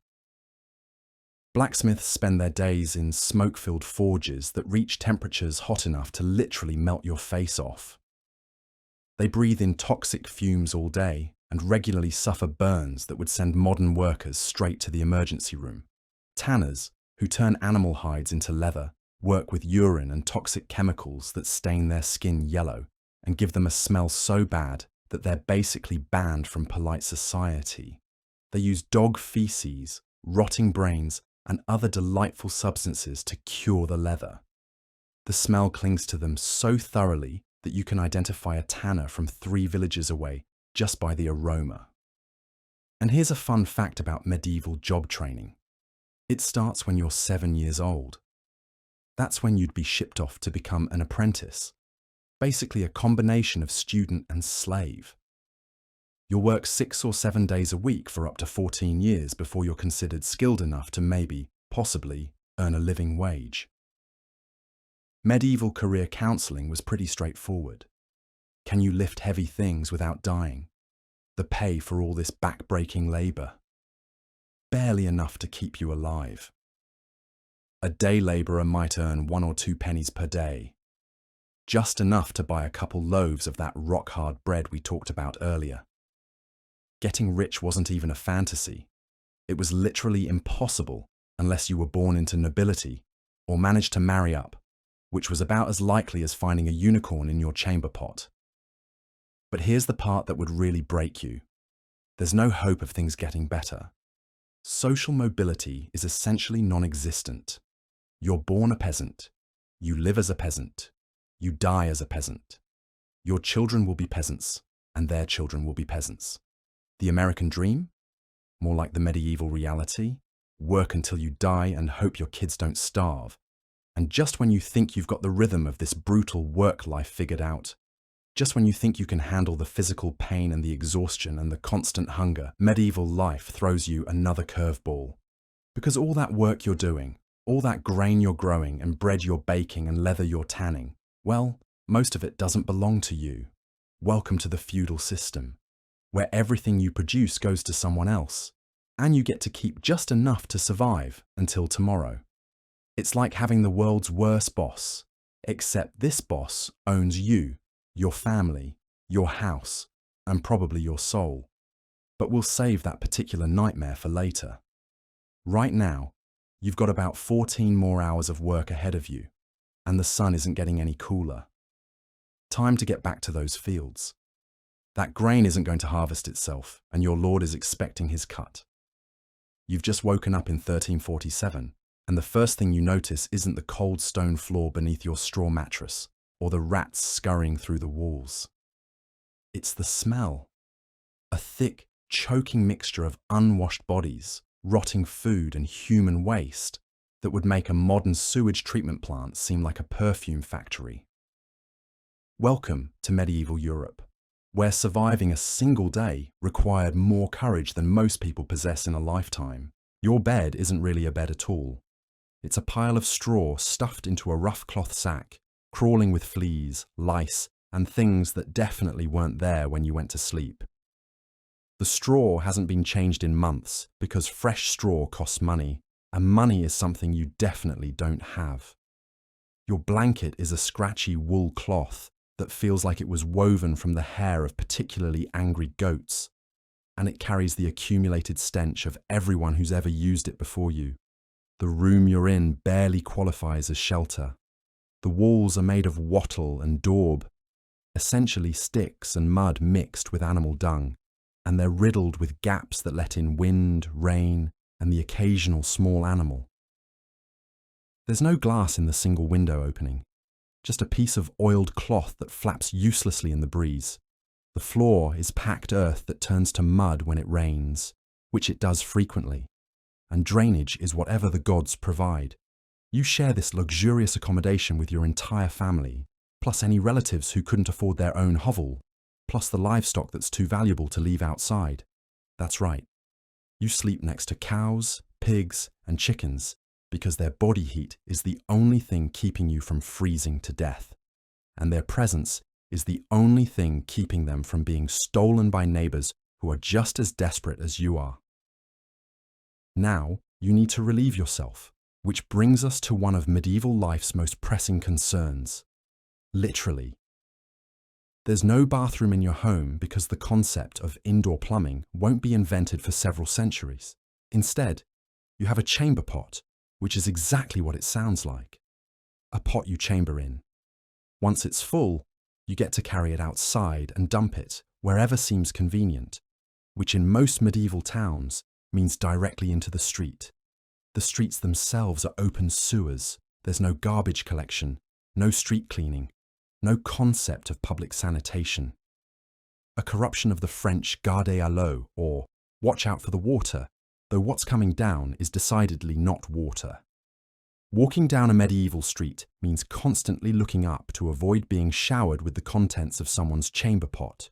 If you're lucky enough to live in a larger town, there might be public latrines, essentially rows of holes overflowing ditches that eventually lead to the nearest river. Privacy is not a concern because privacy is not a concept.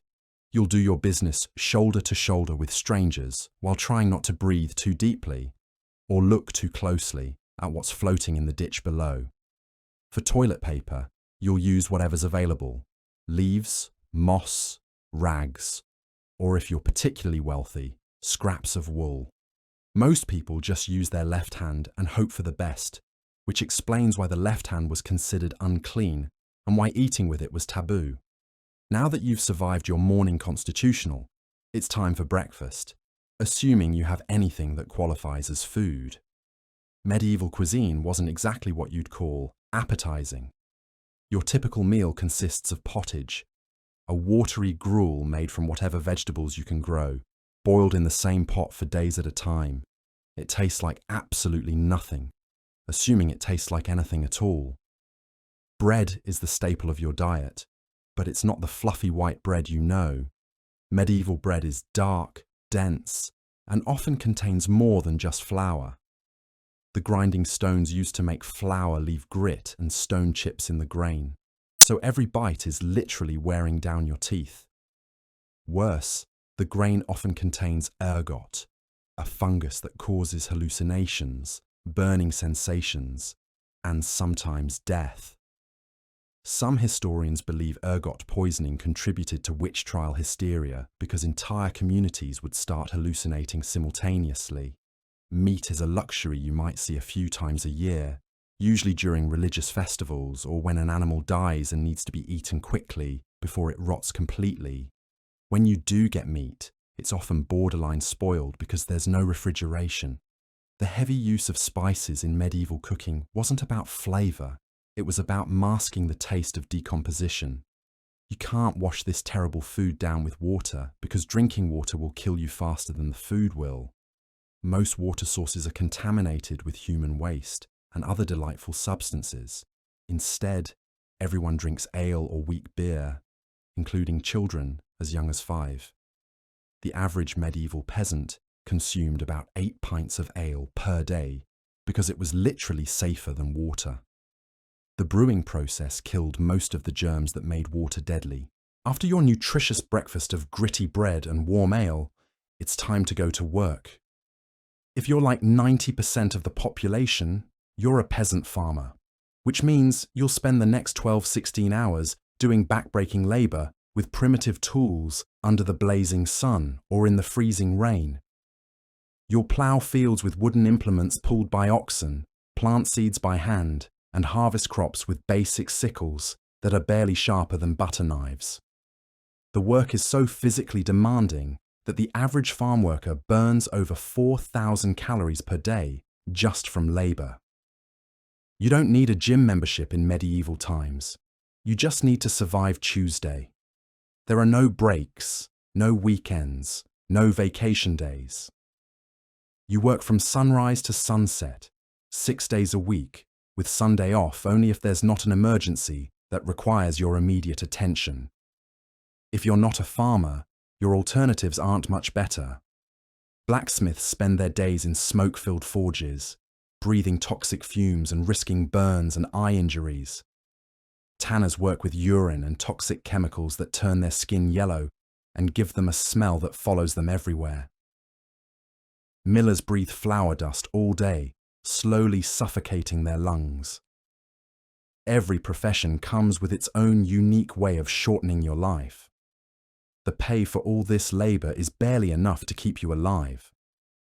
A day labourer might earn 1 or 2 pennies per day, just enough to buy 2 loaves of bread. Medieval medicine operates on the theory of the 4 humours: blood, phlegm, yellow bile, and black bile. Every illness is caused by an imbalance of these humours, and the cure is always the same: remove some blood. Got a fever? Time for bloodletting. Feeling sad? Bloodletting. Broken leg? Believe it or not, also bloodletting. They'll either cut open a vein and drain blood into a bowl, or they'll apply leeches to suck it out. One medical text recommends using 70 leeches at once for certain conditions. If bloodletting doesn't work, they'll try other treatments that are equally likely to kill you. Mercury is prescribed for everything from skin conditions to syphilis. Crushed beetles are mixed into tonics. Surgery is performed without anesthesia while you scream into a block of wood. The mortality rate from disease is staggering. About 30% of children die before age 5, and the average life expectancy is between 30 and 40 years. Even if you somehow survive the food, the sanitation, the work, and the healthcare, you still have to deal with the legal system. Medieval justice operates on principles that would make modern lawyers weep. Laws vary wildly from town to town, and most people have no idea what's actually illegal until they're accused of breaking it. Punishments are designed to be as public and terrifying as possible. Minor offences like stealing food can result in having a hand chopped off. Over 200 different crimes carry the death penalty, including cutting down a tree in the king's forest or stealing property worth more than 12 pence. If you're accused of a crime, proving your innocence often involves trial by ordeal. You might have to carry a red-hot iron bar for 9 feet. If your burns heal cleanly within 3 days, you're innocent. If they become infected, which is almost guaranteed without modern medicine, you're guilty. Another popular method is trial by water, where you're tied up and thrown into a river. If you sink, you're innocent. If you float, you're guilty and executed. The logic is that water, being pure, will reject the guilty. This creates a literal no-win situation. You're either innocent and drowned, or guilty and executed. Medieval legal defense strategies were not sophisticated. By now you're probably thinking that surely, after a day of terrible food, backbreaking labor, and the constant threat of death by legal system, you could at least get a good night's sleep. You'd be wrong. Medieval towns never sleep. They just get louder and more dangerous after dark. There's no street lighting, so once the sun goes down, you're navigating by moonlight and prayer. The streets are filled with drunken revelers, thieves, and people disposing of their chamber pots. Loud enough to wake the neighbors. Your sleeping arrangements haven't improved since morning. You're still sharing that straw mattress with your entire family, plus livestock, plus anyone else who couldn't find shelter elsewhere. The straw is still full of fleas and lice. The walls are still letting in wind and rain. And now you get to listen to a chorus of snoring humans, lowing cattle, clucking chickens, and the occasional rat running across your face. Privacy doesn't exist because it's not a concept anyone has invented yet. You'll spend your entire life surrounded by other people, never alone, never quiet, never able to escape the constant press of humanity. Even your thoughts aren't private because if you say the wrong thing to the wrong person, you could find yourself accused of heresy, blasphemy, or witchcraft. So there you have it, a single day in medieval Europe. You've eaten food that's barely edible, drunk ale to avoid dying from water, worked until your body screams for mercy, avoided the legal system that's designed to kill you, and tried to sleep in conditions that would violate every housing code ever written. And this is just one day. You'd have to do this every day for the rest of your short, brutal life, assuming you survive long enough to see tomorrow.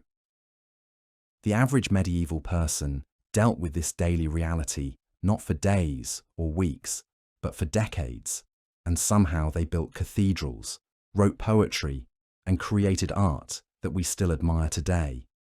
9% of all humans who ever lived. You have antibiotics, indoor plumbing, human rights, and deodorant. You live in the most comfortable time in human history, and even your worst day is probably better than the best day of a medieval peasant. The past may seem romantic in movies and books, but the reality was a daily struggle that few modern humans could endure. We've gotten soft, and that's actually a good thing. It means we've progressed. It means we've built something better. You're exhausted, starving, and reeking of fear sweat mixed with actual sewage. But congratulations. You've somehow survived your first medieval meal without dying of food poisoning. Now comes the fun part, trying to sleep. And by sleep, I mean lying awake all night wondering if that scratching sound is rats, fleas, or the Grim Reaper sharpening his scythe. Let's start with your bedroom. Except there isn't one. Privacy in medieval times was about as common as dental hygiene, which is to say, completely non-existent. Your entire family, parents, siblings, grandparents, possibly a random cousin who showed up 3 years ago and never left, all sleep in the same room, sometimes the same bed. And yes, that bed is essentially a wooden frame stuffed with straw that's been fermenting in its own moisture for months. The mattress, if you can call it that, is a cloth sack filled with whatever the family could scrounge up. Straw, hay, old rags, sometimes moss if you lived near the good moss. It's lumpy, it's scratchy, and it's absolutely crawling with insects. Medieval beds came with their own ecosystem: fleas, bedbugs, lice, and occasionally a confused chicken that wandered in from outside. But here's where it gets really medieval. the smell. Your straw mattress hasn't been changed in months, possibly years. It's absorbed every bodily fluid imaginable, and a few you'd rather not imagine. It's like sleeping on a sponge that's been marinating in a medieval gym locker. The aroma is so intense, it could wake the dead, which is convenient because you're probably going to die from inhaling it. And those blankets? They're made of rough wool that feels like it was woven from angry sheep and bad intentions. They're heavy, they're scratchy, and they haven't been washed since the Crusades. The wool is so coarse it could be used as medieval sandpaper. You'll spend the night scratching yourself raw, but don't worry, that just makes it easier for the fleas to get a good grip. Temperature control is a joke. Medieval homes had the insulation properties of a screen door. In winter, you'll wake up with icicles in your beard. In summer, you'll sweat so much you'll look like you've been baptized in your own perspiration. The only heating source is a fire that's probably gone out by midnight, leaving you to choose between freezing to death or getting up to restart it in the pitch-black darkness while trying not to step on the chamber pot. Speaking of darkness, forget about reading yourself to sleep or checking your phone one last time. When the sun goes down, that's it. No electric lights, no candles unless you're wealthy enough to afford them. You're going to bed in darkness so complete it makes a coal mine look like Times Square. And in that darkness, every sound becomes terrifying. Is that the wind? Or is someone trying to break in? Is that a mouse? Or a rat the size of a small dog? Is that your brother snoring? Or is the house collapsing? The bed itself is a medieval torture device disguised as furniture. The wooden frame is held together with rope that stretches and sags under weight. By morning, you'll be sleeping in what's essentially a human hammock, made of regret. The rope leaves indentations in your body that archaeologists could use to identify your sleeping position 1,000 years from now. And let's talk about bedtime hygiene, or the complete lack thereof. You're going to bed in the same clothes you worked in all day, the same tunic that's been absorbing sweat, dirt, and various bodily fluids since dawn. You'll climb into bed fully dressed, boots and all, because taking off your clothes in winter means freezing to death before dawn. The pillow situation is equally grim. If you're lucky, you get a small sack filled with feathers from whatever bird your family managed to catch and pluck. If you're not lucky, you're using a rolled-up cloak or just resting your head on the straw mattress and hoping for the best. Either way, you're going to wake up with a neck so stiff, it looks like you've been sleeping in a medieval torture device. Which, technically, you have. But wait, there's more. Medieval beds were often shared with livestock. Yes, you read that right. In winter, families would bring their animals inside for warmth. So you might be sharing your sleeping space with a goat, a pig, or a very confused chicken. The animals provide warmth, but they also provide sounds, smells, and the occasional hoof to the face when they get restless. The noise level in a medieval bedroom would make a construction site seem peaceful. Everyone's snoring. The animals are making their various animal noises. The straw is rustling. The wooden bed frame is creaking. And somewhere in the distance, someone's probably being murdered. Sleep wasn't about peace and quiet. It was about exhaustion, finally overpowering terror. And then there are the night visitors. No, not burglars, though they're a possibility too. I'm talking about the rats. Medieval homes were basically rat condominiums with human tenants. These weren't cute little mice. These were rats the size of small cats, bold enough to run across your face while you're trying to sleep. They'd chew through anything, including you if you stayed still too long. The bathroom situation at night was particularly horrifying. Remember that chamber pot? Well, it's sitting right there in the corner of the room, being used by everyone throughout the night. The smell builds up like a toxic cloud, and by morning, the air in your bedroom is roughly 40% human waste fumes. Medieval air fresheners consisted of hoping the wind would blow the stench toward your neighbour's house. If you needed to use the facilities during the night, you had to navigate in complete darkness through a room full of sleeping people and confused animals to find the chamber pot. Miss, and you've just created a medieval landmine that someone will step in come morning. The whole family will know who the culprit was by the smell. Sleep quality was so poor that most people were chronically exhausted. They went to bed when it got dark and got up when it got light, not because they were well rested, but because lying in that medieval torture chamber any longer would probably kill them. Medieval people didn't wake up refreshed, they woke up grateful to be alive. And if you somehow managed to fall asleep despite all this, your dreams would be haunted by the day's traumas. You'd dream about the rotten bread you ate, the open sewers you walked through, and the public execution you witnessed on the way home. Medieval nightmares didn't need monsters. Real life provided enough horror material. The morning wake-up call wasn't an alarm clock. It was the rooster, the church bells, or the sound of your neighbour emptying his chamber pot out the window and onto the street below. You'd wake up stiff, sore, covered in flea bites, and smelling like you'd been marinated in medieval misery. But here's the truly terrifying part. This was considered normal. This was what passed for a good night's sleep in medieval times. The wealthy might have had slightly better mattresses and cleaner blankets, but they were still sleeping in the same flea-infested, poorly ventilated, freezing cold conditions as everyone else. So as you lay there in your medieval bed, listening to the symphony of snoring humans and confused livestock, feeling the fleas, exploring your body like tiny medieval conquistadors, and trying not to think about what that wet spot in the mattress might be. Remember, you still have to wake up tomorrow and do it all over again. But first, you have to survive the night. Part 5. Medieval Medicine and Death. You've survived the filth, the food, and the back-breaking labour, but now you've caught something. Maybe it's that persistent cough from breathing in all that smoke and dust.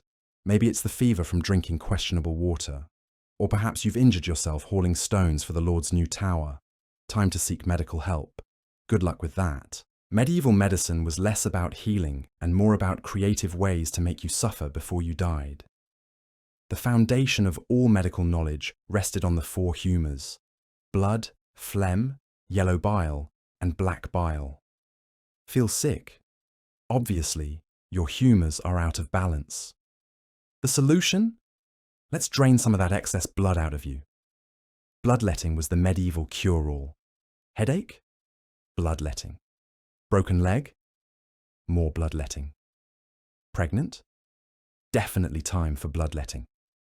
Medieval doctors approached every ailment with the same enthusiasm a modern person has for trying to fix everything with duct tape. The tools were about as sophisticated as you'd expect. Rusty knives, ceramic bowls, and if you were really unlucky, leeches. Lots and lots of leeches. Medical texts recommended using up to 70 leeches at once for serious conditions. Surgery existed, but calling it surgery is generous. There was no anesthesia except maybe a leather strap to bite down on. No antibiotics, no understanding of infection. If you needed a tooth pulled, the same person who shod horses would yank it out with pliers while you screamed into a wooden block. Broken bones were set by wrapping them in cloth and hoping for the best. Dislocated shoulders were popped back into place by someone who learned the technique by watching it done once, maybe twice if they were really experienced. The pharmacology was equally impressive. Mercury was prescribed for everything from skin conditions to syphilis. Yes, mercury, the stuff that's now known to cause brain damage, kidney failure, and death. But hey, at least your syphilis symptoms might be temporarily masked while the mercury slowly poisoned you. Other popular remedies included ground-up unicorn horn, which was usually narwhal tusk or just regular animal horn.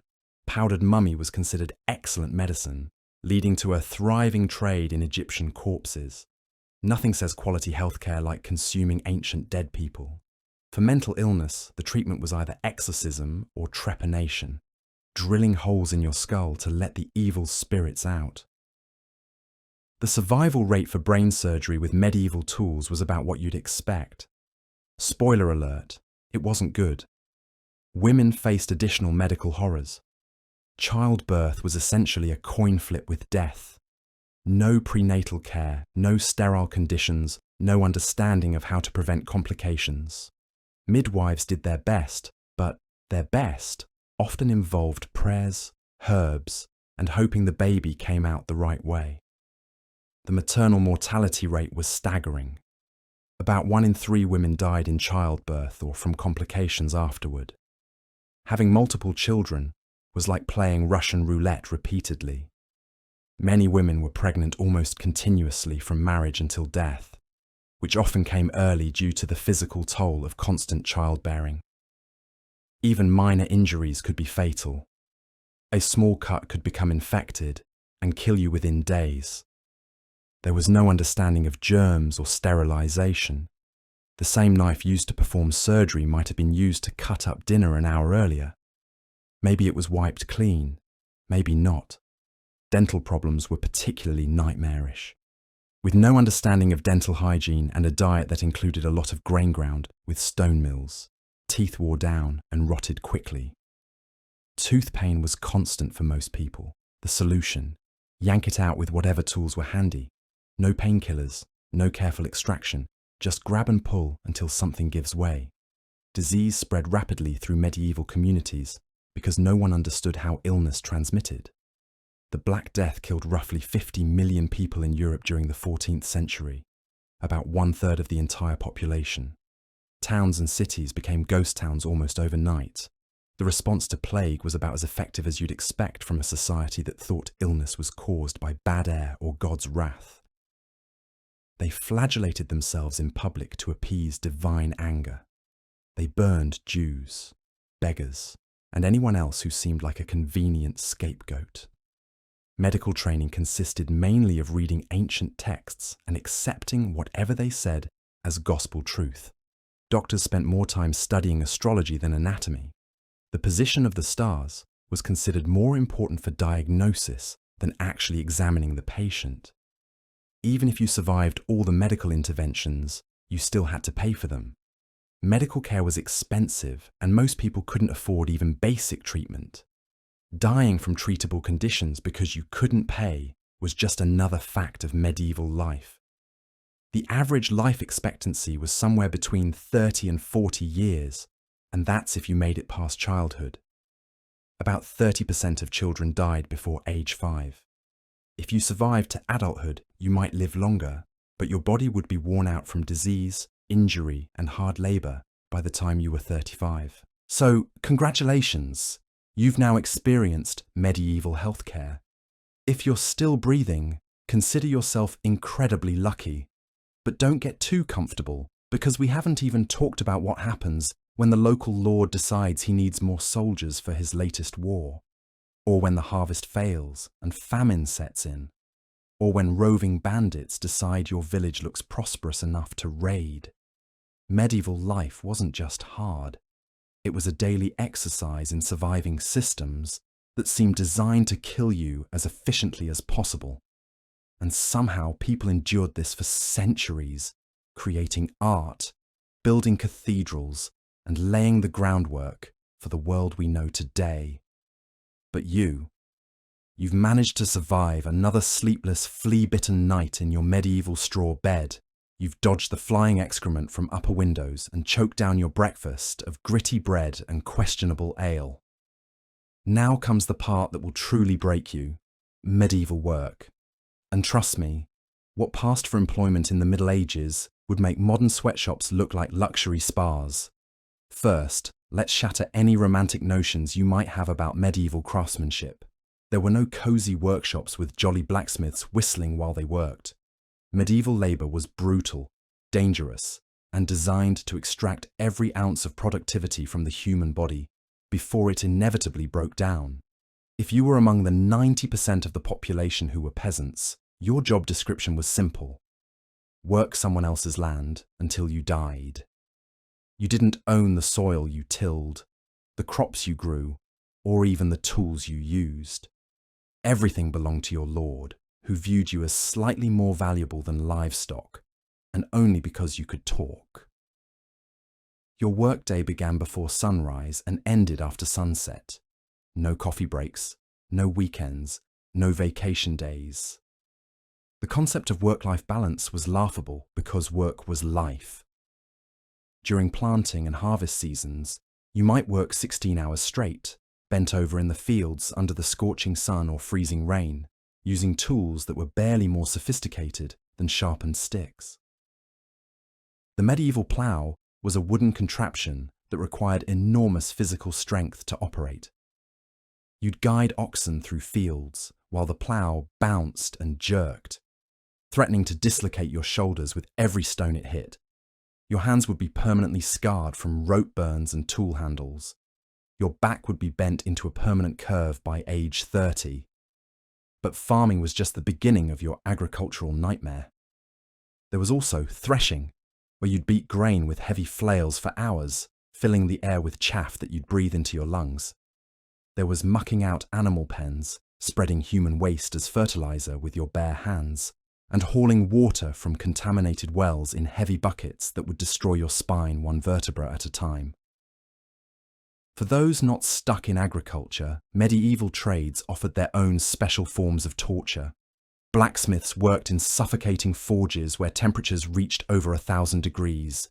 They'd spend 12 hours a day breathing toxic fumes from burning coal and metal, developing lung diseases that would slowly suffocate them. Burns were a daily occurrence, and losing fingers to hot metal was so common it was barely worth mentioning. Tanners had perhaps the worst job of all.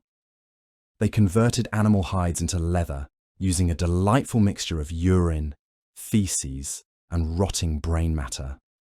The smell was so overpowering that tanners were often forced to live outside town limits.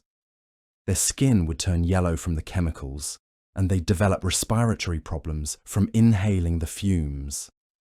Stonemasons and builders faced constant danger from falling rocks, collapsing scaffolding, and primitive lifting equipment. They'd carve granite with hand tools for hours, developing arthritis and repetitive stress injuries that would cripple them by middle age. Many fell to their deaths from cathedral spires or castle walls, their bodies becoming part of the foundation they were trying to build.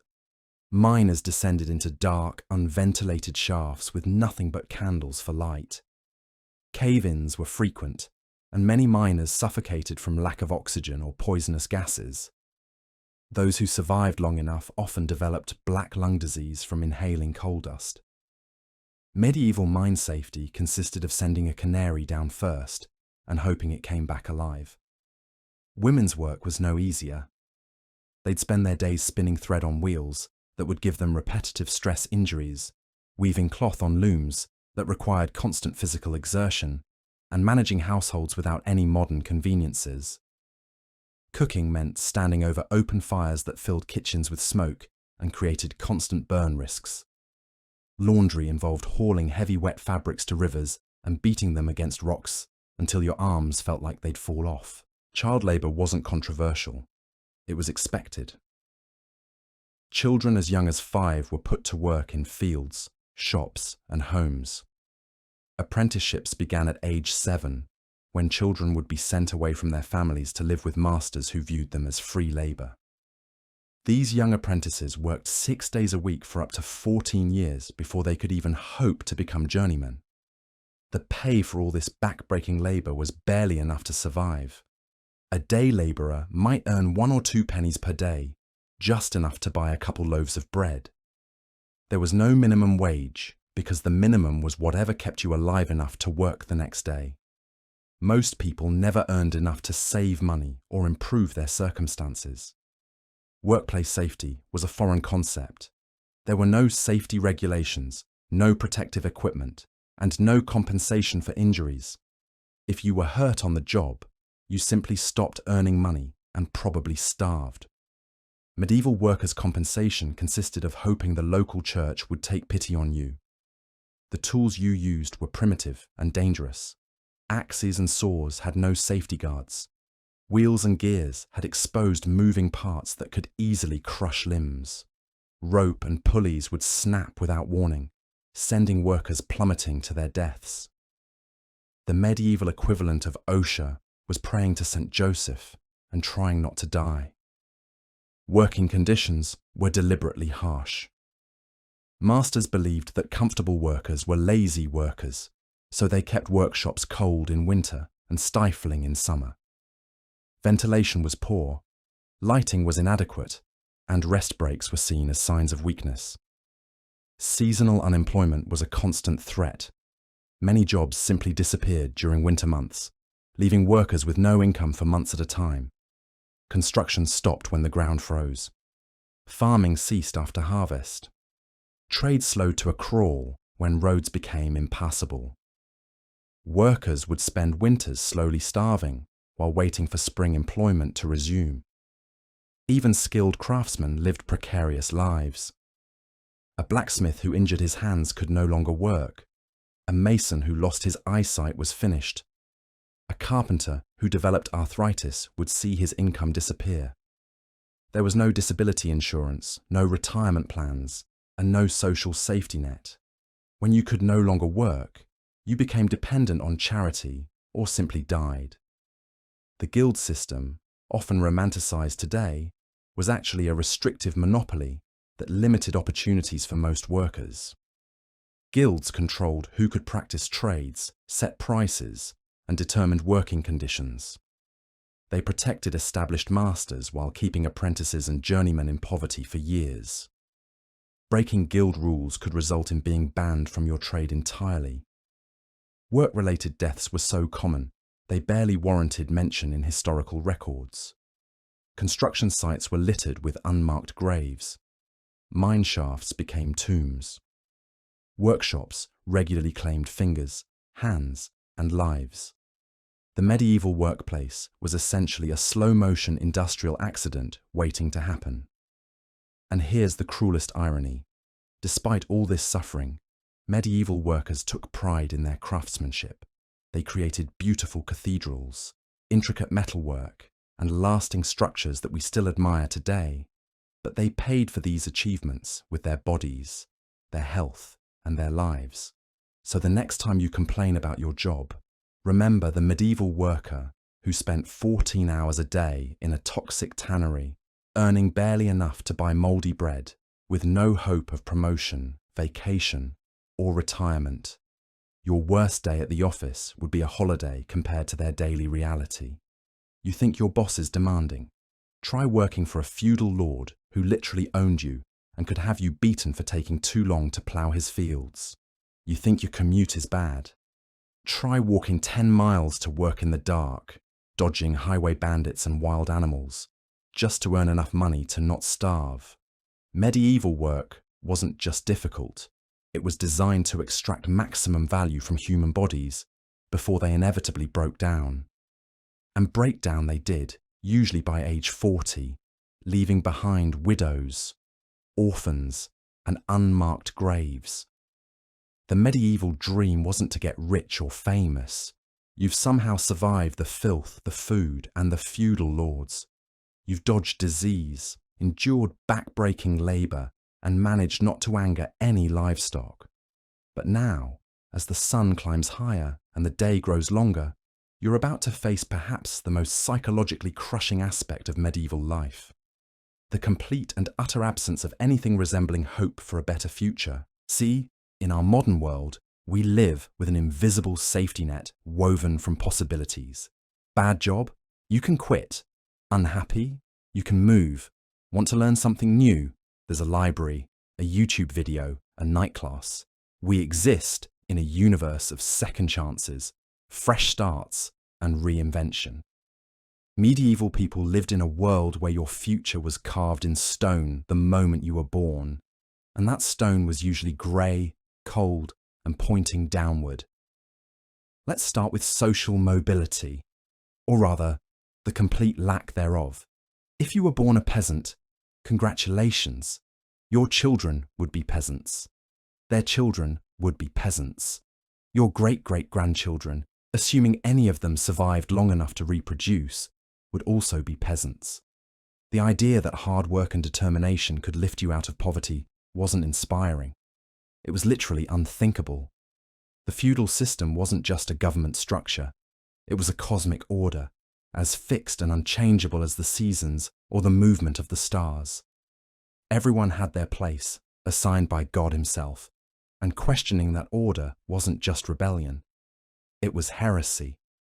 The Lord ruled because God willed it. You served because that was your divine purpose. End of discussion. Want to change careers? Absolutely not. If your father was a blacksmith, you became a blacksmith. If he was a farmer, you farmed. If he was a dung collector, well, congratulations on your new calling in waste management. The guild system made sure of this, controlling who could learn which trades and where they could practice them. It wasn't about protecting quality or maintaining standards. It was about keeping people in their assigned boxes. Even marriage, the one area where you might think personal choice would matter, was largely dictated by economics and family alliances. Love was a luxury for troubadours and poets. Real people married for land rights, dowries, and the practical need to combine households for survival. Romance? That was something that happened in songs, not in real life. But perhaps most crushing of all was the education system, or rather the complete absence of one. Knowledge was hoarded like gold, locked away in monasteries and manor houses. Books were so rare and expensive that entire villages might not contain a single one. The ability to read and write was confined to a tiny elite of clergy and nobles. For everyone else, ignorance wasn't just a fact of life. It was enforced. This wasn't accidental. An educated peasant was a dangerous peasant. Someone who could read might start getting ideas about other ways of living, other forms of government, other possibilities for their children. The church and the nobility had a vested interest in keeping the common people ignorant, superstitious, and compliant. So you lived your entire life within a radius of maybe 10 miles from where you were born. You knew nothing of other countries, other cultures, other ways of organizing society. Your worldview was shaped entirely by local folklore, church teachings, and whatever scraps of information filtered down from traveling merchants or pilgrims. The world beyond your village might as well have been another planet. Innovation was not just discouraged, it was actively suppressed. New farming techniques, improved tools, better methods of organization, these things threatened the established order. If a peasant figured out a way to increase crop yields, the extra produce would simply be seized by his lord as additional tax. There was no incentive to improve, no reward for creativity, no benefit to working smarter instead of just working harder. The psychological weight of this hopelessness was enormous. Imagine waking up every day knowing that nothing you did would ever fundamentally change your circumstances. Your best possible outcome was to survive long enough to pass the same miserable existence on to your children. Your worst outcome was to die young and leave them even worse off than you found them. This learned helplessness permeated every aspect of medieval life. When bad things happened, and they happened constantly, people didn't look for solutions. They looked for someone to blame or some sin to confess. Crop failure wasn't a problem to solve with better farming techniques. It was God's punishment for moral failings. Disease wasn't something to cure with medicine. It was either divine judgment or the work of evil spirits. The concept of progress, of society gradually improving over time, simply didn't exist. If anything, medieval people believed the world was getting worse. They lived in the shadow of a golden age, either the classical civilizations of Greece and Rome or the biblical paradise of Eden, and saw themselves as fallen, degraded descendants of better people who had lived in better times. This meant that suffering wasn't just inevitable, it was spiritually necessary. Pain in this life was preparation for paradise in the next. The worse things got, the more convinced people became that they were earning their reward in heaven. It was a worldview, perfectly designed to prevent any serious attempt at social reform or improvement. Even the church, which provided the only real education and social services available, reinforced this message of resignation and acceptance. The Beatitudes promised that the meek would inherit the earth, but only after they died. In the meantime, they were expected to turn the other cheek, accept their suffering, and never ever challenge the established order. And yet, somehow, people endured. They found small joys in feast days and festivals. They created beautiful art and music despite having no formal training. They told stories that have survived for centuries, passing down wisdom and humor through oral tradition. They fell in love, raised families, and found meaning in lives that, from our perspective, seem almost unbearably harsh. But you, with your modern expectations of personal freedom, social mobility, and individual rights, would find this psychological prison far more devastating than the physical hardships. The knowledge that nothing would ever change, that no amount of effort or talent or virtue would lift you out of your circumstances, would crush your spirit long before disease or malnutrition could kill your body. So as you stand in that medieval village, surrounded by the sounds and smells of a world without hope, remember this: you're not just struggling with the practical challenges of survival, you're confronting a mindset, a way of understanding the world that is fundamentally alien to everything you've been taught to believe about human potential and dignity. The medieval world didn't just lack modern technology and medicine, it lacked the very concept that life could be better, that society could improve, that individuals had the power to shape their own destinies. You've somehow survived your first week in this medieval nightmare. The dysentery from that suspicious well water has mostly cleared up. Your body is adapting to the constant hunger. You've even learned to sleep through the sound of rats scurrying across your straw mattress. But just when you think you might actually make it in this brutal world, you're about to discover something that will shatter any remaining hope you had of long-term survival. Because in medieval times, you don't just have to worry about disease, starvation, and violence. You have to worry about the people in charge. And let me tell you, medieval authority figures make modern politicians look like saints. Welcome to the world of medieval justice, where the law isn't designed to protect you. It's designed to remind you exactly how powerless you are. Let's start with the basics. In your time, you probably think of police as people who serve and protect.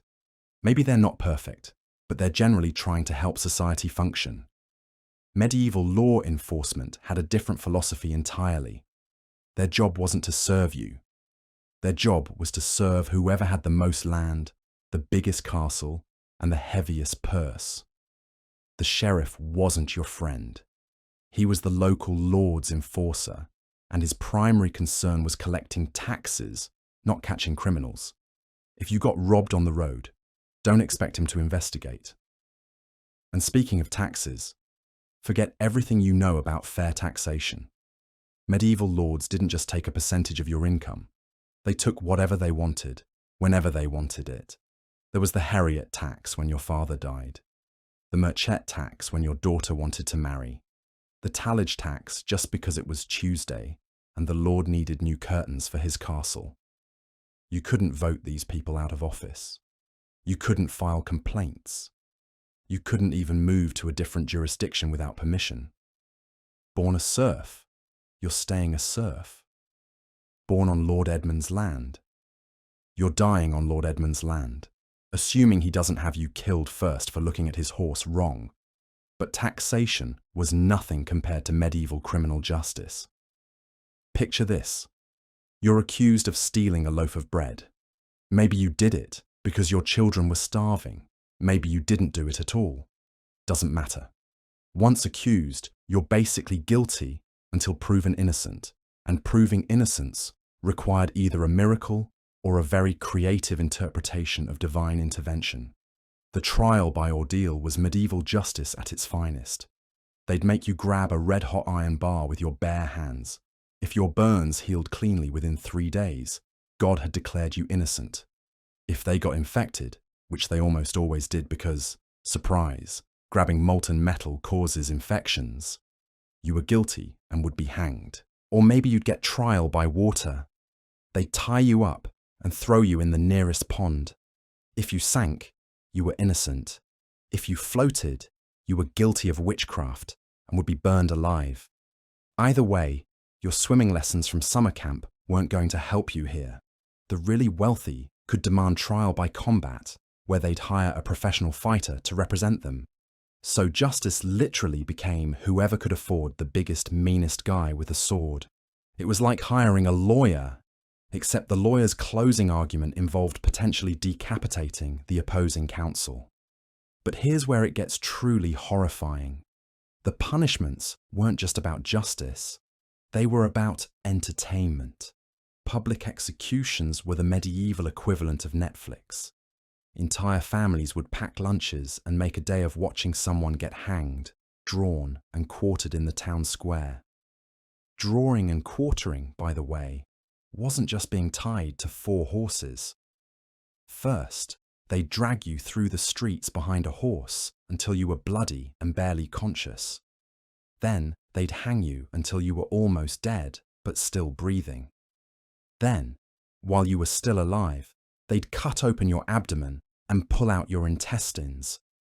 Only after all that would they finally behead you and chop your body into 4 pieces. And the crowd would cheer. Children would be held up on their parents' shoulders to get a better view. Vendors would walk through selling meat pies and ale. It was a festival of human suffering, and missing it was considered antisocial. For lesser crimes, you might just get the stocks. Sounds mild compared to disembowelment, right? Wrong. Being locked in the stocks meant sitting in the town square with your head and hands trapped between wooden boards, while every person in town got to throw whatever they wanted at you. Rotten vegetables if you were lucky, human waste if you weren't. And this could go on for days. Women got special treatment, of course.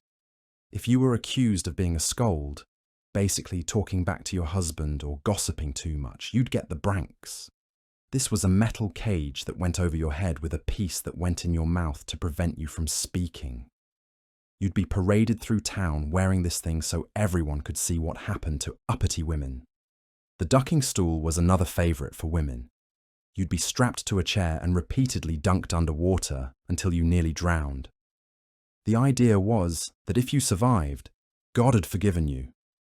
If you drowned, well, at least you wouldn't be gossiping anymore. But perhaps the most terrifying thing about medieval justice was how arbitrary it was. Laws changed depending on who was in charge, what mood they were in, and how much they liked your face.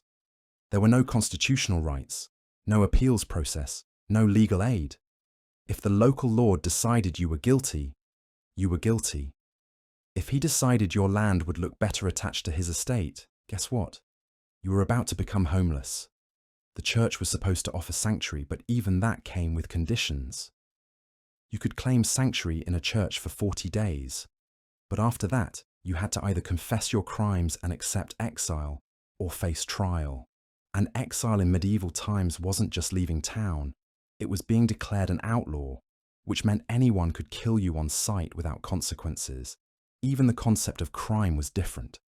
You could be executed for cutting down a tree in the king's forest, for stealing anything worth more than 12 pence, for being a masterless man, basically being unemployed, for practicing the wrong religion, for being born to the wrong parents in the wrong place.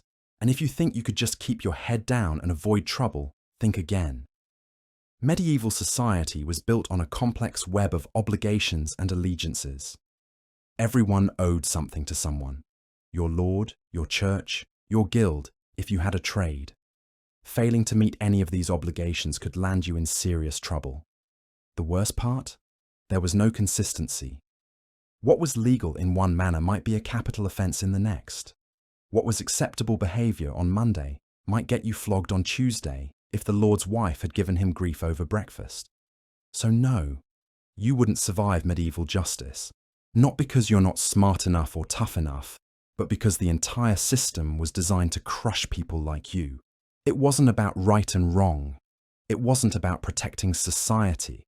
It was about maintaining power through fear, brutality, and the constant reminder that your life meant nothing to the people in charge. The law wasn't there to serve justice. It was there to serve the powerful. And if you weren't powerful, you were just another peasant waiting for someone to decide your fate based on how they felt that particular morning. Justice was blind, all right. Blind to mercy, blind to fairness, and blind to the idea that maybe, just maybe, people deserved better than being entertainment for the bloodthirsty masses. Part 9. Medieval life gets worse. Disease, death, and divine punishment. You've already endured medieval food that could kill you, toilets that didn't exist, and work that would break your spine. But if you thought that was the worst of it, think again. Because in medieval Europe, disease wasn't just a possibility, it was a certainty. And when sickness came knocking, the cure was often deadlier than the disease itself. Let's start with a simple fact. In the medieval world, a paper cut could kill you. Not because of the cut itself, but because no one understood infection, hygiene, or basic wound care. People would treat an open wound by rubbing dirt into it, covering it with animal dung, or simply ignoring it until it turned green and started to smell like death. Medieval medicine operated on one core principle. If it hurts, make it hurt more. Got a headache? Time for some bloodletting. Feeling dizzy? Let's drain a pint or two. Broken bone? Here's a rusty saw and some prayers. The idea was that illness came from having too much blood, so the obvious solution was to remove some. Medieval doctors were basically professional vampires with worse bedside manner. The tools of medieval medicine read like a torture catalogue. Bone saws, flesh hooks, bullet extractors, and trepanning drills. Devices used to bore holes in skulls to release evil spirits. Anesthesia didn't exist, so patients were given a stick to bite down on and told to think happy thoughts while someone carved into their flesh with a knife that hadn't been cleaned since the Crusades. But the real nightmare was the plague. When the Black Death arrived in the 14th century, it didn't just kill people, it obliterated entire communities. Imagine waking up one morning with a small lump in your armpit. By noon, it's the size of an apple and turning black. By evening, you're dead. And so is half your village. The plague killed so efficiently that bodies piled up faster than they could be buried. Mass graves became the norm. Entire families would disappear overnight. Some villages lost 90% of their population. The lucky ones died quickly. The unlucky ones suffered for days, their bodies covered in painful black boils, blood pouring from every opening, delirious with fever and pain. And the treatments for plague? They were somehow even worse than the disease. Some physicians recommended wearing amulets made of human excrement. Others suggested flagellation, whipping yourself until you bled, to appease God's wrath. Speaking of God's wrath, medieval people believed that all illness was divine punishment for sin. Sick? You must have done something to anger the Almighty. This meant that seeking medical treatment was sometimes seen as defying God's will. Better to suffer in silence and pray for forgiveness than risk eternal damnation by trying to cure yourself. Women faced additional medical horrors. Childbirth was essentially Russian roulette with a 50% chance of death. There were no sterile conditions, no pain relief, and no understanding of what could go wrong. Midwives worked with dirty hands and unclean tools. If complications arose, the common solution was to choose between saving the mother or the child, usually choosing the child. Dental care consisted of pulling teeth with blacksmith tools, or letting them rot in your head until the infection killed you.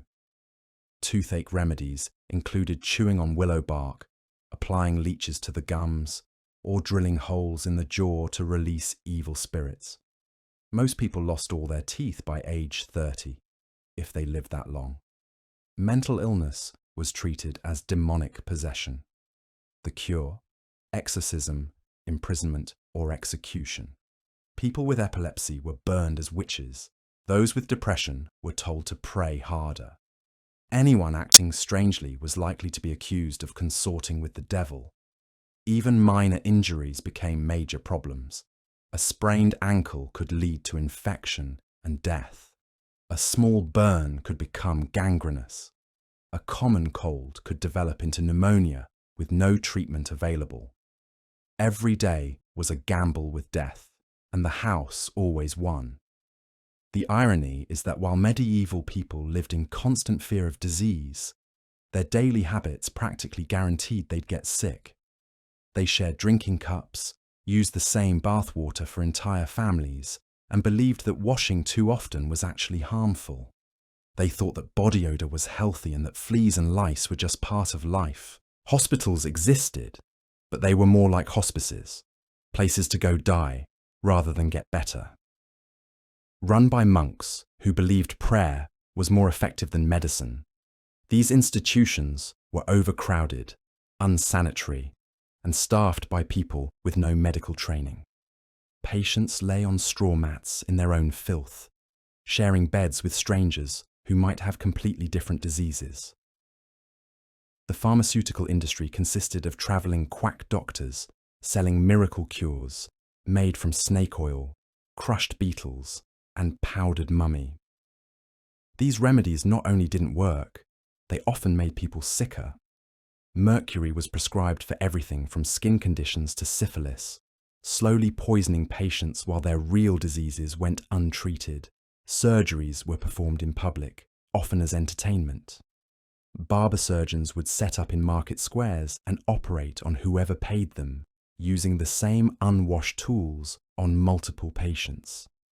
The mortality rate was near 100%, but people kept trying because the alternative was certain death anyway.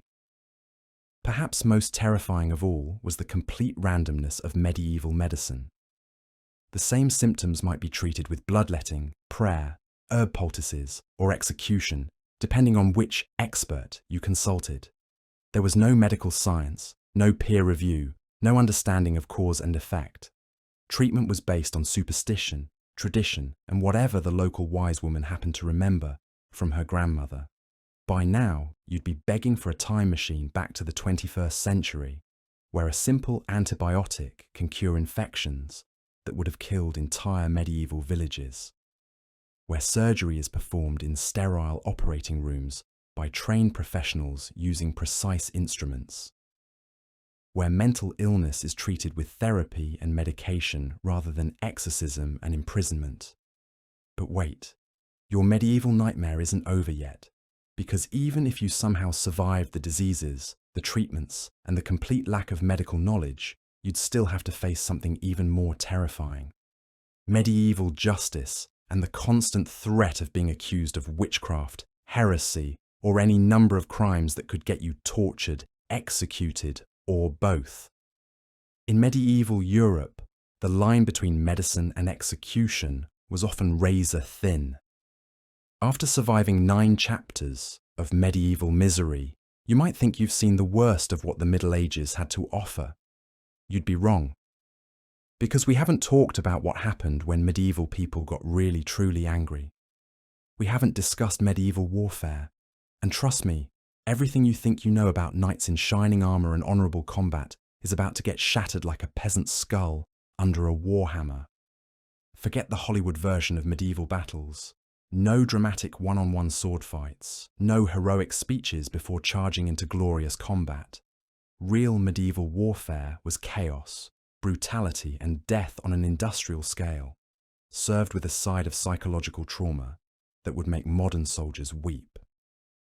Let's start with the weapons, because medieval people were absolutely creative when it came to finding new ways to end human lives. Sure, everyone knows about swords, but those were expensive luxury items.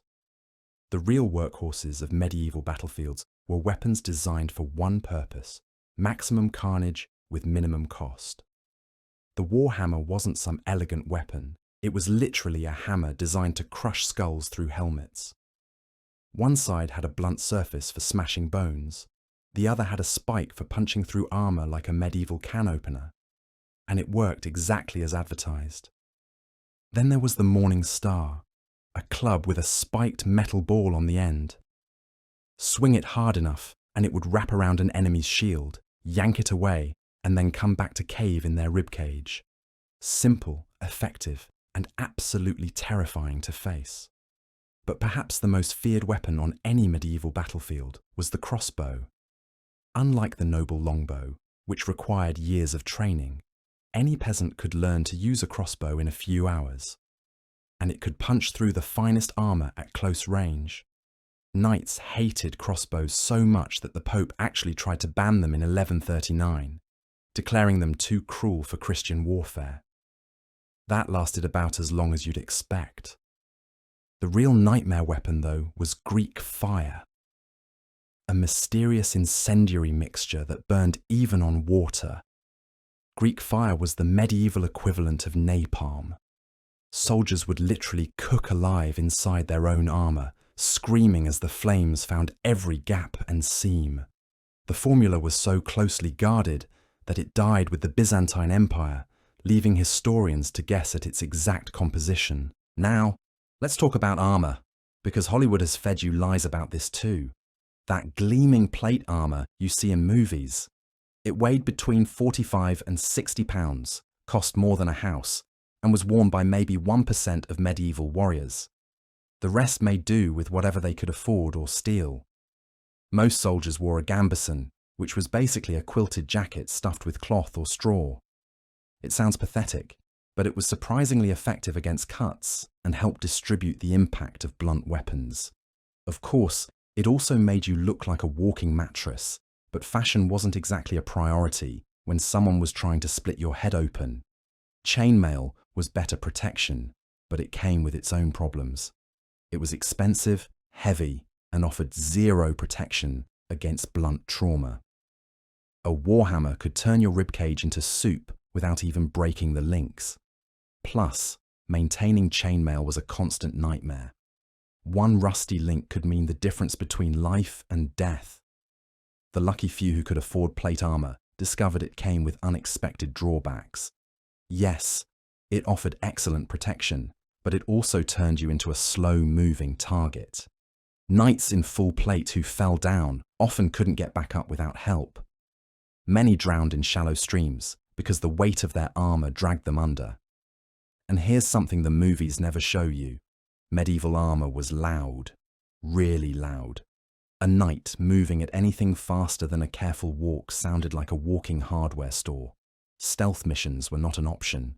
But the real horror of medieval warfare wasn't the weapons or armour.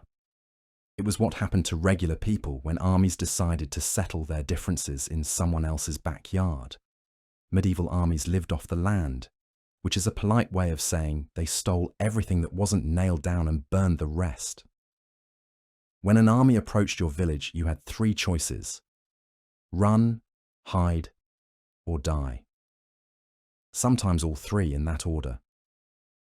Soldiers needed food and they took it from wherever they found it. Your winter grain stores?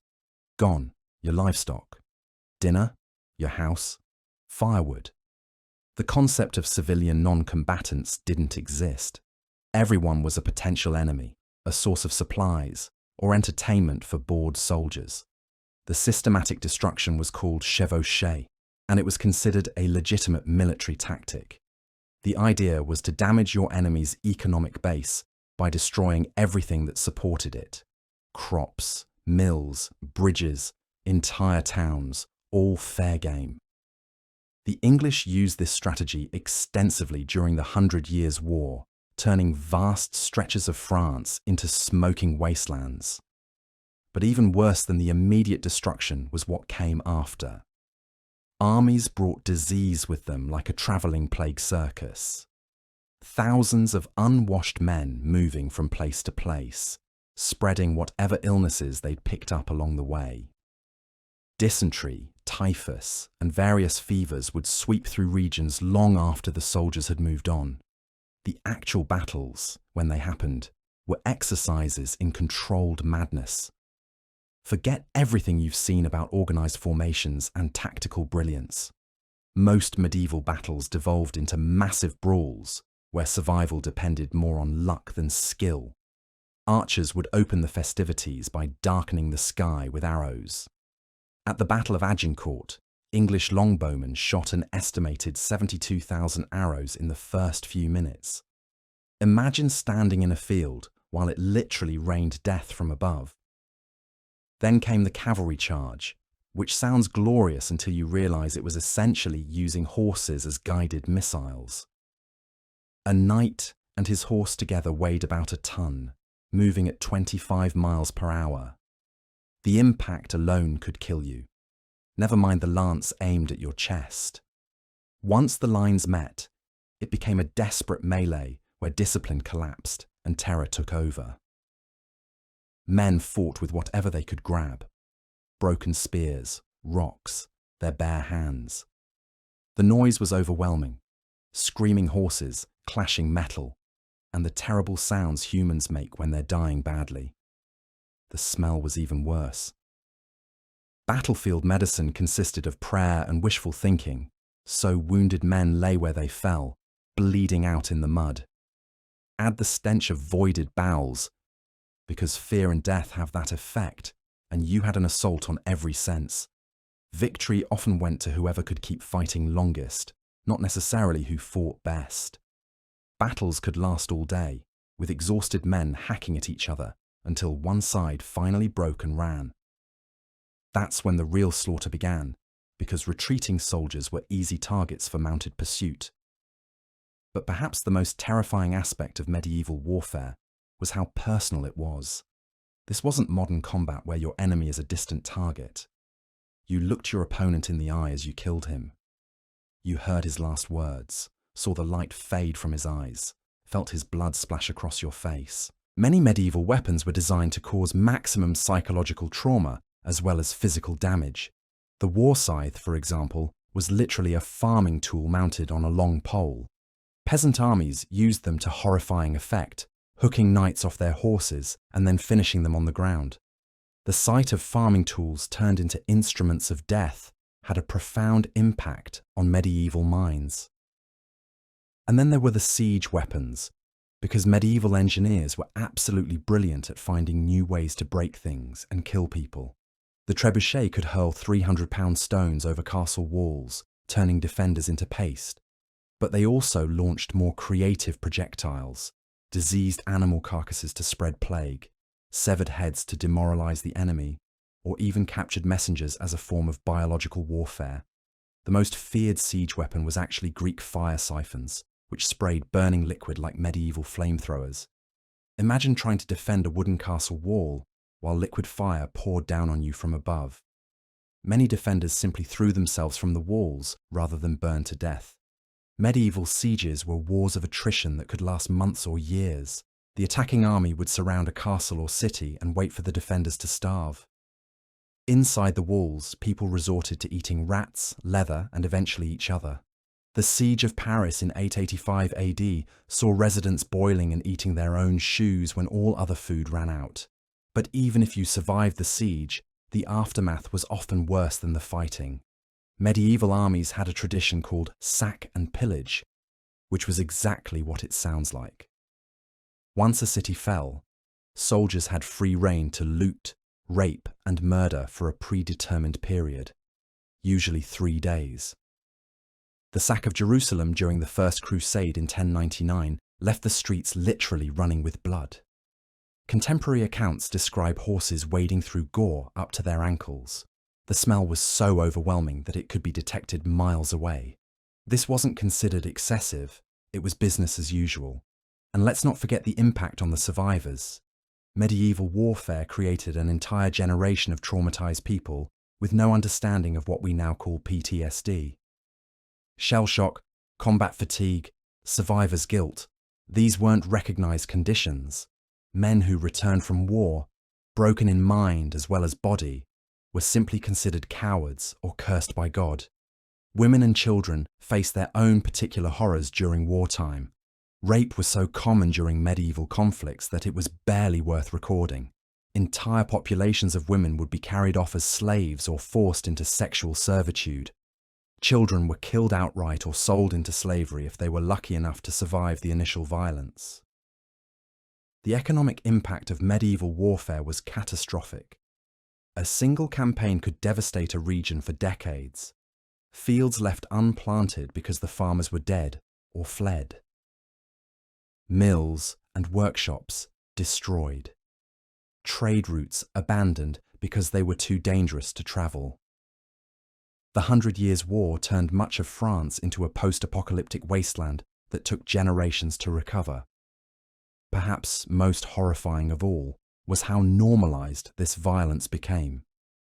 Medieval chronicles describe the most appalling atrocities in matter-of-fact language, as if burning entire villages and slaughtering their inhabitants was just another Tuesday. Children grew up in a world where casual brutality was the norm, creating a cycle of violence that perpetuated itself across generations. So the next time you see a movie about noble knights and honourable combat, remember the reality. Medieval warfare was humanity at its absolute worst, a festival of cruelty that would make modern war crimes tribunals work overtime. It was a world where mercy was weakness, where might made right, and where the only law was the law of the sword. And somehow, through all this carnage and chaos, people still managed to build cathedrals, write poetry, and fall in love. After enduring a day of backbreaking labour, contaminated food, and the constant threat of disease, you might think the worst is behind you. But we haven't even talked about medieval warfare yet. And trust me, everything you've seen in movies about glorious knights and honourable combat, pure fantasy.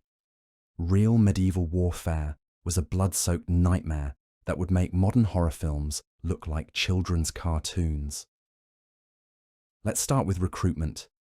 You didn't volunteer for military service. You were drafted. When your lord decided he needed soldiers, you dropped whatever you were doing and grabbed whatever weapon you could find. Most peasants went to war armed with farming tools, pitchforks, scythes, hammers, anything that could potentially hurt someone.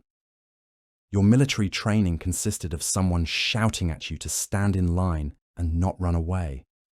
Good luck with that. Forget everything you think you know about medieval armour. Only the wealthiest knights could afford full-plate armour, which cost roughly the equivalent of buying a luxury car today.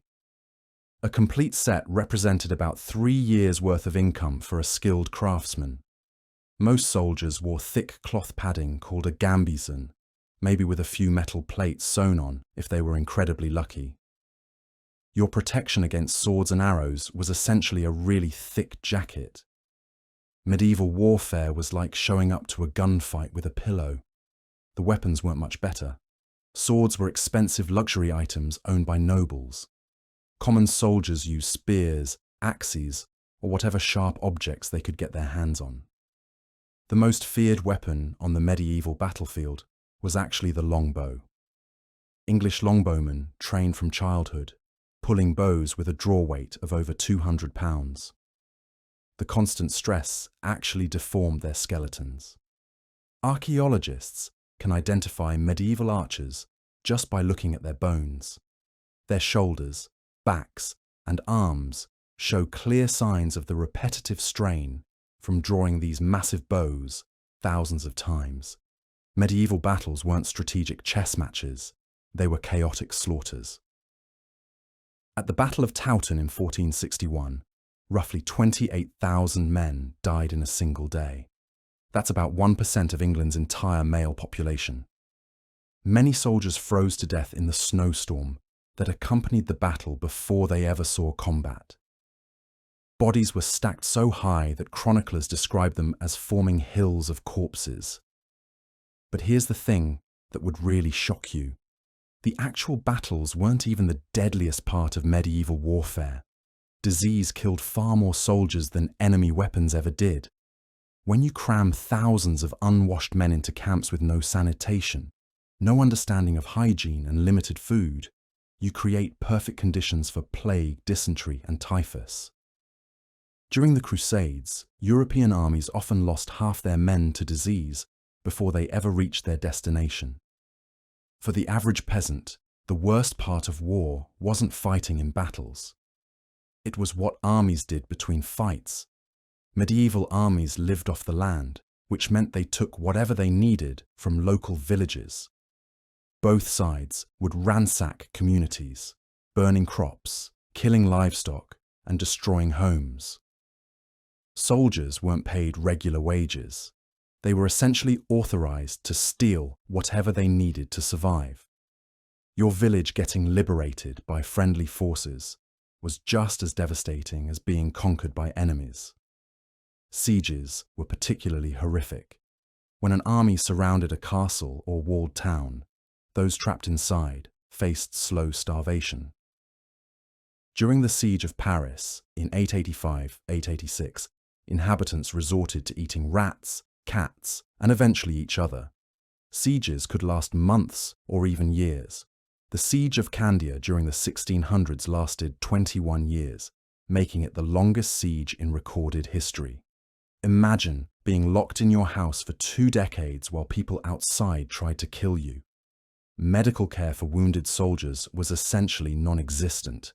Medieval army medics had 2 treatments: rub some dirt on it for minor wounds, and prepare to meet your maker for everything else. There was no understanding of infection, no antibiotics, no anesthesia. A small cut could become gangrenous and kill you. Broken bones meant permanent disability or death. Even if you survived your wounds, you'd likely be crippled for life. The psychological trauma was ignored entirely. What we now recognize as PTSD was simply considered cowardice. Soldiers who couldn't function after witnessing unspeakable horrors were branded as weaklings and often executed for desertion. There was no therapy, no support, no understanding that watching your friends get hacked to pieces might affect your mental health. Civilians caught in war zones faced impossible choices. Fleeing meant abandoning everything you owned and possibly starving on the road. Staying meant risking violence from passing armies. Women and children weren't spared. Medieval chronicles describe entire villages being slaughtered regardless of age or gender. The concept of non-combatants didn't exist. Everyone was a potential target. But perhaps the most terrifying aspect of medieval warfare was how constant it was. The 100 Years' War between England and France lasted from 1337 to 1453. That's 116 years of on and off conflict. The average medieval person would experience multiple wars during their lifetime. Peace wasn't the norm. War was. You'd grow up expecting that at some point, armed strangers would show up to burn your village and kill your family. And here's the kicker. Most of these wars were fought over petty disputes between nobles. Your lord's cousin insulted his horse, so now you have to march across the country to die in a muddy field for someone else's wounded pride. The reasons for war rarely affected peasants directly, but they always bore the worst consequences. Medieval warfare wasn't about honor or glory. It was about survival in a world where violence was the primary means of settling disputes. Knights might have had codes of chivalry when dealing with other nobles, but those rules didn't apply to commoners. You were expendable. Your life had no value beyond what labor you could provide, or how effectively you could swing a farming implement at enemy soldiers. By now, after imagining yourself starving on medieval food, dying from easily treatable diseases, facing barbaric justice systems, and potentially being conscripted into hopeless military campaigns, you're probably ready to kiss the ground of the 21st century. But we're still not done, because even if you somehow avoided all of these horrors, you'd still have to deal with the simple daily misery of just existing in medieval times. The smell would hit you first. Medieval towns reeked of human waste, rotting food, unwashed bodies, and death. There was no garbage collection, no sewage systems, no concept of public sanitation. People threw their trash directly into the streets or the nearest river. The stench was so overwhelming that wealthy people carried small pouches of herbs called pomanders to hold under their noses. It was the medieval version of air freshener, slightly less terrible smelling stuff to mask the horrible smelling stuff. Every single day of medieval life was a test of endurance that most modern humans would fail within hours. We've been softened by antibiotics, indoor plumbing, human rights, and the radical concept that life shouldn't be a constant struggle against death, disease, and despair. So the next time you complain about slow Wi-Fi or lukewarm coffee, remember that you're living better than the wealthiest kings of the medieval period. You have access to medical care that would seem like magic to medieval people. You can communicate instantly with people on the other side of the world. You can travel safely without fear of being murdered by bandits or conscripted into someone else's war. Medieval times weren't a romantic adventure. They were a brutal test of human endurance. You've survived learning about medieval filth, food, work, weather, water, medicine, women's lives, violence, death, clothing, air quality, and the general nightmare that was daily existence. You've mentally endured the lice, the turnip soup, the communal sponge, the bloodletting, and the casual crucifixions. But here's the thing about medieval life that might be the most shocking revelation of all. Despite everything we've covered, despite the unimaginable hardships and daily horrors, medieval people didn't just survive. They built a civilization that lasted for centuries. And that's what makes this whole exercise so humbling. Because while you've been mentally recoiling at every chapter of medieval misery, these people lived it. They didn't just endure it as some temporary hardship. This was their entire reality, their normal, their everyday existence. And somehow, within all that suffering, they created art, philosophy, architecture, and innovations that still influence our world today. Let's start with what might be the most mind-bending aspect of medieval life. They had no concept that things could be better. You know about antibiotics, so every infected cut seems like a death sentence. You know about human rights, so the arbitrary justice system seems impossibly cruel. You know about refrigeration, so the spoiled food seems unnecessarily dangerous. But medieval people had no frame of reference for improvement. This wasn't a step backward for them. This was just life. They didn't dream of antibiotics when they got sick. They prayed to saints and hoped the bleeding would stop the infection. They weren't disappointed by their diet of turnip porridge and mouldy bread because they'd never tasted anything better. Their expectations were calibrated to their reality in a way that's almost impossible for us to comprehend. But here's where it gets really interesting. Within those impossibly low expectations, medieval people found joy, meaning, and purpose. They celebrated feast days with genuine enthusiasm, even though the feast was still mostly bread and weak ale. They fell in love, wrote poetry, and created beautiful illuminated manuscripts by candlelight. They built cathedrals that took centuries to complete, knowing they'd never see the finished product. They developed complex philosophical and theological systems while living in one-room huts with their livestock. The psychological resilience required for medieval life is staggering. You'd break mentally before you broke physically. The constant uncertainty, the daily threat of death, the complete lack of control over your circumstances, the absence of privacy, the crushing social hierarchy. These aren't just inconveniences. They're fundamentally incompatible with the modern psyche. We've been conditioned to expect safety, comfort, choice, and individual agency. Medieval people were conditioned to expect suffering, uncertainty, submission, and communal survival. When a medieval peasant's child died of plague, and statistically it was almost certain to happen, they grieved, but they also accepted it as God's will. When crops failed and famine loomed, they didn't rage against the injustice. They prayed harder and ate bark soup. This isn't to romanticize medieval suffering or suggest they were somehow stronger or more noble than us. It's to recognize that human adaptability has limits, and medieval people adapted to conditions that would destroy us psychologically. They developed coping mechanisms belief systems, and social structures that made unbearable conditions bearable. We've developed different adaptations for our very different challenges. Consider the social bonds that medieval hardship created. When survival depends on community cooperation, when everyone faces the same threats, when individual success is impossible without group success, people develop different relationships with each other. Medieval villages weren't just collections of houses. They were survival units where everyone's fate was intertwined. You'd struggle not just with the physical hardships, but with the social expectations.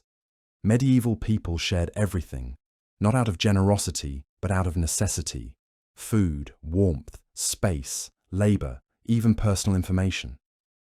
The concept of privacy that we consider a basic human right simply didn't exist. Everyone knew everyone's business because survival often depended on it.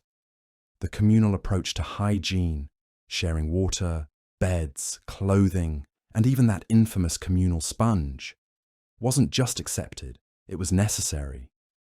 You'd be horrified by the lack of personal space and cleanliness, but for medieval people, the alternative was isolation and death. They chose survival over comfort every single time. And let's talk about time itself. Medieval people experienced time completely differently than we do. Without clocks, schedules were based on daylight, seasons, and church bells.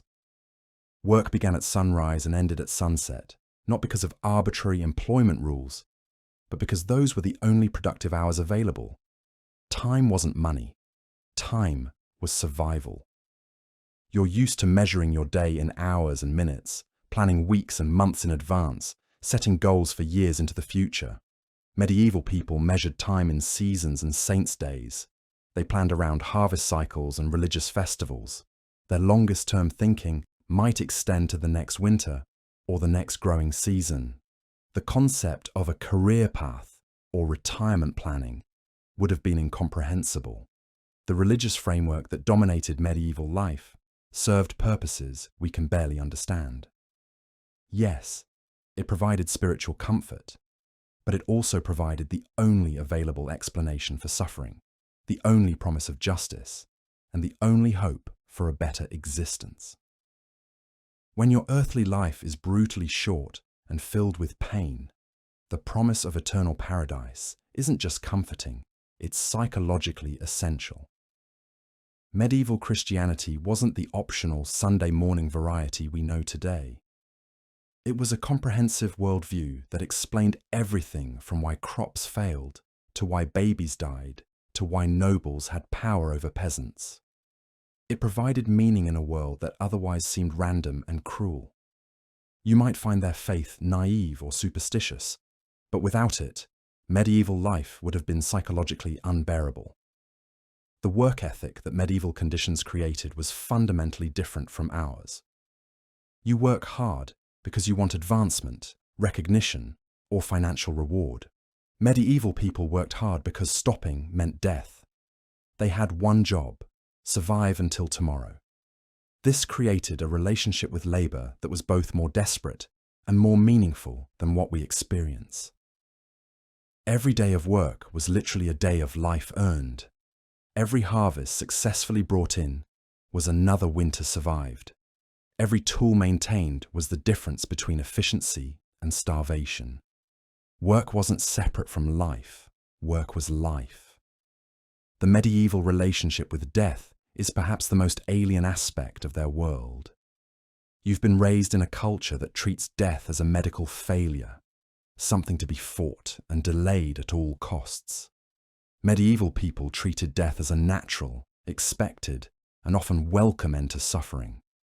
They weren't morbid or suicidal. They were realistic. When half of all children died before age 5, when plague could wipe out entire families in a week, when a simple cut could turn septic and kill you, death became a familiar presence rather than a distant threat. Medieval people prepared for death throughout their lives, not out of pessimism, but out of practicality. They made peace with their mortality in ways that allowed them to function despite constant danger. This acceptance of death created a paradoxical appreciation for life, Because every day survived was a gift, because every moment of health was precious, because every relationship could end suddenly.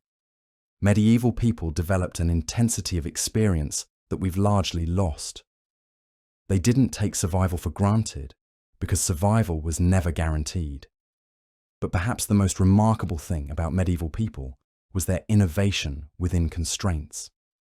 They couldn't change their fundamental conditions, so they optimized within them. They developed architectural techniques that maximized warmth and light. They created preservation methods that extended food storage. They invented social systems that distributed risk across communities. They didn't have our resources, but they had our same human intelligence and creativity. The solutions they developed for medieval problems were often ingenious. The three-field agricultural system that fed Europe, the guild systems that trained craftsmen, the monastic networks that preserved knowledge, these weren't primitive attempts at civilization. They were sophisticated responses to specific challenges. Medieval technology wasn't inferior to ours. It was different. They developed watermills, windmills, heavy plows, and architectural techniques that we still admire today. They created artistic and literary works that remain influential centuries later. They established universities, legal systems, and financial institutions that laid the groundwork for modern civilization. The idea that medieval people were somehow less intelligent or capable than us is pure chronological arrogance. They were working with the same human hardware we have. They just had different software and operating conditions.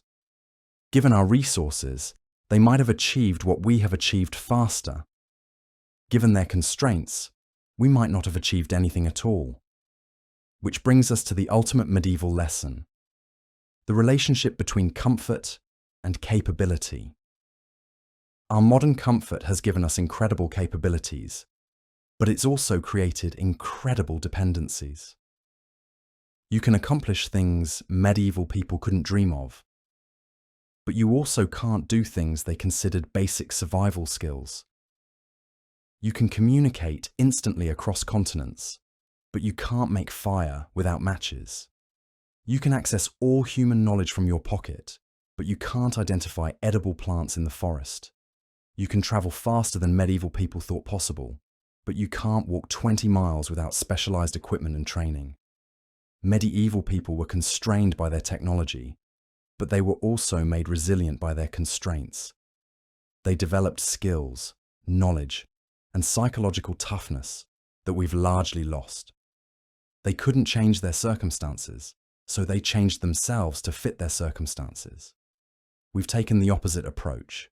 We've changed our circumstances to fit our preferences, and in doing so, we've become incredibly capable within our controlled environment and incredibly vulnerable outside it. This isn't necessarily bad. It's allowed us to achieve remarkable things. But it does mean that medieval life would destroy us, not just physically, but psychologically and practically. The gap between medieval and modern life isn't just about technology or medicine or living standards. It's about fundamental assumptions about what life should be like, what we can control, what we should expect, and how we should respond when things go wrong. Medieval people expected life to be hard, unpredictable, and short. They developed strategies for thriving within those expectations. We expect life to be comfortable, controllable, and long. We've developed strategies for thriving within our expectations. Neither set of strategies transfers well to the other environment. But here's what we can learn from this thought experiment. Resilience isn't just about having resources. It's about having realistic expectations and effective responses to those expectations. Medieval people weren't stronger than us in some mystical sense, but they were adapted to their reality in ways that allowed them to not just survive, but to create meaning and beauty within brutally difficult circumstances. They remind us that human beings are capable of adapting to almost anything, given enough time and necessity. They also remind us that adaptation comes at a cost. The The psychological and physical resilience that allowed medieval people to thrive in their world would be unnecessary and possibly harmful in ours. Our sensitivity and dependence on comfort, which would be fatal in their world, allows us to recognize and respond to problems they would have accepted as unchangeable. So no, you wouldn't last a day in medieval times. But that's not a failure of character or capability. It's a sign that you're perfectly adapted to your own time and place. Medieval people probably wouldn't last a day in our world either. They'd be overwhelmed by the choices, paralyzed by the possibilities, and psychologically crushed by our expectations of individual responsibility and self-actualization. The real lesson isn't that we're weak or they were strong. It's that human beings are remarkably adaptable, but that adaptation is always specific to circumstances. We've traded medieval resilience for modern capability, and that trade has been worth it. But understanding what we've traded helps us appreciate both what we've gained and what we've lost. Medieval life was brutal, nasty, and short. But it was also meaningful, communal, and spiritually rich in ways that our comfortable modern existence sometimes struggles to match. They had certainty about their place in the cosmic order, even if that place was covered in filth and plagued by disease. We have uncertainty about our purpose, even though we're cleaner, healthier, and safer than any humans in history. Neither world is objectively better or worse. They're different responses to different challenges, different adaptations to different environments. But understanding medieval life helps us understand our own lives better. It shows us how much of what we consider natural or inevitable about human existence is actually quite recent and quite contingent. Your inability to survive in medieval times isn't a bug in your programming. It's a feature. You've been optimized for a world of abundance, choice, and possibility. That optimization makes you incredibly capable within your environment and incredibly vulnerable outside it. That's not weakness, that's specialization. Medieval people were generalists of survival. They could handle whatever their harsh world threw at them, but they couldn't handle the specific challenges of our world any better than we could handle theirs. Each adaptation comes with trade-offs. The next time you feel frustrated by modern life, remember that you're experiencing problems that medieval people would have considered unimaginable luxuries. The next time you feel weak or dependent, remember that you're optimized for a world that offers opportunities for achievement and fulfillment that medieval people couldn't dream of. You wouldn't last a day in medieval times. Thank God you don't have to. Thank human ingenuity that we've built a world where medieval resilience is unnecessary. Thank centuries of innovation that your biggest daily challenge is choosing between options rather than simply surviving until tomorrow. But also remember that the human spirit that allowed medieval people to find joy, meaning, and beauty in the midst of unimaginable hardship is the same spirit that drives us to create, explore, and improve our world today. We're not different species. We're the same species adapted to different environments. And that's perhaps the most remarkable thing about this whole exercise. Despite the vast differences in living conditions, despite the technological and social gaps, despite the completely different expectations and experiences, medieval people were recognizably, fundamentally human.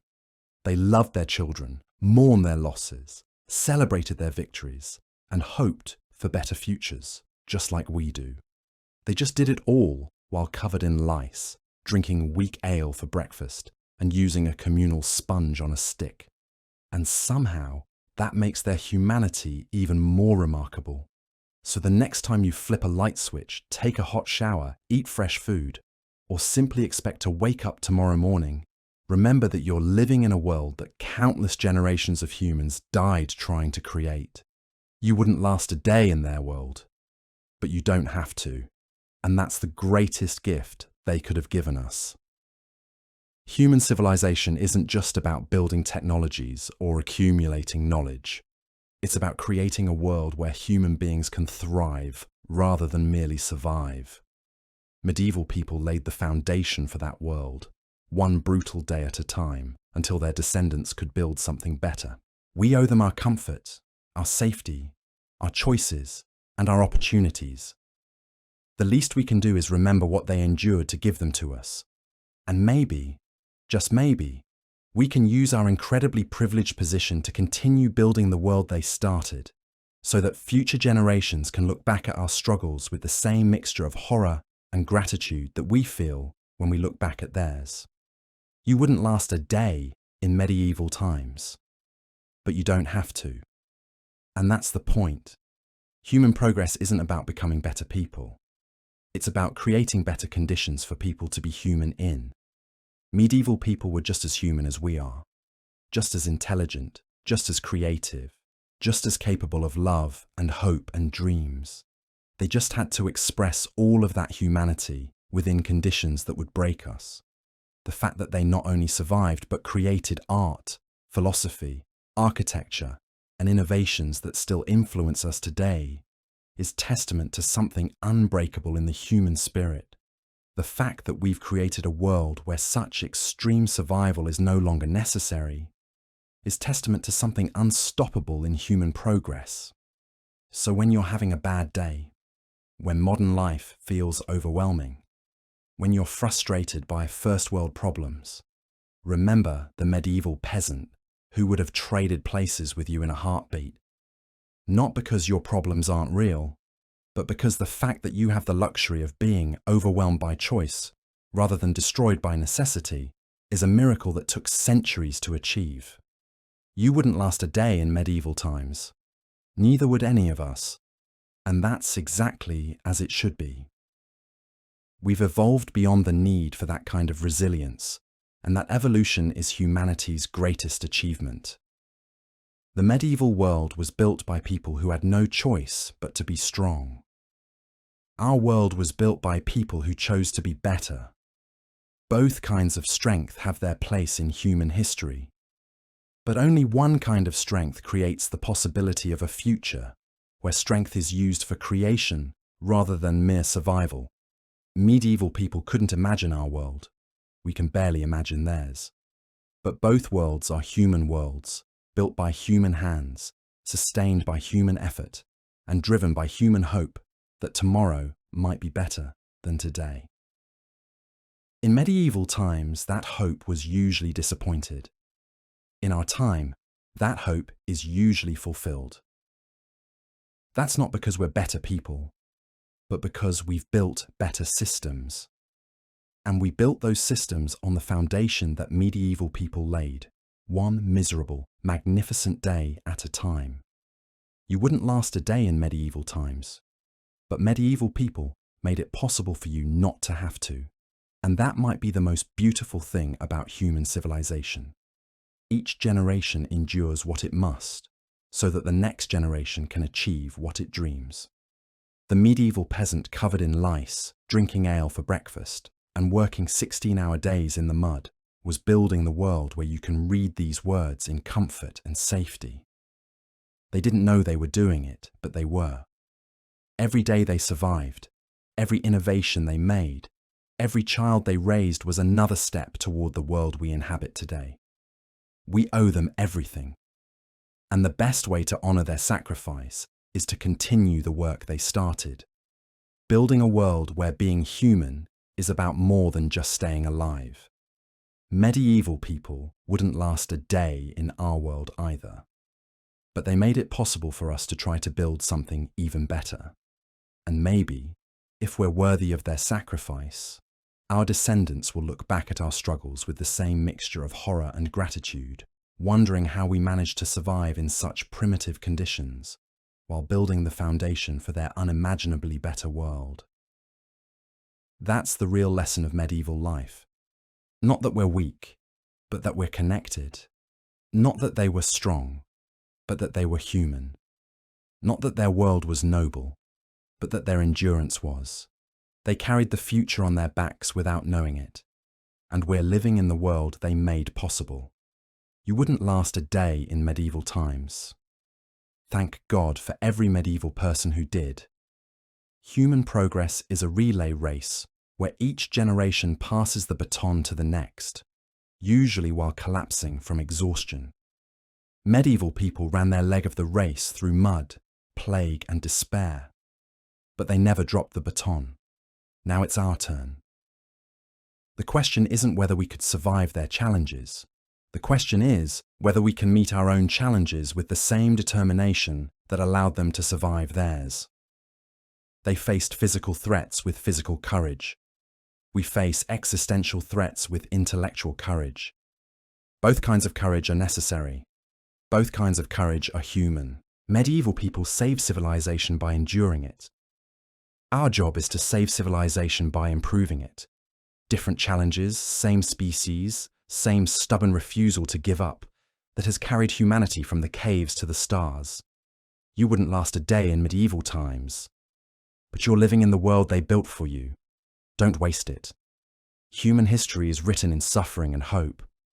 Medieval people provided the suffering. We inherited the hope. Our job is to transform that hope into reality for the people who come after us. Medieval people believed that suffering in this world would be rewarded in the next. We have the opportunity to create a world where suffering is minimized in this one.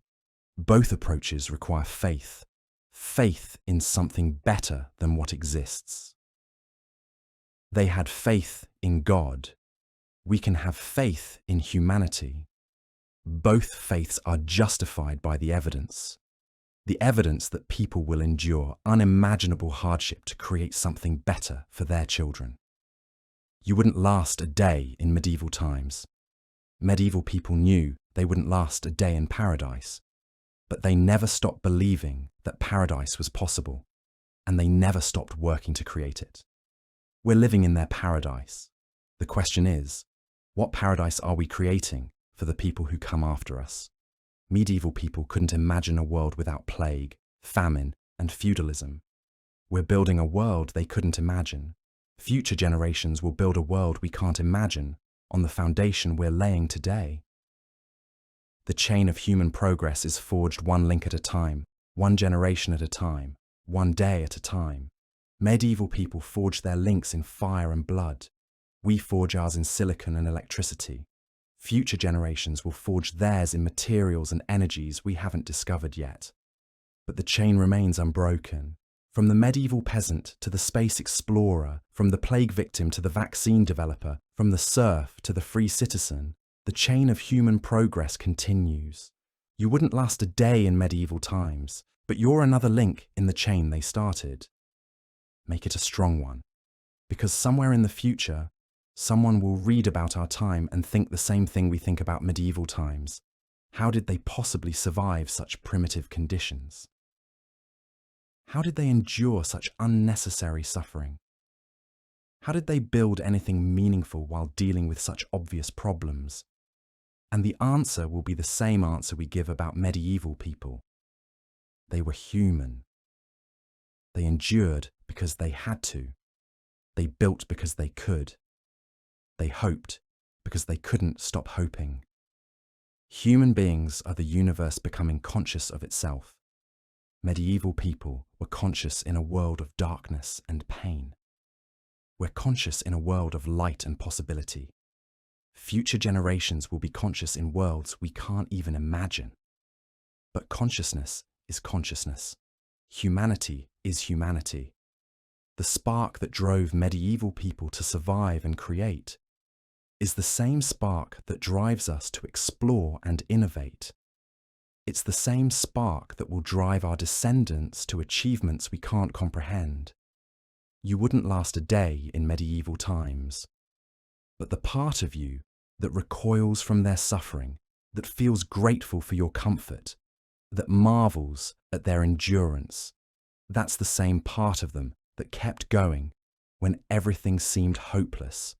That's the human spark, unchanged across centuries. Medieval people lived in a world where tomorrow was never guaranteed. We live in a world where tomorrow is almost always expected. Both perspectives have shaped us in profound ways. Their uncertainty made them resilient. Our security has made us innovative. Both qualities are necessary for human flourishing. The medieval peasant who died at 30 from an infected tooth and the modern person who lives to 90 with perfect dental care are the same species, facing different challenges with the same fundamental human nature. Neither is superior to the other. Both are human beings making the best of their circumstances. Medieval people maximize survival within brutal constraints. We maximize potential within abundant opportunities. Both approaches require wisdom, courage, and determination. Both approaches have created something valuable for humanity. The cathedral builder who knew he'd never see his work completed, and the software developer who updates code daily are both building something larger than themselves. The medieval mother who buried half her children and kept loving the survivors, and the modern parent who agonizes over college choices are both expressing the same fundamental human drive to nurture the next generation. Medieval people lived with death as a constant companion. We live with possibility as a constant companion. Both relationships have shaped human culture in profound ways. Their acceptance of mortality created art and philosophy, focused on transcendence and meaning. Our expectation of longevity has created art and philosophy focused on self-actualization and growth. Neither worldview is complete without the other. Medieval wisdom about accepting what you cannot change balances modern wisdom about changing what you can. Medieval focus on community survival balances modern focus on individual achievement. Medieval spiritual certainty balances modern intellectual curiosity. You wouldn't last a day in medieval times, but that doesn't mean you have nothing to learn from medieval people. Their hard-won wisdom about resilience, community, acceptance and meaning remains relevant even in our transformed world. Our hard-won wisdom about progress, rights, health and opportunity would have been just as valuable in their world if they'd had the foundation to build on it. The real tragedy of medieval life wasn't just the suffering, it was the waste of human potential. How many medieval people could have been scientists, artists, philosophers, or innovators if they'd had the opportunity?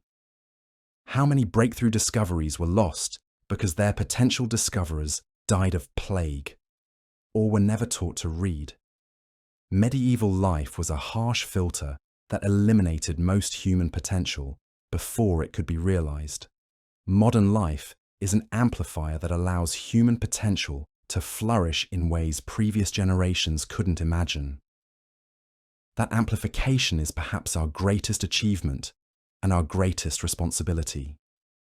Every medieval person who died young from preventable disease, who lived and died in ignorance, who never had the chance to develop their talents or pursue their dreams, was a loss not just to themselves and their families, but to all humanity. We live in a world built on the accumulated losses of billions of people who never got the chance to contribute what they might have contributed. But we also live in a world that finally offers the possibility of minimizing such losses. For the first time in human history, we have the knowledge, resources, and technology to give most people the opportunity to develop their potential. We don't always use that opportunity well, but we have it. The medieval peasant, who might have been a great scientist if she'd been taught to read, is gone forever. But the child born today in poverty, who might be a great scientist, can be taught to read. The medieval craftsman, who might have invented revolutionary technologies if he'd had access to education and resources, is lost to history. But his equivalent today has access to the internet, schools, and opportunities that would have seemed miraculous to medieval people. You wouldn't last a day in medieval times, but you have opportunities that medieval people died dreaming of. The question is, what are you doing with those opportunities? Are you using your unprecedented freedom, health, education, and resources to build something worthy of the sacrifice made by countless generations before you? Medieval people had no choice but to focus on survival. You have the luxury of focusing on purpose. Medieval people had to accept their circumstances. You have the power to change yours. Medieval people could only hope for a better afterlife. You can work toward a better world. With that power comes responsibility. Every day you waste in comfort and safety is a day that medieval people would have given anything to have. Every opportunity you squander is an opportunity that billions of people throughout history died without ever having.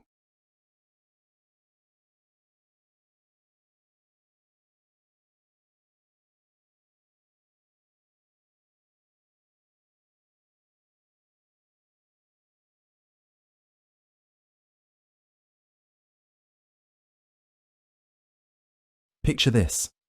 It's the year 1150, somewhere in the rolling hills of what we now call Germany. The morning mist clings to a small village where most people will never travel more than 20 miles from where they were born, where the height of technology is a water wheel grinding grain, and where the fastest way to send a message is to put a man on a horse and hope he doesn't get murdered by bandits along the way. Now imagine, in this world of mud and superstition, a child is born who thinks differently. Not just a little differently, but so radically, so fundamentally at odds with everything around him that he might as well have dropped from another planet. A child whose mind works like a modern innovator, but who must navigate a world where questioning the wrong thing can get you burned at the stake. Tonight, we're diving deep into one of history's most fascinating what-ifs. What if Elon Musk, with all his relentless ambition, his obsession with first principles thinking, and his complete disregard for conventional wisdom, had been born not in 1971 in South Africa, but in 1150 in medieval Europe? This isn't just a thought experiment. It's a journey through one of the most transformative periods in human history, seen through the eyes of someone who might have transformed it even more. We're going to follow this fictional medieval Musk from his birth in a world dominated by feudal lords and Catholic doctrine, through his struggles with the limitations of medieval technology and society, to his potential impact on the course of human civilization. But before we begin, let's set the stage properly. Because understanding what our medieval innovator was up against requires understanding just how different the world of 1150 really was. The Europe of the mid-12th century was a continent in transition.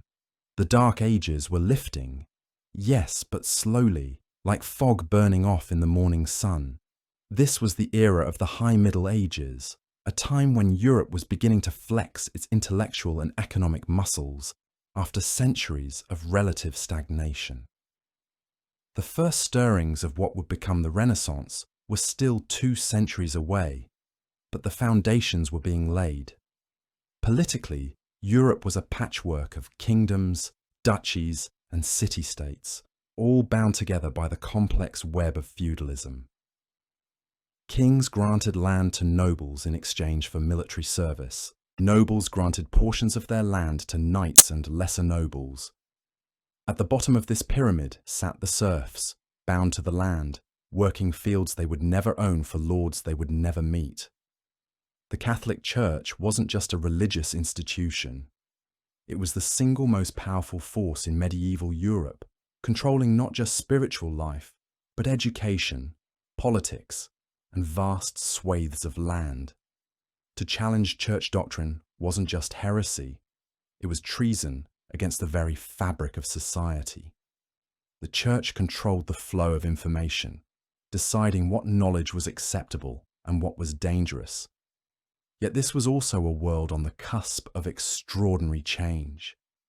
The Crusades, those bloody religious wars that began in 1095, had an unexpected side effect.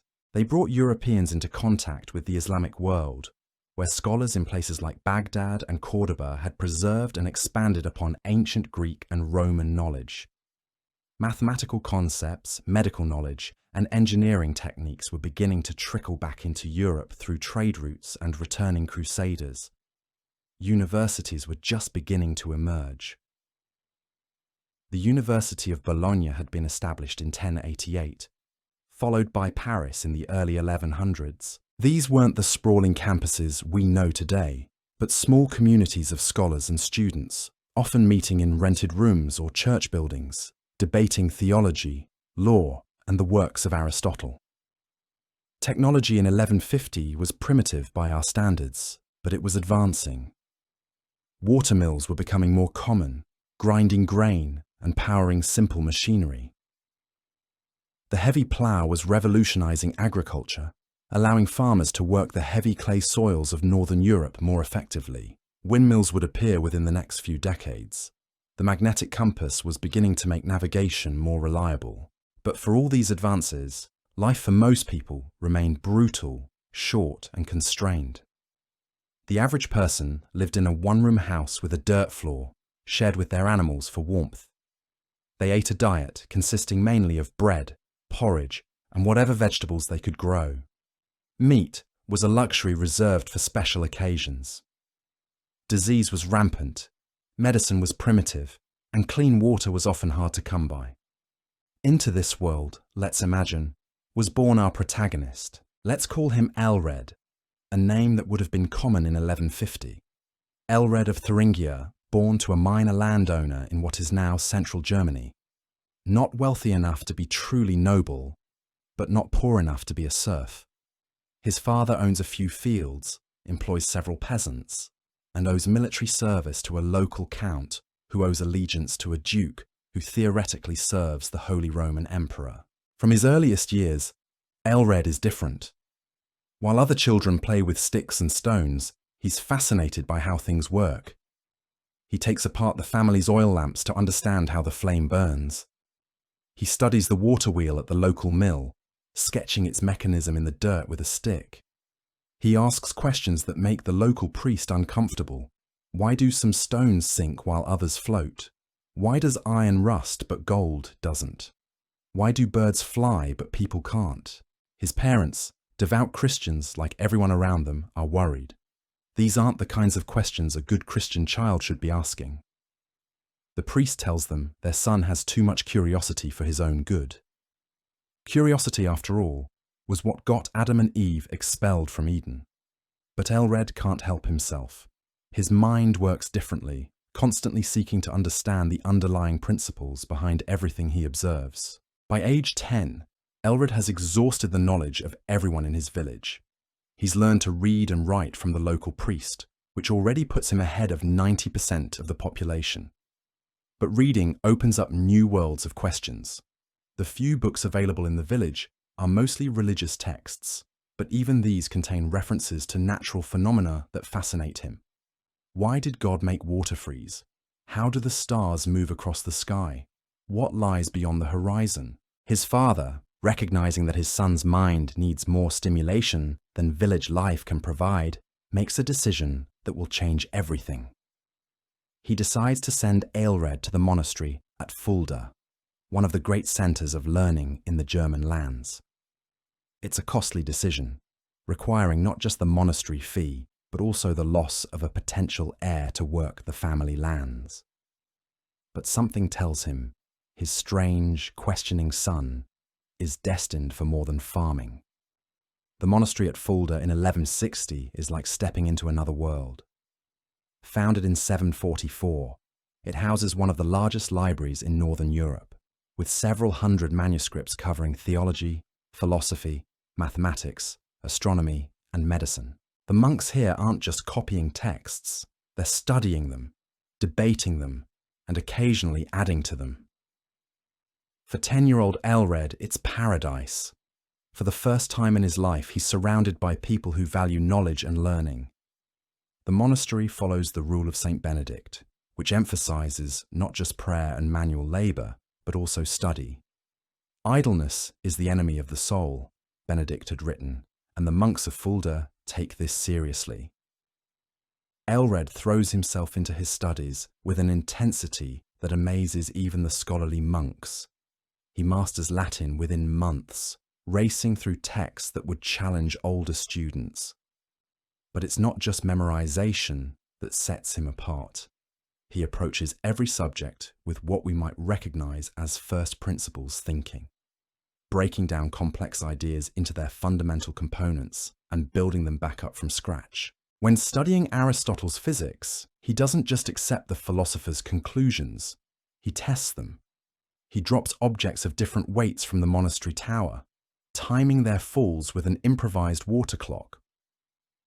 To his amazement, they hit the ground at nearly the same time, contradicting Aristotle's claim that heavier objects fall faster. The monks are disturbed by his experiments. Aristotle was considered nearly as authoritative as scripture. To question him was to question the very foundations of knowledge, but Aelred can't help questioning. When he studies the monastery's mechanical clock, one of the first in Germany, he doesn't just marvel at its precision.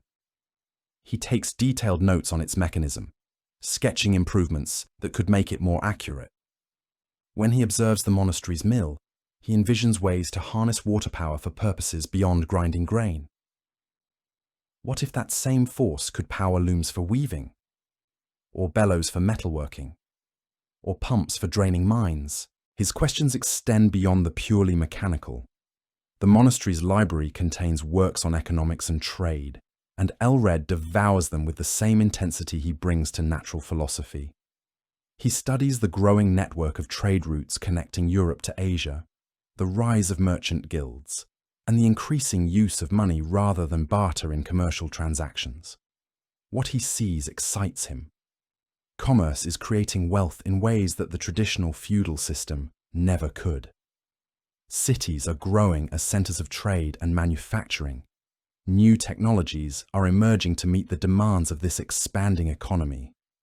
But to Aelred's systematic mind, it's all happening too slowly, too haphazardly. There has to be a better way to organize these forces, to accelerate the pace of innovation and economic growth. By age 15, Aelred has absorbed everything the monastery can teach him. He's read every book in the library, some multiple times. He's engaged in theological debates with monks twice his age, and usually won. He's conducted experiments that challenge accepted wisdom and proposed innovations that make the monastery's operations more efficient. But he's also become a source of concern. His constant questioning has attracted the attention of church authorities beyond the monastery. Reports have reached the local bishop about a young monk who challenges Aristotle, proposes mechanical innovations that border on the magical, and asks uncomfortable questions about church doctrine. In an age where conformity is not just expected, but enforced, Aelred's intellectual independence is beginning to look dangerous. The abbot of Fulda, a wise man who has watched Aelred's development with fascination and growing worry, calls him aside for a conversation that will determine his future. They meet in the monastery's garden on a crisp autumn evening in 1165. The 15-year-old Aelred, tall for his age, his eyes bright with the intensity that has marked him since childhood. "You have a remarkable mind, my son," the abbot begins carefully. But remarkable minds can be dangerous things in our world. The church values learning, yes, but it also values orthodoxy. There are those who believe your questions go too far, that your experiments border on the forbidden arts. Aelred listens respectfully, but the abbot can see the fire still burning in his eyes. This is not a young man who will be content to copy manuscripts and recite prayers for the rest of his life. This is someone who needs to build, to create, to transform the world around him.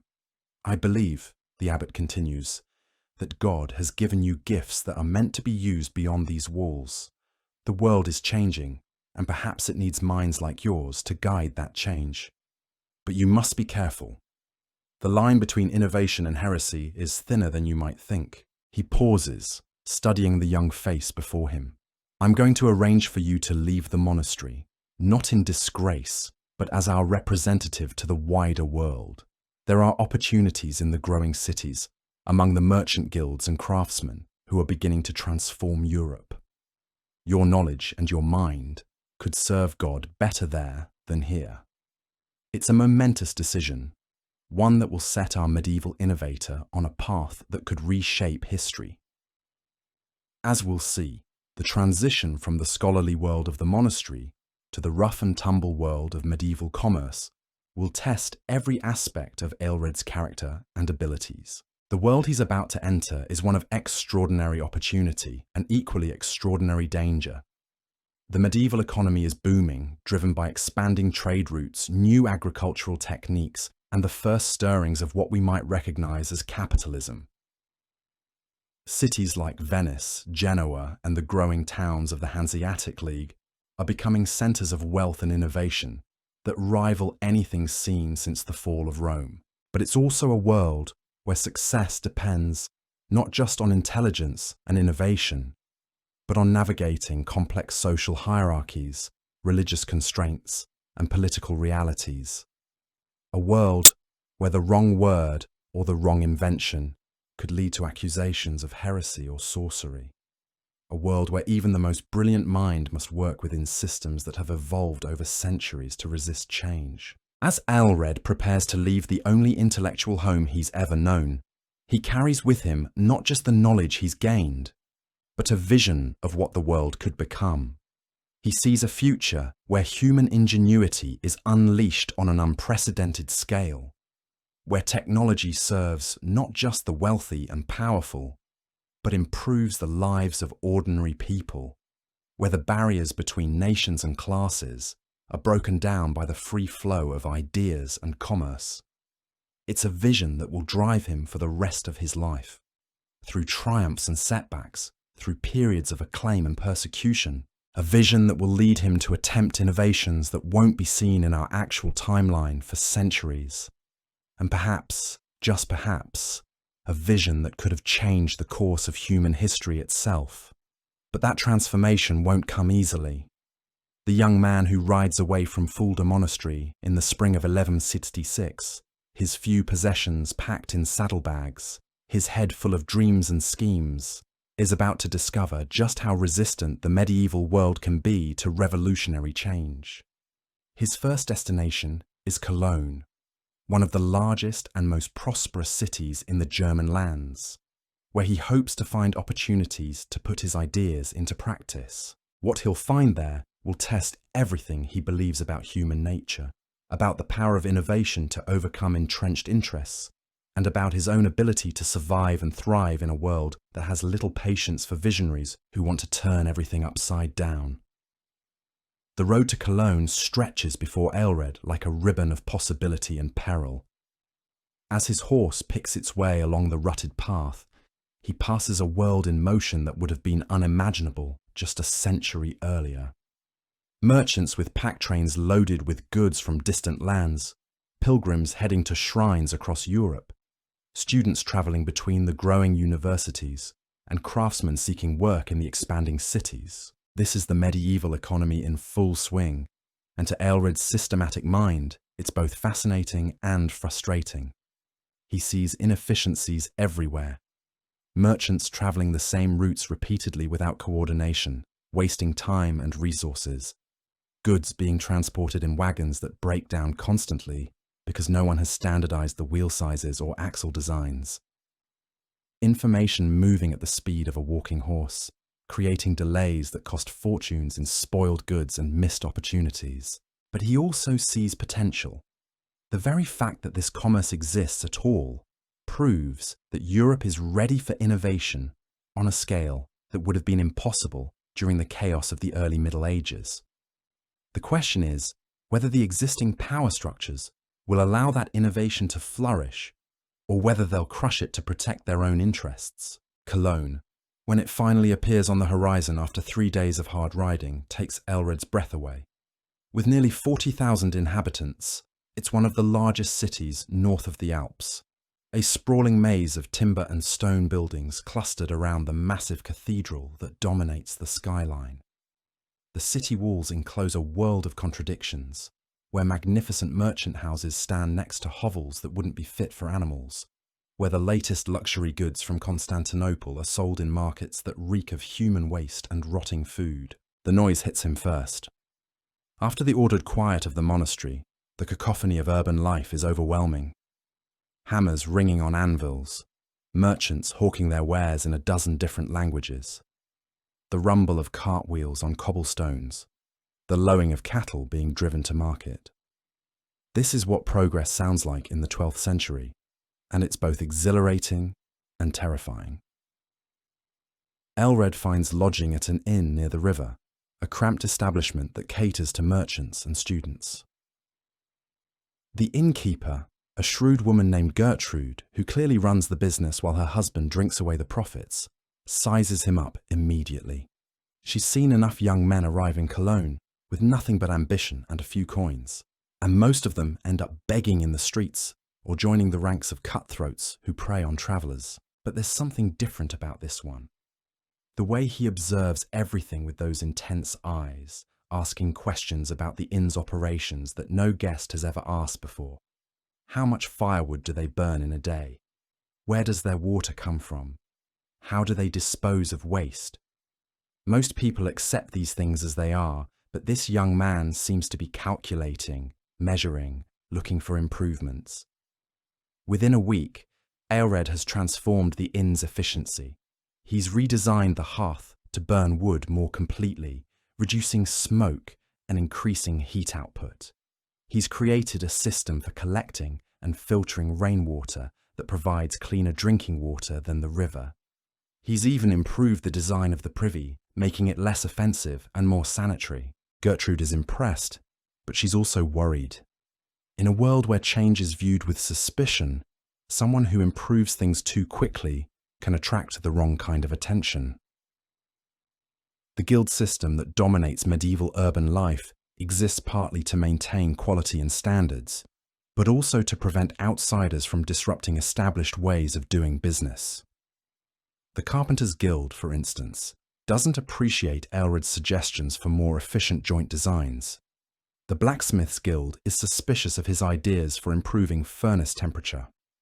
And the merchant guilds that control most of Cologne's commerce are downright hostile to his proposals for standardizing weights, measures, and transportation methods. But Aelred persists, driven by a vision that extends far beyond the narrow concerns of medieval craftsmen.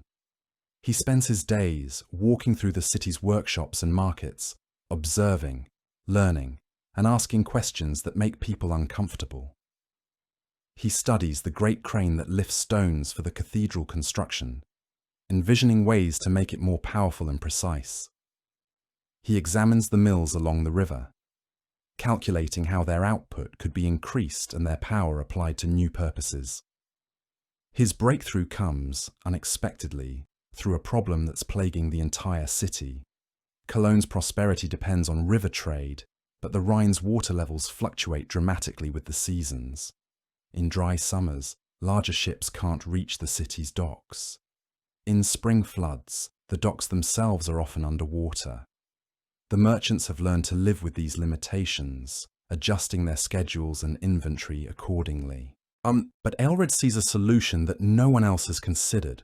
What if they could control the water level artificially? Not through magic or divine intervention, but through engineering. He studied the Roman aqueducts that still function in parts of Europe, and he understands the principles of hydraulic engineering better than most people of his time. His proposal is audacious. Build a series of locks and dams upstream from the city, creating a system that can regulate water flow throughout the year.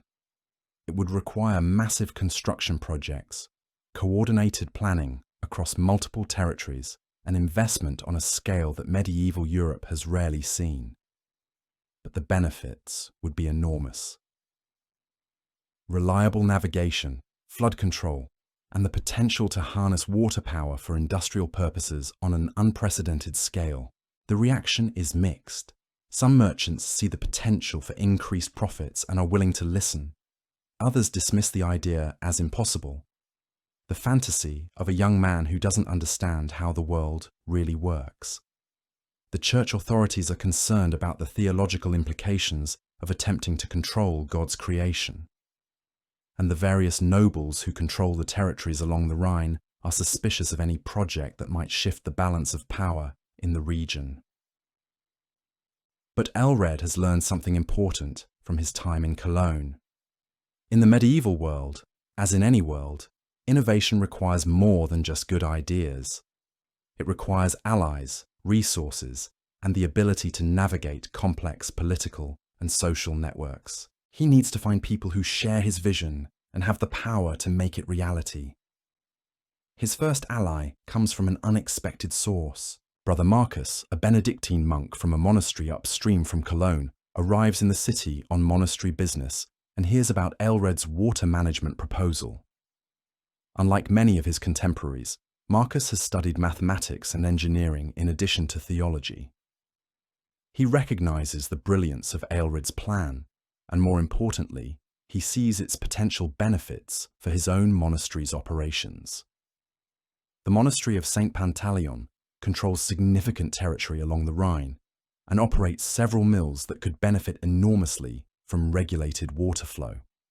More intriguingly, Brother Marcus has connections throughout the Benedictine network, including monasteries with resources and influence that could support large-scale construction projects. Together, they begin to develop a more sophisticated version of Aelred's original plan. Instead of trying to revolutionize the entire Rhine system at once, they'll start with a demonstration project on a smaller river that flows into the Rhine near the monastery. If they can prove the concept works on a manageable scale, they can gradually expand the system. The technical challenges are immense. Medieval construction techniques are adequate for building castles and cathedrals, but engineering projects that must withstand the force of flowing water require different skills and materials. Aelred throws himself into the problem with characteristic intensity, studying every available text on hydraulics and mechanics, experimenting with different construction materials, and developing new techniques for measuring and controlling water flow. His approach combines the theoretical knowledge he gained at the monastery with practical insights drawn from observing medieval craftsmen at work. He designs locks that use counterweights and gear systems to reduce the human effort required to operate them. He develops new methods for waterproofing construction joints using materials available in the 12th century. Most importantly, he creates detailed plans and specifications that can be followed by workers who may not understand the underlying engineering principles. The construction project begins in the spring of 1168, funded by a consortium of monasteries, merchant guilds, and minor nobles who have been convinced of its potential. It's a modest beginning compared to Aelred's ultimate vision, but it represents something revolutionary in medieval Europe, a systematic, planned approach to technological innovation. The work proceeds slowly, hampered by the same challenges that face all medieval construction projects. Workers must be recruited and trained. Materials must be transported over poor roads. Weather delays construction for months at a time. Political disputes between different stakeholders threaten to shut down the project entirely, but Aelred has learned to work within these constraints rather than fighting against them. He establishes workshops near the construction site where workers can be trained in the specialized techniques required for hydraulic engineering. He develops supply chains that ensure materials arrive when needed. Most importantly, he creates a management structure that keeps the various stakeholders informed and engaged. The breakthrough comes in the autumn of 1169, when the first lock becomes operational. Watching a fully loaded river barge rise smoothly from one water level to another, controlled by machinery operated by just 2 workers, the assembled observers finally understand what Aelred has been trying to achieve. This isn't just an improvement to existing technology, it's a fundamental transformation in humanity's ability to control and direct natural forces. News of the successful demonstration spreads rapidly through medieval Europe's network of merchants, monks, and nobles. Delegations arrive from as far away as Venice and Paris to examine the new technology. Some come as potential customers, interested in applying similar systems to their own territories. Others come as competitors, hoping to steal the techniques and apply them elsewhere, but Aelred is already thinking beyond this single project. The success of the lock system has proven something important about medieval society. It's more ready for technological innovation than most people realize. The key is presenting that innovation in ways that work with existing power structures rather than threatening them. His next project is even more ambitious. Instead of focusing solely on water management, he wants to create an integrated system that combines transportation, manufacturing, and communication. He envisions a network of improved waterways connecting the major cities of Northern Europe with standardized locks, docks, and cargo handling systems. Along these waterways, he wants to establish manufacturing centers that use water power not just for grinding grain, but for textile production, metalworking, and other industries that are just beginning to emerge in medieval Europe. The communication aspect of his plan is perhaps the most revolutionary. He proposes a system of signal towers and messenger stations that could transmit information across hundreds of miles in a matter of hours, rather than days or weeks. Using a combination of smoke signals, mirror flashes, and trained messengers on horseback, the system could provide merchants, nobles, and church authorities with information that would give them enormous advantages in trade, warfare, and diplomacy. The scope of this vision attracts attention from the highest levels of medieval society. Emperor Frederick Barbarossa, engaged in a complex struggle with the Pope and various Italian city-states, sees the potential military and economic advantages of improved transportation and communication systems. Several of the most powerful merchant families in Northern Europe recognize that whoever controls these systems will dominate medieval commerce. But the very ambition of Aelred's plan also creates powerful enemies. Existing transportation guilds see their monopolies threatened. Local nobles worry about losing control over trade routes that pass through their territories. Church authorities are concerned about the theological implications of technologies that seem to challenge divine providence. The opposition crystallizes around a figure who will become Aelred's greatest adversary, Archbishop Conrad of Cologne, a brilliant and ruthless man who has built his power by maintaining careful balance between the various factions in medieval politics. Conrad recognizes that Aelred's innovations could upset that balance in unpredictable ways, potentially undermining the Church's authority and the social order that supports it. Their first direct confrontation comes during a public debate held in Cologne's cathedral in the winter of 1170. The ostensible topic is whether Aelred's engineering projects are consistent with Christian doctrine, but the real issue is whether medieval society will embrace or resist technological change on an unprecedented scale.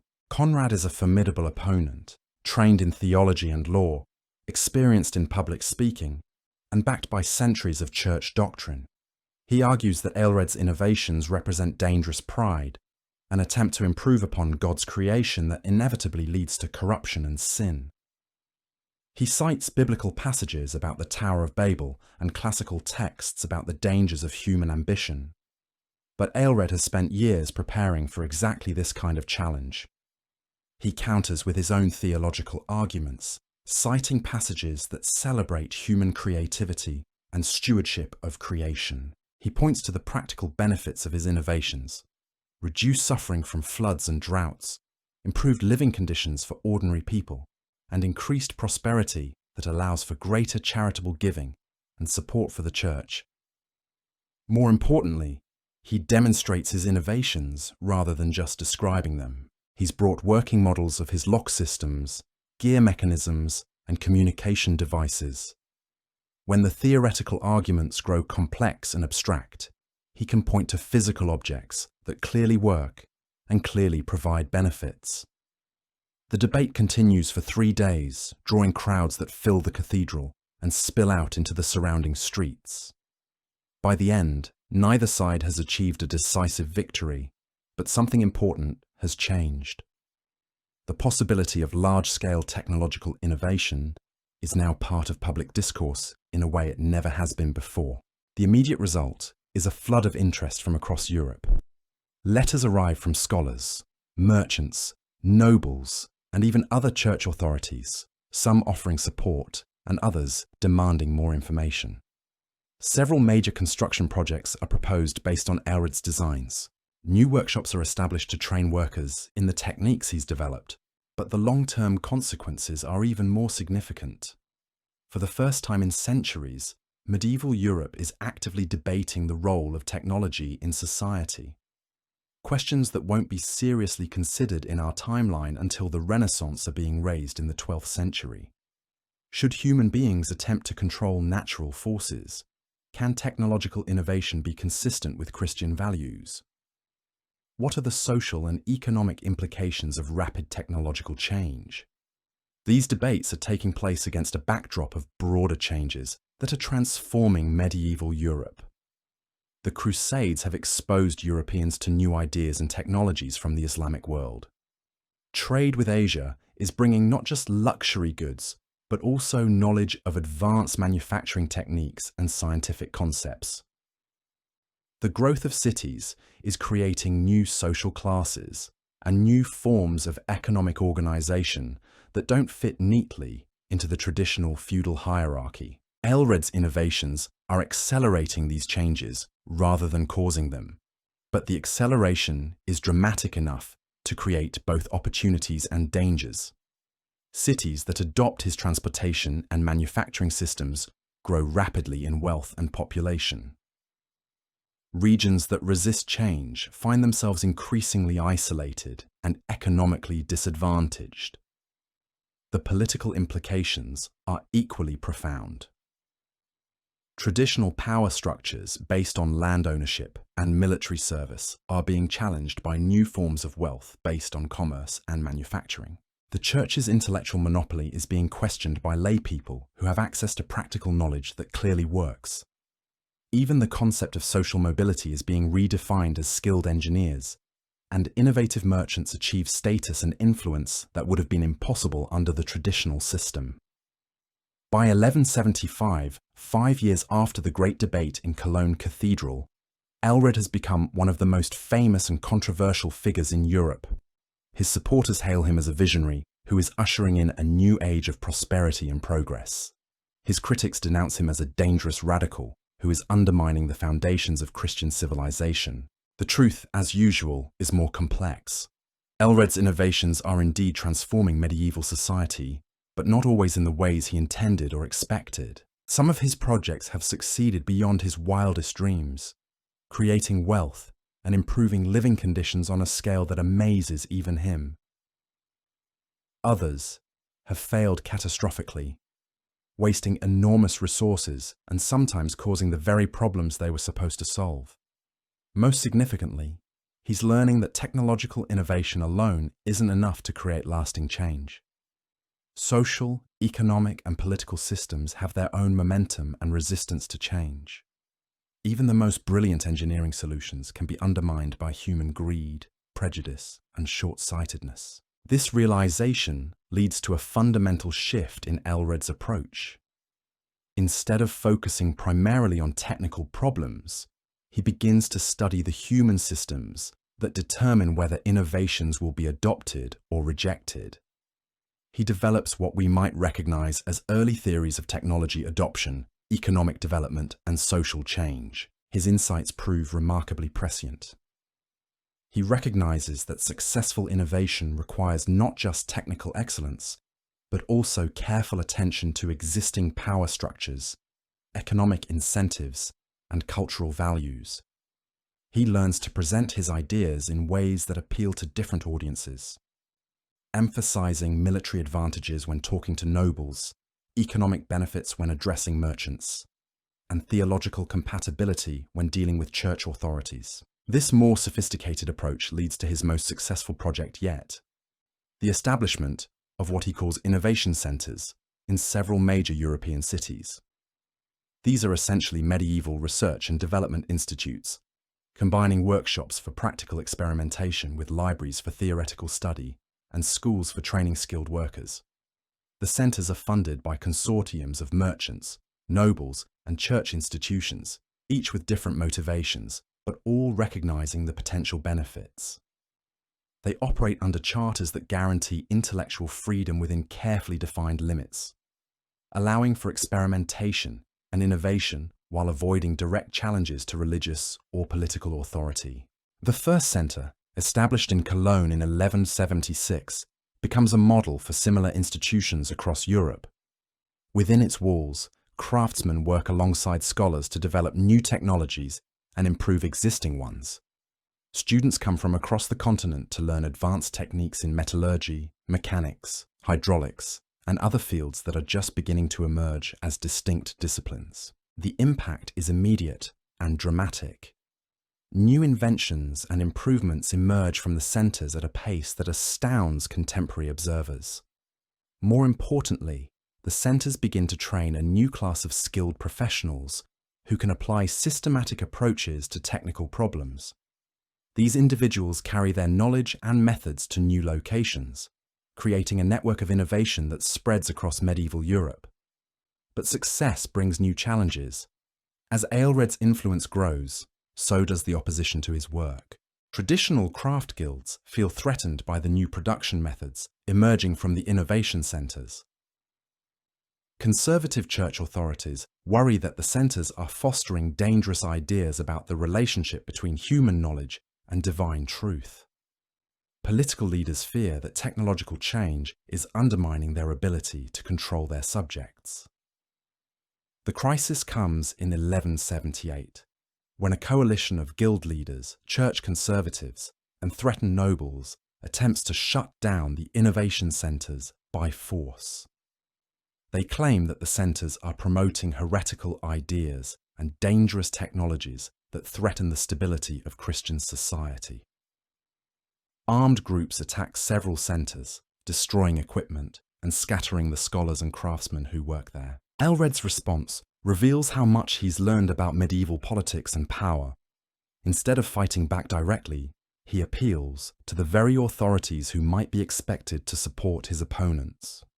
He demonstrates to Emperor Frederick Barbarossa how the innovations emerging from the centres could give the Holy Roman Empire decisive advantages in its ongoing conflicts with other powers. He shows church leaders how improved technologies could help spread Christianity more effectively and support the church's charitable missions. Most cleverly, he frames the attack on the innovation centres as an attack on property rights and legal contracts. The centres operate under official charters, and their destruction represents a violation of the legal frameworks that protect all forms of investment and enterprise. This argument appeals to the growing merchant class, which recognises that their own prosperity depends on stable legal systems that protect innovative enterprises. The strategy works. The emperor issues a decree protecting the innovation centres and their personnel. Several bishops publicly condemn the attacks as violations of Christian principles of learning and charity. Most importantly, merchant guilds in several cities offer to fund and protect new centres in exchange for access to the technologies they develop. By 1180, the crisis has passed, but it has taught Aelred important lessons about the nature of resistance to change. Opposition to innovation isn't just based on ignorance or superstition. It often represents rational responses by people whose interests are threatened by new technologies and social arrangements. Understanding and addressing these concerns is as important as solving technical problems. This insight leads to what may be Aelred's most important contribution to medieval society: the development of systematic approaches to managing technological and social change. He creates methods for assessing the likely impacts of new technologies on different groups within society. He develops strategies for introducing innovations in ways that minimize disruption while maximizing benefits. Most importantly, he establishes principles for ensuring that the benefits of technological progress are shared broadly rather than concentrated among a small elite. These principles are revolutionary in the context of medieval society, where technological knowledge has traditionally been closely guarded by craft guilds and other exclusive groups. Aelred proposes instead that innovations should be shared freely, with inventors and developers receiving rewards through temporary monopolies rather than permanent secrets. This approach accelerates the pace of innovation while ensuring that improvements eventually benefit everyone. The implementation of these principles transforms the nature of technological development in medieval Europe. Instead of isolated craftsmen working in secret, innovation becomes a collaborative process involving multiple centers, disciplines, and social groups. The result is an acceleration in the pace of change that begins to approach what we might recognize as an early industrial revolution. By 1185, 15 years after the Great Debate in Cologne Cathedral, Aelred's vision is becoming reality in ways that would have seemed impossible to earlier generations. Major rivers across northern Europe are being transformed by integrated systems of locks, dams, and improved harbours. Manufacturing centres using water-powered machinery are producing goods at scales and qualities that amaze contemporary observers. Communication networks are transmitting information across vast distances with unprecedented speed and reliability. But perhaps most importantly, a new attitude toward innovation and change is taking root in medieval society. Instead of viewing technological development with suspicion and fear, increasing numbers of people are beginning to see it as a natural and desirable part of human progress. This shift in perspective may be Aelred's greatest achievement, creating the intellectual and cultural foundations for changes that will reshape European civilization. The young man who left Fulda Monastery nearly 20 years earlier with nothing but ideas and ambition has become one of the most influential figures of his age. But his greatest challenges still lie ahead, as the success of his innovations begins to attract attention from beyond Europe's borders and sets in motion changes that will test everything he believes about human nature and the possibilities for progress. The success of Aelred's innovation centres attracts attention from far beyond the borders of the Holy Roman Empire. By 1185, merchants carrying goods produced by his water-powered workshops are appearing in markets from London to Constantinople.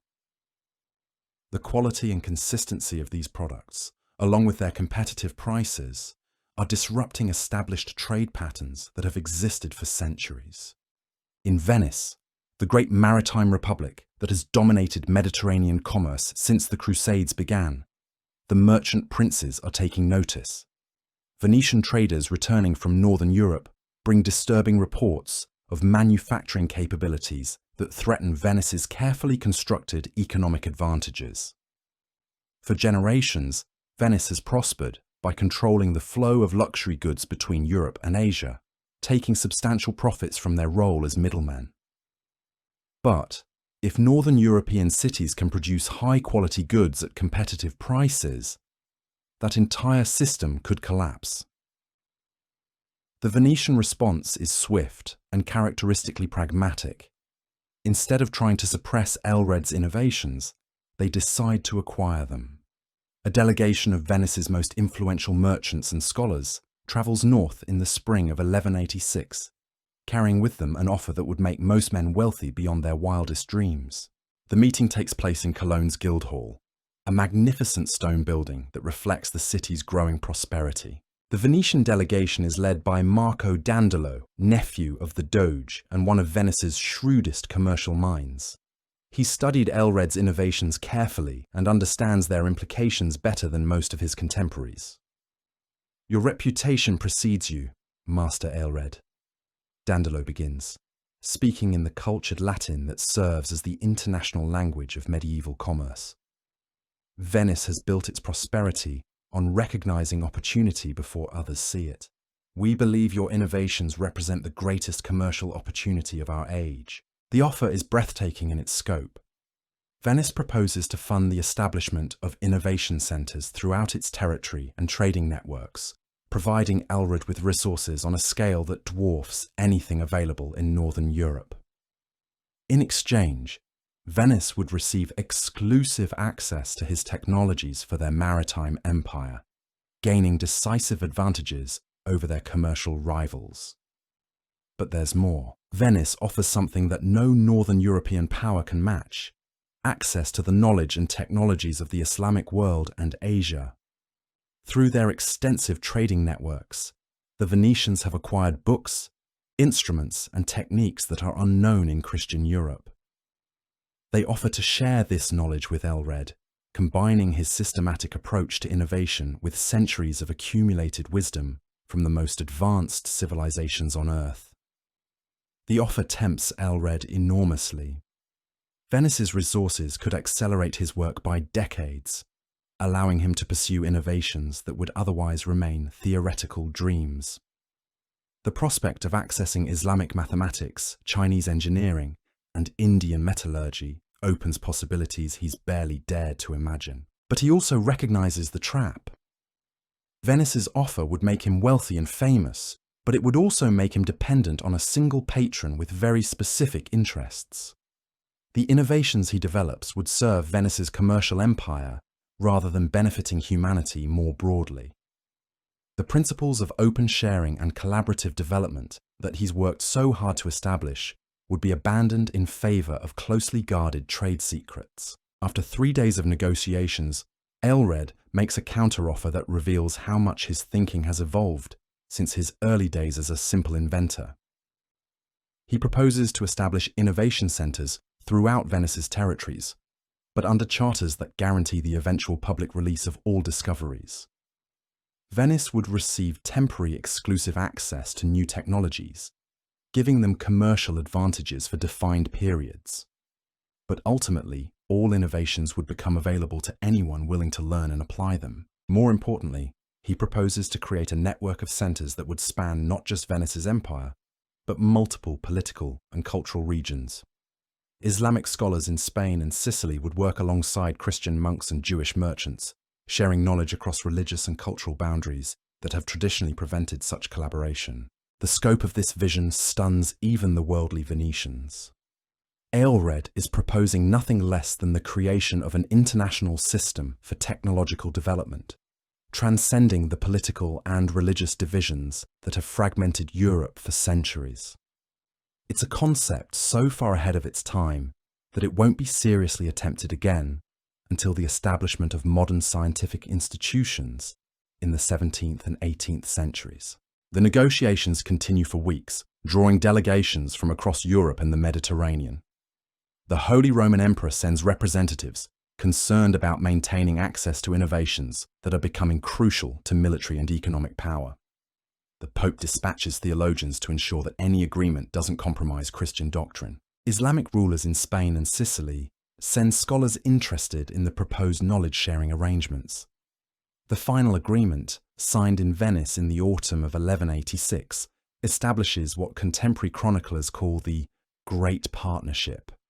It creates a network of innovation centers spanning from England to the Eastern Mediterranean, funded by a consortium of Christian and Islamic powers, and governed by principles that guarantee both protection for inventors and eventual public access to their discoveries.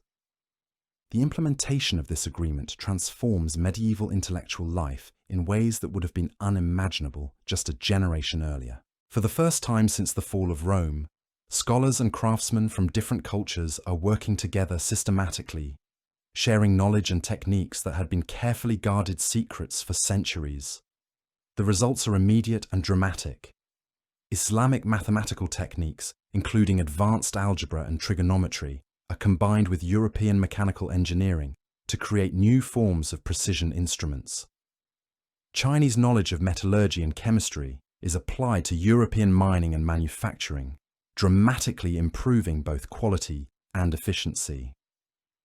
Indian astronomical observations are combined with European mechanical skills to create clocks and navigational instruments of unprecedented accuracy. But perhaps most importantly, the collaboration creates new methods of systematic investigation and experimentation. Islamic scholars have preserved and expanded upon ancient Greek approaches to natural philosophy, while European craftsmen have developed practical skills in metallurgy, mechanics, and hydraulics. The combination produces what we might recognize as early versions of scientific method, applied to technological development on an unprecedented scale. Aelred finds himself at the center of this intellectual revolution, but also struggling to manage its explosive growth.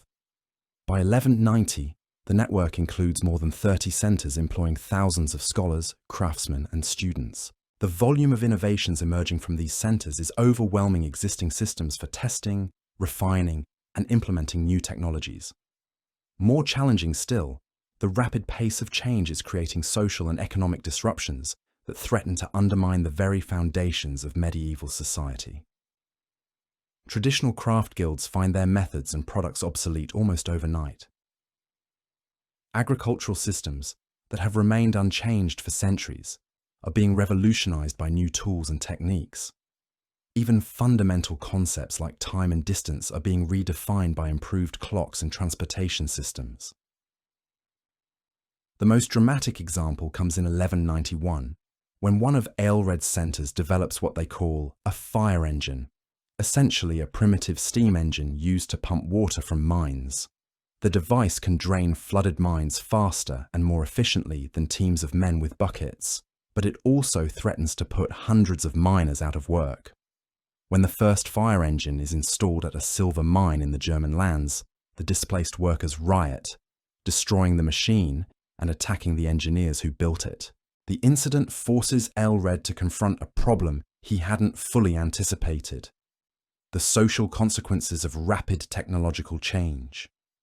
His innovations are indeed improving human life and creating new forms of wealth, but they're also disrupting established social relationships and economic systems that millions of people depend on for their survival. The solution he develops reveals the sophisticated understanding of social systems that he's acquired through decades of navigating medieval politics. Instead of simply imposing new technologies on unwilling populations, he begins to develop systematic approaches to managing technological transitions. New innovations are introduced gradually, with training programs for displaced workers and compensation systems for those whose livelihoods are threatened. More importantly, he begins to involve local communities in the innovation process itself. Instead of developing technologies in isolation and then trying to implement them, his centres begin working directly with the people who will use them, incorporating their knowledge and addressing their concerns from the beginning.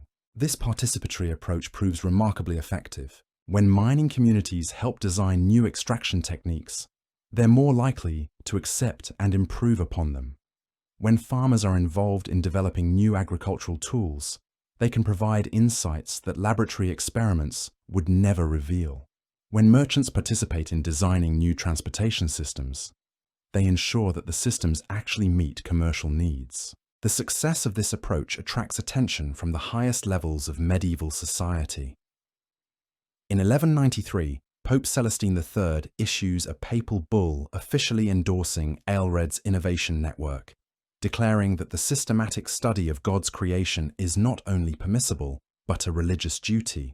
The document, known as Scientia et Fides, knowledge and faith, provides theological justification for experimental investigation and technological development that wouldn't be seen again until the scientific revolution of the 16th and 17th centuries. The papal endorsement removes the last major obstacle to widespread technological innovation in Christian Europe.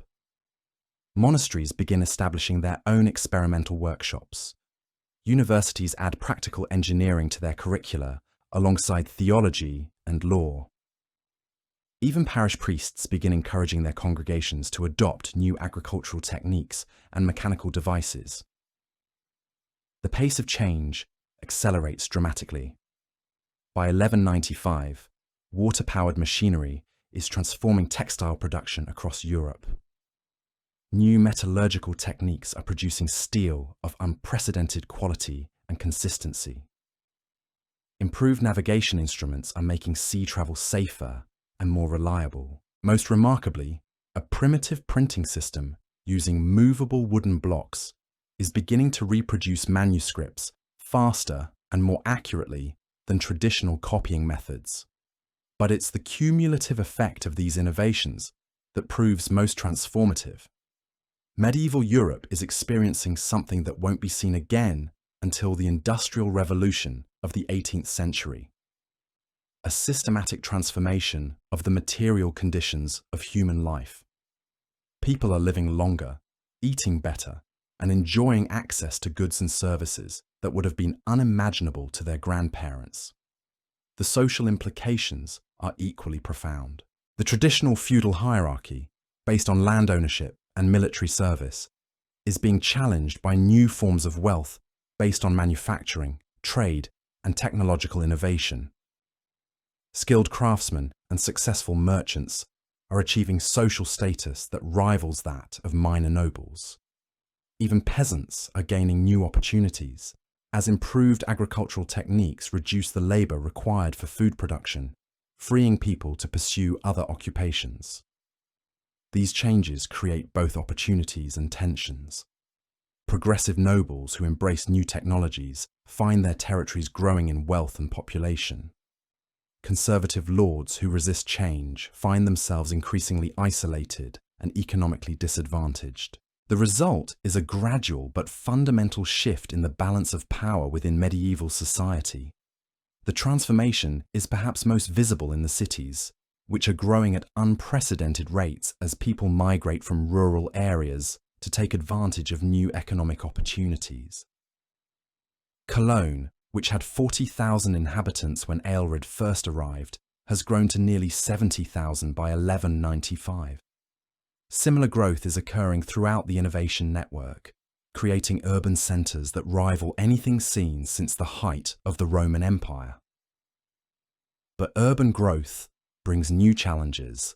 Medieval cities weren't designed to handle such large populations, and the infrastructure is struggling to keep pace. Water supplies become contaminated, waste disposal systems are overwhelmed, and housing shortages force people into overcrowded and unsanitary conditions. Aelred responds to these challenges with characteristic systematic thinking. He begins developing what we might recognize as early urban planning, designing integrated systems for water supply, waste management, and transportation that can support much larger populations. His innovations in this area include covered sewers, public fountains supplied by pressurized water systems, and standardized building codes that ensure adequate light and ventilation.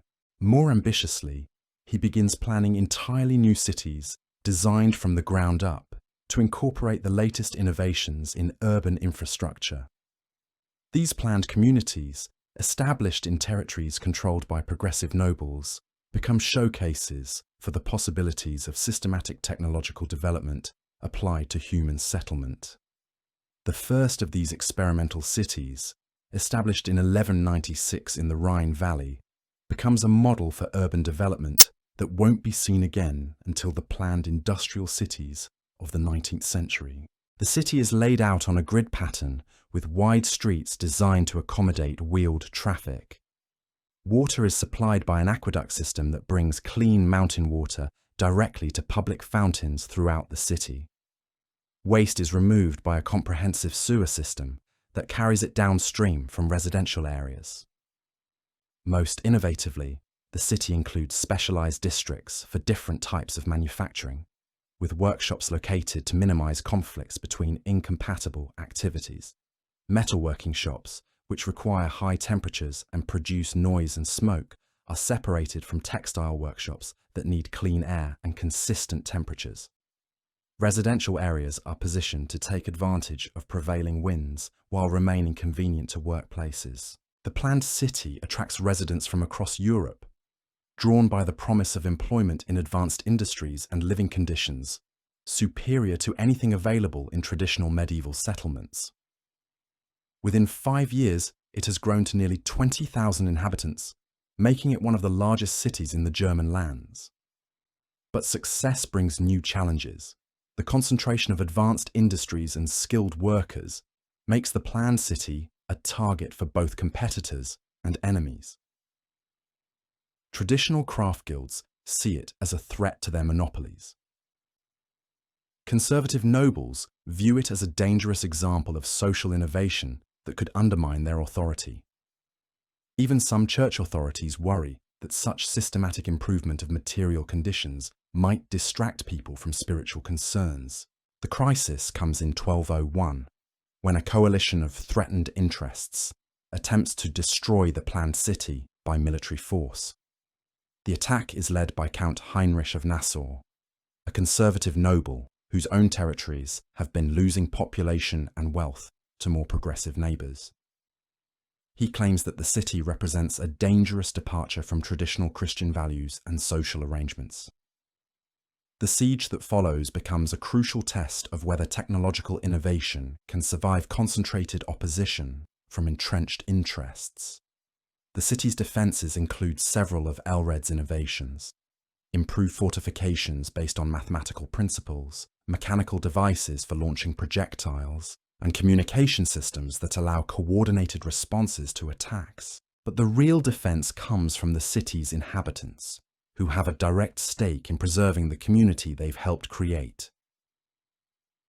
Skilled craftsmen use their technical knowledge to develop new defensive weapons. Merchants organize supply systems that keep the city provisioned throughout the siege. Even ordinary residents contribute by maintaining morale and supporting the defenders. The siege lasts for 3 months, but ultimately fails. The attackers, using traditional medieval siege techniques, prove unable to overcome defences that incorporate the latest innovations in military engineering. More importantly, the siege attracts support from across Europe, as other progressive nobles and cities recognize that their own interests are threatened by the attack. The successful defense of the planned city marks a turning point in the medieval acceptance of technological innovation. It demonstrates that new technologies and social arrangements can not only improve human life, but also defend themselves against those who would suppress them. The victory encourages other communities to adopt similar innovations and provides a model for how technological progress can be protected from reactionary opposition. By 1205, Aelred's network of innovation centres has grown into something approaching a medieval technology industry.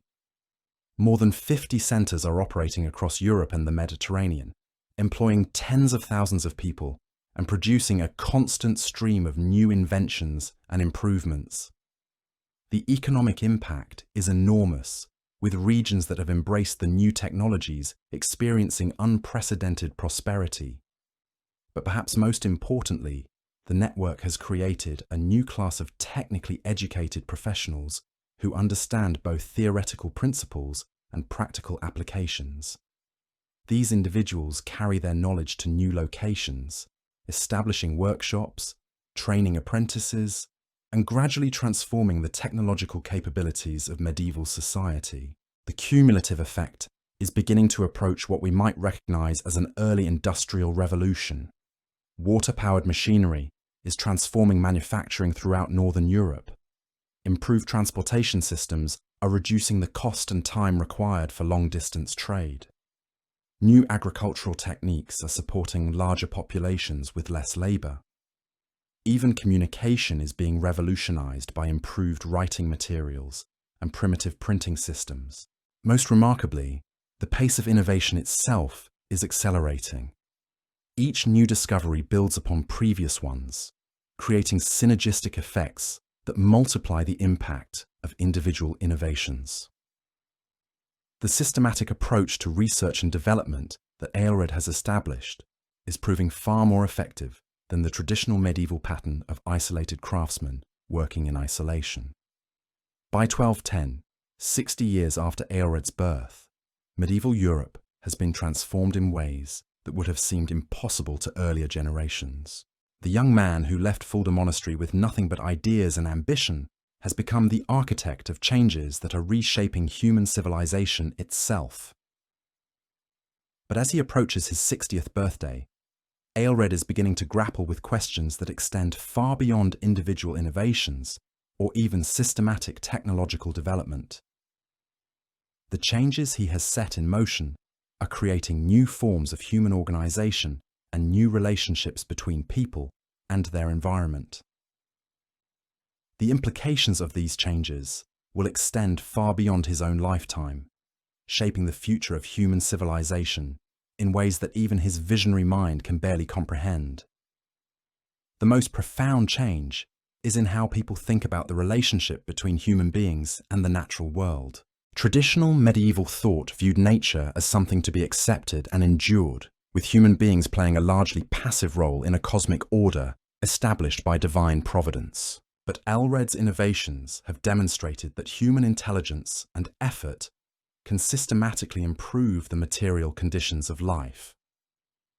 This shift in perspective is creating what we might recognize as early forms of scientific thinking. Instead of accepting natural phenomena as mysterious manifestations of divine will, increasing numbers of people are beginning to investigate them systematically, looking for patterns and principles that can be understood and applied. The change is most visible in the universities, where traditional curricula focused on theology and classical texts are being supplemented by practical studies in mathematics, natural philosophy, and mechanical arts. Students are learning not just to memorize established authorities, but to conduct their own investigations and experiments. The new approach is producing remarkable discoveries. University scholars, working with craftsmen from the innovation centers, are developing improved understanding of mechanics, hydraulics, metallurgy, and other fields that form the foundation of technological development. More importantly, they're establishing methods for systematic investigation that will eventually evolve into modern scientific approaches. But intellectual changes are accompanied by equally profound social and economic transformations. The traditional medieval economy, based primarily on agriculture and local crafts, is being supplemented by new forms of manufacturing and trade that operate on unprecedented scales. Specialized production centers are creating goods for regional and international markets rather than just local consumption. The result is the emergence of what we might recognize as early forms of capitalism. Entrepreneurs are organizing production systems that employ dozens or even hundreds of workers. Investment capital is being accumulated and deployed to fund new ventures. Market mechanisms are beginning to coordinate economic activity across vast distances and diverse populations. These economic changes are creating new social classes and new forms of inequality. Successful entrepreneurs and skilled technicians are achieving wealth and status that rivals that of traditional nobles. But workers whose skills become obsolete are finding themselves marginalized and impoverished. The result is increasing social stratification based on economic rather than hereditary factors. Elred watches these developments with mixed feelings. The innovations he has promoted are indeed improving human life and creating new opportunities for advancement. But they're also creating new forms of hardship and inequality that he hadn't fully anticipated. The systematic approach to technological development that has been so successful in solving technical problems proves much more difficult to apply to social and economic challenges. His response is characteristically ambitious. He begins developing systematic approaches to social innovation that parallel his methods for technological development. Just as he has created networks of centers for technical research, he begins establishing institutions focused on understanding and improving social systems. These social innovation centers bring together scholars, administrators, merchants, and even representatives of workers and peasants to study questions of economic organization, social welfare, and political governance. Their investigations are based on the same principles of systematic observation and experimentation that have proven so successful in technical fields. The results are remarkable. The centers develop new approaches to education that make literacy and numeracy available to much broader segments of the population. They create systems for providing assistance to workers displaced by technological change. They even experiment with new forms of political organization that give ordinary people greater voice in decisions that affect their lives. Most ambitiously, they begin developing what we might recognize as early theories of economic development and social progress. Instead of viewing poverty and ignorance as inevitable features of human existence, they begin to see them as problems that can be systematically addressed through appropriate policies and institutions. These ideas are revolutionary in the context of medieval society, which has traditionally viewed social hierarchy and economic inequality as divinely ordained features of the natural order. The suggestion that human beings can and should work systematically to improve social conditions challenges fundamental assumptions about the relationship between earthly life and spiritual salvation. the response from traditional authorities is predictably hostile. Conservative church leaders denounce the social innovation centers as promoting dangerous ideas about human perfectibility that contradict Christian doctrine about original sin and the fallen nature of humanity. Traditional nobles see them as threats to the hierarchical social order that supports their authority and privileges. But the ideas also find influential supporters. Progressive church leaders argue that working to improve human conditions is a Christian duty, part of humanity's role as stewards of God's creation. Enlightened nobles recognize that prosperous and educated subjects are more valuable than impoverished and ignorant ones. Most importantly, the growing merchant and artisan classes see social innovation as essential to the continued development of the economic systems that support their prosperity. The debate over social innovation becomes as intense and consequential as the earlier debates over technological development.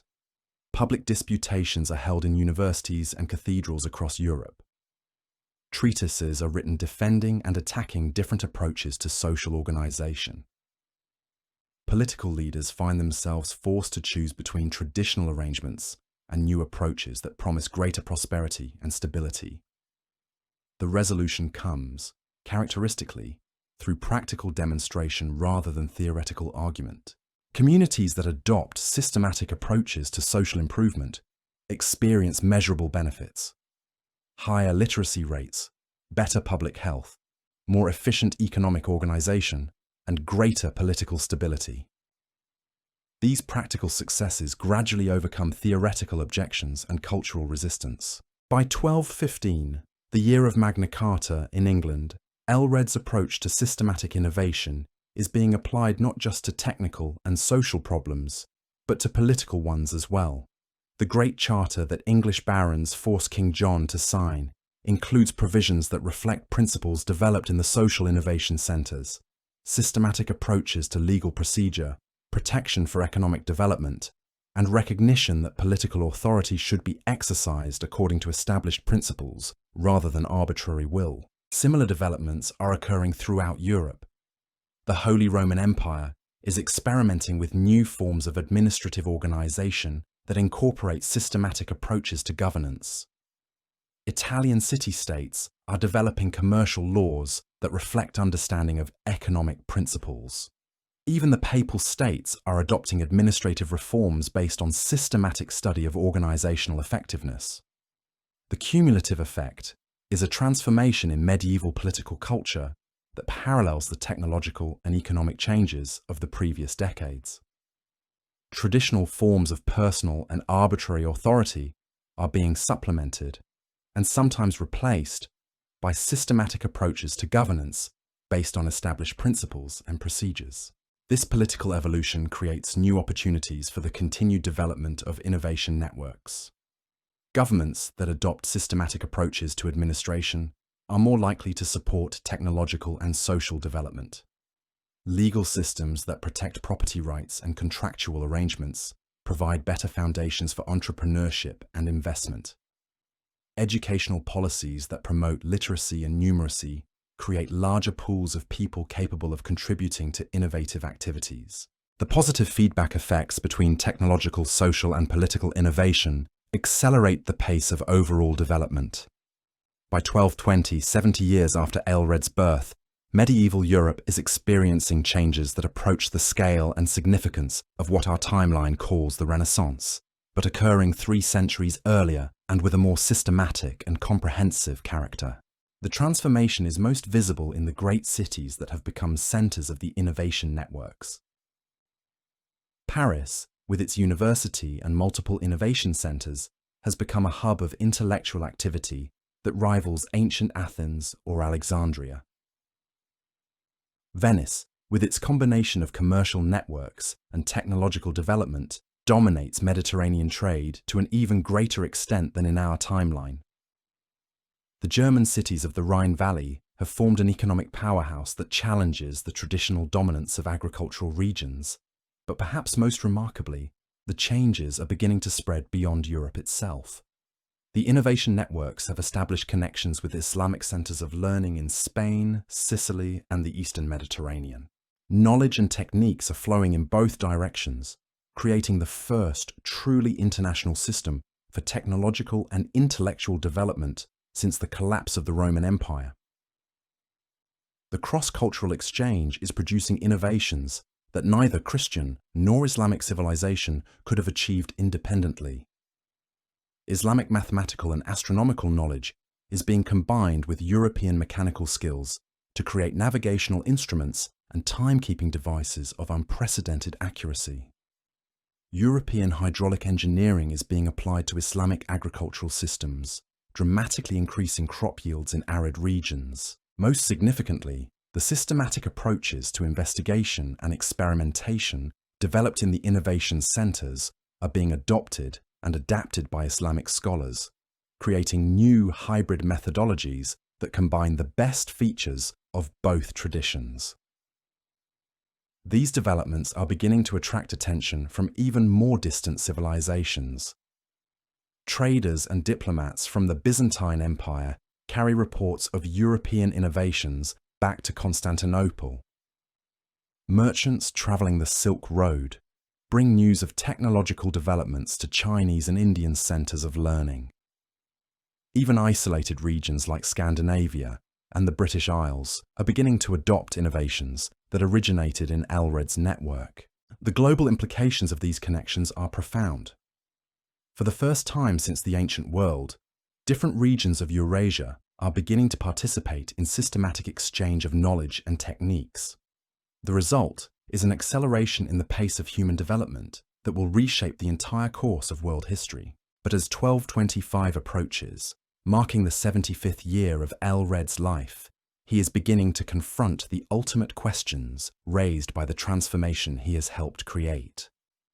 The innovations he has promoted have demonstrated that human beings can systematically improve their material conditions and social arrangements. But what are the ultimate goals and limitations of such improvement?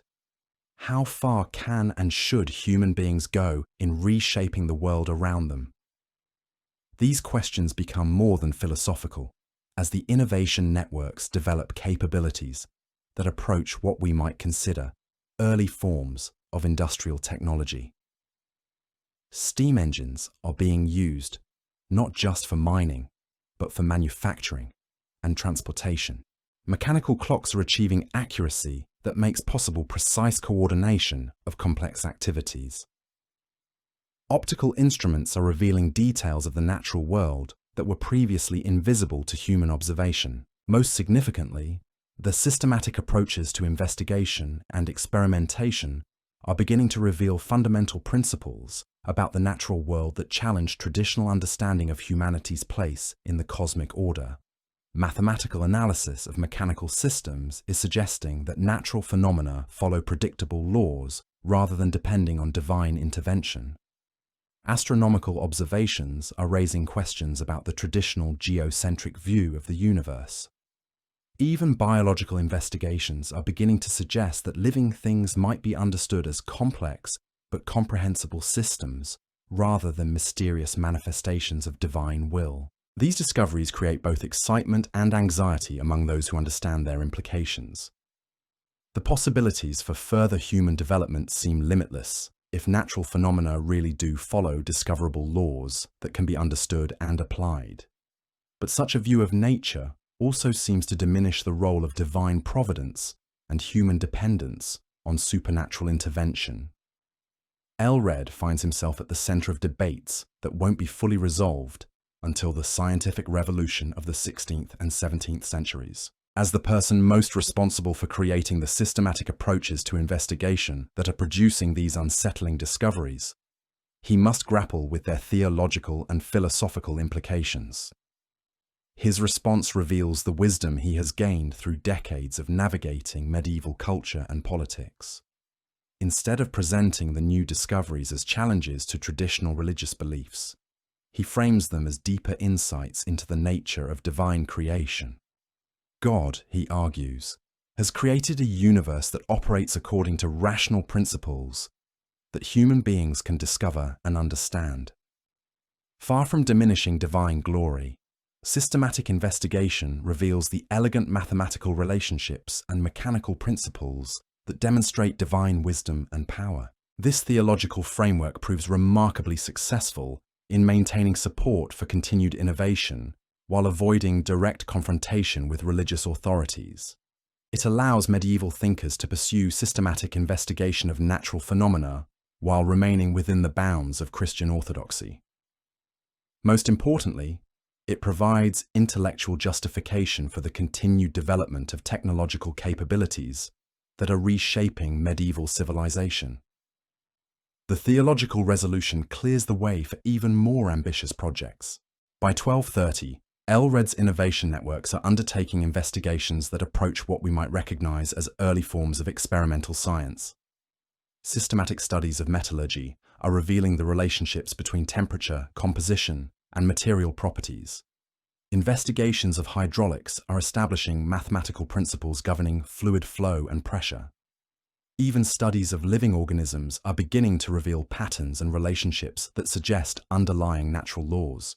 These investigations are producing practical applications that would have seemed magical to earlier generations. New alloys are creating tools and weapons of unprecedented strength and durability. Improved understanding of hydraulic principles is enabling the construction of water systems that can supply entire cities with clean, pressurized water. Most remarkably, systematic breeding programs are producing crops and livestock with dramatically improved yields and characteristics. But it's the cumulative effect of these innovations that proves most transformative. Medieval Europe is developing what we might recognize as early forms of industrial capability. Water-powered machinery is performing work that previously required hundreds of human laborers. Standardized production methods are creating goods of consistent quality at unprecedented scales.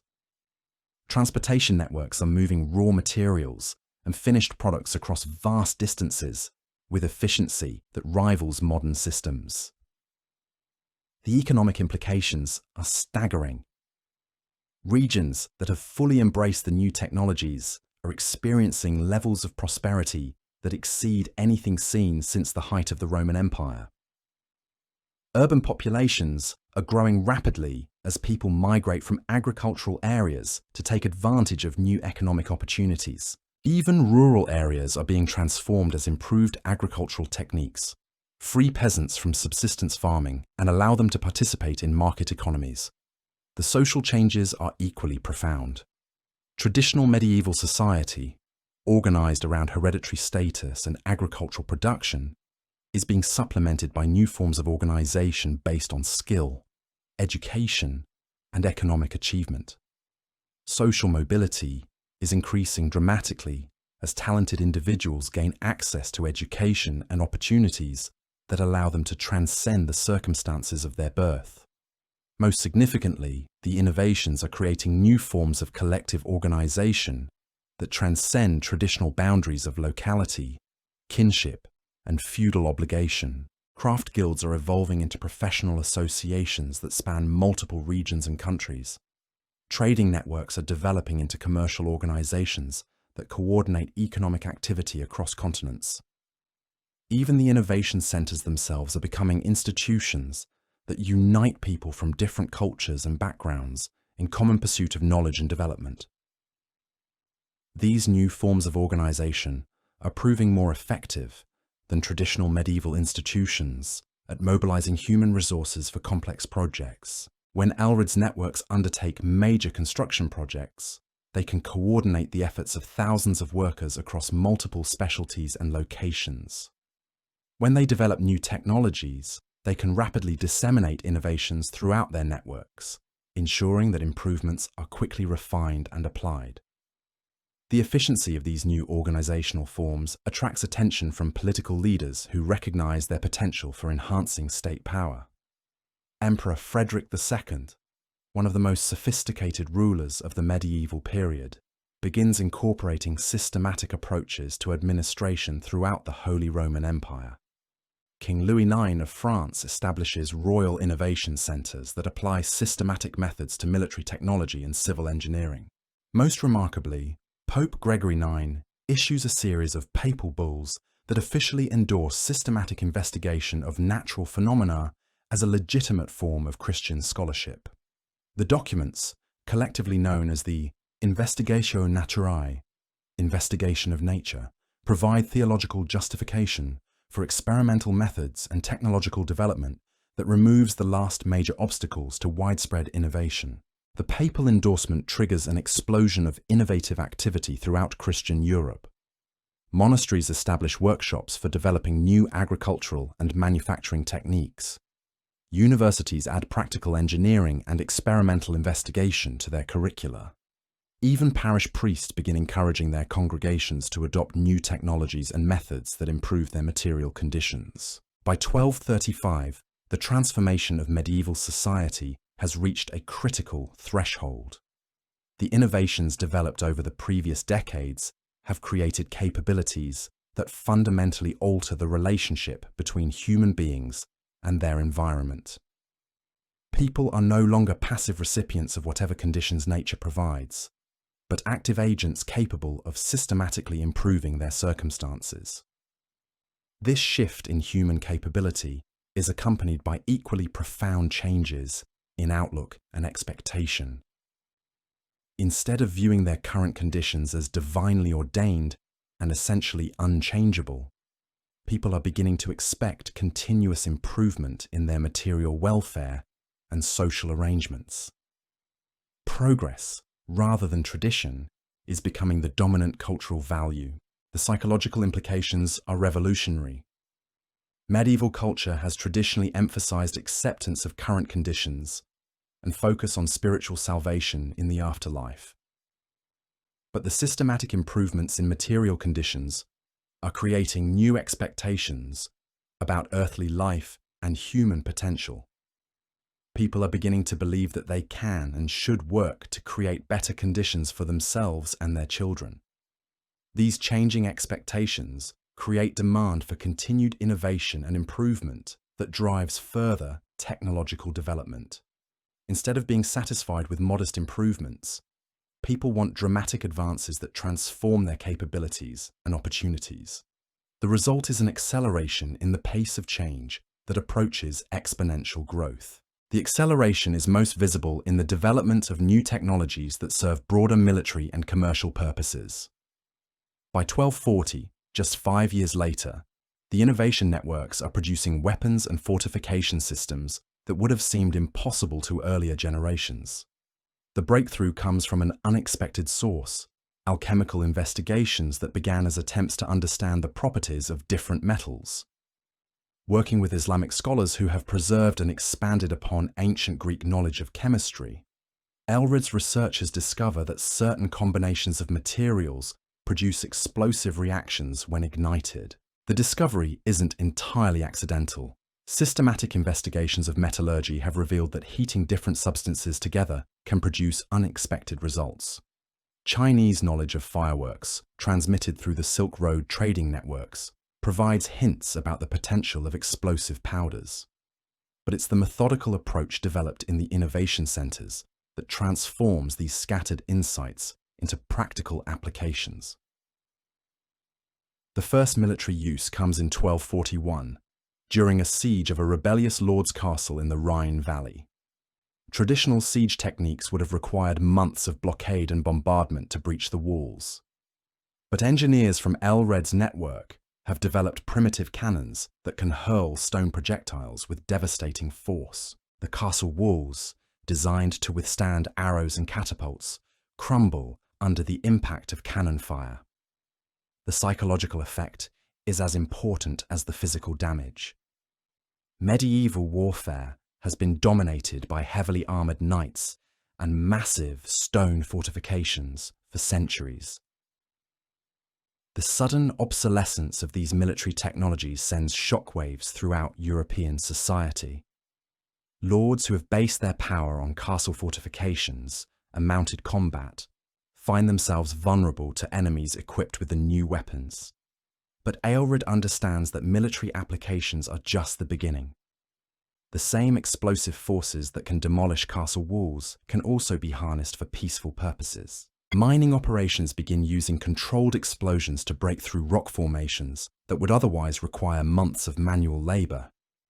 Construction projects employ explosive techniques to clear obstacles and level building sites. Most significantly, the principles underlying explosive reactions suggest possibilities for creating mechanical power that doesn't depend on water wheels or animal labor. If explosive forces can be contained and controlled, they might be used to drive machinery in ways that would revolutionize manufacturing. The theoretical foundation for such applications already exists. Islamic scholars have preserved ancient Greek knowledge of pneumatics and mechanical engineering. Chinese innovations in metallurgy provide techniques for creating vessels strong enough to contain high pressures.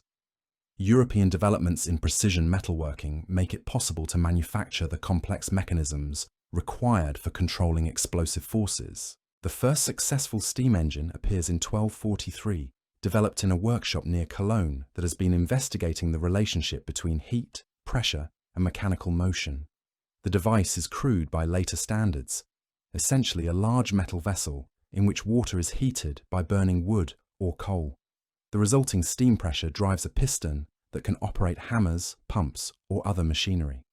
The immediate applications are limited but significant. The steam engine can operate mills and workshops in locations where water power isn't available. It can pump water from mines that are too deep for traditional methods.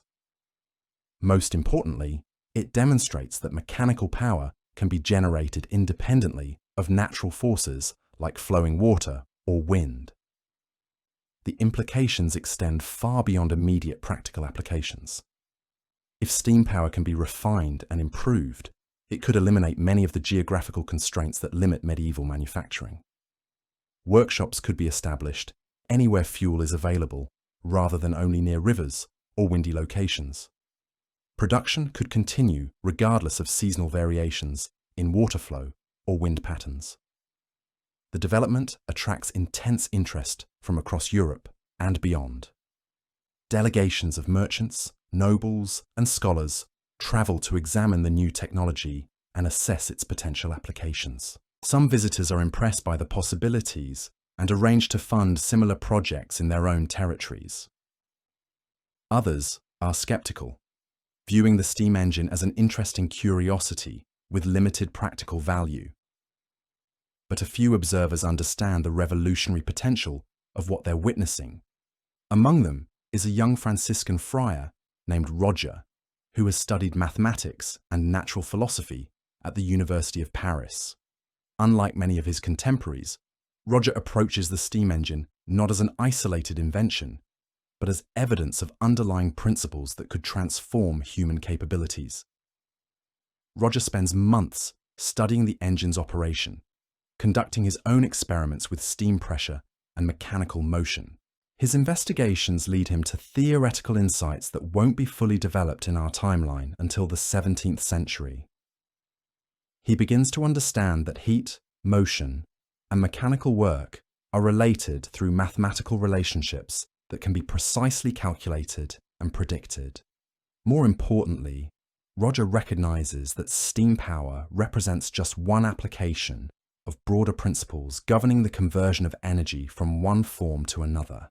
If these principles can be fully understood and applied, they could provide the foundation for technologies that surpass even the most ambitious dreams of medieval innovators. His theoretical work, conducted in collaboration with scholars from the innovation networks, begins to develop what we might recognize as early thermodynamics.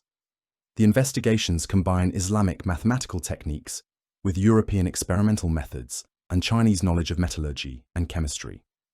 The result is a systematic understanding of energy conversion that provides the theoretical foundation for continued technological development. By 1245, steam engines are being manufactured in workshops throughout the innovation network. Each new installation incorporates improvements based on accumulated experience and theoretical understanding. The engines become more efficient, more reliable, and more powerful. Equally importantly, They become cheaper to build and operate as manufacturing techniques improve and fuel supply systems develop. The economic impact is immediate and dramatic. Manufacturing centers equipped with steam power can produce goods at scales and speeds that overwhelm competitors using traditional methods. Textile workshops, powered by steam engines, can weave cloth faster and more consistently than hand-operated looms. Metalworking shops can forge tools and weapons with precision and efficiency that amazes contemporary observers. But steam power also enables entirely new forms of manufacturing that would have been impossible with traditional energy sources. Large-scale pottery production becomes feasible when kilns can maintain consistent temperatures regardless of weather conditions. Glass manufacturing achieves new levels of quality and quantity when furnaces can be precisely controlled. Even food processing is revolutionized as steam-powered mills can grind grain, press oils, and preserve foods with unprecedented efficiency. The transformation extends beyond manufacturing to transportation and communication. Steam-powered pumps can drain marshes and regulate water levels in canals, making previously impassable routes navigable year-round. Steam-powered machinery can operate bridges, locks, and harbour facilities with reliability that doesn't depend on human or animal labour. Most ambitiously, investigators begin exploring the possibility of using steam power for locomotion. The theoretical principles are well understood. If steam pressure can drive pistons and gears, it should be possible to create vehicles that move under their own power rather than depending on horses or human effort. The first successful steam-powered vehicle appears in 1248, developed by a team of engineers working near Venice. The device resembles a large wagon equipped with a steam engine, boiler, and fuel storage. It can carry several passengers and substantial cargo while moving at speeds comparable to a walking horse. The vehicle is noisy, smoky, and requires frequent stops for water and fuel. But it demonstrates that self-powered transportation is technically feasible. The demonstration creates enormous excitement among merchants and military leaders who immediately recognize the potential applications. Steam-powered vehicles could transport goods and people across distances where horse-drawn transport is impractical or expensive. They could operate in terrain where animals struggle, such as steep mountain passes or marshy lowlands. Most importantly, they don't require the extensive infrastructure of stables, feed supplies, and animal care that limits traditional transportation. But the early steam vehicles also reveal significant technical challenges that must be solved before the technology can achieve widespread adoption. The engines are heavy and fuel-hungry, limiting their range and cargo capacity. The boilers require constant attention to maintain safe operating pressures. The mechanical systems are complex and prone to breakdowns that require skilled technicians to repair. Solving these problems requires systematic investigation of metallurgy, thermodynamics, and mechanical engineering that pushes medieval technology to its limits. Stronger and lighter metals must be developed to build more efficient engines. Better understanding of heat transfer and pressure dynamics is needed to improve boiler design. More sophisticated manufacturing techniques are required to produce the precision components that reliable steam systems demand.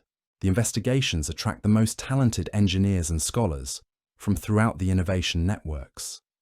Working in collaborative teams that combine theoretical knowledge with practical experience, they begin making rapid progress on the technical challenges.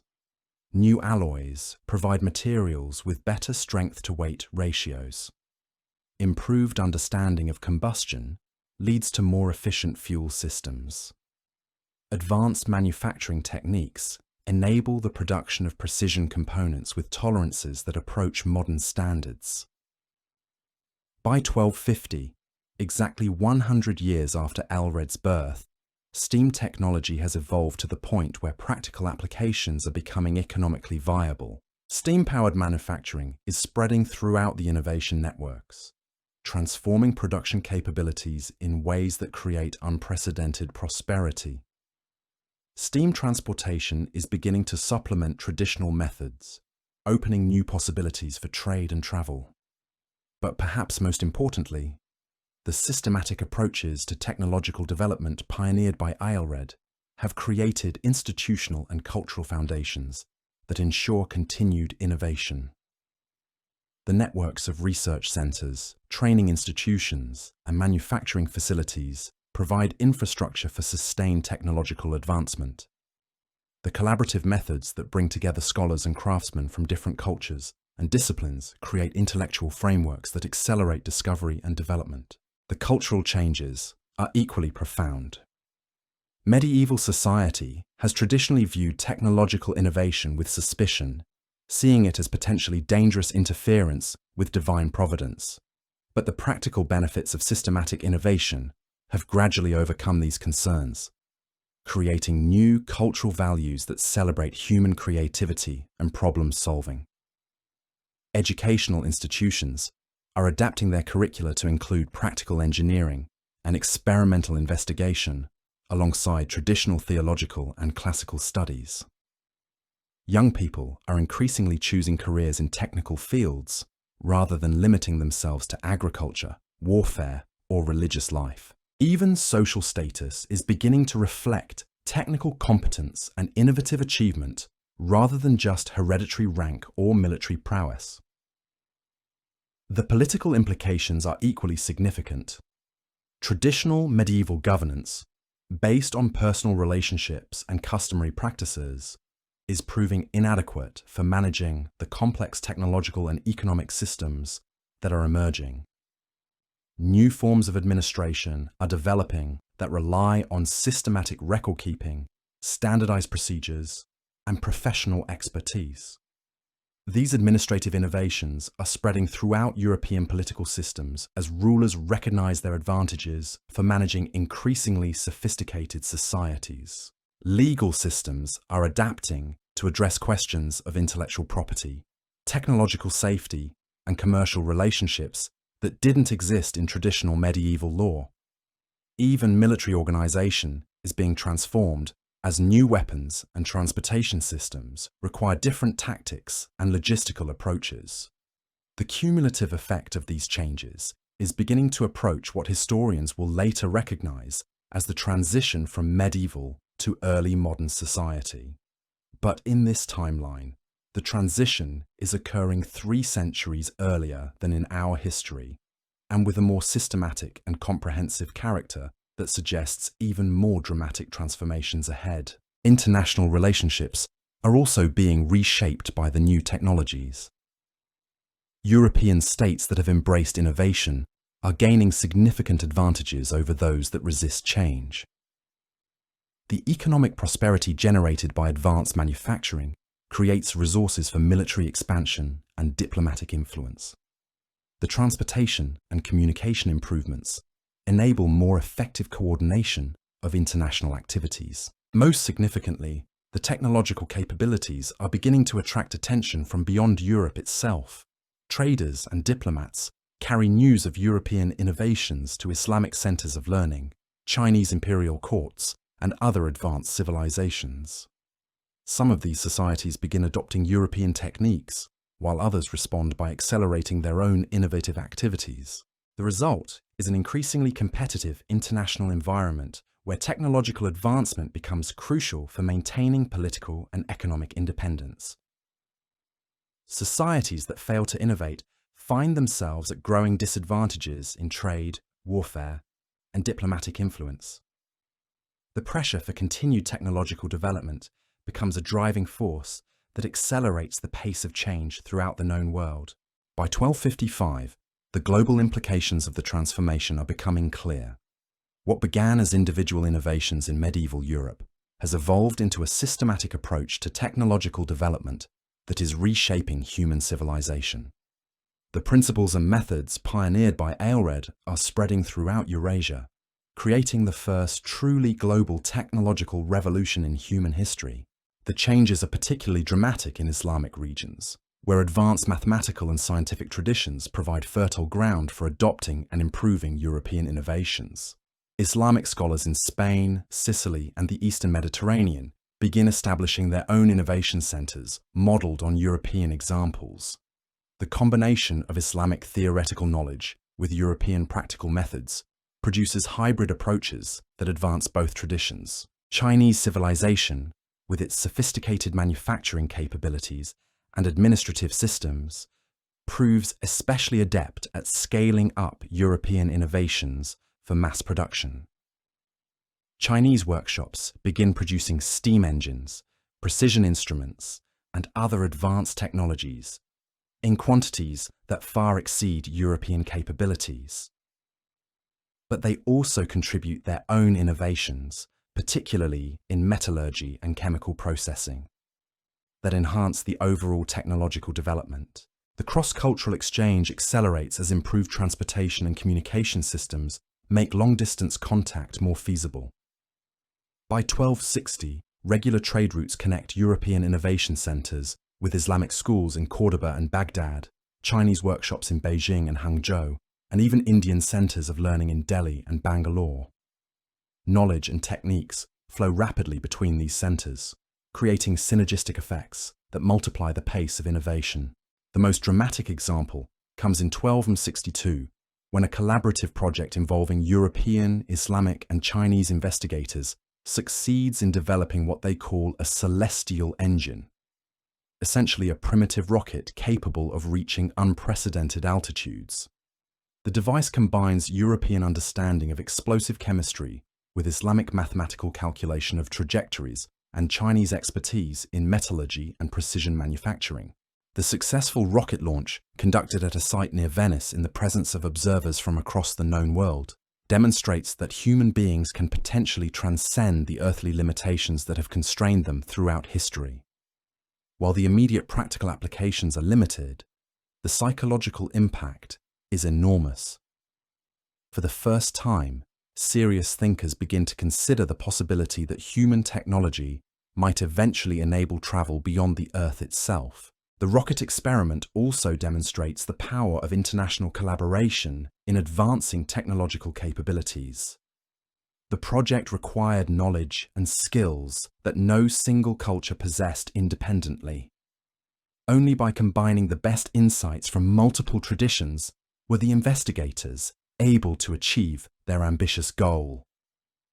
This lesson isn't lost on political leaders who are beginning to recognize that technological competition requires cooperation as well as rivalry. By the 1260s, formal agreements are being negotiated between European states, Islamic emirates, and Chinese provinces to facilitate the exchange of scholars, techniques, and resources for mutual benefit. The most significant of these agreements is the Treaty of Constantinople, signed in 1265 between the Byzantine Empire, several Italian city-states, and various Islamic powers.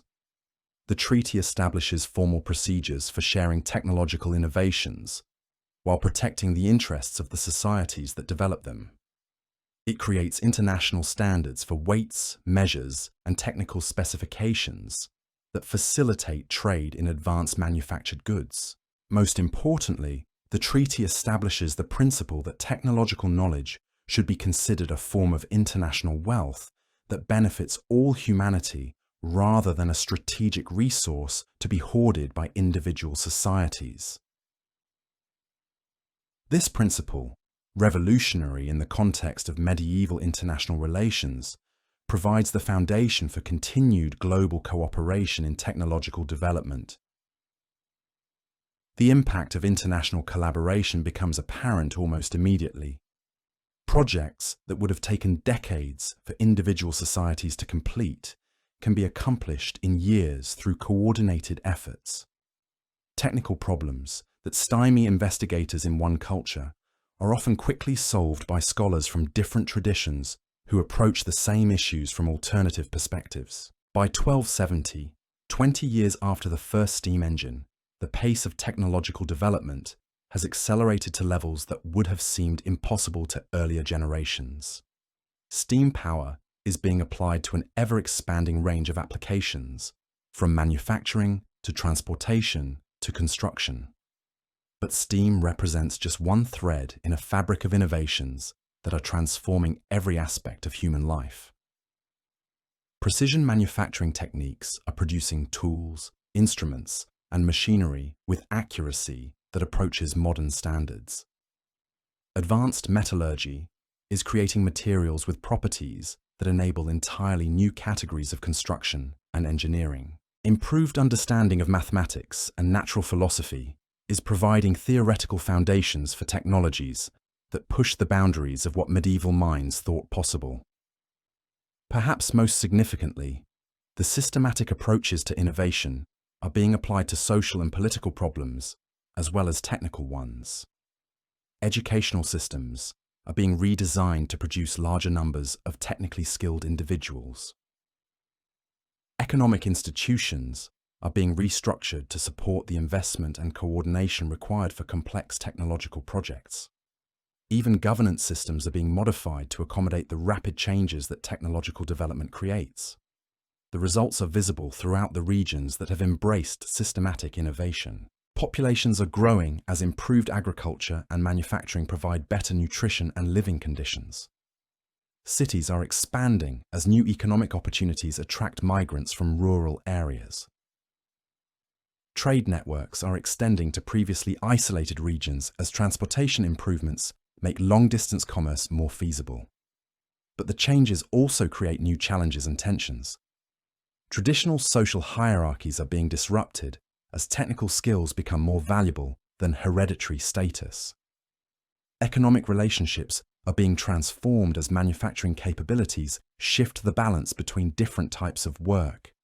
Even cultural values are changing as people experience unprecedented improvements in their material conditions. The most dramatic tensions arise between regions that have embraced innovation and those that resist it. By 1275, the economic and military advantages of technological development have become so pronounced that societies without access to advanced innovations find themselves at severe disadvantages. This creates pressure for rapid technological adoption that often overwhelms traditional social and cultural systems. The crisis comes to a head in the 1280s, when several conservative European nobles attempt to form an alliance aimed at suppressing technological innovation and restoring traditional medieval society. The alliance, led by powerful lords who feel threatened by the economic and social changes, launches a coordinated attack on innovation centers throughout Northern Europe. The conflict that follows becomes known as the War of Progress, a struggle that ultimately determines whether technological advancement will continue or be suppressed by traditional authorities. The war pits conservative forces armed with traditional medieval weapons against progressive armies equipped with steam-powered artillery, advanced metallurgical weapons, and sophisticated logistical systems. The outcome is decisive. Despite their initial advantages in numbers and territorial control, the conservative forces prove unable to compete with enemies who possess superior technology and organizational capabilities. Steam-powered artillery destroys castle fortifications that have stood for centuries. Advanced transportation systems enable rapid movement of troops and supplies across vast distances. Most importantly, the economic prosperity generated by technological innovation provides resources for sustained military campaigns that traditional feudal levies cannot match. The victory of progressive forces in the War of Progress marks a turning point in European history. Traditional feudalism, already weakened by economic and social changes, collapses as a viable system of political organization. New forms of governance emerge that are better adapted to managing technologically advanced societies. But the war also demonstrates that technological development requires political and social systems capable of supporting it. The most successful post-war societies are those that combine technological innovation with effective governance, education, and economic organization. Societies that attempt to adopt new technologies without adapting their institutions often experience instability and conflict. By 1290, 40 years after the first steam engine, the transformation of European society is essentially complete. The medieval world of agricultural villages, feudal hierarchies, and craft guilds has been replaced by a more complex and dynamic system based on manufacturing, commerce, and technological innovation. The changes have been so comprehensive that they constitute what historians will later recognize as the beginning of the early modern period. But the transformation is just beginning to reveal its ultimate implications. The systematic approaches to innovation pioneered by Aelred have created not just new technologies, but new ways of thinking about human capabilities and possibilities.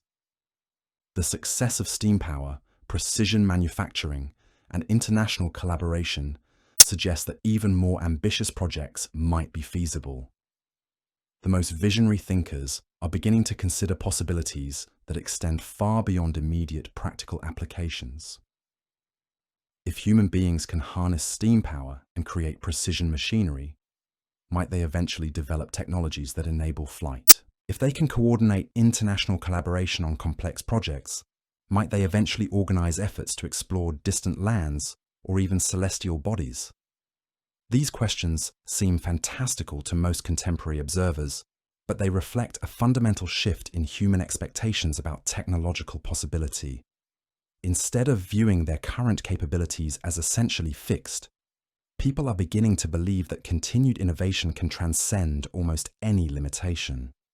The shift in expectations creates demand for even more ambitious technological projects. By the 1290s, investigators are working on problems that won't be seriously addressed in our timeline until the Renaissance or later. Teams of scholars and craftsmen are investigating the principles of flight, studying birds, and developing theoretical models of aerodynamics. Other groups are exploring the properties of electricity, building on Islamic and Chinese knowledge of magnetic phenomena. Most ambitiously, the international collaboration established through the innovation networks enables projects that require resources and expertise beyond what any single society could provide. The construction of precision astronomical instruments involves craftsmen from multiple cultures working to tolerances that push medieval manufacturing to its limits. The development of advanced metallurgical techniques requires coordination between miners, chemists, and engineers from different continents. The cumulative effect of these investigations is an acceleration in the pace of discovery that approaches exponential growth. Each new breakthrough provides foundations for additional innovations that multiply the overall rate of technological development. The systematic approaches to research and development ensure that discoveries are quickly refined, applied, and disseminated throughout the global network of innovation centers. By 1300, exactly 150 years after Aelred's birth, the world has been transformed in ways that would have seemed impossible to medieval observers. Steam power has revolutionized manufacturing, transportation, and construction throughout much of Eurasia. Precision manufacturing has created tools and instruments that enable entirely new categories of investigation and development. International collaboration has accelerated the pace of innovation while spreading its benefits across multiple cultures and societies. But perhaps most importantly, the systematic approaches to technological development have become embedded in the institutional and cultural foundations of advanced societies. Universities teach experimental methods alongside traditional scholarly subjects. Governments support innovation centers as essential infrastructure for economic and military competitiveness.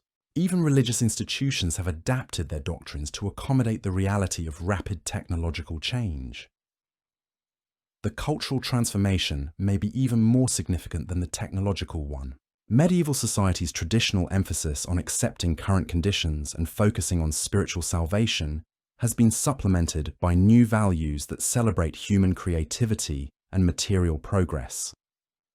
People expect continuous improvement in their living conditions and believe that technological innovation can solve most practical problems. This shift in cultural values creates a self-reinforcing cycle that accelerates technological development. Societies that embrace innovation attract the most talented individuals and receive the resources necessary for ambitious projects. The success of these societies demonstrates the benefits of technological advancement, encouraging even more investment in research and development. The global implications of this cultural transformation are profound. By 1300, technological innovation has become a primary determinant of international power and influence. Societies that master advanced manufacturing techniques dominate trade networks. States with superior military technologies expand their territories and influence. Even cultural and religious movements spread more effectively when they adopt advanced communication and transportation systems. The result is an increasingly competitive international environment where continued innovation becomes essential for survival and prosperity. Societies that fail to keep pace with technological development find themselves marginalized and vulnerable. The pressure for advancement creates a global race for technological superiority that drives continued acceleration in the pace of change. This competitive dynamic is beginning to produce innovations that approach what we might recognize as early modern or even industrial technologies. By 1305, steam engines have evolved to the point where they can power ocean-going ships, eliminating dependence on wind and current for long-distance maritime travel. Precision manufacturing has developed to levels that enable the production of complex mechanical devices, including sophisticated clocks, optical instruments, and even primitive calculating machines. Most remarkably, the combination of advanced metallurgy, precision manufacturing, and systematic investigation is beginning to produce insights into electricity and magnetism that won't be achieved in our timeline until the 18th century. Investigators working in innovation centers from Spain to China are discovering that certain materials can generate mysterious forces that affect other objects at a distance. The electrical investigations remain largely theoretical, but they suggest possibilities for technologies that could revolutionize communication and even transportation. If electrical forces can be understood and controlled, they might provide alternatives to steam power that are more efficient and versatile. They might even enable forms of long-distance communication that operate faster than the swiftest messenger. These possibilities seem fantastical to most contemporary observers, but the track record of the innovation networks has demonstrated that systematic investigation can achieve results that initially appear impossible. The combination of theoretical understanding with practical experimentation has repeatedly produced technologies that exceed the expectations of even the most optimistic visionaries. The success of the systematic approach to innovation has also attracted attention from the most powerful political and religious leaders of the age. By 1310, Pope Clement V has issued a series of papal bulls officially endorsing technological development as consistent with Christian doctrine and beneficial to human welfare. The Holy Roman Emperor and the kings of France and England have established royal innovation centers that apply systematic methods to military and civil engineering.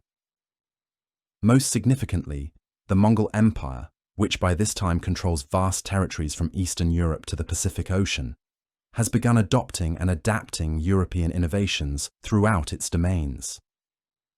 The combination of Mongol organizational capabilities with advanced European technologies creates possibilities for projects on scales that dwarf anything previously attempted. The most ambitious of these projects is the construction of a comprehensive transportation network that connects the major cities of Eurasia through improved roads, canals, and even primitive railways.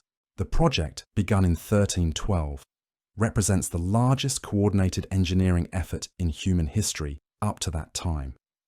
It requires the collaboration of engineers, workers, and administrators from dozens of different cultures and societies.